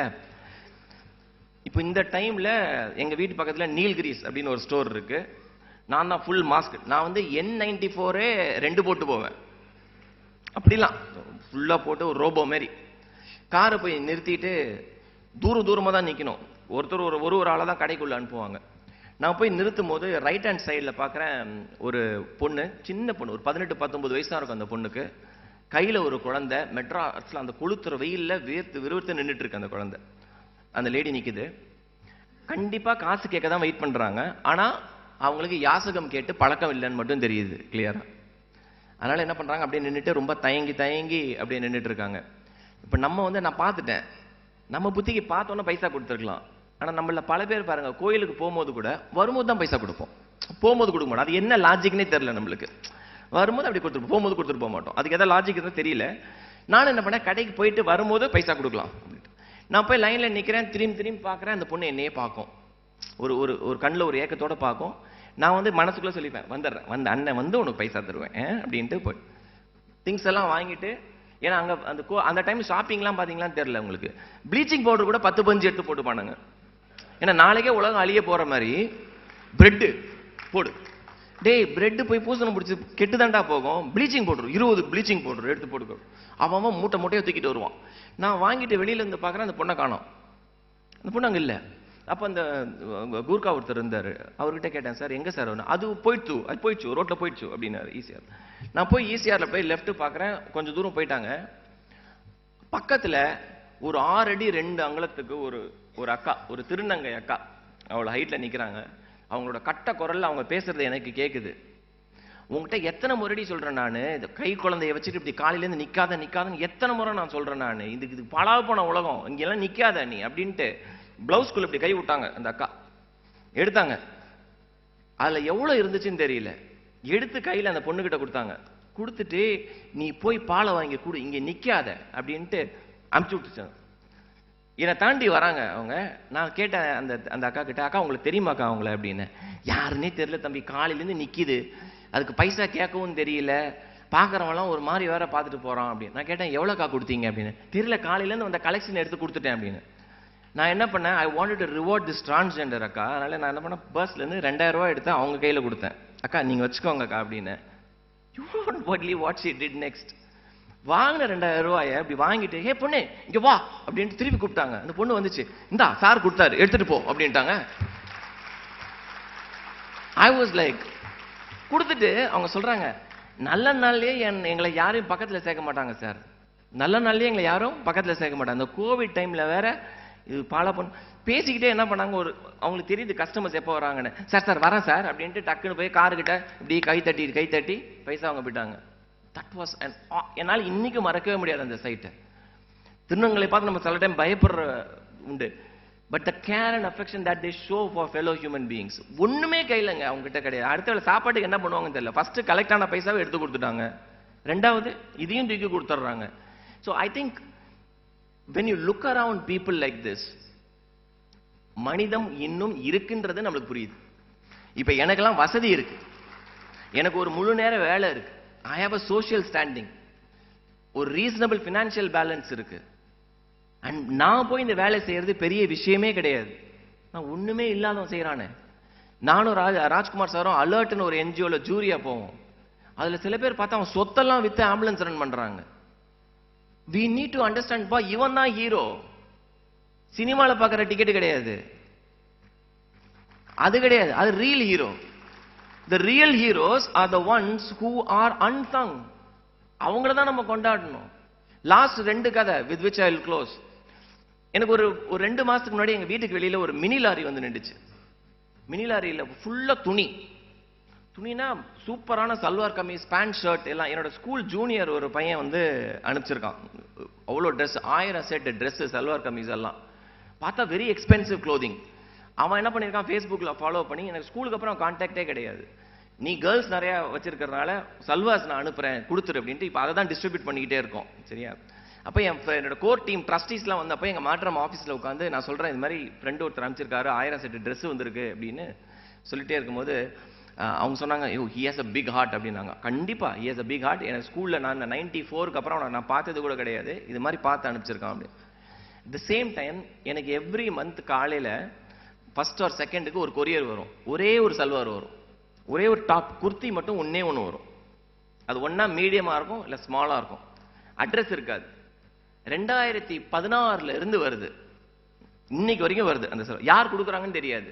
சரியா? கோவிட் டைம்ல இந்த கொரியர் ஸ்டாப் ஆன டைம் மட்டும் ஒரு 7-8 மாசம் வரல, திருப்பி தொடர்ந்து வந்துச்சு. அந்த 7-8 மாசம் கழிச்சு அது யார் அனுப்புறாங்களோ அவங்க ஃபோன் பண்ணியிருக்காங்க ஆஃபீஸ்க்கு, நான் இது மாதிரி திருப்பி அனுப்புறேன், அதே அட்ரஸ் தானே இருக்கீங்க அப்படின்னும் போது எங்க ஆஃபீஸ்ல இருந்த ஸ்டாஃப் அந்த நம்பர் நோட் பண்ணிட்டாங்க. ஏன்னா நான் ரொம்ப நாள் கேட்டிருக்கேன், இது யார் அனுப்புறான்னு கேளு அப்படின்னு. அந்த நம்பரை எடுத்துட்டு வந்து நாங்கள் இந்த டிஸ்கஷன்ல இருக்கும்போது, சார் அந்த நம்பர் கிடைச்சிருச்சு, இந்த லேடி யாருன்னு தெரிஞ்சிருச்சு, இதான் அவங்க நம்பர் அப்படின்னு. நான் ஃபோன் பண்ணி பேசுறேன் அவங்க கிட்ட, அம்மா நான் சுஜித்மா, மாற்றம் ஃபவுண்டேஷன். அவங்களுக்கு என்ன தெரியுது, அவங்க டிவி சேனல் பார்த்துட்டு தான் எனக்கு அந்த சல்வார் அனுப்புறாங்க. நான் ரொம்ப நன்றி, நீங்க ஏன் உங்க பேர் கூட போடலை, நீங்க உங்க பேர் சொல்லுங்கண்ணா. சார் பேர் தெரிஞ்சு என்ன சார் பண்ண போறீங்க, என்னால முடிஞ்சது இதுதான் சார், அதனால அனுப்புறேன் அப்படின்னாங்க. நான் கேட்டேன், நீங்க எங்க வேலை செய்றீங்க அப்படின்னா, மெட்ராஸ் எக்ஸ்போர்ட் கம்பெனியில் டெய்லரா வேலை செய்யறேன் சார், என்னால் முடிஞ்சது ஒரே ஒரு குர்த்தி என்னால் அனுப்ப முடியும், அதுதான் உங்களுக்கு மாசம் அனுப்பிச்சிட்டு இருக்கிறேன். Now if I look at this donation is equal, it's absolutely equal, and the heart to help, I think that is what is important. I have only simple request. என்ன பொறுத்த வரைக்கும் ஒருத்தரோட லைஃபை 2 நிமிஷத்துல மாற்ற முடியும். 2 நிமிஷம், அந்த 2 நிமிஷம் நம்ம உட்கார்ந்து பேசணும்னா ஒருத்தரோட லைஃபை மாற்ற முடியும். அதுக்கான கிளாசிக் எக்ஸாம்பிள் தான் த லாஸ்ட் ஸ்டோரி. அது கொஞ்சம் அந்த பிபிடி மட்டும் போட்டுறீங்களா?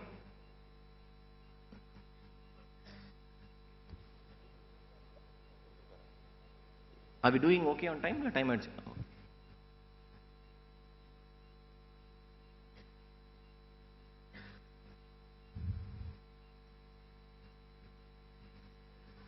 ஓகே. டாபிக்கே can 2 minutes make a difference. இதான் டாபிக்கே. இது எங்க பார்த்து பண்ணணும் சார்? டுவர்ட்ஸ் த டிவி நீங்க காட்டிங்கன்னா அது சேஞ்ச் ஆகும் சார். எங்க sir? TV. TV. Alright. Okay, sorry. அது ஸ்லைட் ஷோல போட்டுறீங்களா சார்?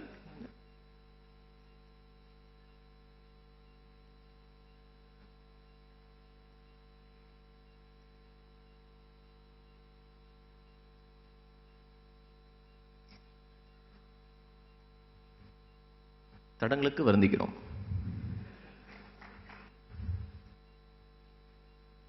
ஒரு விஷயம் சார், போட்டோ மட்டும் நான் மாத்தணும்னு நினைக்கிறேன். இது என்ன பார்த்தா என்ன மாதிரியே இல்லை.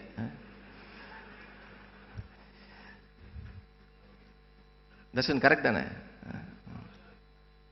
அதான் நல்லா இருக்கா சார்? மாடல் மாதிரி இருக்கா? யாராவது ஏதாவது பண்ணுங்க சார்.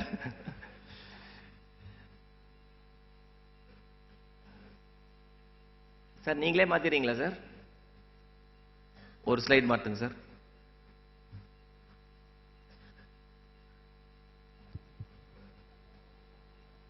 ஓகே. இது மாதிரி ஒரு பிக்சர் காமனா பார்த்திருக்கீங்களா? இது ஒரு சாதாரணமா நீங்க பார்க்குற பிக்சர் தானே? எல்லா இடத்துலையும் பார்த்திருக்கீங்களா? Bus stand, railway station. Yes or no? Yes. இதுல என்ன அன்காமனா இருக்கு இந்த பிக்சர்ல? ஒரு குழந்தை கீழே உட்காந்து படிச்சுட்டு இருக்கு, பாத்தீங்களா? ஓகே. இந்த பிக்சர் வந்து Tambaram railway station, Madras Christian college வாசல்ல. அது சுகுணா அவங்க பேரு. அவங்க நிக்கிறத வச்சு தயவு செஞ்சு அவங்க பிச்சை எடுத்துட்டு இருக்காங்கன்னு நினைக்காதீங்க. அவங்க ஒரே இடத்துல நின்று கடலை மிட்டாய் விற்பாங்க. அந்த பேக் ஃபுல்லா கடலை மிட்டாய் வித்துருவாங்க. இந்த போட்டோவை எடுத்தது வந்து எங்க ஆபீஸ்ல வேலை செய்யற ஒரு ஹவுஸ் கீப்பிங் ஸ்டாஃப், சந்தானம்னு ஒரு ஸ்டாஃப். ஒரு 7ஆம் கிளாஸ் வரைக்கும் தான் படிச்சிருக்காரு. நான் தான் சொன்னேன், ஏஞ்சல்ஸ் எப்படிலாம் வருவாங்கன்றதுக்கு ஒரு எக்ஸாம்பிள் தான் சந்தானம். சந்தானமால இந்த அம்மாக்கு எந்த உதவியும் பண்ணியிருக்க முடியாது. ஆனா அவருக்கு தோணிருக்கு, இந்த அம்மாக்கு ஏதாவது ஒரு உதவி பண்ணணும் நம்ம அப்படின்றதுக்காக என்ன பண்ணியிருக்காரு, இந்த போட்டோவை எடுத்துட்டு என்கிட்ட கொண்டு வந்து காமிச்சார். சார் இந்த பாருங்க சார், இந்த லேடி பார்க்க கொஞ்சம் டீசெண்டா இருக்காங்க, கால் கீழே ஒரு குழந்தை உட்காந்து படிச்சுக்கிட்டு இருக்கு, உங்களால ஏதாவது பண்ண முடியுமான்னு பாருங்க. நான் சொன்னேன் அடுத்த நாளே கூட்டிட்டு வா அப்படின்னு சொன்னேன் நான். அடுத்த நாள் அவங்க ஆஃபீஸ்க்கு வந்தாங்க. ஓகே, ஆஃபீஸ்க்கு வந்தப்போ தான் we realize husband and wife 2 பேருக்கும் கண் பார்வை கிடையாது. ஓகே, அவர் ஏழுமலை, இவங்க பேர் சுகுணா, 2 பேருக்குமே கண் பார்வை இல்லை. பசங்க 2 பேரும் நார்மல். அவர் விஜய், இது சுப்ரியா. கவர்மெண்ட் ஸ்கூலில் படிச்சுட்டு இருந்தாங்க.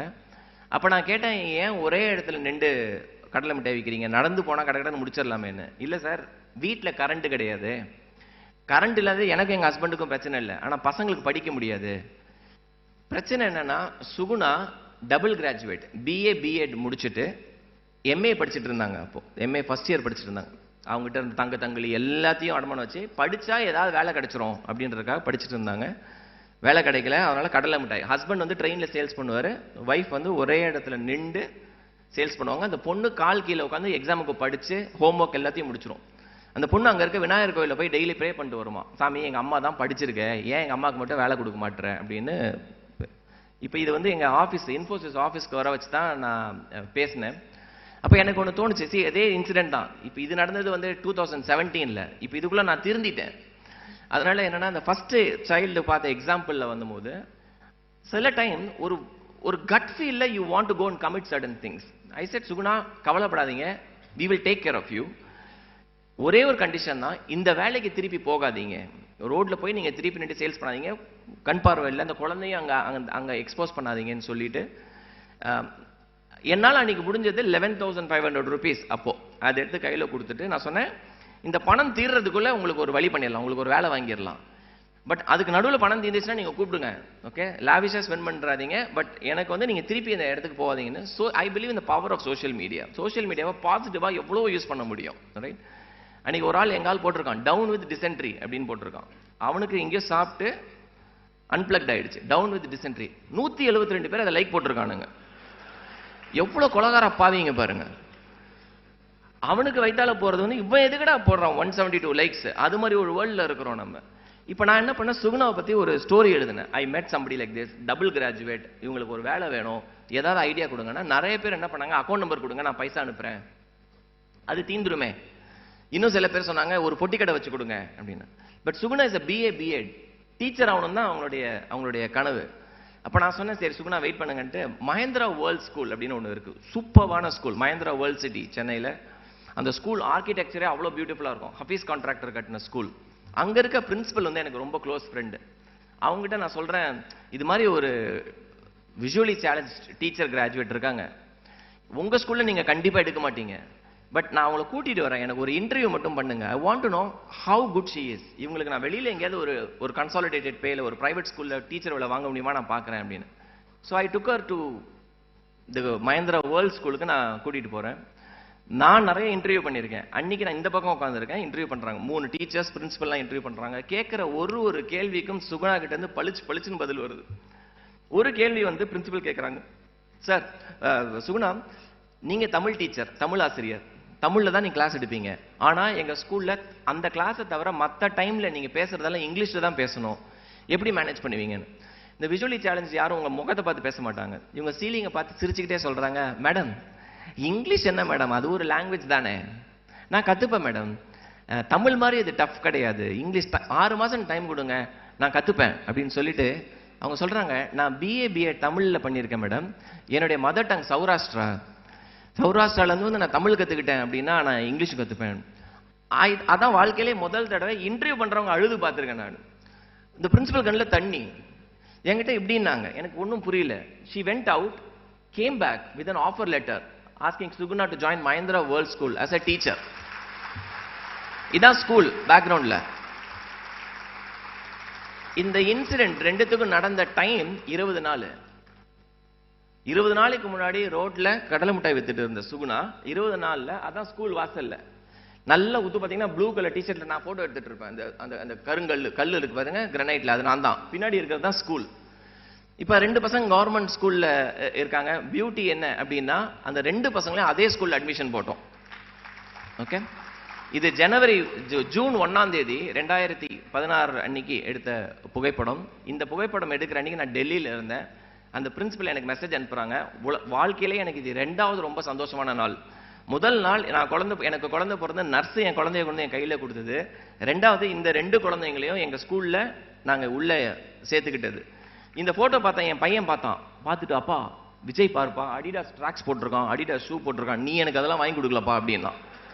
ஓகே, உண்மை என்னன்னா என் பையனுக்கு கட்டின ஃபீஸோட இந்த 2 குழந்தைங்களுக்கு கட்டின ஃபீஸ் 4 மடங்கு ஜாஸ்தி அந்த ஒரு வருஷத்துக்கு மட்டும். அதுக்கப்புறம் school set we will completely take care. But both of them, அம்மா 2 குழந்தைங்க now went to the same school. ஒரு வீடு வாடகைக்கு நல்ல ஒரு வீடு வாங்கி கொடுத்தாச்சு. இப்போ இங்கே தான் சூப்பர் ஸ்டார்ஸ் எமர்ஜ். இப்போ இவங்கள மாதிரி ஆளுங்களுக்கெல்லாம் நீங்கள் ஒரு ஆப்பர்ச்சுனிட்டி கிரியேட் பண்ணீங்கன்னு வச்சுக்கோங்களேன், they will come and bumble you. So உங்களை ஒரு வேற லெவலுக்கு கொண்டு போயிடுவாங்க. நானும் HR, நம்ம கோச். ஸோ நான் சுகுணா கிட்ட ஒரு விஷயம் சொன்னேன், சுகுணா எனக்கு இதோட பத்தாது, எனக்கு 2 விஷயம் ப்ராமிஸ் பண்ணுங்க. ஒன்று, MA-யோட நிற்கக்கூடாது, PhD வரைக்கும் போகணும். ஒன்று. ரெண்டாவது, you should get in to public speaking. உங்கள் கதையை நான் கொஞ்ச நாள் பேசுவேன், அதுக்கப்புறம் நீங்கள் தான் பேசணும். ஓகே சார் அப்படின்ட்டாங்க. இப்போ இது முடிஞ்ச உடனே ஒரே நியூஸ் பேப்பர்லாம் எழுத ஆரம்பிச்சிட்டாங்க. New start for visually impaired women, கிட்டத்தட்ட ஒரு 17 நியூஸ் பேப்பர் எழுத ஆரம்பிச்சாங்க. பட் விஷயம் அது கிடையாது. 2017 இது நடந்துச்சு. இப்போ ஆண்டர்பிரினர்ஸ் உங்களுக்குலாம் சில அவார்ட்ஸ், பெரிய அவார்ட்ஸ் இருக்கும். ஒரு ஃபிலிம் ஆக்டருக்கு ஃபிலிம்ஃபேர் அவார்டு ரொம்ப பெரிய அவார்டு, மியூசிஷியனா கிராமி, ஆஸ்கர் பெரிய அவார்டு. டிஃப்ரெண்ட்லி ஏபிள்டுக்கு எபிலிட்டி ஃபவுண்டேஷன் அவார்ட்ஸ்னு ஒன்று இருக்கு இந்தியாவில். It's a very very prestigious award. சுகுணாக்கு அந்த வருஷம் நாங்கள் ஒரு நாமினேஷன் எழுதணும். 186 நாமினேஷன், கிட்டத்தட்ட 22 ஸ்டேட்லேருந்து வந்த nomination. Suguna went on to win the award. அது யார் கொடுக்குறான்னு பாருங்க, CK Ranganathan sir from CavinKare, doctor Mariazeena Johnson, அவங்களாம் தான். இது அவார்டை தாண்டி 1 லட்ச ரூபா கேஷ் ப்ரைஸ் வேற அவங்களுக்கு. இந்த 1 லட்ச ரூபா கேஷ் ப்ரைஸ் வாங்கினா நகையை மீட்டினாங்க, ஒரு ஃப்ரிட்ஜ் வாங்கினாங்க, ஒரே குஷியில் ஆயிட்டாங்க Suguna. And then this happen. இப்போ சுகுணாவை டெய்லி கிளாஸ் எடுப்பேன் நான் ஆன்லைன்ல. ஸ்பீச், நீ உங்க கதையை நீங்களே எப்படி சொன்ன. இப்போ இந்த பிபிடியை நீங்க சுகுணா கிட்ட கொடுத்தீங்கன்னா அப்படியே அவங்க கதையை சொல்லுவாங்க. பிபிடி ஓடும். So you have to train her. So I trained her. And Hindu இப்போ என்ன எழுதியிருக்காங்கன்னு பாருங்களேன், a trailblazer for women disabled, visually impaired teacher who once sold candy is now a motivational speaker. She went and started delivering lectures in different organization. அதுக்கு ஒரு professional ஃபீ வாங்க சொல்லிட்டோம். So ஒரு side salary, இன்னொரு side professional நீங்க பேசி நீங்க பைசா வாங்குங்க. Now she has started buying new things at home. Lifestyle மாற ஆரம்பிச்சது. The beauty is this then happened. அவங்கள பத்தி யார் ட்வீட் எழுதியிருக்கான்னு பாருங்க. Anand Mahendra had tweeted and he says, when I list things that makes me come to work every day, it is stories like this which are the greatest motivators. Mahindra World School, he is the chairman of Mahindra and Mahindra.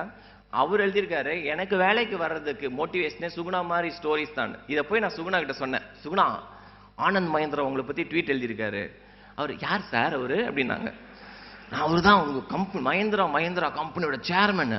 அவங்க எங்க school ஓனரா sir அப்படின்னாங்க. அவங்கள பொறுத்த வரைக்கும் அவங்க school owner. Okay, this was a very very proud moment. இதான் சுகுணாவுடைய first lecture in Infosys. 3000 பேருக்கு பேசினாங்க, வர்ச்சுவலாகவும் கனெக்ட் ஆனாங்க. எல்லாம் இது வேற லெவல்ல கனெக்ட் ஆச்சு. இது Suguna went and joined her PhD program in Satyabama University. அங்க இருக்கிறது சான்சலர் ஆஃப் சத்யபாமா யூனிவர்சிட்டி. அவங்க ஒரு ஓப்பன் ஆஃபர் கொடுத்துருக்காங்க. சுகுணா எப்ப PhD முடிக்கிறாங்களோ she will come and take over as the head of the department of Tamil literature for Satyabama University. இப்போ அவங்களுக்கு 3 source of revenue. ஒன்னு Mahindra world ஸ்கூல்ல இருந்து வர சம்பளம், ரெண்டாவது அவங்களா பப்ளிக் ஸ்பீக்கிங்ல பண்ணி ஏர்ன் பண்றது 2, மூணாவது PhD-க்கான ஸ்டைஃபன் மாசம் 25,000 ரூபாய் அவங்களுக்கு எவ்ரி மந்த் போயிட்டு இருக்கு. till such time she finishes her PhD. முடிச்சிட்டாங்கன்னா she will be doctor Suguna, head of the department of Tamil literature for Satyabama University. அதுதான் அவங்களுக்கு இருக்கிற ஓப்பன் ஆஃபர். இந்த பிக்சர் ரொம்ப ரொம்ப ஸ்பெஷல். இந்த பிக்சருக்கான டைம் ஃப்ரேம் எக்ஸாக்ட்லி 1 இயர். இது ஏப்ரல் 2016, இது ஏப்ரல் 2017. சரிங்களா? டிஃபரன்ஸ் என்னன்னா, ஏப்ரல் 2016ல கேண்டி கடலை மிட்டாய் வித்துட்டு இருந்த சுகுணா, இது இன்ஃபோசிஸ்ல வந்து அவங்க லெக்சர் முடிக்கிறாங்க. அந்த எல்லோ கலர் துப்பட்டா போட்டிருக்கவங்க IIT-ல படிச்சவங்க. அவங்க பேசி முடிச்ச உடனே ஓடி வந்து சுகுணா கிட்ட ஆட்டோகிராஃப் வாங்கினாங்க. சுகுணா அது வரைக்கும் கையெழுத்தே போட்டது கிடையாது. Visually challenge people don't sign. அவங்க என்ன பார்த்து கேட்கறாங்க, சார் ஆட்டோகிராஃப் தான் என்ன சார் அப்படின்னு. சுகுணா உங்க பேர் எழுதுங்க அப்படின்னு. எனக்கு தெரிஞ்ச முதல் கையெழுத்தே ஆட்டோகிராஃபா போட்ட ஒரே ஆள் சுகுணா தான். I thought wow. 2019 மார்ச் 8 உலக மகளிர் தினம். சரியா? இந்த அம்மா என்ன பண்ணாங்க, நடுவில் எல்லா இடத்துலையும் அவார்டு, கிட்டத்தட்ட ஒரு 75-80 அவார்டு வாங்கிட்டாங்க. எனக்கு ஃபோன் பண்ணி சொல்லுவாங்க, சார் நான் இன்னைக்கு இங்கே போனேன் சார், இந்த அவார்டு வாங்கினேன் சார். மார்ச் 8ஆம் தேதி வழக்கம் போல அன்னைக்கு வந்து அன்னைக்கு ஒரு நாள் தான் நம்ம மகளிரை கொண்டாடுவோம். வாடா வாடா வாடா விமன்ஸ் டே அப்படின்னு போட்டு எல்லாரும் ஸ்பீக்கர் அதுன்னு போட்டு இவங்க என்ன பண்ணாங்க, எனக்கு ஃபோன் பண்ணாங்க ஈவினிங். நான் எங்கே போனேன் சொல்லுங்க பார்க்கலாம் அப்படின்னாங்க. நான் சொன்னேன், சுகுணா வெறுப்பேத்தாதீங்க, விமன்ஸ் டே இன்னைக்கு எத்தனாவது அவார்டு வாங்கினீங்க? பாதி ரைட்டு மீதி தப்பு அப்படின்னாங்க. என்ன ஆச்சு அப்படின்னா, நான் அவார்டு வாங்க போல, அவார்டு கொடுக்க போனேன், நான் தான் சீஃப் கெஸ்ட் விமன்ஸ் டேக்கு அப்படின்னாங்க.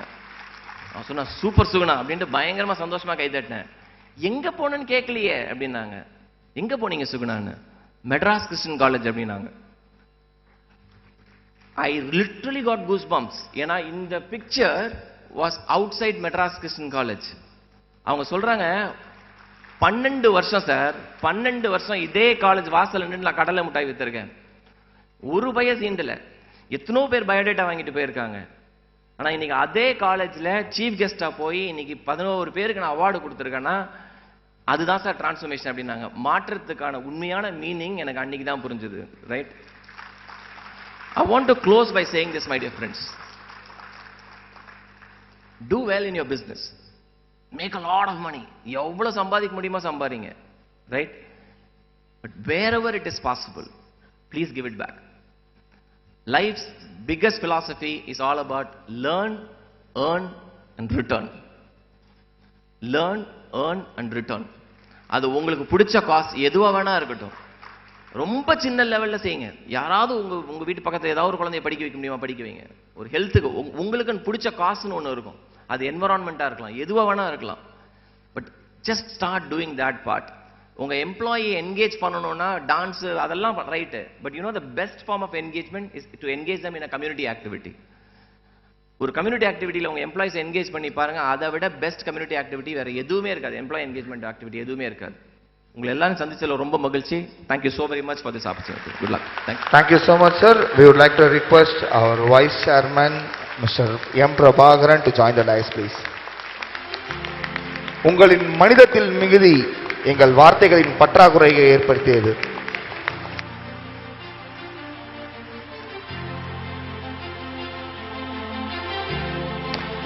Please stay back on those dais.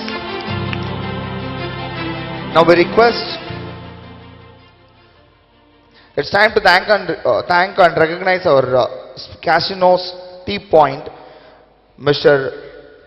Ravi Kumar and Srimati Nalina Prabha. We request our sponsors to be on the dais, please. We request our chief guests to felicitate our sponsors for the day.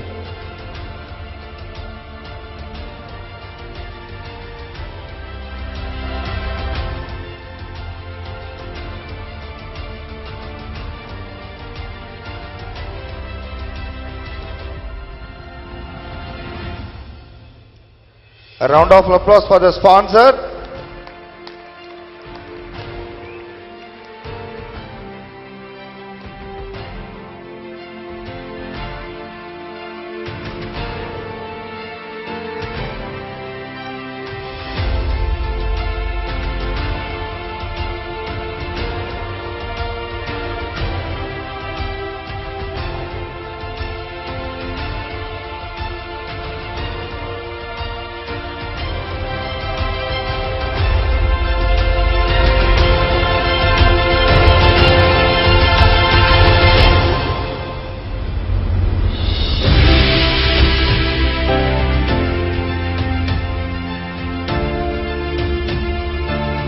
Thank you our sponsors, and it's time to request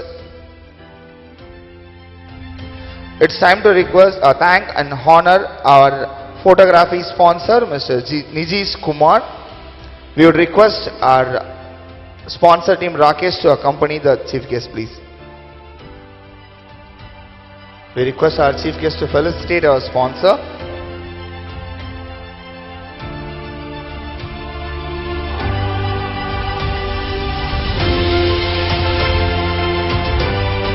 I would like to request our Vice Chairman to felicitate our Speaker of the Day, Mr. Sujit Kumar.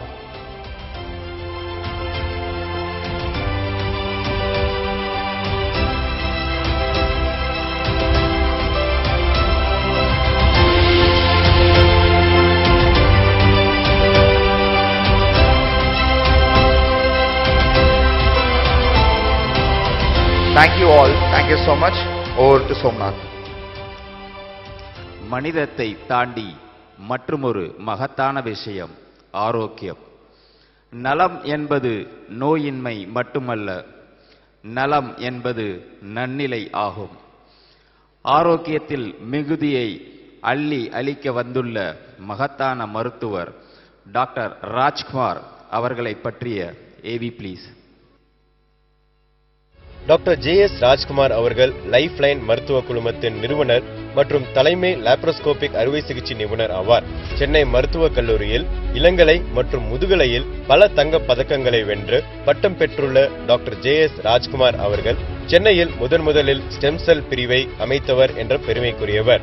Chennai அப்போலோவில் இந்திய கல்லீரல் மாற்று அறுவை சிகிச்சை குழுவின் ஒரு பகுதியாக தேர்ந்தெடுக்கப்பட்டவர்களில் ஒருவராகவும் 2011-12 ஆண்டிற்கான India அறுவை சிகிச்சை நிபுணர்கள் சங்கத்தின் தமிழ்நாடு மற்றும் பாண்டிச்சேரி அத்தியாயத்தின் தலைவராக இருந்துள்ளார். Doctor JS. ராஜ்குமார் அவர்கள் இன்று வரை 30,000க்கும் மேற்பட்ட நோயாளிகளுக்கு வெற்றிகரமாக சிகிச்சை அளித்துள்ளார். இவர் 200க்கும் மேற்பட்ட தொழில்நுட்பம் சார்ந்த விரிவுரைகளையும் 35ற்கும் மேற்பட்ட அறுவை சிகிச்சை பயிற்சி பட்டறைகளும் 30ற்கும் மேற்பட்ட இலவச லாப்ரோஸ்கோபி முகாம்களும் நடத்தியுள்ளார். இவரின் சிறந்த சேவையை அங்கீகரிக்கும் விதமாக வைத்திய ரத்னா அவார்ட் உட்பட்ட பல எண்ணிலடங்கா விருதுகளை வென்றுள்ளார். மருத்துவத்துறையில் மக்களுக்கு மகத்தான சேவை புரிந்து வரும் டாக்டர் ஜே.எஸ். ராஜ்குமார் அவர்களை இவ்விழாவிற்கு வரவேற்பதில் பெருமிதம் கொள்கிறது Yescon 2024. You happily inviting Dr. Rajkumar, Chairman and Chief Surgeon, Lifeline Specialty Hospital, to deliver your special address, sir.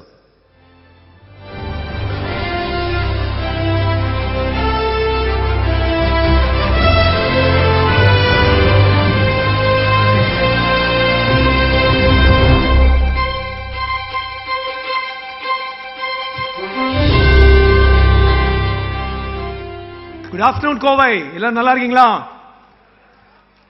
Okay, first of all யாரும் பயப்படாதீங்க. ஒரு போரிங் லாங் மெடிக்கல் ஸ்பீச் கொடுக்க போறது இல்லை. நானே படன்னு ஒருத்தரும் வந்துட்டு போற ஆளு. First of all I want to say it's been such a fantastic thing to listen to Sujith. Sujith நானும் வந்து சுஜித் ஒரு தம்பி மாதிரி. we have a long association and he is every bit of what you see is what you get as far as Sujit is concerned. என்னுடைய speech என்ன பண்ண சொல்ல போறேன்னா, நம்ம தமிழ்ல, நம்ம சங்க தமிழ்ல, தமிழோட உணர்வுல இங்க இருக்கிற ஒவ்வொருத்தரும் நீங்க வந்து வாழ்வாதாரத்துக்கு உங்க பிசினஸ் பண்ணிக்கலாம், வியாபாரம் பண்ணிக்கலாம், அதை பண்ணிக்கலாம். அதை பத்தி உங்ககிட்ட நான் பேச வரல, அதை பத்தி கத்துக்கிட்டு தான் போகணும் உங்ககிட்ட. ஆனா வாழ்வாதாரம் ஒண்ணு இருக்கு, நம்ம வாழ்வியல்னு ஒண்ணு இருக்கு. how you live, not just what you live. அந்த வாழ்வியல் கத்துக்கிறதுக்கு நம்ம தமிழ் போல வேற ஒண்ணுமே இல்லை. I want to create more Sujits in short. ஏன் சுஜித்துக்கு வந்து 2013 வந்த அந்த மாற்றம், ஏன் அந்த டிரான்ஸ்ஃபர்மேஷன் இங்க இருக்கிற ஒவ்வொரு பிசினஸ் மேனுக்குள்ள ஏன் வரக்கூடாது? என்ன கேட்டீங்கன்னா, நம்ம தமிழுடைய உணர்வு, தமிழுடைய ஸ்பிரிட் எடுத்து பார்த்தீங்கன்னா ஒவ்வொரு தமிழனும் ஒரு சான்றோம். இந்த சான்றோம்னாலே எக்ஸாக்ட்லி இன் மை மைண்ட் ஒரு சுஜித்தை போல, அதாவது சுத்தி இருக்கிறவங்களுக்கு ஒரு ray of goodness should go all around. அதனால தான் நமது பிரதமர் மோடிஜி கூட பிரான்ஸுக்கு போகும்பொழுது சொன்னார், அவர் பேசின குரல் வந்து, ஈன்ற பொழுது பெரிதுவக்கும் தன் மகனை சான்றோன் என கேட்ட தாய். ஒரு அம்மா வந்து ஒரு குழந்தைய பெற்று போடும்போது ஒரு பாயை பெற்றா ஒரு ஸ்பெஷல் ஹாப்பினஸ், அப்பவும் சரி, அன்பார்ச்சுனேட்லி இப்பவும் சரி.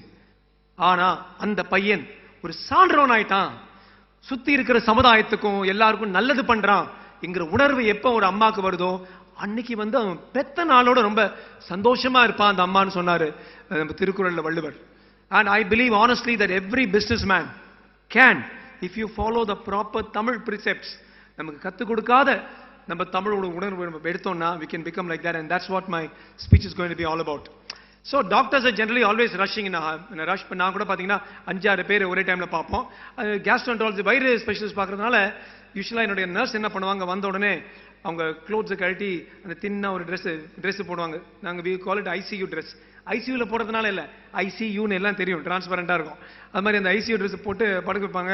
அது இப்போ நாங்கள் டக்குன்னு பார்த்துருப்போம். ஸோ ஒருத்தன் வந்தால் நான் தலைவலியோட வந்தாலும் nurse sir no doctor Rajkumar பார்க்கணும்னா இப்படி தான் பண்ணணும்னு ஸ்ட்ரிப் பண்ணி படுக்க வச்சுட்டானா. ஸோ ஹி வாஸ் வண்டரிங், என்னடா I came for headache and the strip me to see doctor Rajkumar. அந்த கேப் வழியா he caught the eye of the next door guy and he said, you know what, I came with a bloody headache, this nurse stripped me and she gave me this small gown. அவன் சொல்றானா, I came to deliver pizza and go. என்னையே strip பண்ணி இப்படி வச்சிட்டாங்கன்னு. So doctors are always rushing about and always in a hurry. But இந்த வந்து what are we looking at? மிகுதி. ஆரோக்கியத்தில் மிகுதியும் உங்க வாழ்வியல் மிகுதியும் ஒண்ணு. So I practice something called anti-aging medicine. I started 20 years ago, and in the last 20 years, என்னுடைய parameters, என்னுடைய how much I can run, how much I can punch, எல்லாம் பார்த்தீங்கன்னா absolutely unchanged. Actually, நிஜமாவே ஒரு particular type of lifestyle இருந்தால் நம்ம ரொம்ப ஈஸியா 120 years, 140 years அது மாதிரி போலாம்.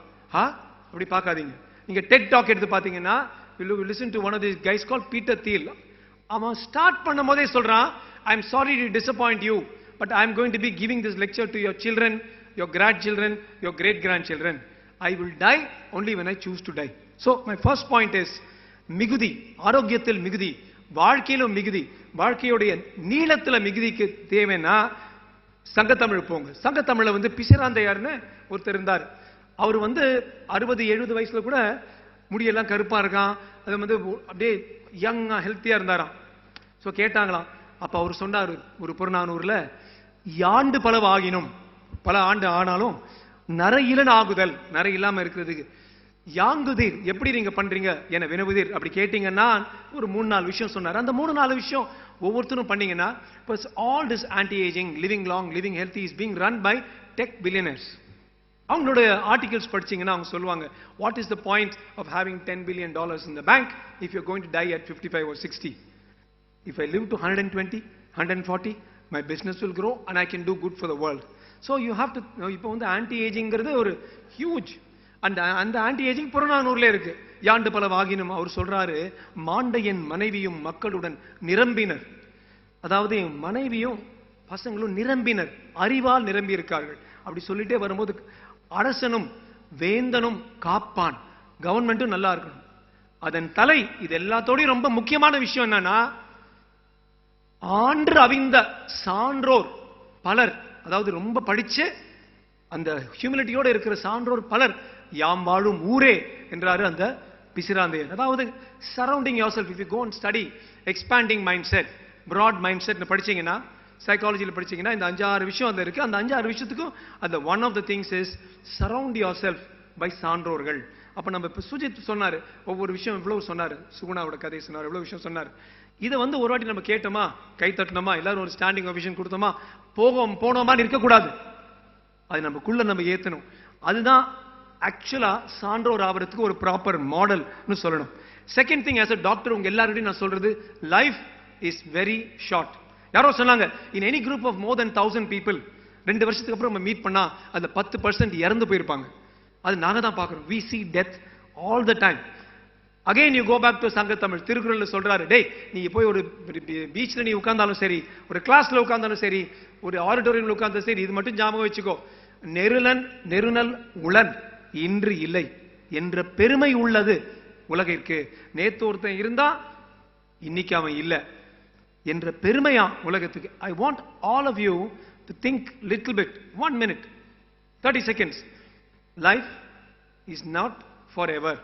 Life is very short. ஒரு டாக்டர்ங்கிற முறையில நல்லா பார்த்திருப்போம், ஒரு கிளப்ல பேசியிருப்போம், எங்கேயாவது ஒரு இடத்துல you would have met somebody at a party, 3 months later you will come to you, you'll have some advanced cancer and it's all over. So life is very short. அந்த இருக்கிற பீரியட் அப்ப நம்மளால எவ்வளவு make it beautiful ங்கிறது ஒரு very very important concept that I want to underline. அதே போல தான் நீங்க நாலடியார்னு ஒரு, again I'm going back to சங்கத்தமிழ், நாலடியார்ல சொல்லிடுவாங்க, ஒரே ஒரு லைன், ஒருத்தன் இறந்து போறான், அவனை தூக்கிட்டு போறாங்க. அது வந்து அந்த நாலடியார் அந்த ஜெயினிய முனிவர் எழுதுறாரு, அவங்க தூக்கிட்டு போறாங்க மாகாணிக்கு. யாரு தூக்கிட்டு போறாங்கன்னா, செத்தாரை சாவார் சுமந்து. அதாவது செத்து போனவனை, செத்து போக போறவங்க தூக்கிட்டு போறாங்க. டே மனுஷா, நீங்க எல்லாரும் சாக போறீங்கடான்னு ஜெயினியர் நம்ம கிட்ட சொல்றாங்க. And part of growth in life, part of becoming a சான்றோன், part of becoming, அது நீங்க வந்து பிசினஸ் பாத்தீங்கன்னா நீங்க லெகசி பிளானிங் சொல்லுவாங்க. நமக்கு அப்புறம் யார், நமக்கு அப்புறம் என்ன. apart from that, life is short, I want to make it beautiful என்கிற ஒரு கோட்பாடு வந்து நம்ம தமிழ்ல வந்து ஊறி இருக்கு. ஒவ்வொரு நிமிடமும் you live for the present. I just went through all the data. Expansive mindset என்னன்னா, lot of things, keep learning, live for the moment, live in the present moment all the time. Understand that life is short. அப்புறம் பார்த்தா எல்லாமே நம்ம தமிழ்ல இருக்கு. நம்ம தான் தமிழ் பார்க்கணும். தமிழ் பேசினாலே நமக்கு பிடிக்காது. நம்ம ஹசியா மாஹியாமா தான் நம்ம தமிழ் பாட்டு அப்படி தானே வருது, அப்படி ஆயிட்டோம். But if you concentrate on it, Tamil gives you all that and more. அதே மாதிரி பார்ட் ஆஃப் ஒரு மிகுதியை உணர் சொல்றது, part of being having an expansile mindset is to be an optimist. And I'm going to take you back to one of my heroes, வாவு சிதம்பரம் பிள்ளை. கொடுப்பதே ஒரு வேள்வியாக இருந்தவர் கொடுத்தார் வாவு சிதம்பரம் பிள்ளை. அதாவது அவர் என்ன பண்ணாருன்னா, அவர் படிச்ச ஒட்டப்படாரத்துல வந்து ஸ்கூல் இல்லைங்க, அவர் படிக்கணும்னே அவங்க அப்பா வந்து அவருக்கு ஹை ஸ்கூல் கட்டி விட்டார். கம்ப்ளீட்டா ஹை ஸ்கூல். நல்லோர் ஒருவர் உளையே இன்னும் வானம் திறந்து எல்லோருக்கும் மழை பெய்யும் சொன்னாங்க ஔவையார். அது போல எல்லாருக்கும் ஒட்டப்படாரத்துல வந்து இவரால அவங்க படிச்சாங்க. அதே போல அவங்க அப்பா கேட்டார், டேய் அப்படியே காலேஜும் கட்டி விடுவானா, வேணான்னு சொல்லி போய் தூத்துக்குடியில படிச்சாரு VOC. I will take you to one scene. VOC வந்து ஜெயிலுக்கு அனுப்புறாங்க. எவ்வளவு வருஷம்? 40 வருஷம். 20 and 20, 2 லைஃப் சென்டென்சஸ். ஏன்? சுப்பிரமணிய சிவாக்கு சாப்பாடு போட்டாருன்னு 20 வருடம். பிபின் சந்திரபால் வெளியில வராரு கல்கட்டால, அவர் வெளியில வராரு, இவர் ஒரு விழா வச்சாருன்னு 20 வருஷம். 40 வருஷம் நாம அவங்க போட்டாங்க. இவர் 40 வருஷம் ஜெயில் சென்டென்ஸுக்கு அவர் அழைச்சிட்டு போறாங்க. அவர் வீடு பக்கம் போறாரு. அவர் ஸ்டாப் பண்ணி வேணும்னே they took him past his own house to show, look, we are dragging him to jail. Stop பண்ணி ஒரு மனைவியை கூப்பிட்டு சொல்றேன்னா, அவன் பேர் மீனாட்சி. மீனாட்சி எனக்கு கவலையப்படாது, ஒன்றும் இல்லை, இந்த வேலைக்காரங்கிட்ட நானே பேசி அடிச்சு முடிச்சிருவேன். Very very important. He knew that he will go to jail, he will stay in jail, but he pretended to be an optimist, which brings me to my next point. நீங்க எல்லாருக்கும் ஒரு விஷயம் சொல்றேன், if you pretend to be something, you will eventually be that person. Even if you pretend to be good, you pretend to be part of a rotary, you pretend. அதுக்கு ஒரு famous story சொல்லுவாங்க. உஜ்ஜைன்ல ஓம்காரேஸ்வரர் கோயில் போகும்போது ஒரு விக்ரமாதித்யன் கதை நான் கேட்டேன். உஜ்ஜைன்ல வந்து மந்திரியை கூப்பிடுறாராம் ராஜா, டேய் நான் வந்து இந்த சமர் அப்ப ஒரு பெரிய மகான் இங்க வரப்போறாரு, இந்த மகானை வந்து நீ கொண்டு வா, நீ கொண்டு வரலாம் உன் தலையை வெட்டிடுவேன். மந்திரி வந்து போய் ஹேண்ட்ஸமா ஒரு ஆக்டரை கூப்பிட்டு வந்து, அப்பா நீ தான் வந்து மகானா நடின்னு சொல்றான். மகானும் வர்றான். அந்த ஃபுல் சம்மர் போயிடுது. ராஜாவும் வராரு, சந்தோஷமா இருக்காரு. ராஜாவும் போயிடுறாரு. இந்த ஆள் வந்து பொற்காசு எடுத்துட்டு போய் மகான் கிட்ட எடுத்துட்டு போய், அப்பா நீ திருப்பி போய் நடிச்சுக்கோன்னு சொல்லும்பொழுது அந்த ஆளு சொல்றானா, எனக்கு போக விருப்பம் இல்லை, நான் வந்து ஒரு நல்லவனா நடிச்சேன் 3 மாசம், நல்லவனா நடிச்சதுக்கே உலகமே வந்து என் காலில் விழுந்துச்சு, நான் வந்து நல்லவனா இருந்துட்டு போயிட்டேன்னா என்ன ஆகும் பாருங்கன்னு சொன்னான். And that the legacy became a self-perpetuating legacy. அப்படி ஒரு மகான் வந்து உஜ்ஜைன்ல வரான். Even if you are going to jail like Bausi, he pretended and he was an optimist. So part of an expansile mindset and for growth is to pretend and to go into that role. If you do that role playing, you will get on with that. Adukapram you go on to one more. Go beyond I. Now you saw Sujit. Even recently I talked to Sujit about 1 year ago. நாங்க வந்து we have one ரொம்ப கொடூரமான விஷயம். நாங்க வந்து AIDS பேஷண்ட்ஸை வந்து 25-30 வருஷமா இந்த ஹெச்ஐவி எய்ட்ஸ் பேஷண்ட்ஸ் நாங்க ட்ரீட் பண்ணிட்டு இருப்போம். அதுல வந்து ஹெச்ஐவி அனாதைகள்னு ஒரு குரூப் இருப்பாங்க. அதாவது அம்மாவும் ஹெச்ஐவியால இருந்து அப்பா எங்கேயாவது போயிட்டு வந்துட்டு ஹெச்ஐவி அவருக்கு வந்துடும், அவரால் அம்மாவுக்கும் ஹெச்ஐவி வந்துடும், 2 பேரும் இறந்துருவாங்க. இவங்களுக்கு வந்து மாமா அத்தை இவங்க எல்லாம் இருப்பாங்க, ஆனா யாரும் எடுத்துக்க மாட்டாங்க. நீ வந்து நீ என் வீட்டுக்கு வந்தா என் பசங்களுக்கு வந்துடும். I'm talking 15-20 years ago. இப்ப வந்து விழிப்புணர்வு நிறைய வந்துருச்சு. AIDS is called AIDS orphans or HIV orphans. They will not be taken by their mama, atte, mami. என் பையனுக்கு வந்துற போது விட்டுருவாங்க. பாவம் அந்த பாட்டி, யூசுவலா அதுக்குள்ள தாத்தாலாம் இருந்திருப்பாங்க, பாட்டி மட்டும் இந்த பசங்களோட வருவாங்க. அவங்களுக்கு வச்சு நாங்க வந்து ஒரு சைல்டுன்னு ஒரு ஆர்ஃபனேஜ்ல வந்து இது மாதிரி நிறைய பசங்க வச்சு நடந்துருக்கோம். அது மாதிரி நடத்தினோம். அந்த ஒரு பையன் வந்து when he passed out, he had to go to polytechnic. நான் நேரா நம்ம மாற்றம் சுஜித்துக்கு தான் ஃபோன் பண்ணி he has to get into engineering or polytechnic பேசி, and of course Sujit got him also into a polytechnic. The point I am trying to say is, இந்த பசங்களை பார்க்கும்போது you understand that you have to think beyond I, me, mine. சுவாமி விவேகானந்தர் வந்து ஒரு வாட்டி மெட்ராஸ்ல பேசும்போது சொல்லாரு, நீ வந்து ஒரு மகான் ஆகணுமா, you get out of a circle. Which circle is that? I, me, mine. இப்போ நீங்க நினைச்சு பாருங்க, நீங்க 99%, not 100% of us நம்ம என்ன நினைப்போம், எனக்கு பசிக்குதா, என் ஹேர் ஸ்டைல் நல்லா இருக்குதா, முடி கொஞ்சம் கூட்ட போதா, இப்படி ஆக போறேன்னா அப்படி பண்ணி என் பிசினஸ்க்கு என்ன என் பையன் படிக்க போறானா, என் பொண்ணு படிக்க போறா, we are all trapped in that I, me, mine cycle. இது கூட திருக்குறள்ல சொல்லியிருக்காரு, உனக்கு மிகுதி வேணும்னா அந்த I, me, mine சைக்கிளை விட்டுடு, யான் எனது என்ற செருக்கு அறுப்பான். ஏன்னா யான் யான் எனதுன்னு நம்ம எல்லாரும் அதே ஊறி இருக்கிறோம். அப்புறம் யாராவது வந்து ஈடி கீடி வந்தாங்கன்னா நெஞ்சு வலிக்குதுன்னு சொல்லி போய் எங்கேயாவது ஹாஸ்பிட்டலில் படுத்துப்போம்.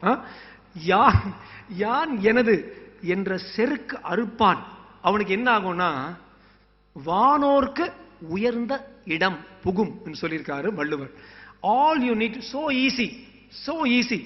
நான்ங்கிறத நீங்க எல்லாரும் ஒரு எக்ஸசைஸ் மாதிரி பண்ணி பாருங்களேன். ஒரு 20-30 நிமிஷம் நான் வந்து எங்கேயோ படிக்கிற ஒரு குழந்தையோ, இங்கே பாஸ்னியாலேயோ அல்லது யுக்ரைன்லயோ அல்லது பாலஸ்தீன்லயோ சாவர ஒரு குழந்தையோ, எவ்வளவு குழந்தைங்க செத்துட்டு இருக்கு, இவ்வளவு நினைச்சிட்டு இருக்கு, அதெல்லாம் பார்த்துட்டு ரைட் இன்னைக்கு எப்ப லியோ ரிலீஸ், எப்ப இது, அதான் நமக்கு போறோம்.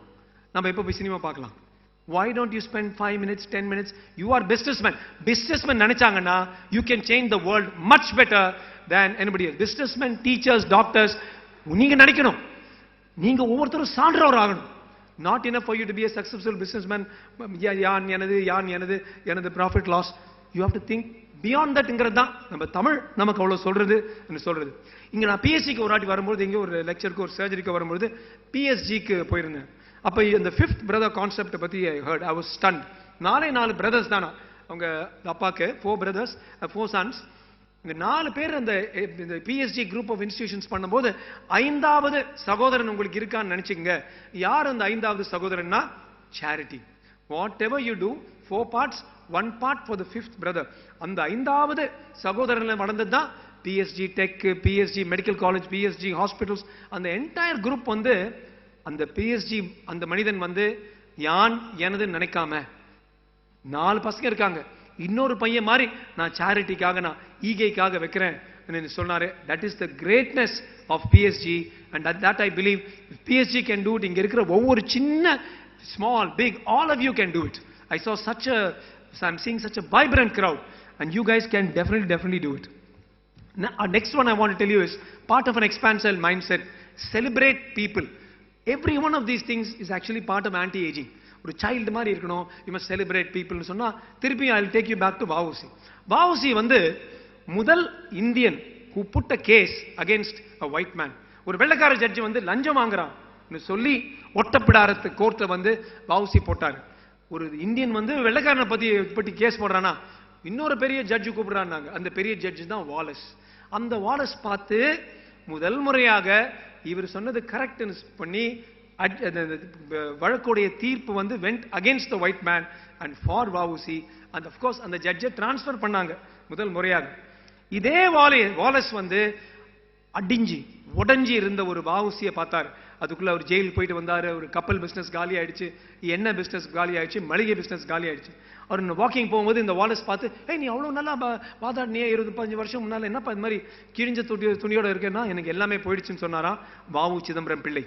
இந்த வாலஸ் என்கிற ஜட்ஜ் தான் சொன்ன செலிப்ரேட் பீப்புள். அவர் கூப்பிட்டு உடனே சண்டை போட்டு ரத்து செஞ்சு அவருடைய சரத்து திருப்பியும் அவருக்கு வந்து அந்த லைசன்ஸ் வாங்கி ஒட்டுப்படாரத்தில் வந்து திருப்பியும் he ended life again as a lawyer. இவர் பாருங்க அந்த டைம்ல கூட see the greatness of our வாவு சிதம்பரம் பிள்ளை. அப்ப அவர் குழந்தை பிறகுது. அந்த குழந்தைக்கு பேரு இந்த ஜட்ஜ் வாலஸோட பேரு வந்து வாலீஸ்வரன் வச்சு, வாலீஸ்வரன் பிறந்துட்டு அப்புறம் 15-20 வருஷத்துக்கு இங்க வந்தாரு. he lived and died in Coimbatore. Valeeswaran இதான் நமக்கு தெரியணும். சுஜித் சொன்ன மாதிரி நமக்கு எல்லாம் பாகுபலி, அந்த சம் 6 packs கிராபிக்ஸ் இதுலயே ஓட்டிட்டு போயிடுறோம் ரியல் லைஃப்ல. என்னைக்கு நாம ரியல் லைஃப் ஹீரோஸ் எடுக்க மாட்டோம். ரியல் லைஃப் ஹீரோஸ் நம்ம சுத்தி ஆயிரக்கணக்கான தியாகிகள், திருப்பூர் குமரன், வாவு சிதம்பரம் பிள்ளை, பகத்சிங் சொல்லிக்கிட்டே போலாம். அவங்கள பத்தி நம்ம எடுக்காம இல்லாத விஷயங்களை என்னமோ ஒரு ஜாலியில ஜிம்கானா காட்டி நம்மள ஓட்டிட்டு இருக்காங்க. So we need to celebrate people. அதே போல வாவுசிக்கு வந்து கப்பலுக்காக சவுத் ஆப்பிரிக்கால வந்து லேபரரா இருந்த வேதாச்சலம் பிள்ளை யூஸ் அ லேபரர். எப்படி 1000 ரூபாய் அவரு முருகன் அனுப்புறாரோ சுஜித்துக்கு, அதே போல வேதாச்சலம் பிள்ளைங்கிற ஒரு labour Durban from South Africa கொஞ்சம் கொஞ்சமா காசு எல்லாம் திரட்டி இவருக்கு அனுப்புனாங்க. ஒரு லாயர் மூலமா ஆப்பிரிக்கால இருந்து இங்க அனுப்புனாங்க. யார் அந்த லாயர்? மோகன்தாஸ் கரம்சந்த் காந்தி. அது வந்து இங்க வந்து சேர்றதுக்கு 10 வருஷம் ஆச்சு. அதுக்குள்ளே வாவுசி கம்ப்ளீட்டா போண்டி ஆயிட்டார். இதனாலதான் காந்தி கணக்குன்னு சொல்றது. காந்தி கணக்கு ஒருத்தவங்க கிட்ட காசு வாங்கிட்டு திருப்பி கொடுக்கலாம், மச்சி அது காந்தி கணக்குன்னு சொல்லணும்ல. மச்சியும் கரெக்ட் தான், காந்தி கணக்கும் சரியும் தான். ஆனால் வாவுசி பாருங்க, வாவுசி பாருங்க 347 ரூபாயும் 12 பைசா அனுப்பின வேதாச்சலம் பிள்ளை உடைய பேரை அவர் பெண்ணுக்கு வச்சு வேதவல்லிங்கிற பெண், அவங்கள ஃபேமிலியெல்லாம் எனக்கு ரொம்ப பர்சனலாக தெரியும். வேதவல்லின்னு ஒரு பேர் வச்சார். அவர் பசங்களுக்கு கூட அந்த celebrating people, celebrating gratitude everywhere. Valeeswaran, Vedavalli, Vedachalam Pillai from South Africa and Wallace judge, அப்பேற்பட்டவர். அதே போலதான் நியூ ஆப்பர்ச்சுனிட்டிஸ் எம்ப்ரேஸ் பண்ணுங்க நிறைய பேர் பேசிட்டு இருந்தாங்க. Again I go back to history. ஆங்கிலம் வந்து எப்படி ஆங்கிலக்காரர்கள் வந்து கப்பல்ல வந்து வணிகம் பண்ணி நம்ம விஷயங்களை அங்கே எடுத்துட்டு போய் மான்செஸ்டர்ல வந்து ஷர்ட் ஆக்கி நம்ம கிட்டே 4 வேளைக்கு அனுப்பி வித்தாங்களோ, அதை தாண்டி இவர் சொன்னார் எதனால அப்படி பண்றாங்க? கப்பலால் தானே, நானே அந்த கப்பலை விடலான்னு. Classic example of embracing a new opportunity what VO Chidambaram பிள்ளை டிட். பட் அதோடவே நான் சொல்லுவேன், தமிழ்நாடு வந்து செஞ்ச 2 பெரிய அநீதிகள். ஒரு அநீதி வந்து பாரதியார் இறந்து போகும்பொழுது அங்க மாக்கள் அதிகமா இல்லை, ஈக்கள் தான் அதிகமா எழுதியிருப்பாரு வைரமுத்து. 2வது வாவு சிதம்பரம் பிள்ளை எல்லாத்தையுமே உடல் உயிர் எல்லாமே தமிழ்நாடுக்கும் தமிழ்நாட்டு மக்களுக்கும் கொடுத்தாரு. வாவுசி பிள்ளை எல்லாம் அடிஞ்சு உடஞ்சி போய் ஒரு மளிகை கடை போடுறாரு. 3 ரூபாவா எனக்கு 1 ரூபாய் கொடு, 5 ரூபாவா எனக்கு 3 ரூபாய் கொடு. இது மாதிரி அவரை பார்கெயின் பண்ணி பேரம் பேசி ஒழிச்சதும் நம்ம தமிழ் ஆட்களே தான். அவர் ஒண்ணு இல்லாம செஞ்சதும் நம்ம தமிழ் ஆட்களே தான். கொடுப்பதே ஒரு வேள்வியா வாழ்ந்த ஒரு வாவு சிதம்பரம் பிள்ளைய கம்ப்ளீட்டா அவர் போண்டி ஆக்குற அளவுக்கு பண்ணதும் நம்ம தமிழ் மக்கள். அதை நம்ம என்னைக்குமே மறக்க கூடாது. we should keep on reminding people about these things. திருப்பி இது மாதிரி ஒரு வாவுசி பிள்ளை வந்து கஷ்டப்படக்கூடாது. அப்புறம் personal development is also important part in expansion, in expanding your mind set. And அந்த பர்சனல் டெவலப்மெண்ட் பார்த்தீங்கன்னா திருப்பி திருக்குறள்ல, டேய் நீ அறத்தோட வாழணுமாடா, நீ டாக்டரா இருக்கலாம், நீ பிசினஸ் மேனா இருக்கலாம், நீ எதுவா இருக்கலாம், நீ அறத்தோட வாழணும். எப்படி நான் அறத்தோட வாழணும்னு கேட்டா வள்ளுவர் சொல்றாரு, நான் நீ எப்படி அறத்தோட வாழணும்னு நான் சொல்ல மாட்டேன், இதெல்லாம் வாழ்க்கையில இல்லைன்னா அறம். அது என்ன சொல்றாரு, ரொம்ப அழகா சொல்றாரு. அழுக்காறு அவா வெகுளி இன்னாச்சொல், இவை 4ம் இழுக்காது இயன்றது அறம். அழுக்காறு ஜெலசி, நம்ம பிசினஸ் பீப்புள் பிக் ப்ராப்ளம். அதோட மோசம் டாக்டர்ஸ்குள்ள ஜெலசி தான். எந்த டாக்டர்கிட்ட ஒரு பிரிஸ்கிரிப்ஷன் போனா அது கொடுத்தாரா தப்புன்னு அதே ட்ரக் வந்து இன்னொரு பேர் எழுதி கொடுப்பாங்க. Of course those days are gone. And இந்த காலத்தில் மருத்துவர்கள் ரொம்ப அவங்க கூட ரொம்ப சுமூகமா இருக்காங்க. த ஜெலசி, அதான் சொல்லுவாங்க, if you're jealous about somebody making another 5% more than you, 10%, அட 20% இழவு இருந்துட்டு போகுது, பரவாயில்ல. எல்லாருமே இருக்கிறது தான் ஒரு short period of time. Life is short, make it beautiful நினைச்சீங்கன்னா அந்த ஷார்ட் லைஃப்ல somebody is making 10%, don't worry. அழுக்காறு நம்ம உடம்புல இருக்கவே கூடாது. அவாங்கிறது அவானா அந்த விவேக் சொல்ற மாதிரி அவான்னு நினைச்சுக்காதீங்க. அவானுங்கிறது பேராசை அவா. வெகுளி தேவையில்லாத ஒரு கோபம். அண்ட் இன்னாச்சொல் தேவையில்லாம நம்ம கடிஞ்சு விடுறது. It's also all good for business tactics. நம்ம தேவையில்லாம கிரீட். இப்போ நீங்க முக்காவாசி பீப்புள் டிப் பண்றது பாத்தீங்கன்னா huge pharmaceutical companies they fail because of greed. ஒழுங்கா டெஸ்ட் பண்ணாம ஒரு மாத்திரை ரிலீஸ் பண்றது, அப்புறம் நிறைய பேர் இறந்து போவாங்க. அது இருக்கக்கூடாது. ஸோ அழுக்காறு அவா வெகுளி இன்னாச்சொல் இவை 4ம் இழுக்காது என்றது அறம். நெக்ஸ்ட் பாத்தீங்கன்னா கீப் லேர்னிங். அங்க டாக்டர்ஸ் வந்து we never stop till our last day we keep learning and I'm very happy. நீங்களா எனக்கு தெரியும்டா பிசினஸ் பண்றதுக்கு நீ யாரும் கத்து கொடுக்க வேணாம்னு சொல்றதுக்கு பதிலா மணிவன் பிரபு சொல்லிட்டு இருந்தாரு, 50 பேரோட ஸ்டார்ட் பண்ணது இன்னைக்கு வந்து நீங்க 4000 பேரா இருக்கிறீங்க. Vice chairman also was telling me, நீதி மோகன் sir, 4000 from 50. It's a huge growth. That means you people want to learn. Never ever stop learning. You have to keep on learning. அது கூட போறங்க. நீங்க போங்க சங்க தமிழுக்கு சொல்றாரு, எல்லாரும் கற்க கற்றவை நிற்காதற்கு தவறுமா, கத்துக்கிட்டே இருங்க. என்ன எப்படி கத்துக்கணும்? சரியா கத்துக்குங்க, சரியான பிரின்சிபல்ஸ். அதான் கசடு அற கற்க. அப்படி நீங்க கத்துக்கிட்ட அப்புறம் கற்றவேன் போய் உங்க பிசினஸ்ல பண்ணுங்க. நிற்க அதற்கு தக. அந்த பிரின்சிபல்ஸ், அந்த கோட்பாடுகளை உங்களுடைய பிசினஸ்ல நீங்க வந்து டெய்லி யூஸ் பண்ணணும்னு நீங்க நினைச்சுக்கணும். So to keep learning very very important thing. இன்னொரு விஷயம் நான் சொல்ல போறேங்க. வாழ்க்கையில வந்து பிசினஸ்னாலே maybe 50% of you are going to have profit, 50% will have loss. Don't think there's any business without which is always running in a profit. வாழ்க்கையில நல்லதும் கெட்டதும் வரதா செய்யணும். புறநானூறு நீங்க பாத்தீங்கன்னா ஒரு கவிஞன் நடந்துட்டு போறான் தஞ்சாவூர்ல. ஒரு பக்கம் வந்து டங்கு டக்குன்னு மேல அடிச்சிருக்காங்க, யாருக்கோ கல்யாணம். பக்கத்து வீட்டுல வந்து ஒப்பாரி வச்சிட்டு இருக்காங்க, யாரோ இறந்து போயிட்டாங்க. என்ன அழகான ஒரு பாடல். அப்பேற்பட்ட திங்கிங் 300 BC 2300 வருஷத்துக்கு முன்னால ஓரில் நெய்தல் கரங்க. ஒரு இல்லத்துல வந்து ஒப்பாரி சத்தம் கேக்குது. ஓரில் ஈர்ன் தன் விளவு ததும்ப, அதாவது ட்ரம்ஸ் அடிச்சிட்டு இருக்காங்க.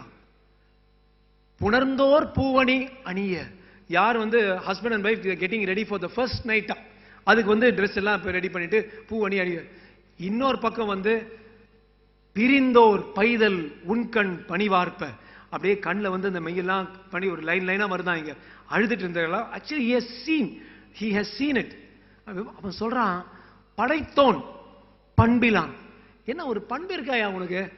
Is asking the creator. ஒரு பக்கம் எப்படி வைக்கிற, பக்கத்து வீட்டில் இது மாதிரி ஒப்பாரி வைக்கிற, உனக்கு ஒரு பண்பே இல்லைன்னு சொல்லிட்டு அப்புறம் சொல்றார், இன்னாத அம்மா இவ்வுலகம். உலகத்துல இது மாதிரி தான் இருக்கும், இன்னல் இருக்கும். உலகத்துல ப்ராஃபிட் வரும், லாஸ் இருக்கும். அதில் இனியது காண்க, அதன் இயல்பு அறிந்தோரே. இதுதான் உலகம். It's a mix of good and bad that will happen to you. Take both in stride and go on சொல்றாரு. புறநானூறு 2300 வருடங்களுக்கு முன்னால நம்ம தமிழ் பாருங்க, சட்டத்தை சங்க தமிழ் என்ன மாதிரி இருக்குன்னு. அதே போலதான் நீங்க இன்னொரு இடத்துல சொல்றாங்க, கத்துக்கும் பொழுது somebody is coming and taking class for you, teaching you something. உற்றுழி அணைய உருபொருள் கொடுத்தும் பிற்றல் வர முனியாமல் கற்றுக்கொள்ளுங்கிறாங்க. அதாவது அவங்க உங்க வாத்தியார் பின்னால போறதுக்கு நீ தப்பா நினைக்காம, பிற்றல் வர முனியாமல் உற்று ஊழி. அவருக்கு என்னமோ ஒரு ஊழி அந்த காலத்து பிரச்சனை இருக்கு, அவருக்கு காசு இல்லை, அந்த காசு கொடு. இல்லைன்னா அவன் வாத்தியாருக்கு பொருள் கொடு, ஒரு பொருள் கொடு, ஆனா கத்துக்கோ. ஏன்னா அதுதான் நீ வந்து மேல போறதுக்கு ஒரே ஒரு வழி. Is to constantly keep learning சொன்னாங்க. But personally, as far as learning is concerned, I don't know how many of you, Blinkist, how many of you know about the app called Blinkist? Okay, you're there. Sujit reading. So Blinkist ஒரு app நீங்க download பண்ணுங்க. 4500 ரூபாய் தான், ஒரு maybe 5000 ரூபாய் ஒரு வருஷத்துக்கு. அதாவது பெரிய பெரிய மேனேஜ்மெண்ட் புக்ஸ், சைக்காலஜி, மணி எல்லாமே கியூரேட் பண்ணி 15 நிமிடங்கள்ல படிக்கலாம். அது நம்ம ஃபாஸ்டா படிச்சா 5-6 நிமிஷத்துல படிச்சோம். ஸோ டெய்லி காலைல 4 மணில 5 மணி வரைக்கும், ஒரு 5 மணிலேருந்து 6 மணி வரைக்கும் ஒரு 8-10 புக்ஸ் நான் படிச்சிருவேன். So it gives you nice feeling. You have read 10 and you can choose psychology, management, money, politics, geography, என்ன வேணா எடுத்து படிக்கலாம். My little advice to you is all of you take that. அங்கிருந்து go on for one more thing. Surround yourself by good friends. இதெல்லாம் எல்லாருக்கும் தெரிஞ்ச reasons தான். ஆனா பிசினஸ் மேல போக போக there is a lot of data that says that the bigger your business is, the less the number of friends you have. So அது எப்படி நம்ம பண்ணணும்? இப்ப இருந்தே ஃப்ரெண்ட்ஸ் வச்சுக்கணும். அதுக்குள்ள என்ன மாதிரி ஃப்ரெண்ட்ஸ்? டேய் நீ பண்றது சரியில்லை, ஜிஎஸ்டியில மாட்ட போற சொல்லக்கூடிய நண்பர்களை நீங்க உங்களோட வச்சுக்கணும். அதான் ரொம்ப அழகா சொன்னாரு திருக்குறள்ல, இடுப்பாறை இல்லாத ஏமரா மன்னன். If you to not have people who will black you, ஏய் நீ பண்றது சரியில்லை மச்சான், போய் பார்த்துக்கோ, உங்க சொல்ற நண்பர்கள் உங்ககிட்ட வச்சுக்கணும். சிங்சக் அடிச்சுட்டு அடிவரடிகளை வச்சுக்காதீங்க. இடுப்பாறை இல்லாத ஏமரா மன்னன் கெடுப்பாறை இல்லாமல் கெடும். யாருமே கெடுக்கிறது தேவையில்லை, நீயே கெடுத்துப்ப. தயவு செய்து உங்ககிட்ட நண்பர்கள் வச்சுக்கோ. என்ன மாதிரி நண்பர்கள்? இடிக்கணும். நீ ஒரு விஷயம் தப்பா பண்ணா இடிக்கணும். It's all part of the expansive mindset, which I will, when I finish up, I will tell you all these things one by one. Next பாத்தீங்கன்னா gratitude. உங்களுக்கு வந்து only 10% profit be have gratitude. 5% profit have gratitude. Highest form, and this I found out in life ங்க, highest form. கோவிட்ல வந்து பலர் நாங்க admit பண்ணும்போது husband wife பசங்க admit ஆவாங்க. ஒருத்தர் வந்து இறந்து போவாங்க. அப்ப வந்து வைஃப் வந்து சொல்லுவாங்க, அவர் தான் போயிட்டாருங்க, அட்லீஸ்ட் இங்க பசங்களும் நானும் தப்பிச்சுக்கிட்டோம். அந்த கிராட்டிடியூட், வாட் இஸ் டோட்டல் கிராட்டிடியூட்னா, குந்தலினி யோகான்னு ஒன்று இருக்குங்க, கீழே இருந்து நம்ம எடுத்துட்டு மேலே எடுத்துட்டு போறது. அதுல ஹையஸ்ட் ஃபார்ம், இங்க இருக்கிறது யக்னா, இங்க இருக்கிறது சஹஸ்ராரம். அந்த சஹஸ்ராரம் ஹையஸ்ட் ஃபார்ம் நீங்க எடுத்தீங்கன்னா கிராட்டிடியூட். உனக்கு கெட்டது நடக்கணும், கெட்டது நடந்தால் கூட I am grateful for that. அப்போ தடுக்கி விழுந்தேன், பரவாயில்ல, இன்னொரு பெரிய குடியில் விழுந்திருக்காம சின்ன குடியில் விழுந்தேன். சம் லாஸ் வந்துச்சு, பரவாயில்ல, 5% லாஸ் ஆயிடுச்சு, 15% லாஸ் ஆயிடுச்சு. நம்ம interesting point is, people who have sustained in business, யாரெல்லாம் பிஸ்னஸ் பல வருடங்கள் இருந்து க்ரோ பண்ணாங்க பார்த்தீங்கன்னா, இந்த mindset, gratitude towards everything, gratitude towards life. நம்ம சந்தோஷமா இருக்கோம், கிராட்டிடியூட். அதுக்கு பெஸ்ட் வே இஸ், உங்களோட கம்மியா இருக்கிறவங்களை நம்ம பார்த்தோம்னா நம்ம ரொம்ப சந்தோஷமா இருக்கலாம். அதுக்கு வந்து எனக்கு ரொம்ப ரொம்ப ரொம்ப பிடிச்சது வந்து, நம்ம வந்து கணியன் பூங்குன்றர் சொன்னார், எல்லாரும் யாதும் ஊரே யாதும் ஊரேன்னு சொன்னாங்க. உங்க ஃபுல் பிஸ்னஸ் லைஃப் நீ எல்லாரும் போய் ஒட்டிக்குங்க வீட்டில். யாதும் ஊரே யாவரும் கேளு. Everybody is your friend, everybody is your family member. அந்த காலத்திலேயே படகுகள்ல, படகுக்கே சங்க தமிழ்ல 38 சொற்கள் இருக்கு படகுக்கே. பிகாஸ் கடல் போனோம், கடலோடிகள் தமிழர்கள் பல இடங்களுக்கு போனோம், கடாரம், இந்தோனேஷியா எவ்வளவு போனோம். சோ யாதும் ஊரே யாவரும் கேளீர், தீதும் நன்றும் பிறர் தரவாரா. எவனோ ஒருத்தன் வந்து டேய் யூர் ஸ்டூபிட் பிசினஸ் மேன் சொல்றதுனால நம்ம ஸ்டூபிட் பிசினஸ் ஆயிட போறது இல்லை. அவன் வந்து யூர் ஒண்டர் நீ தான்ப்பா அடுத்த அம்பானின்னு சொல்றது நடக்க போறது இல்லை. தீதும் நன்றும் பிறர் தர வாரா. அந்த காலத்துல புத்தர் மேல எவனோ துப்புனானா, அவர் வந்து வைப் பண்ணிட்டு போயிட்டார். திருப்பியும் துப்புனானா, திருப்பி வைப் பண்ணிட்டு போயிட்டாராம். திருப்பி அப்படி நடந்துகிட்டே இருந்துச்சான். கடைசியில் அவனே காலில் விழுந்துட்டு என்ன மன்னிச்சிருங்க சொல்லும்பொழுது, இல்லை பரவாயில்ல, you offered me an insult, you offered me an insult, I just did not accept that insult. முடிஞ்சது விஷயம். அதாவது தீதும் நன்றும் அவன் அப்படி சொல்லிட்டான் பார்த்தியா, அவனை வெட்டணும் மாப்பிள்ள, போய் வெட்டலாம் மாப்பிள்ளன்னு சொல்லி போறது போல அது இல்லாத தீதும் நன்றும் பிறர் தர வாரான்னு சொல்லுது. நீங்க அப்படியே நீங்க ஃபாலோ பண்ணீங்கன்னா ரொம்ப அழகா இருக்குங்க. லாஸ்ட் பார்ட் ஆஃப் யாதவ் மூரே அவர் சொல்லுவாங்க, மின் துளி வானோடு, வானத்துல வந்து மின்னல் அடிக்குது, அடிச்சு ஒரு தன் துளி, ஒரு சின்ன துளி மழை துளி வந்து அது பெரிய மழையாகி கல் பொரிது மல்லல் பேரியாற்று. கல் பொரிதுனா அது மலையோடைய உச்சியில் அடிச்சு ஒரு பெரிய ஆற்று வந்து கத்துற ஒரு ஆற்று அடிச்சுட்டு போகுதான். அந்த ஆத்துல வந்து ஒரு மிதவை, சின்ன ரவுண்டான ஒரு ராஃப்ட் மிதவை, ஒரு புனை, அந்த ஆற்றுல வந்து நீர்வழி படுவும் புனை போல. அந்த ஒரு புனைக்கு என்ன மேல போகும் கீழே போக முடியும், அடிச்சுட்டு தான் போகணும் அந்த ராஃப்ட். அதே போலதான் ஆறுயிர் முறை வழி படுவோம். We all will go the way it is predestined for us. முறை வழி படுவோம் என தெளிந்தோர் கண்களின் திறந்தல் ஆகலின். அப்படி தெரியுதான், தெரிந்தவர்கள் ஒரு கண்களுக்கு இதுதாண்டா உனக்கு வாழ்ப்ப. லாஸ்ட் 2 லைன்ஸ் பாத்தீங்கன்னா இதாண்டா தமிழன் கெத்தா இருக்கும் சொல்லுவாங்க. இப்படி தெரிந்தல் ஆகலின் மாட்சியில் பெரியோரை கண்டு வியத்தலும் இளமே. அவன் அம்பானிடா, அவன் பிரைவேட் ஜெட் இருக்கடா, அவன் அதானிடா, அது தமிழன் அதை பார்த்து நினைச்சு கண்டுக்க மாட்டான். மாட்சியில் பெரியோரை வியத்தலும் இளமே, சிறியோரை கண்டு இகழ்தல் அதனினும் இளமே. நம்ம கீழே இருக்கவங்களை பார்த்து நம்ம இகழ மாட்டோம், ஏன்னா நம்ம தமிழன்டா சொல்றவங்க. அப்பேற்பட்ட கோட்பாடு நம்ம தமிழ்ல இருக்குங்க. நம்ம அந்த தமிழ் எடுத்து நம்ம பார்க்கணும். அது நீங்க கோவையில் ரொம்ப அழகான தமிழா இருக்கும், சென்னையில வந்தா நசுங்கி பூச்சி, இந்த லூசா வந்துச்சு, இதுதான் கடை குந்து, இது மாதிரிதான் நாங்க கேட்டு அந்த காலத்து கணியன் பூங்குடெல்லாம் சுத்திட்டு இருப்பாங்க. Last 2 or 3 சேஞ்சஸ்ங்க.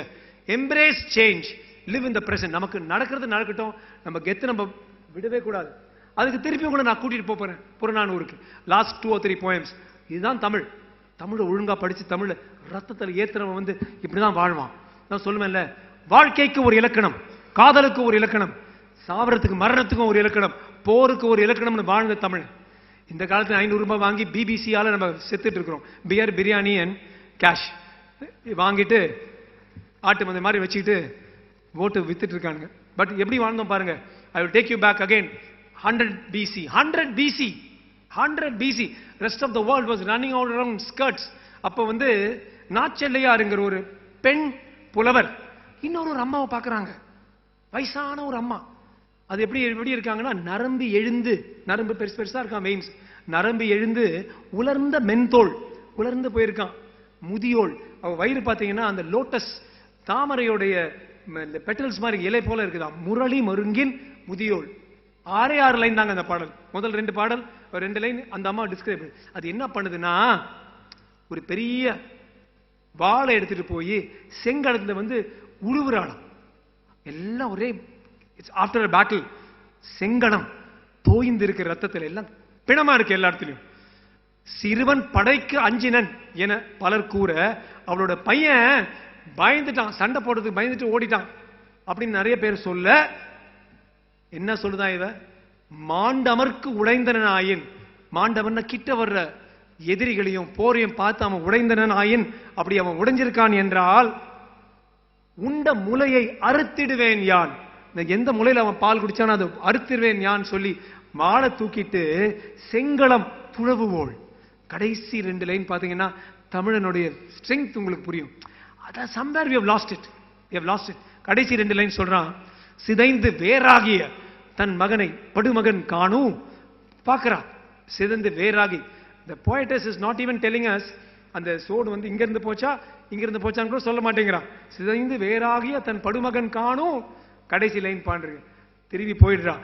ஈன்ற ஞான்றுடன் ஈன்றெடுத்த நாளோட பெரிது உவந்தனலே. ரொம்ப சந்தோஷப்பட்டு திரும்பி போயிடுறாளாம் இந்த அம்மா. That means what? he's had what is called a விழுப்புண் ஃப்ரண்ட்ல போயிருக்கு.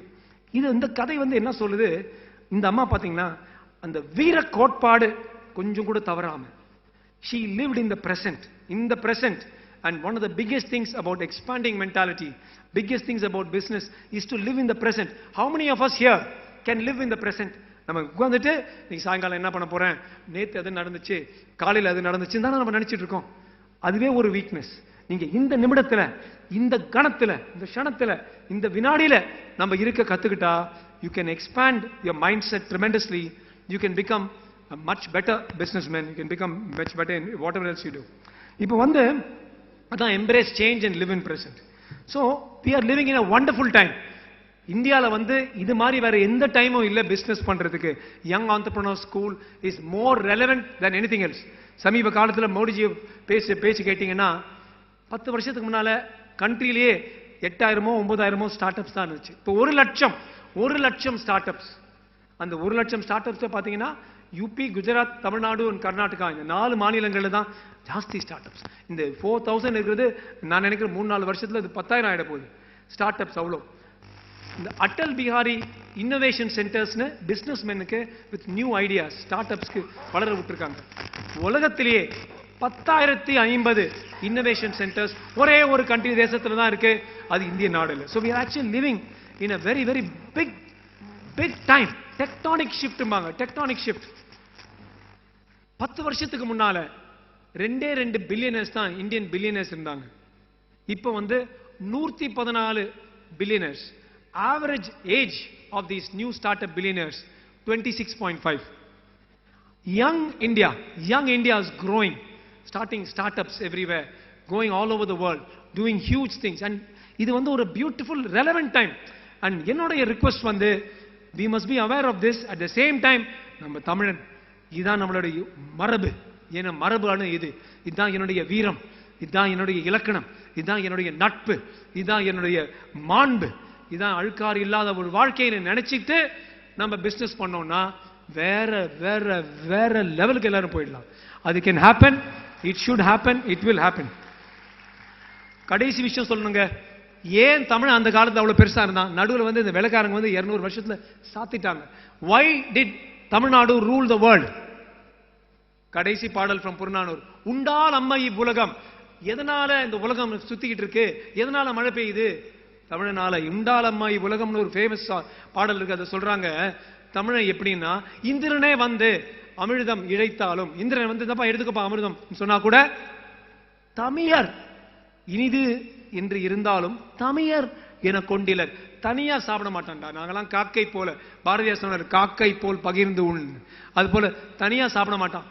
தமிழை வந்து எப்படி ஒரு சுஜித் வந்து 2000 பசங்களை படிக்க வைக்கிறாங்களோ, நாங்க வந்து ஒரு 25-30 ஆர்ஃபன்ஸ், HIV ஆர்ஃபன்ஸ் பார்க்குறோம். நீங்க எல்லாரும் அந்த மாதிரி பண்ணணும். That is the spirit of Tamilan. அது மட்டும் சொல்ற அப்படி சொல்லிட்டே இருப்பாரு. கடைசி பாட்டு அந்த உண்டாலம்மை உலகத்தை தனக்கென முயன்னா நோன்தாள். அதாவது தனக்கு மட்டும் தனக்கும் வேலை செஞ்சு, நோன்தாள்னா வலிமை உள்ள கால்களோடு நின்று வேலை செய்வான். தனக்கென முயலா நோன்தாள் பிறர்க்கென முயலுனர் தமிழர் தாமே. நம்ம வேலை செஞ்சுட்டு எப்படி I've seen so many examples in Kovai from PSG, GCT, so many colleges here doing such good jobs, not only in Kovai but all over Tamil Nadu. தமிழை மட்டும்தான் நம்ம மேல வந்துட்டு அப்புறம் மற்றவங்களும் மேல வரணும்டா, அவனை எப்படி இழுத்து விடலாம், அவனை எப்படி அடிச்சு விடலாம் நினைக்காம இருப்பான். அந்த தமிழன் திருப்பி வரணும். அந்த தமிழன் இருக்கான், ஆனா ஒளிஞ்சுக்கிட்டு இருக்கான். அந்த தமிழன் நம்ம உள்ளகிட்ட இருந்து அந்த வீர தமிழனை வெளியில கொண்டு வரும். we have a short life ங்க. As a doctor, I am telling everybody this. Even if you live to 90 years or 100 years, it is still short. But you can make a difference to many people. There can be many Sugunas, many Murugans. You can make that difference to many people. அதான் பாரதியார் சொன்னார் பாத்தீங்களா, எல்லாரும் சும்மா வந்தோம், ஒரு meeting attend பண்ணோம், கிளம்பணும், வந்தோம், கிளப்புக்கு போனோம், கிளம்பணும், அப்படி இருக்க வேணாம். அவரது ரொம்ப அழகா பாரதியார் சொன்னார். And I would like to finish with that because it's one of my favorite pieces of poetry, Tamil poetry from Bharathiyar. ஒவ்வொருத்தரும் ஒரு பர்பஸ்க்காக வாழணும். தேடிச்சோறு நிதம் தின்று, எங்கேயோ ஓசி சாப்பாடு கிடைக்குதான் போய் பல சின்ன சின்ன கதைகள் பேசி, அவன் தெரியுமா, அவன் அவளோட விட்டானா, அவன் வந்து வைஃபை விட்டானா, பல சின்ன சின்ன கதைகள் பேசி பிறர் வாட பல செயல்கள் செய்து எப்படி அவனை இழுத்து போடலாம், இன்கம் டேக்ஸ் நம்ம எழுதி போடலாமா, ஏன்னா மனம்பாடி துன்ப மிக உழன்று நம்ம மனசுக்குள்ளேயே இது மாதிரி நம்ம வாழ்ந்துட்டு இருக்கோமான்னு நினைச்சுக்கிட்டு அப்படி இருந்துட்டு நரை கூடி கிழப்பருவம் எய்து அப்படியே வயசு ஆயிட்டு நம்மளும் அப்படியே என்னமோ ஓட்டிட்டோம். 4 சினிமா பார்த்தோமா, 4 டிராமா பார்த்தோமா, 4 வாட்டி பிரியாணி சாப்பிட்டோமான்னு ஓட்டிட்டு என்ன ஆயிடுது கடைசியில கொடுங்கூற்றுக்கு பின் இறை என பின் மாயும். கொடுங்கூற்றுன்னு வந்துட்டான், டேய் வாடா நீ சாவறதுக்கு டைம் ஆயிடுச்சுடா. அப்படியே நானும் வாழ்ந்தேன், தாத்தா வாழ்த்தேன், கிளம்பிட்டேன். அப்படி இருக்காதீங்கடா. அப்படி இருக்கும் பல வேடிக்கை மனிதர்களைப் போல் வீழ்வேன் என நினைத்தாயோன்னு சொன்னார் பாரதியார். இங்க இருக்கிற ஒவ்வொருத்தரும் யாருமே இங்க வேடிக்கை மனிதராக இருக்க பார்த்த வரைக்கும் நீங்க யாருமே வேடிக்கை மனிதர்கள் இல்லை.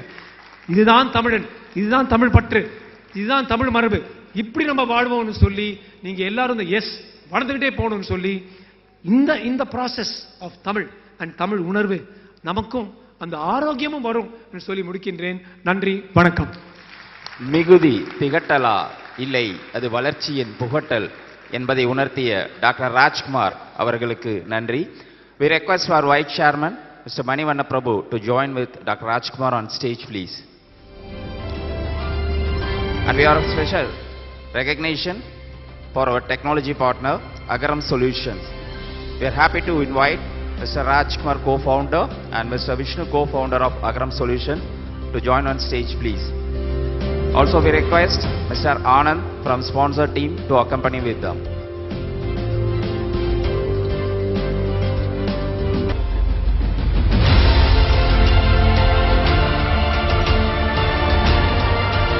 And we request our chief guest to felicitate our sponsor. Thank you, Mr. Vishnu and Rajkumar from Agaram Solutions. And we are happy in inviting our logistics sponsor, Truck Taxi, Mr. Edwin Arogiraj and Mr. Noel Gerald, founder and CEO, onto the stage, please. And we request Dr. Rajkumar to recognize our logistics partner, Truck Taxi.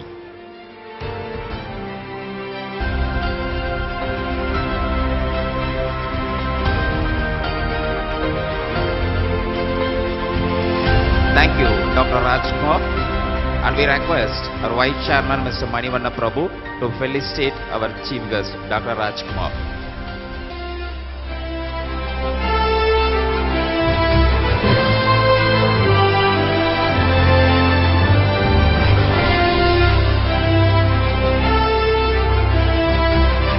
Thank you all.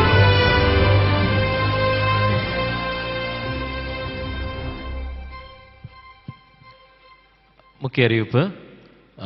இன்றைய சிறப்பு விருந்தினர் உரையை தொடர்ந்து ஒரு முக்கிய நிகழ்வு காத்திருக்கிறது. சிறப்பு விருந்தினர் நிகழ்வை தொடர்ந்து ஒரு முக்கிய நிகழ்வு காத்திருக்கிறது. நிகழ்வில் தொடர்ந்து எளிமையில் மிகுதி, இன்றைய சிறப்பு விருந்தினர் பற்றிய தொகுப்புரை. திரு டி கே சந்திரன் அவர்கள் சென்னை சில்க்ஸ் நிறுவனத்தின் சேர்மேன் மற்றும் மேனேஜிங் டைரக்டர் ஆவார். இவர் 2ஆம் தலைமுறை தொழில் முனைவோர் ஆவார். திரு டி கே சந்திரன் அவர்கள் தனது தந்தை ஆரம்பித்த சிறு ஜவுளி கடையை தனது கடின உழைப்பால் தென்னிந்தியாவின் முன்னணி நிறுவனமாக உயர்த்திய பெருமையை பெற்றவர். 1991ஆம் ஆண்டு திருப்பூரில் குமரன் சில்க்ஸ் என்ற பெயருடன் ஆரம்பிக்கப்பட்டு திரு டி கே சந்திரன் அவர்களின் கடின உழைப்பால் வளர்ந்து 2001ஆம் ஆண்டு தி சென்னை சில்க்ஸ் என்ற பெயர் மாற்றம் பெற்று இந்நிறுவனம் இன்று 27 கிளைகளுடன் பிரம்மாண்டமாய் வளர்ந்துள்ளது. 3000 கோடி ரூபாய் சந்தை மதிப்பு, 40,000 தொழிலாளர்கள் மற்றும் வருடத்திற்கு 400 கோடி ரூபாய் வியாபாரம் செய்யும் சென்னை சில்க்ஸ் நிறுவனம் தனது பெருமைக்கு மேலும் அழகு சேர்த்திட 2007ஆம் ஆண்டு ராஜா ரவிவர்மா அவர்களின் 11 ஓவியங்களை கொண்ட 41 லட்சம் ரூபாய் மதிப்புள்ள மிக விலை உயர்ந்த சேலையை நெய்து உலக சாதனை செய்துள்ளார்கள். தனித்துவமான வணிக நுணுக்கத்தால் நிறுவனத்தை வெற்றி பாதைக்கு கொண்டு செல்லும் திரு டி கே சந்திரன் அவர்களை இவ்விழாவிற்கு வரவேற்பதில் பெருமிதம் கொள்கிறது எஸ்கான் 2024. உயர் திரு டி கே சந்திரன் அவர்களை விழா மேடைக்கு அழைக்கிறோம்.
அனைவருக்கும் மாலை வணக்கம்.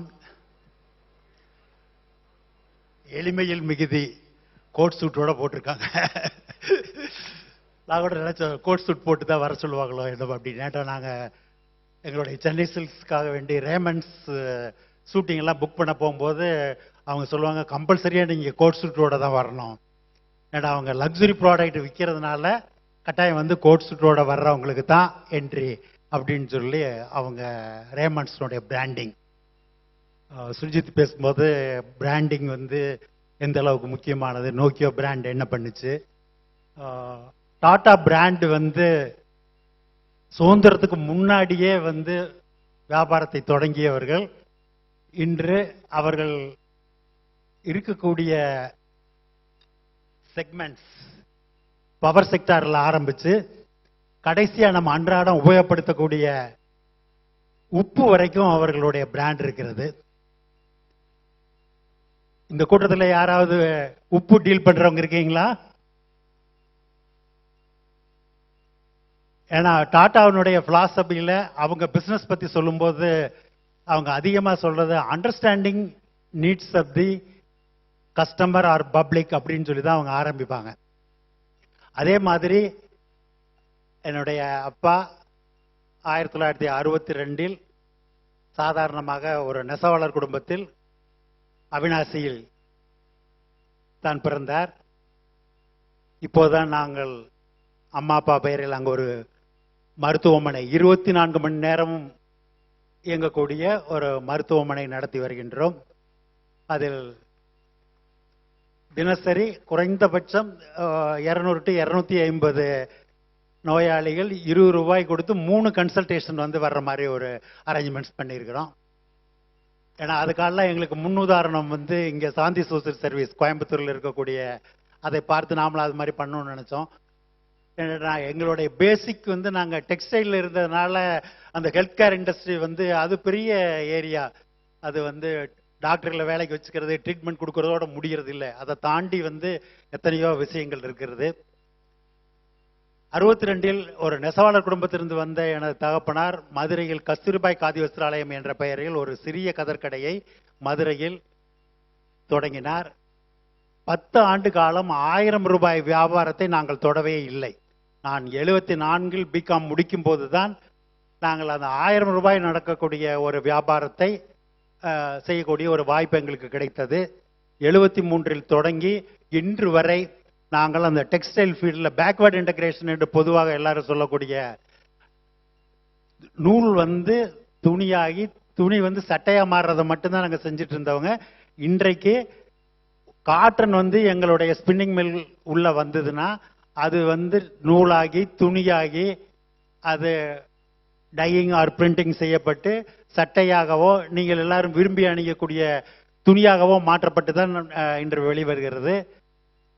அன்று இந்த 1000 ரூபாய் வியாபாரத்தை தொடுவதற்கே கஷ்டப்பட்ட நாங்கள் இன்று எங்களுடைய சென்னை சில்க்ஸ் நிறுவனத்தில் குறைந்தபட்சம் 25,000 வாடிக்கையாளர்களை தினசரி நாங்கள் சந்திக்கின்றோம். அவர்களுடைய தேவை என்ன, அவர்கள் விலையை மட்டும் பார்க்கிறார்களா, அது வந்து ரெஸ்பான்சிபிள் ரிசோர்சஸ் இருக்கிறதா? ஏனென்றால் சென்ற வாரத்தில் நாங்கள் எங்களுடைய ஏற்றுமதி நிறுவனத்திற்கான இந்திய அரசின் அவார்டு வாங்குவதற்காக டெல்லி போயிருக்கும் போது அப்போது சொல்லப்பட்ட செய்தி என்னவென்றால், காட்டன் யாரோ பறிக்கிறாங்க எப்படியோ கொண்டு வந்து விற்கிறாங்க அப்படின்னா அதுக்கெல்லாம் வந்து இனி சர்டிஃபிகேஷன் வரப்போகுது. ஏட்டா உலகம் முழுக்கவுமே பிராண்ட் என்பது வந்து பணத்தாலோ அல்லது வலிமையாலோ தான் உண்டாக்கப்படுகின்றது. டாலர் என்கின்ற ஒரு கரன்சி இந்த கடந்த 50 ஆண்டு காலங்களில் நீங்கள் நடந்து வந்த பாதையை பார்த்தீர்கள் என்றால், நான் பிகாம் முடிக்கும் போது அது 13 ரூபாய் 14 ரூபாய் தான் ஒரு டாலரினுடைய மதிப்பு இருந்தது. இன்றைய மதிப்பு 83 84 ரூபாய். ஆனால் அந்த டாலர் மதிப்பு மாறுவது என்பது ஒவ்வொருவருடைய வாழ்க்கையிலும் உலகத்தில் எந்த மூலையில் யார் இருந்தாலும் கட்டாயம் வந்து உங்களை வந்து அது பாதிக்கும். ஏன்னாட்டா குரூடாயில் வாங்கினாலோ நீங்கள் கோல்டு வாங்கினீங்கனாலோ யூஎஸ் டாலர் டாமினேட்டட் தான். இப்போ எங்களுடைய ஸ்ரீகுமரன் தங்கமாலை நகைக்கடையில் நாங்கள் இந்திய ரூபாயில் நகையை விற்கிறோம். ஆனால் அதற்காக நாங்கள் பர்ச்சேஸ் பண்ணக்கூடிய கோல்டு பார் 1 கிலோ பார் வந்து நாங்கள் US டாலரில் தான் வாங்க முடியும். US டாலரில் வாங்கினா மட்டும்தான் அது கொஞ்சம் எஃபெக்டிவான ப்ரைஸ் கிடைக்கும். இந்திய ரூபாயிலையும் வாங்கலாம். ஒரு கிராம் ஒன்றுக்கு மினிமம் 100 ரூபாய் ரேட் கூட இருக்கும். அங்கேருந்து இம்போர்ட் பண்ணி வச்சு நம்மளுக்கு இந்திய ரூபாயில் கொடுத்தார்கள் என்றால் நம்ம 100 ரூபாய் ரேட்டு கூட கொடுக்கணும். இப்போ எங்களுடைய ரீட்டைல் கடைகளுக்கு நாங்கள் US டாலரில் வாங்குவதே பழக்கமாக கொண்டிருக்கின்றோம். அதனால தான் எங்களுடைய நகை கடைகள் தரமான பொருட்களையும் காஸ்ட் எஃபெக்டிவாக நாங்கள் வாங்கி தர்றதுனால தான் வந்து மற்றவர்களை காட்டிலும் டெக்ஸ்டைல்லையோ ஜுவல்லரிலேயோ எங்களுடைய ப்ரைஸிங் வந்து பெஸ்ட் ப்ரைஸிங்காக இருக்கும்.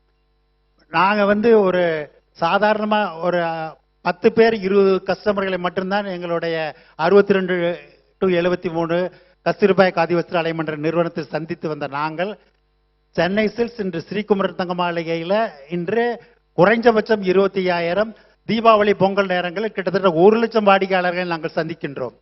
அதற்கான சாஃப்ட்வேர் ERP சொல்யூஷன்ஸ் எல்லாருமே வழக்கமாக மார்க்கெட்டில் இருக்கக்கூடிய SAP தான் வாங்கியிருப்பார்கள். ஆனால் நாங்கள் எங்களுடைய ERPயை நாங்களே எங்களுடைய சகோதரர்கள், நாங்கள் 8 பேர் சகோதரர்கள், 4 சகோதரிகள்.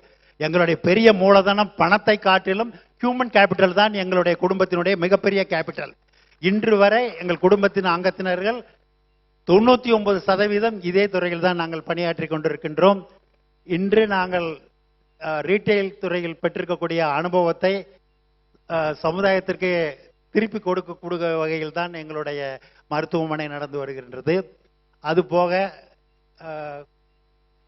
யாருமே கவனிக்க இல்லாத முதியோர்களையும் கவனிக்க வேண்டும் என்பதற்காக அதுக்காக ஒரு புது திட்டம் தொடங்கி 2023 ஒரு 15 நபர்களை மட்டும் அவர்கள் காலம் முடியும் வரை அவர்களை வைத்து பராமரிப்பதற்கும் ஒரு ஏற்பாடு செய்திருக்கின்றோம்.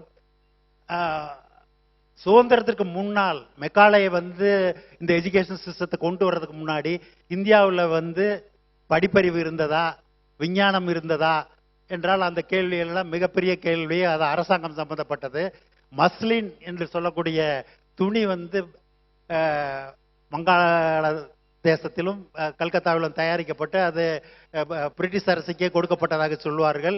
அப்படிப்பட்ட ஒரு டெக்ஸ்டைல் நாலேஜ் இருந்த கண்ட்ரி இன்று வந்து இயந்திரங்களால் மட்டும்தான் துணி தயாரிக்கக்கூடிய ஒரு நிலவரத்தை நோக்கி வந்து கொண்டிருக்கின்றது.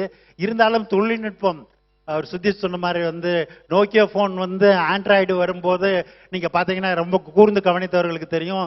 அந்த 2006-7 வந்து பார்த்தீங்கன்னா கூகுள் வந்து ஒரு அரேஞ்ச்மெண்ட்ஸ் பண்ணுறாங்க. ஆண்ட்ராய்டு கம்பெனியை கூகுள் வாங்குறதுக்கு முன்னாடி அது ஆண்ட்ராய்டு ஒரு வேற செப்பரேட் கம்பெனியாக இருந்தது. அந்த ஆண்ட்ராய்டு அப்ளிகேஷன் வாங்கின உடனே அவர்கள் செய்த முதல் வேலை ஆண்ட்ராய்டை வந்து நீங்கள் சாம்சங் உட்பட எல்லா ஹேண்ட்செட் தயார் பண்ணுறவங்களும் கம்பல்சரியாக நீங்கள் இன்ஸ்டால் பண்ணி தான் வைக்கணும் அப்படின்னு சொல்லி அவங்க கொண்டு வந்தான். அதனுடைய விளைவு தான் இன்றைக்கு வந்து நம்ம ஆண்ட்ராய்டு ஃபோன் யூஸ் பண்ணுறது, டிஜிட்டல் இந்தியா. இப்போ கோவிட் டைமில் வந்து பார்த்தீங்கன்னா எவ்வளவு பெரிய கஷ்டத்தை நம்ம வந்து அனைவருக்கும் சம்பளம் கொடுப்பதற்கும் பணம் கொடுப்பதற்கும் எவ்வளோ சிரமப்பட்டோம். அந்த நேரத்தில் நாங்கள் எல்லாமே பேங்க் வழியாக எங்களுடைய உற்பத்தி நிறுவனங்கள் இருக்கக்கூடியவர்களுக்கு பேங்க் வழியாக கொடுத்து நாங்கள் ஈஸியாக வந்து பேங்க்கில் டிரான்ஸ்ஃபர் பண்ணோம். ஆனால் பேங்க்கில் டிரான்ஸ்ஃபர் பண்ண முடியாமல் கேஷாக வாங்கி கேஷாக கொடுக்குறவங்களுக்கு பார்த்தீங்கன்னா அந்த நேரத்தில் பண்ணவே முடியல. இன்றைக்கு வந்து சொல்லுகிறார்கள் ஒரு நாளைக்கு கோடிக்கணக்கான பேர் 10 ரூபாய்க்கு டீ குடிச்சா கூட நான் கூகுள் பே கொடுக்குறேங்கிறான். கூகுள் பே 10 ரூபாய்க்கு நீ டீ கொடுக்குறீங்க, 10 ரூபாய்க்கு அவருக்கு போயிடுது. ஆனால் கூகுள் ஏன் இந்த வேலையை ஃப்ரீயாக பண்ணுறான் அப்படின்னு பார்த்தீங்கன்னா அதுதான் $1 மில்லியன் கொஸ்டின். அவங்க கூகுள் ஆகட்டும், ஃபேஸ்புக் ஆகட்டும், இவங்கெல்லாம் வந்து நீங்கள் எல்லாம் கிரிப்டோ கரன்சி ஏற்கனவே கேள்விப்பட்டிருப்பீங்க. இதெல்லாம் இவங்கெல்லாம் சேர்ந்து ஒரு குரூப் வச்சுருக்காங்க. அவங்கெல்லாம் சுவிட்சர்லாந்தில் பேஸ் பண்ணி ஒரு கிரிப்டோ கரன்சி இருக்கு. அந்த கிரிப்டோ கரன்சி வழியாக நம்மகிட்ட வாங்கி இன்னொரு பேங்க்கு போறதுக்கு முன்னாடியோ அவங்க அந்த பேங்க்ல அட்ஜஸ்ட் பண்றதுக்கு முன்னாடியோ அத்தனை ரூபாயும் அது கிரிப்டோவில் தான் இருக்கும். அந்த கிரிப்டோ எப்போ டாலரா மாறும், எப்போ ஈரோவா மாறும் அப்படிங்கிறத அவங்க தான் டிசைட் பண்றாங்க. அப்படி மாறும்போது பார்த்தீர்கள் என்றால் இந்த டாலர் டாமினேஷனாக இருந்த நிலைமை மாறி இன்று கிரிப்டோ டாமினேஷனாக கொஞ்சம் கொஞ்சமா வந்துட்டு இருக்குது. வருங்காலத்தில் US மாறி அல்லது இந்தியாவே கிரிப்டோ கரன்சியினுடைய கேபிட்டலா மாறலாம். ஜப்பான்ல மோர் தேன் 50% வந்து கிரிப்டோ கரன்சியில் தான் இன்னைக்கும் இப்போ சேலரி பேமெண்ட் எல்லாம் கொடுக்குறாங்க. இது மாதிரி வந்து விஞ்ஞான வளர்ச்சி, தொழில்நுட்பங்கள் எங்களுடைய தொழில் பல வகையில் உதவி இருக்கின்றது. எங்களுடைய வாடிக்கையாளர்கள் தமிழகம் முழுவதும் இருக்கின்றீர்கள். என்னுடைய துறை சம்பந்தப்பட்டதாவோ எங்கள் நிறுவனம் சம்பந்தப்பட்ட 1-2 கேள்விகள் இருந்தால் அதற்கு நான் பதில் சொல்வதற்கு தயாராக இருக்கின்றேன். இதா இருக்குல்ல சார், நீதிமோகன் இன்னொரு செய்தி, நீதிமோகன் சாரும் நானும் வந்து மதுரையில ஒரே கணக்கு வாத்தியாரிடம் நாங்கள் வந்து கணக்கு படித்திருக்கின்றோம். அது இப்போ எனக்கு இன்விடேஷன் கொடுக்க வரும்போது தான் நாங்கள் பேசிக்கொண்டிருந்தோம். நான் அறக்கயிறு என்ற ஒரு புத்தகம் எழுதியிருந்தேன், அதில் அவர் போட்டோ போட்டிருந்தேன்.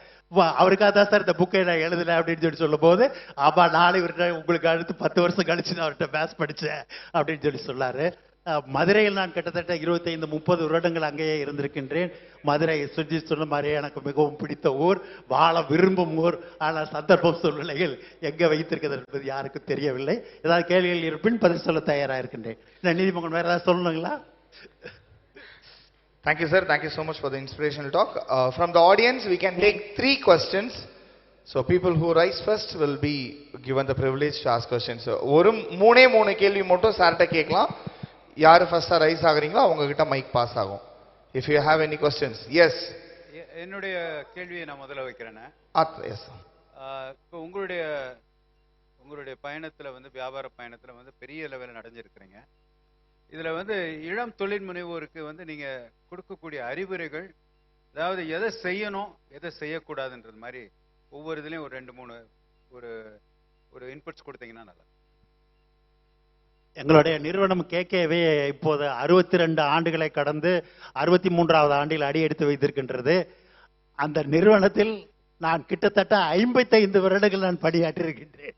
சாதாரண ஹவுஸ் கீப்பிங் பாயாகத்தான் நான் கேகேவி நிறுவனத்தில் நுழைந்தேன். இன்று கோடிக்கணக்கான ரூபாய்க்கு கையெழுத்து போடக்கூடிய எம்டியாக மாறி இருக்கின்றேன்.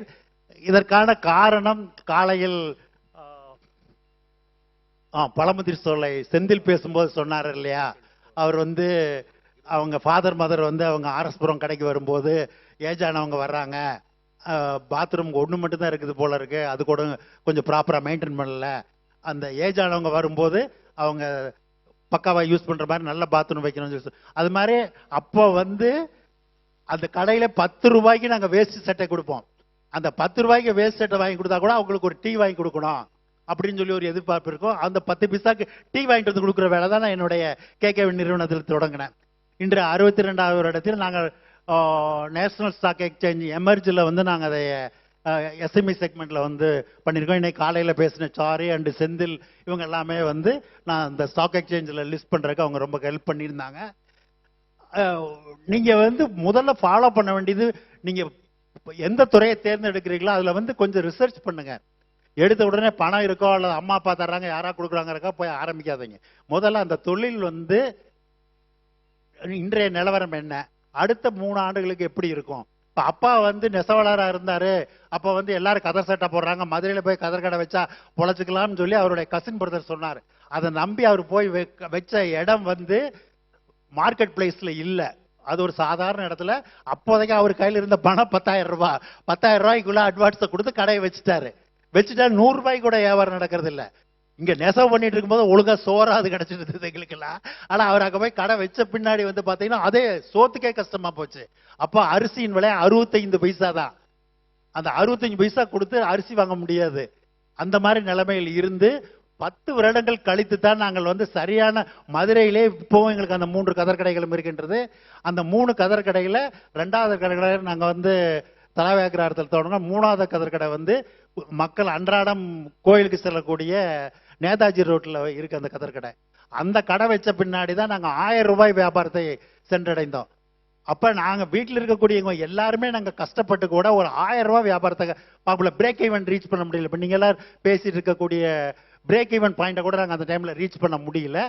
அதுக்கப்புறம் அந்த 1000 ரூபாய் ரீச் பண்ணும்போது நான் கிராஜுவேஷன் முடிக்கல, ஸ்டாட்டிஸ்டிக்ஸ் படித்ததை அதில் இருந்து தான் நாங்கள் வந்து டேட்டா மெயின்டைன் பண்ணுறதுக்கு ஆரம்பித்தோம். எவ்வளோ சேல்ஸ் நடக்குது, ஆவரேஜ் பில் என்ன, வேஷ்டி கூட விற்கிதா, சட்டை கூட விற்கிதா, எது விற்கிது. அப்போ வந்து பிரைவேட் கதர் கடையில் கதர் துணி தவிர வேறு யாருமே விற்கல. நாங்கள் தான் முதல்ல வந்து தேன், சோப்பு, ஊதுபத்தி எல்லாம் வந்து தயார் பண்ணி அல்லது வாங்கி விற்று அதில் பிரைவேட் கதர் கடைக்கு ஒரு மரியாதை கிடைக்கக்கூடிய மாதிரி நாங்கள் கொண்டு வந்தோம். அதனுடைய வளர்ச்சி தான் இன்று இருக்கக்கூடிய சென்னை சில்க்ஸ் மற்றும் ஸ்ரீகுமரன் தங்க மாளிகை. நீங்கள் அண்டர்ஸ்டாண்ட் பண்ணணும், முதல்ல மார்க்கெட்டை அண்டர்ஸ்டாண்ட் பண்ணுங்க, ரிசர்ச் பண்ணுங்க. இப்போ பெரிய கார்பரேட்ஸ் எல்லாம் பைலட் ப்ராஜெக்ட் பண்ணுற மாதிரி முதல்ல குரங்குட்டி ஆழம் பார்க்குற ஒரு சின்ன ப்ராஜெக்ட் பண்ணி பாருங்க. அதில் உங்களுக்கே ரிசல்ட் தெரியும், எப்படி கஸ்டமர் அல்லது அந்த பொருளை யூஸ் பண்ணுற என்ன கேட்குறானுங்கிறது தெரியும். அதை பேஸ் பண்ணி தான் நீங்கள் வந்து ஃபுல் ஃப்ளட்ஜ் பிஸ்னஸ்குள்ளே போகணும். எடுத்த உடனே ஃபுல் ஃப்ளெஜ்டு பிஸ்னஸ்குள்ளே போனால் அதனுடைய காஸ்ட் வந்து ஜாஸ்தியாக இருக்கும். நம்மளே நம்ம கையை வந்து சுட்டுக்கிற மாதிரி வந்துடும். அதை அவாய்ட் பண்ணோம்னா முதல்ல ரிசர்ச் அண்ட் டெவலப்மெண்ட் பண்ணிட்டு தான் நீங்கள் எந்த பிஸ்னஸ்க்குமே போகணும். அதுதான் சரியாக இருக்கும். Thank you sir. The next question. நாங்கள் இன்னைக்கு பார்க்குறதுலாம் இந்த பிக் பிராண்ட் சென்னை சில்க்ஸ். உங்கள் லைஃப்பில் நீங்கள் நிறைய ஃபெயிலியர்ஸை சந்திச்சிருப்பீங்க. அது நீங்கள் கற்றுக்கொண்ட பாடங்கள், நிறைய கிரிட்டிக்கல் சுச்சுவேஷனை சந்திச்சிருப்பீங்க. அது நீங்கள் கற்றுக்கொண்ட பாடங்கள். கற்றுக்கொண்ட பாடங்கள் அரசாங்கத்துடன் வந்து தொடர்ந்து போராட வேண்டியது. அப்போ வந்து சைக்கிளில் லைட் இல்லாமல் போட பிடிப்பா. அதே மாதிரி வந்து ரீட்டைல் கடையில் நீங்கள் மீட்டர் குச்சி வச்சுருந்தீங்கன்னா ஆஃப் மீட்டர் குச்சி ஃபுல் மீட்டர் குச்சி இருக்கும். அதில் சீல் வந்து வருஷத்துக்குள்ள நீங்கள் சீல் போடலாம். அந்த சீல் போடலைன்னா அதுக்கு வந்து லேபர் இன்ஸ்பெக்டர் வந்து கேஸ் போட்டு நீங்கள் மாஜிஸ்ட்ரேட் கோர்ட்டில் போய் நிற்கலாம். நான் எஸ்எல்சி படிக்கும் போதே அதுக்கு ஃபைன் கட்டுறதுக்கு அந்த மாஜிஸ்ட்ரேட் கோர்ட்டில் போய் நின்று இருக்கிறேன். அதுக்கப்புறம் நான் பிஎஸ்என்எல்ல ஒர்க் பண்ணும் போது சிபிஐ கேஸ் நடத்துறதுக்காக போய் நின்று இருக்கிறேன். இன்றைக்கு வந்து நாங்கள் 2000 சென்னையில் பில்டிங் கட்டுறதுல அப்ரூவல் இஷ்யூக்காக வேண்டி ஹைகோர்ட்டில் போய் நின்னேன். அது மாதிரி வந்து நாங்கள் சந்தித்த சட்ட பிரச்சனைகள் அல்லது நம்ம புரிதல் இல்லாமல் ஒரு விஷயத்தில் இறங்கிட்டோம். ஏன்னா கட்டடம் கட்டுறதுக்கு வந்து நம்மளுக்கே தெரியும் நினச்சிட்டு நாங்கள் கட்டினோம். நாங்கள் திருப்பூர் கோயம்புத்தூர் நாங்கள் கட்டடம் அதனால சென்னையில் போய் கட்டடம் கட்டிடலாம் அப்படின்னு நினச்சி நாங்களே போய் கட்டடம் கட்டினோம். அதில் வந்து சில பாடங்களை வந்து கற்றுக்கொள்ள வேண்டியது இருந்தது. அதனுடைய விளைவு தான் வந்து நாங்கள் அந்த சென்னை கடையில் எங்கள் பில்டிங் பிரச்சனை, அதுக்கப்புறம் அதே தீ பிடிச்சி எரிஞ்சுது.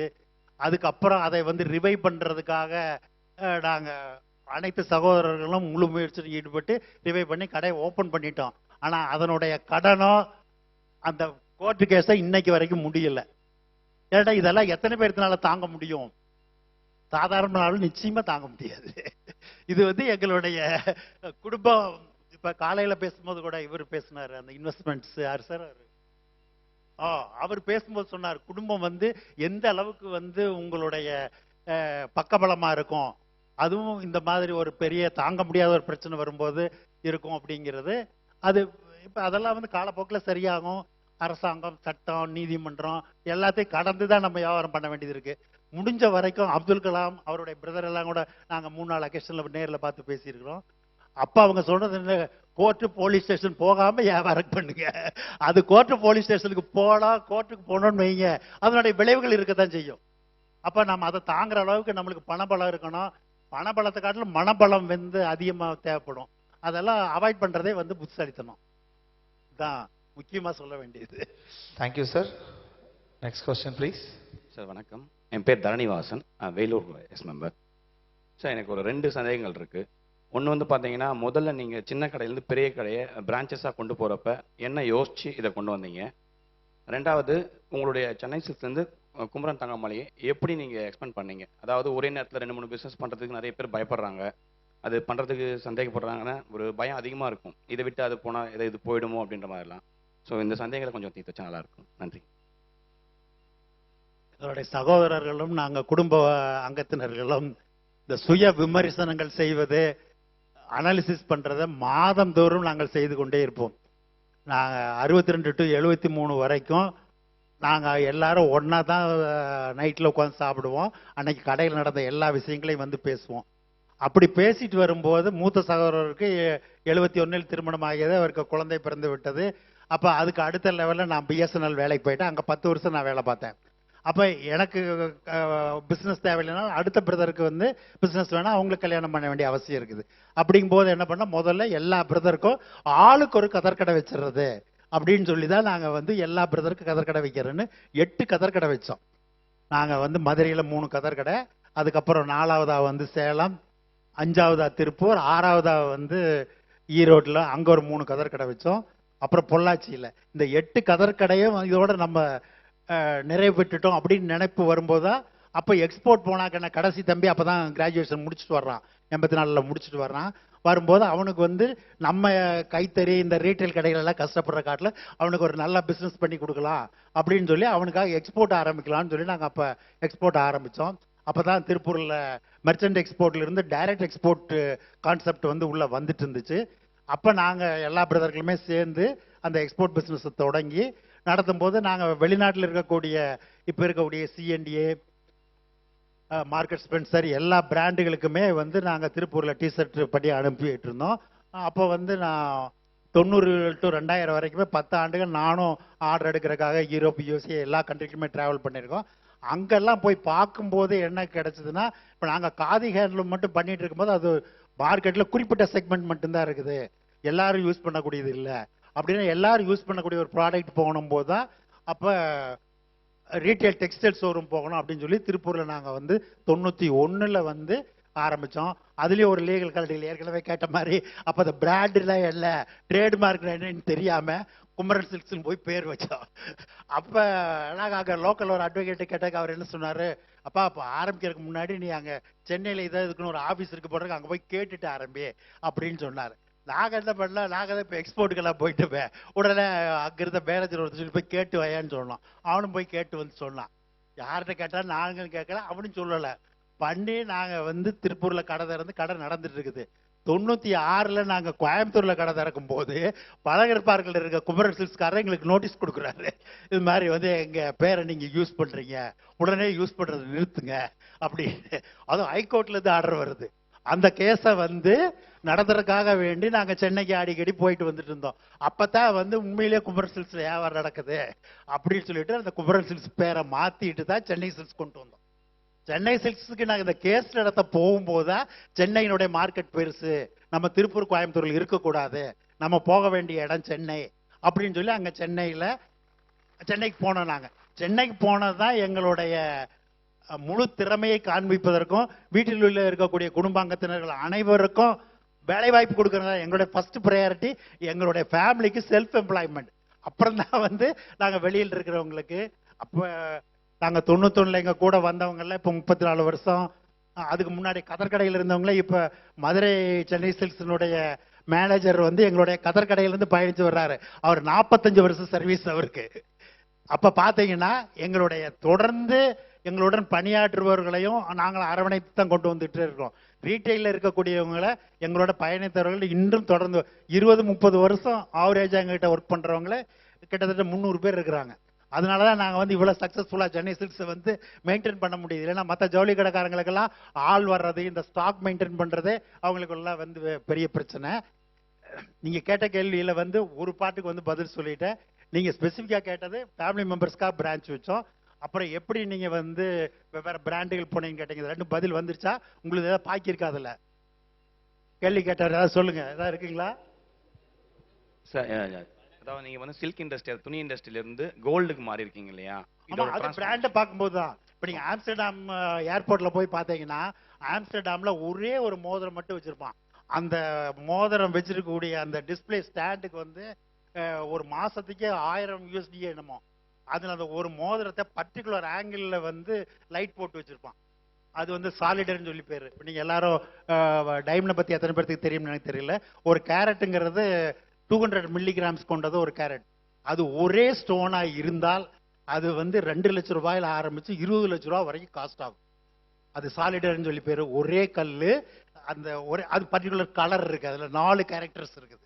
கலரு, கட்டு, அது எவ்வளோ, அது மாதிரி வந்து 4 பேராமீட்டர்ஸ் வந்து அது அப்ளை ஆகும். அப்படி ஆகும்போது நம்ம வந்து துணி வியாபாரத்தை பண்ணிட்டு இருந்தோம்னா அடுத்த ஜென்ரேஷன் வரும்போது ஆப்பர்ச்சுனிட்டிஸ் இருக்காது. கோல்டுங்கிறது வந்து மிகப்பெரிய விஷயம் அப்படின்னு சொல்லி நாங்கள் 93 வந்து ஃபர்ஸ்ட் ஜுவல்லரி ஆரம்பிச்சிட்டோம்.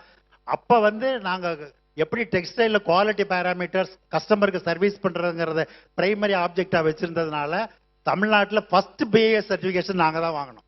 எங்களுக்கு முன்னாடி வந்து 500 வருஷம் 200 வருஷம் ஜுவல்லரி பண்ணிட்டு இருந்தவங்க யாரும் பிஏஎஸ் சர்டிஃபிகேஷன் வாங்கலை. நாங்கள் மட்டும்தான் ஃபர்ஸ்ட் பிஏஎஸ் மேனுஃபேக்சரிங் அண்டு ரீட்டைலுக்கான ஃபர்ஸ்ட் பிஏஎஸ் சர்டிஃபிகேஷன் தமிழ்நாட்டில் நாங்கள் வாங்கினோம். அதில் கிடைத்த உத்வேகம். அப்புறம் நாங்கள் சத்யராஜை வச்சு எல்லா கடைக்கு போனால் உங்களுக்கு ரேட்டு கேட்டால் குறைச்சி கொடுப்பாங்க. அந்த ஒரே விலைங்கிற கான்செப்ட் சத்யராஜ் மூலமாக எங்களுக்கு கிடைத்த மிகப்பெரிய ரீட்டைல் மார்க்கெட்டினுடைய மிகப்பெரிய புரட்சி அது. இப்போ நாங்கள் ஒரே விலைக்கு நாங்கள் விற்கிறோம். எங்கள் மாதிரி மார்க்கெட்டில் வெரி ஃபியூ பீப்புள் தான் இருக்கிறாங்க.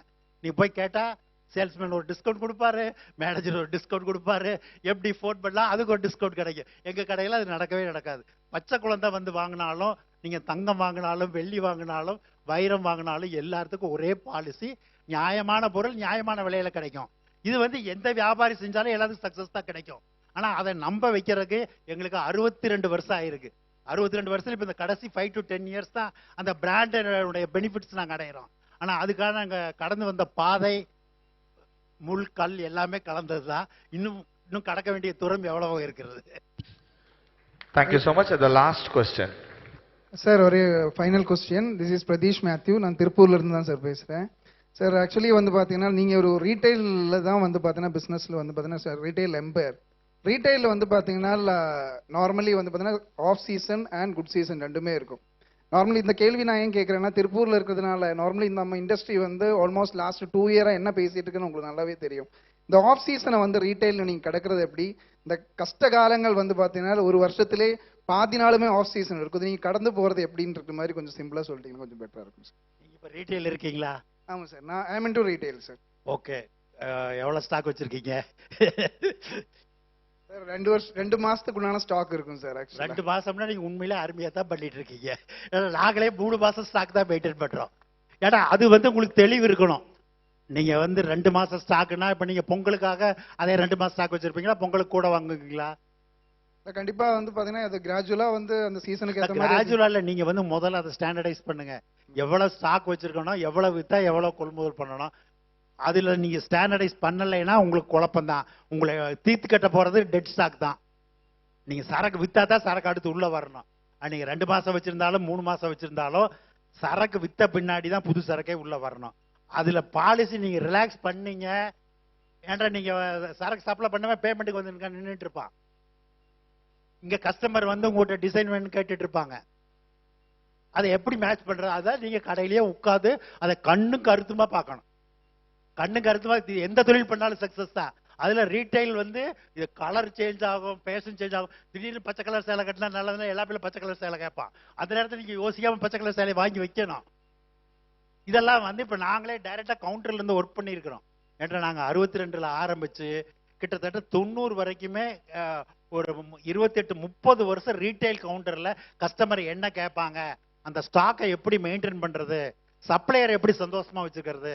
நாங்க 91ல திருப்பூர்ல கடையை ஆரம்பிச்சு 2000 வரைக்குமே தமிழ்நாட்டில் இருக்கக்கூடிய எங்களுடைய சப்ளையர்ஸ் எல்லாத்துக்குமே தீபாவளிக்கு முதல் நாள் அவங்க சரக்கு சப்ளை பண்ணதுக்கு பேமெண்ட் கொடுத்துருவோம். அப்ப அவன் என்ன பண்ணுவான், நான் நினைக்கிற காட்டிலும் இவங்க சென்னை சில்க் சரக்கு சீக்கிரமா வித்தரணும், எனக்கு சீக்கிரமா ஆர்டர் வரலாம். அவன் ஷாப்பிங் விடுவான். அவன் வந்து சொல்லுவான், சார் இது கொஞ்சம் இதாயிருச்சு நான் மாத்தி கொடுக்குறேன் அப்படின்னு அவனே வந்து எங்களுக்கு மாத்தி கொடுக்குறேன்னு சொல்லுவான்.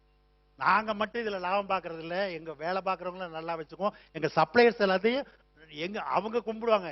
அதான் நீங்க ஞாபகத்தில் வச்சுங்க. உங்களுக்கு சப்ளையர் வந்து அவன் கடன் கொடுக்குறானுக்காக நீங்க மாச கணக்கில் வருஷ கணக்கில் ஸ்டாக் வச்சிருக்க கூடாது.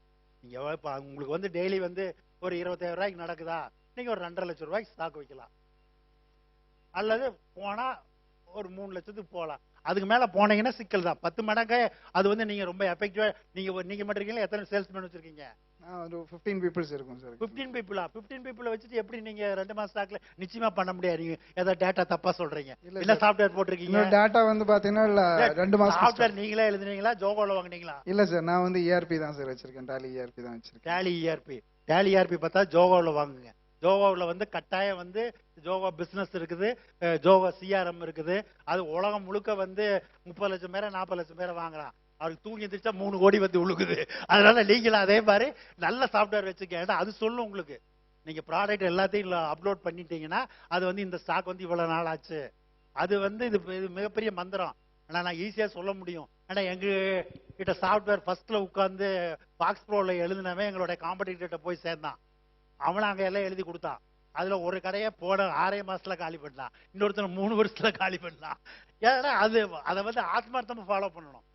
உங்க டேலி ERP இன்ஃபர்மேஷன் கொடுக்கும், ஜோகோவும் இன்ஃபர்மேஷன் கொடுக்கும். ஆனா இம்ப்ளிமெண்ட் பண்றக்கூடிய வில் பவர் வந்து டாப் மேனேஜ்மெண்ட்டுக்கு ஓனருக்கு இருக்கணும். ஐயா வந்து பாத்தீங்கன்னா இந்த ஆக்சுவலி நான் சொன்னது 2 மாசம் ஸ்டாக் அப்படிதான் இருக்கும்.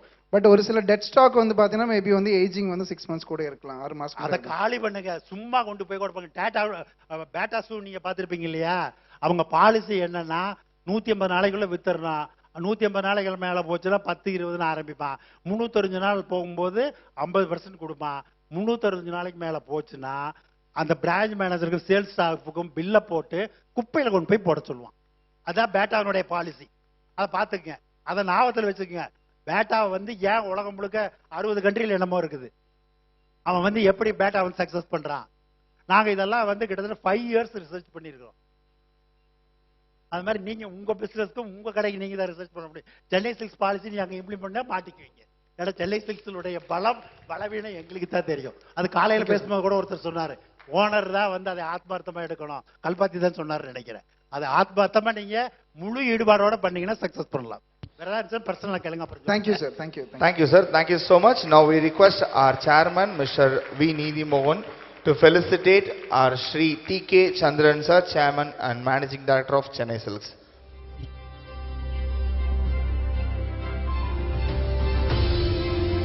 We request our vice chairman, Mr. Prabhakaran, and vice chairman, Mr. Rajesh, to join the stage, please.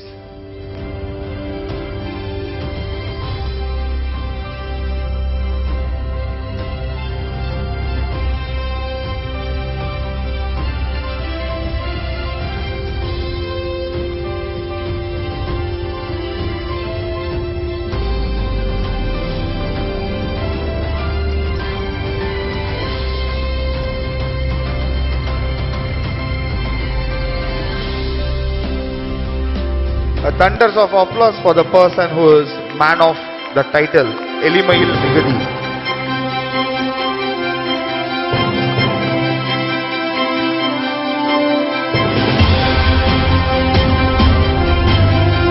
நம் எஸ் உறுதிமொழியில் இருப்பது போல implementation is the key. நம்மளுடைய philosophyல இருக்கு.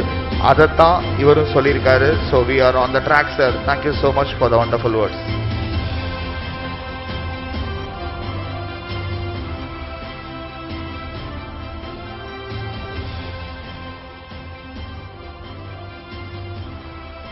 Thank you all, sir. Thank you so much. Now we request Mr. Arun Sudarshan and Swarajit on the stage for, before that we would like to invite Mr. Manivanna Prabhu on the dais. We would like to invite Mr. Manivanna Prabhu, Vice Chairman, on the dais, please.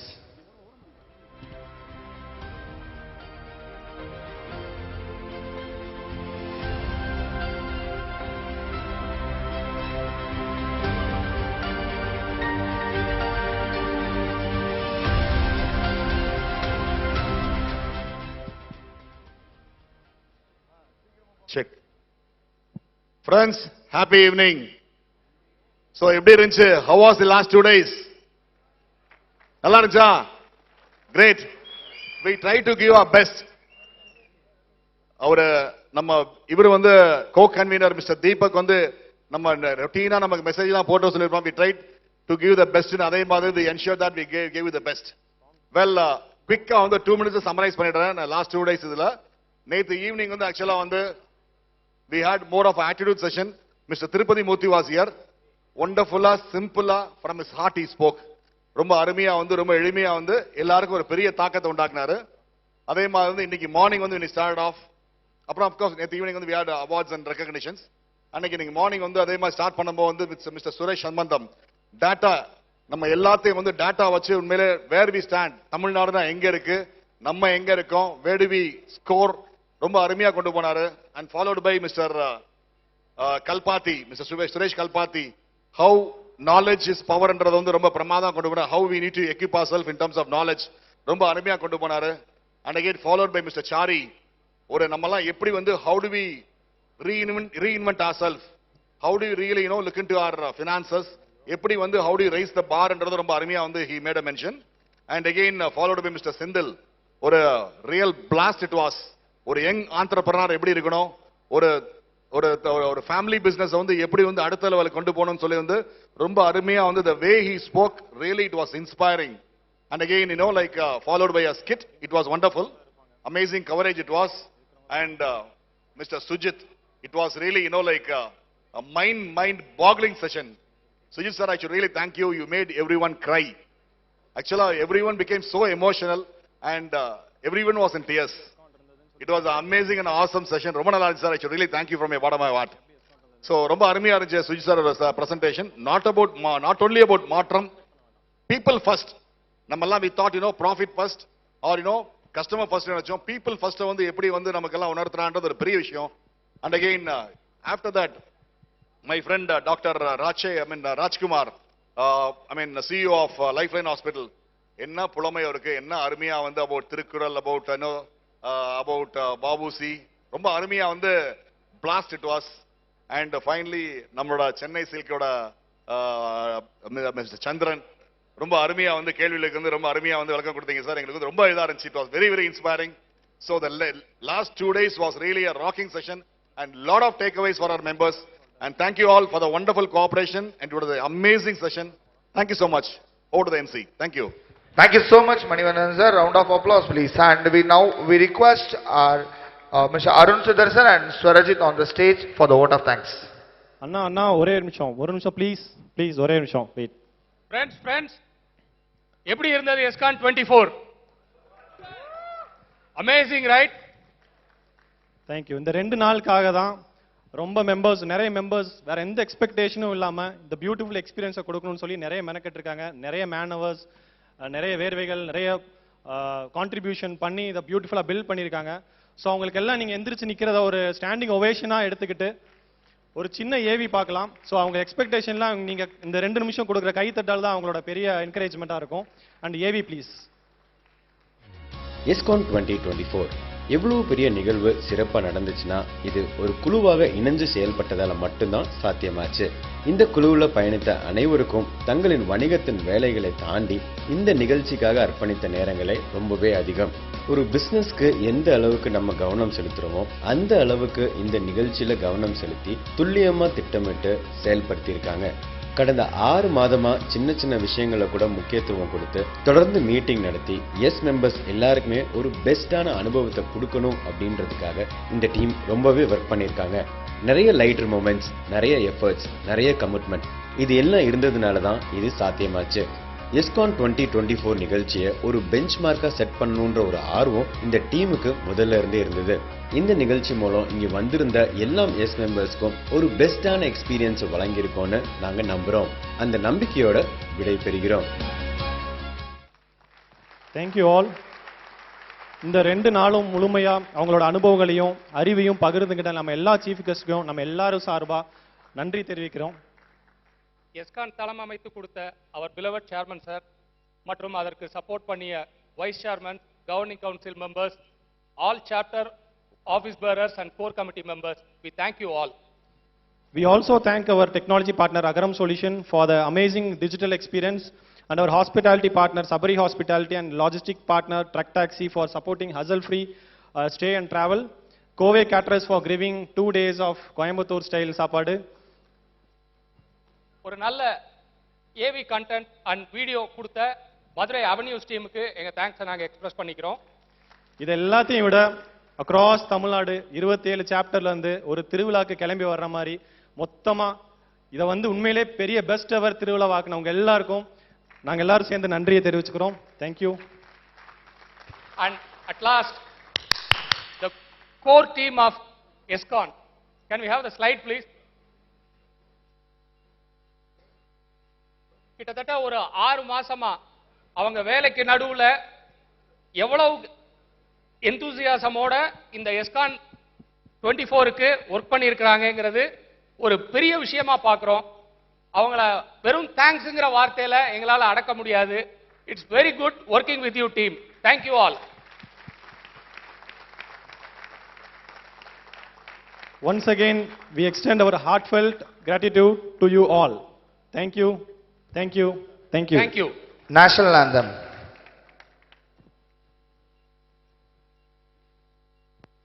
जनगण मन अधिनायक जय हे भारत भाग्य विधाता पंजाब सिंध गुजरात मराठा द्राविड उत्कल बंगा विंध्य हिमाचल यमुना गंगा उच्चल जलधि तरंगा तव शुभ नामे जागे तव शुभ आशीष मांगे गाहे तव जय गाथा जन गण मंगलदायक जय हे भारत भाग्य विधाता जय हे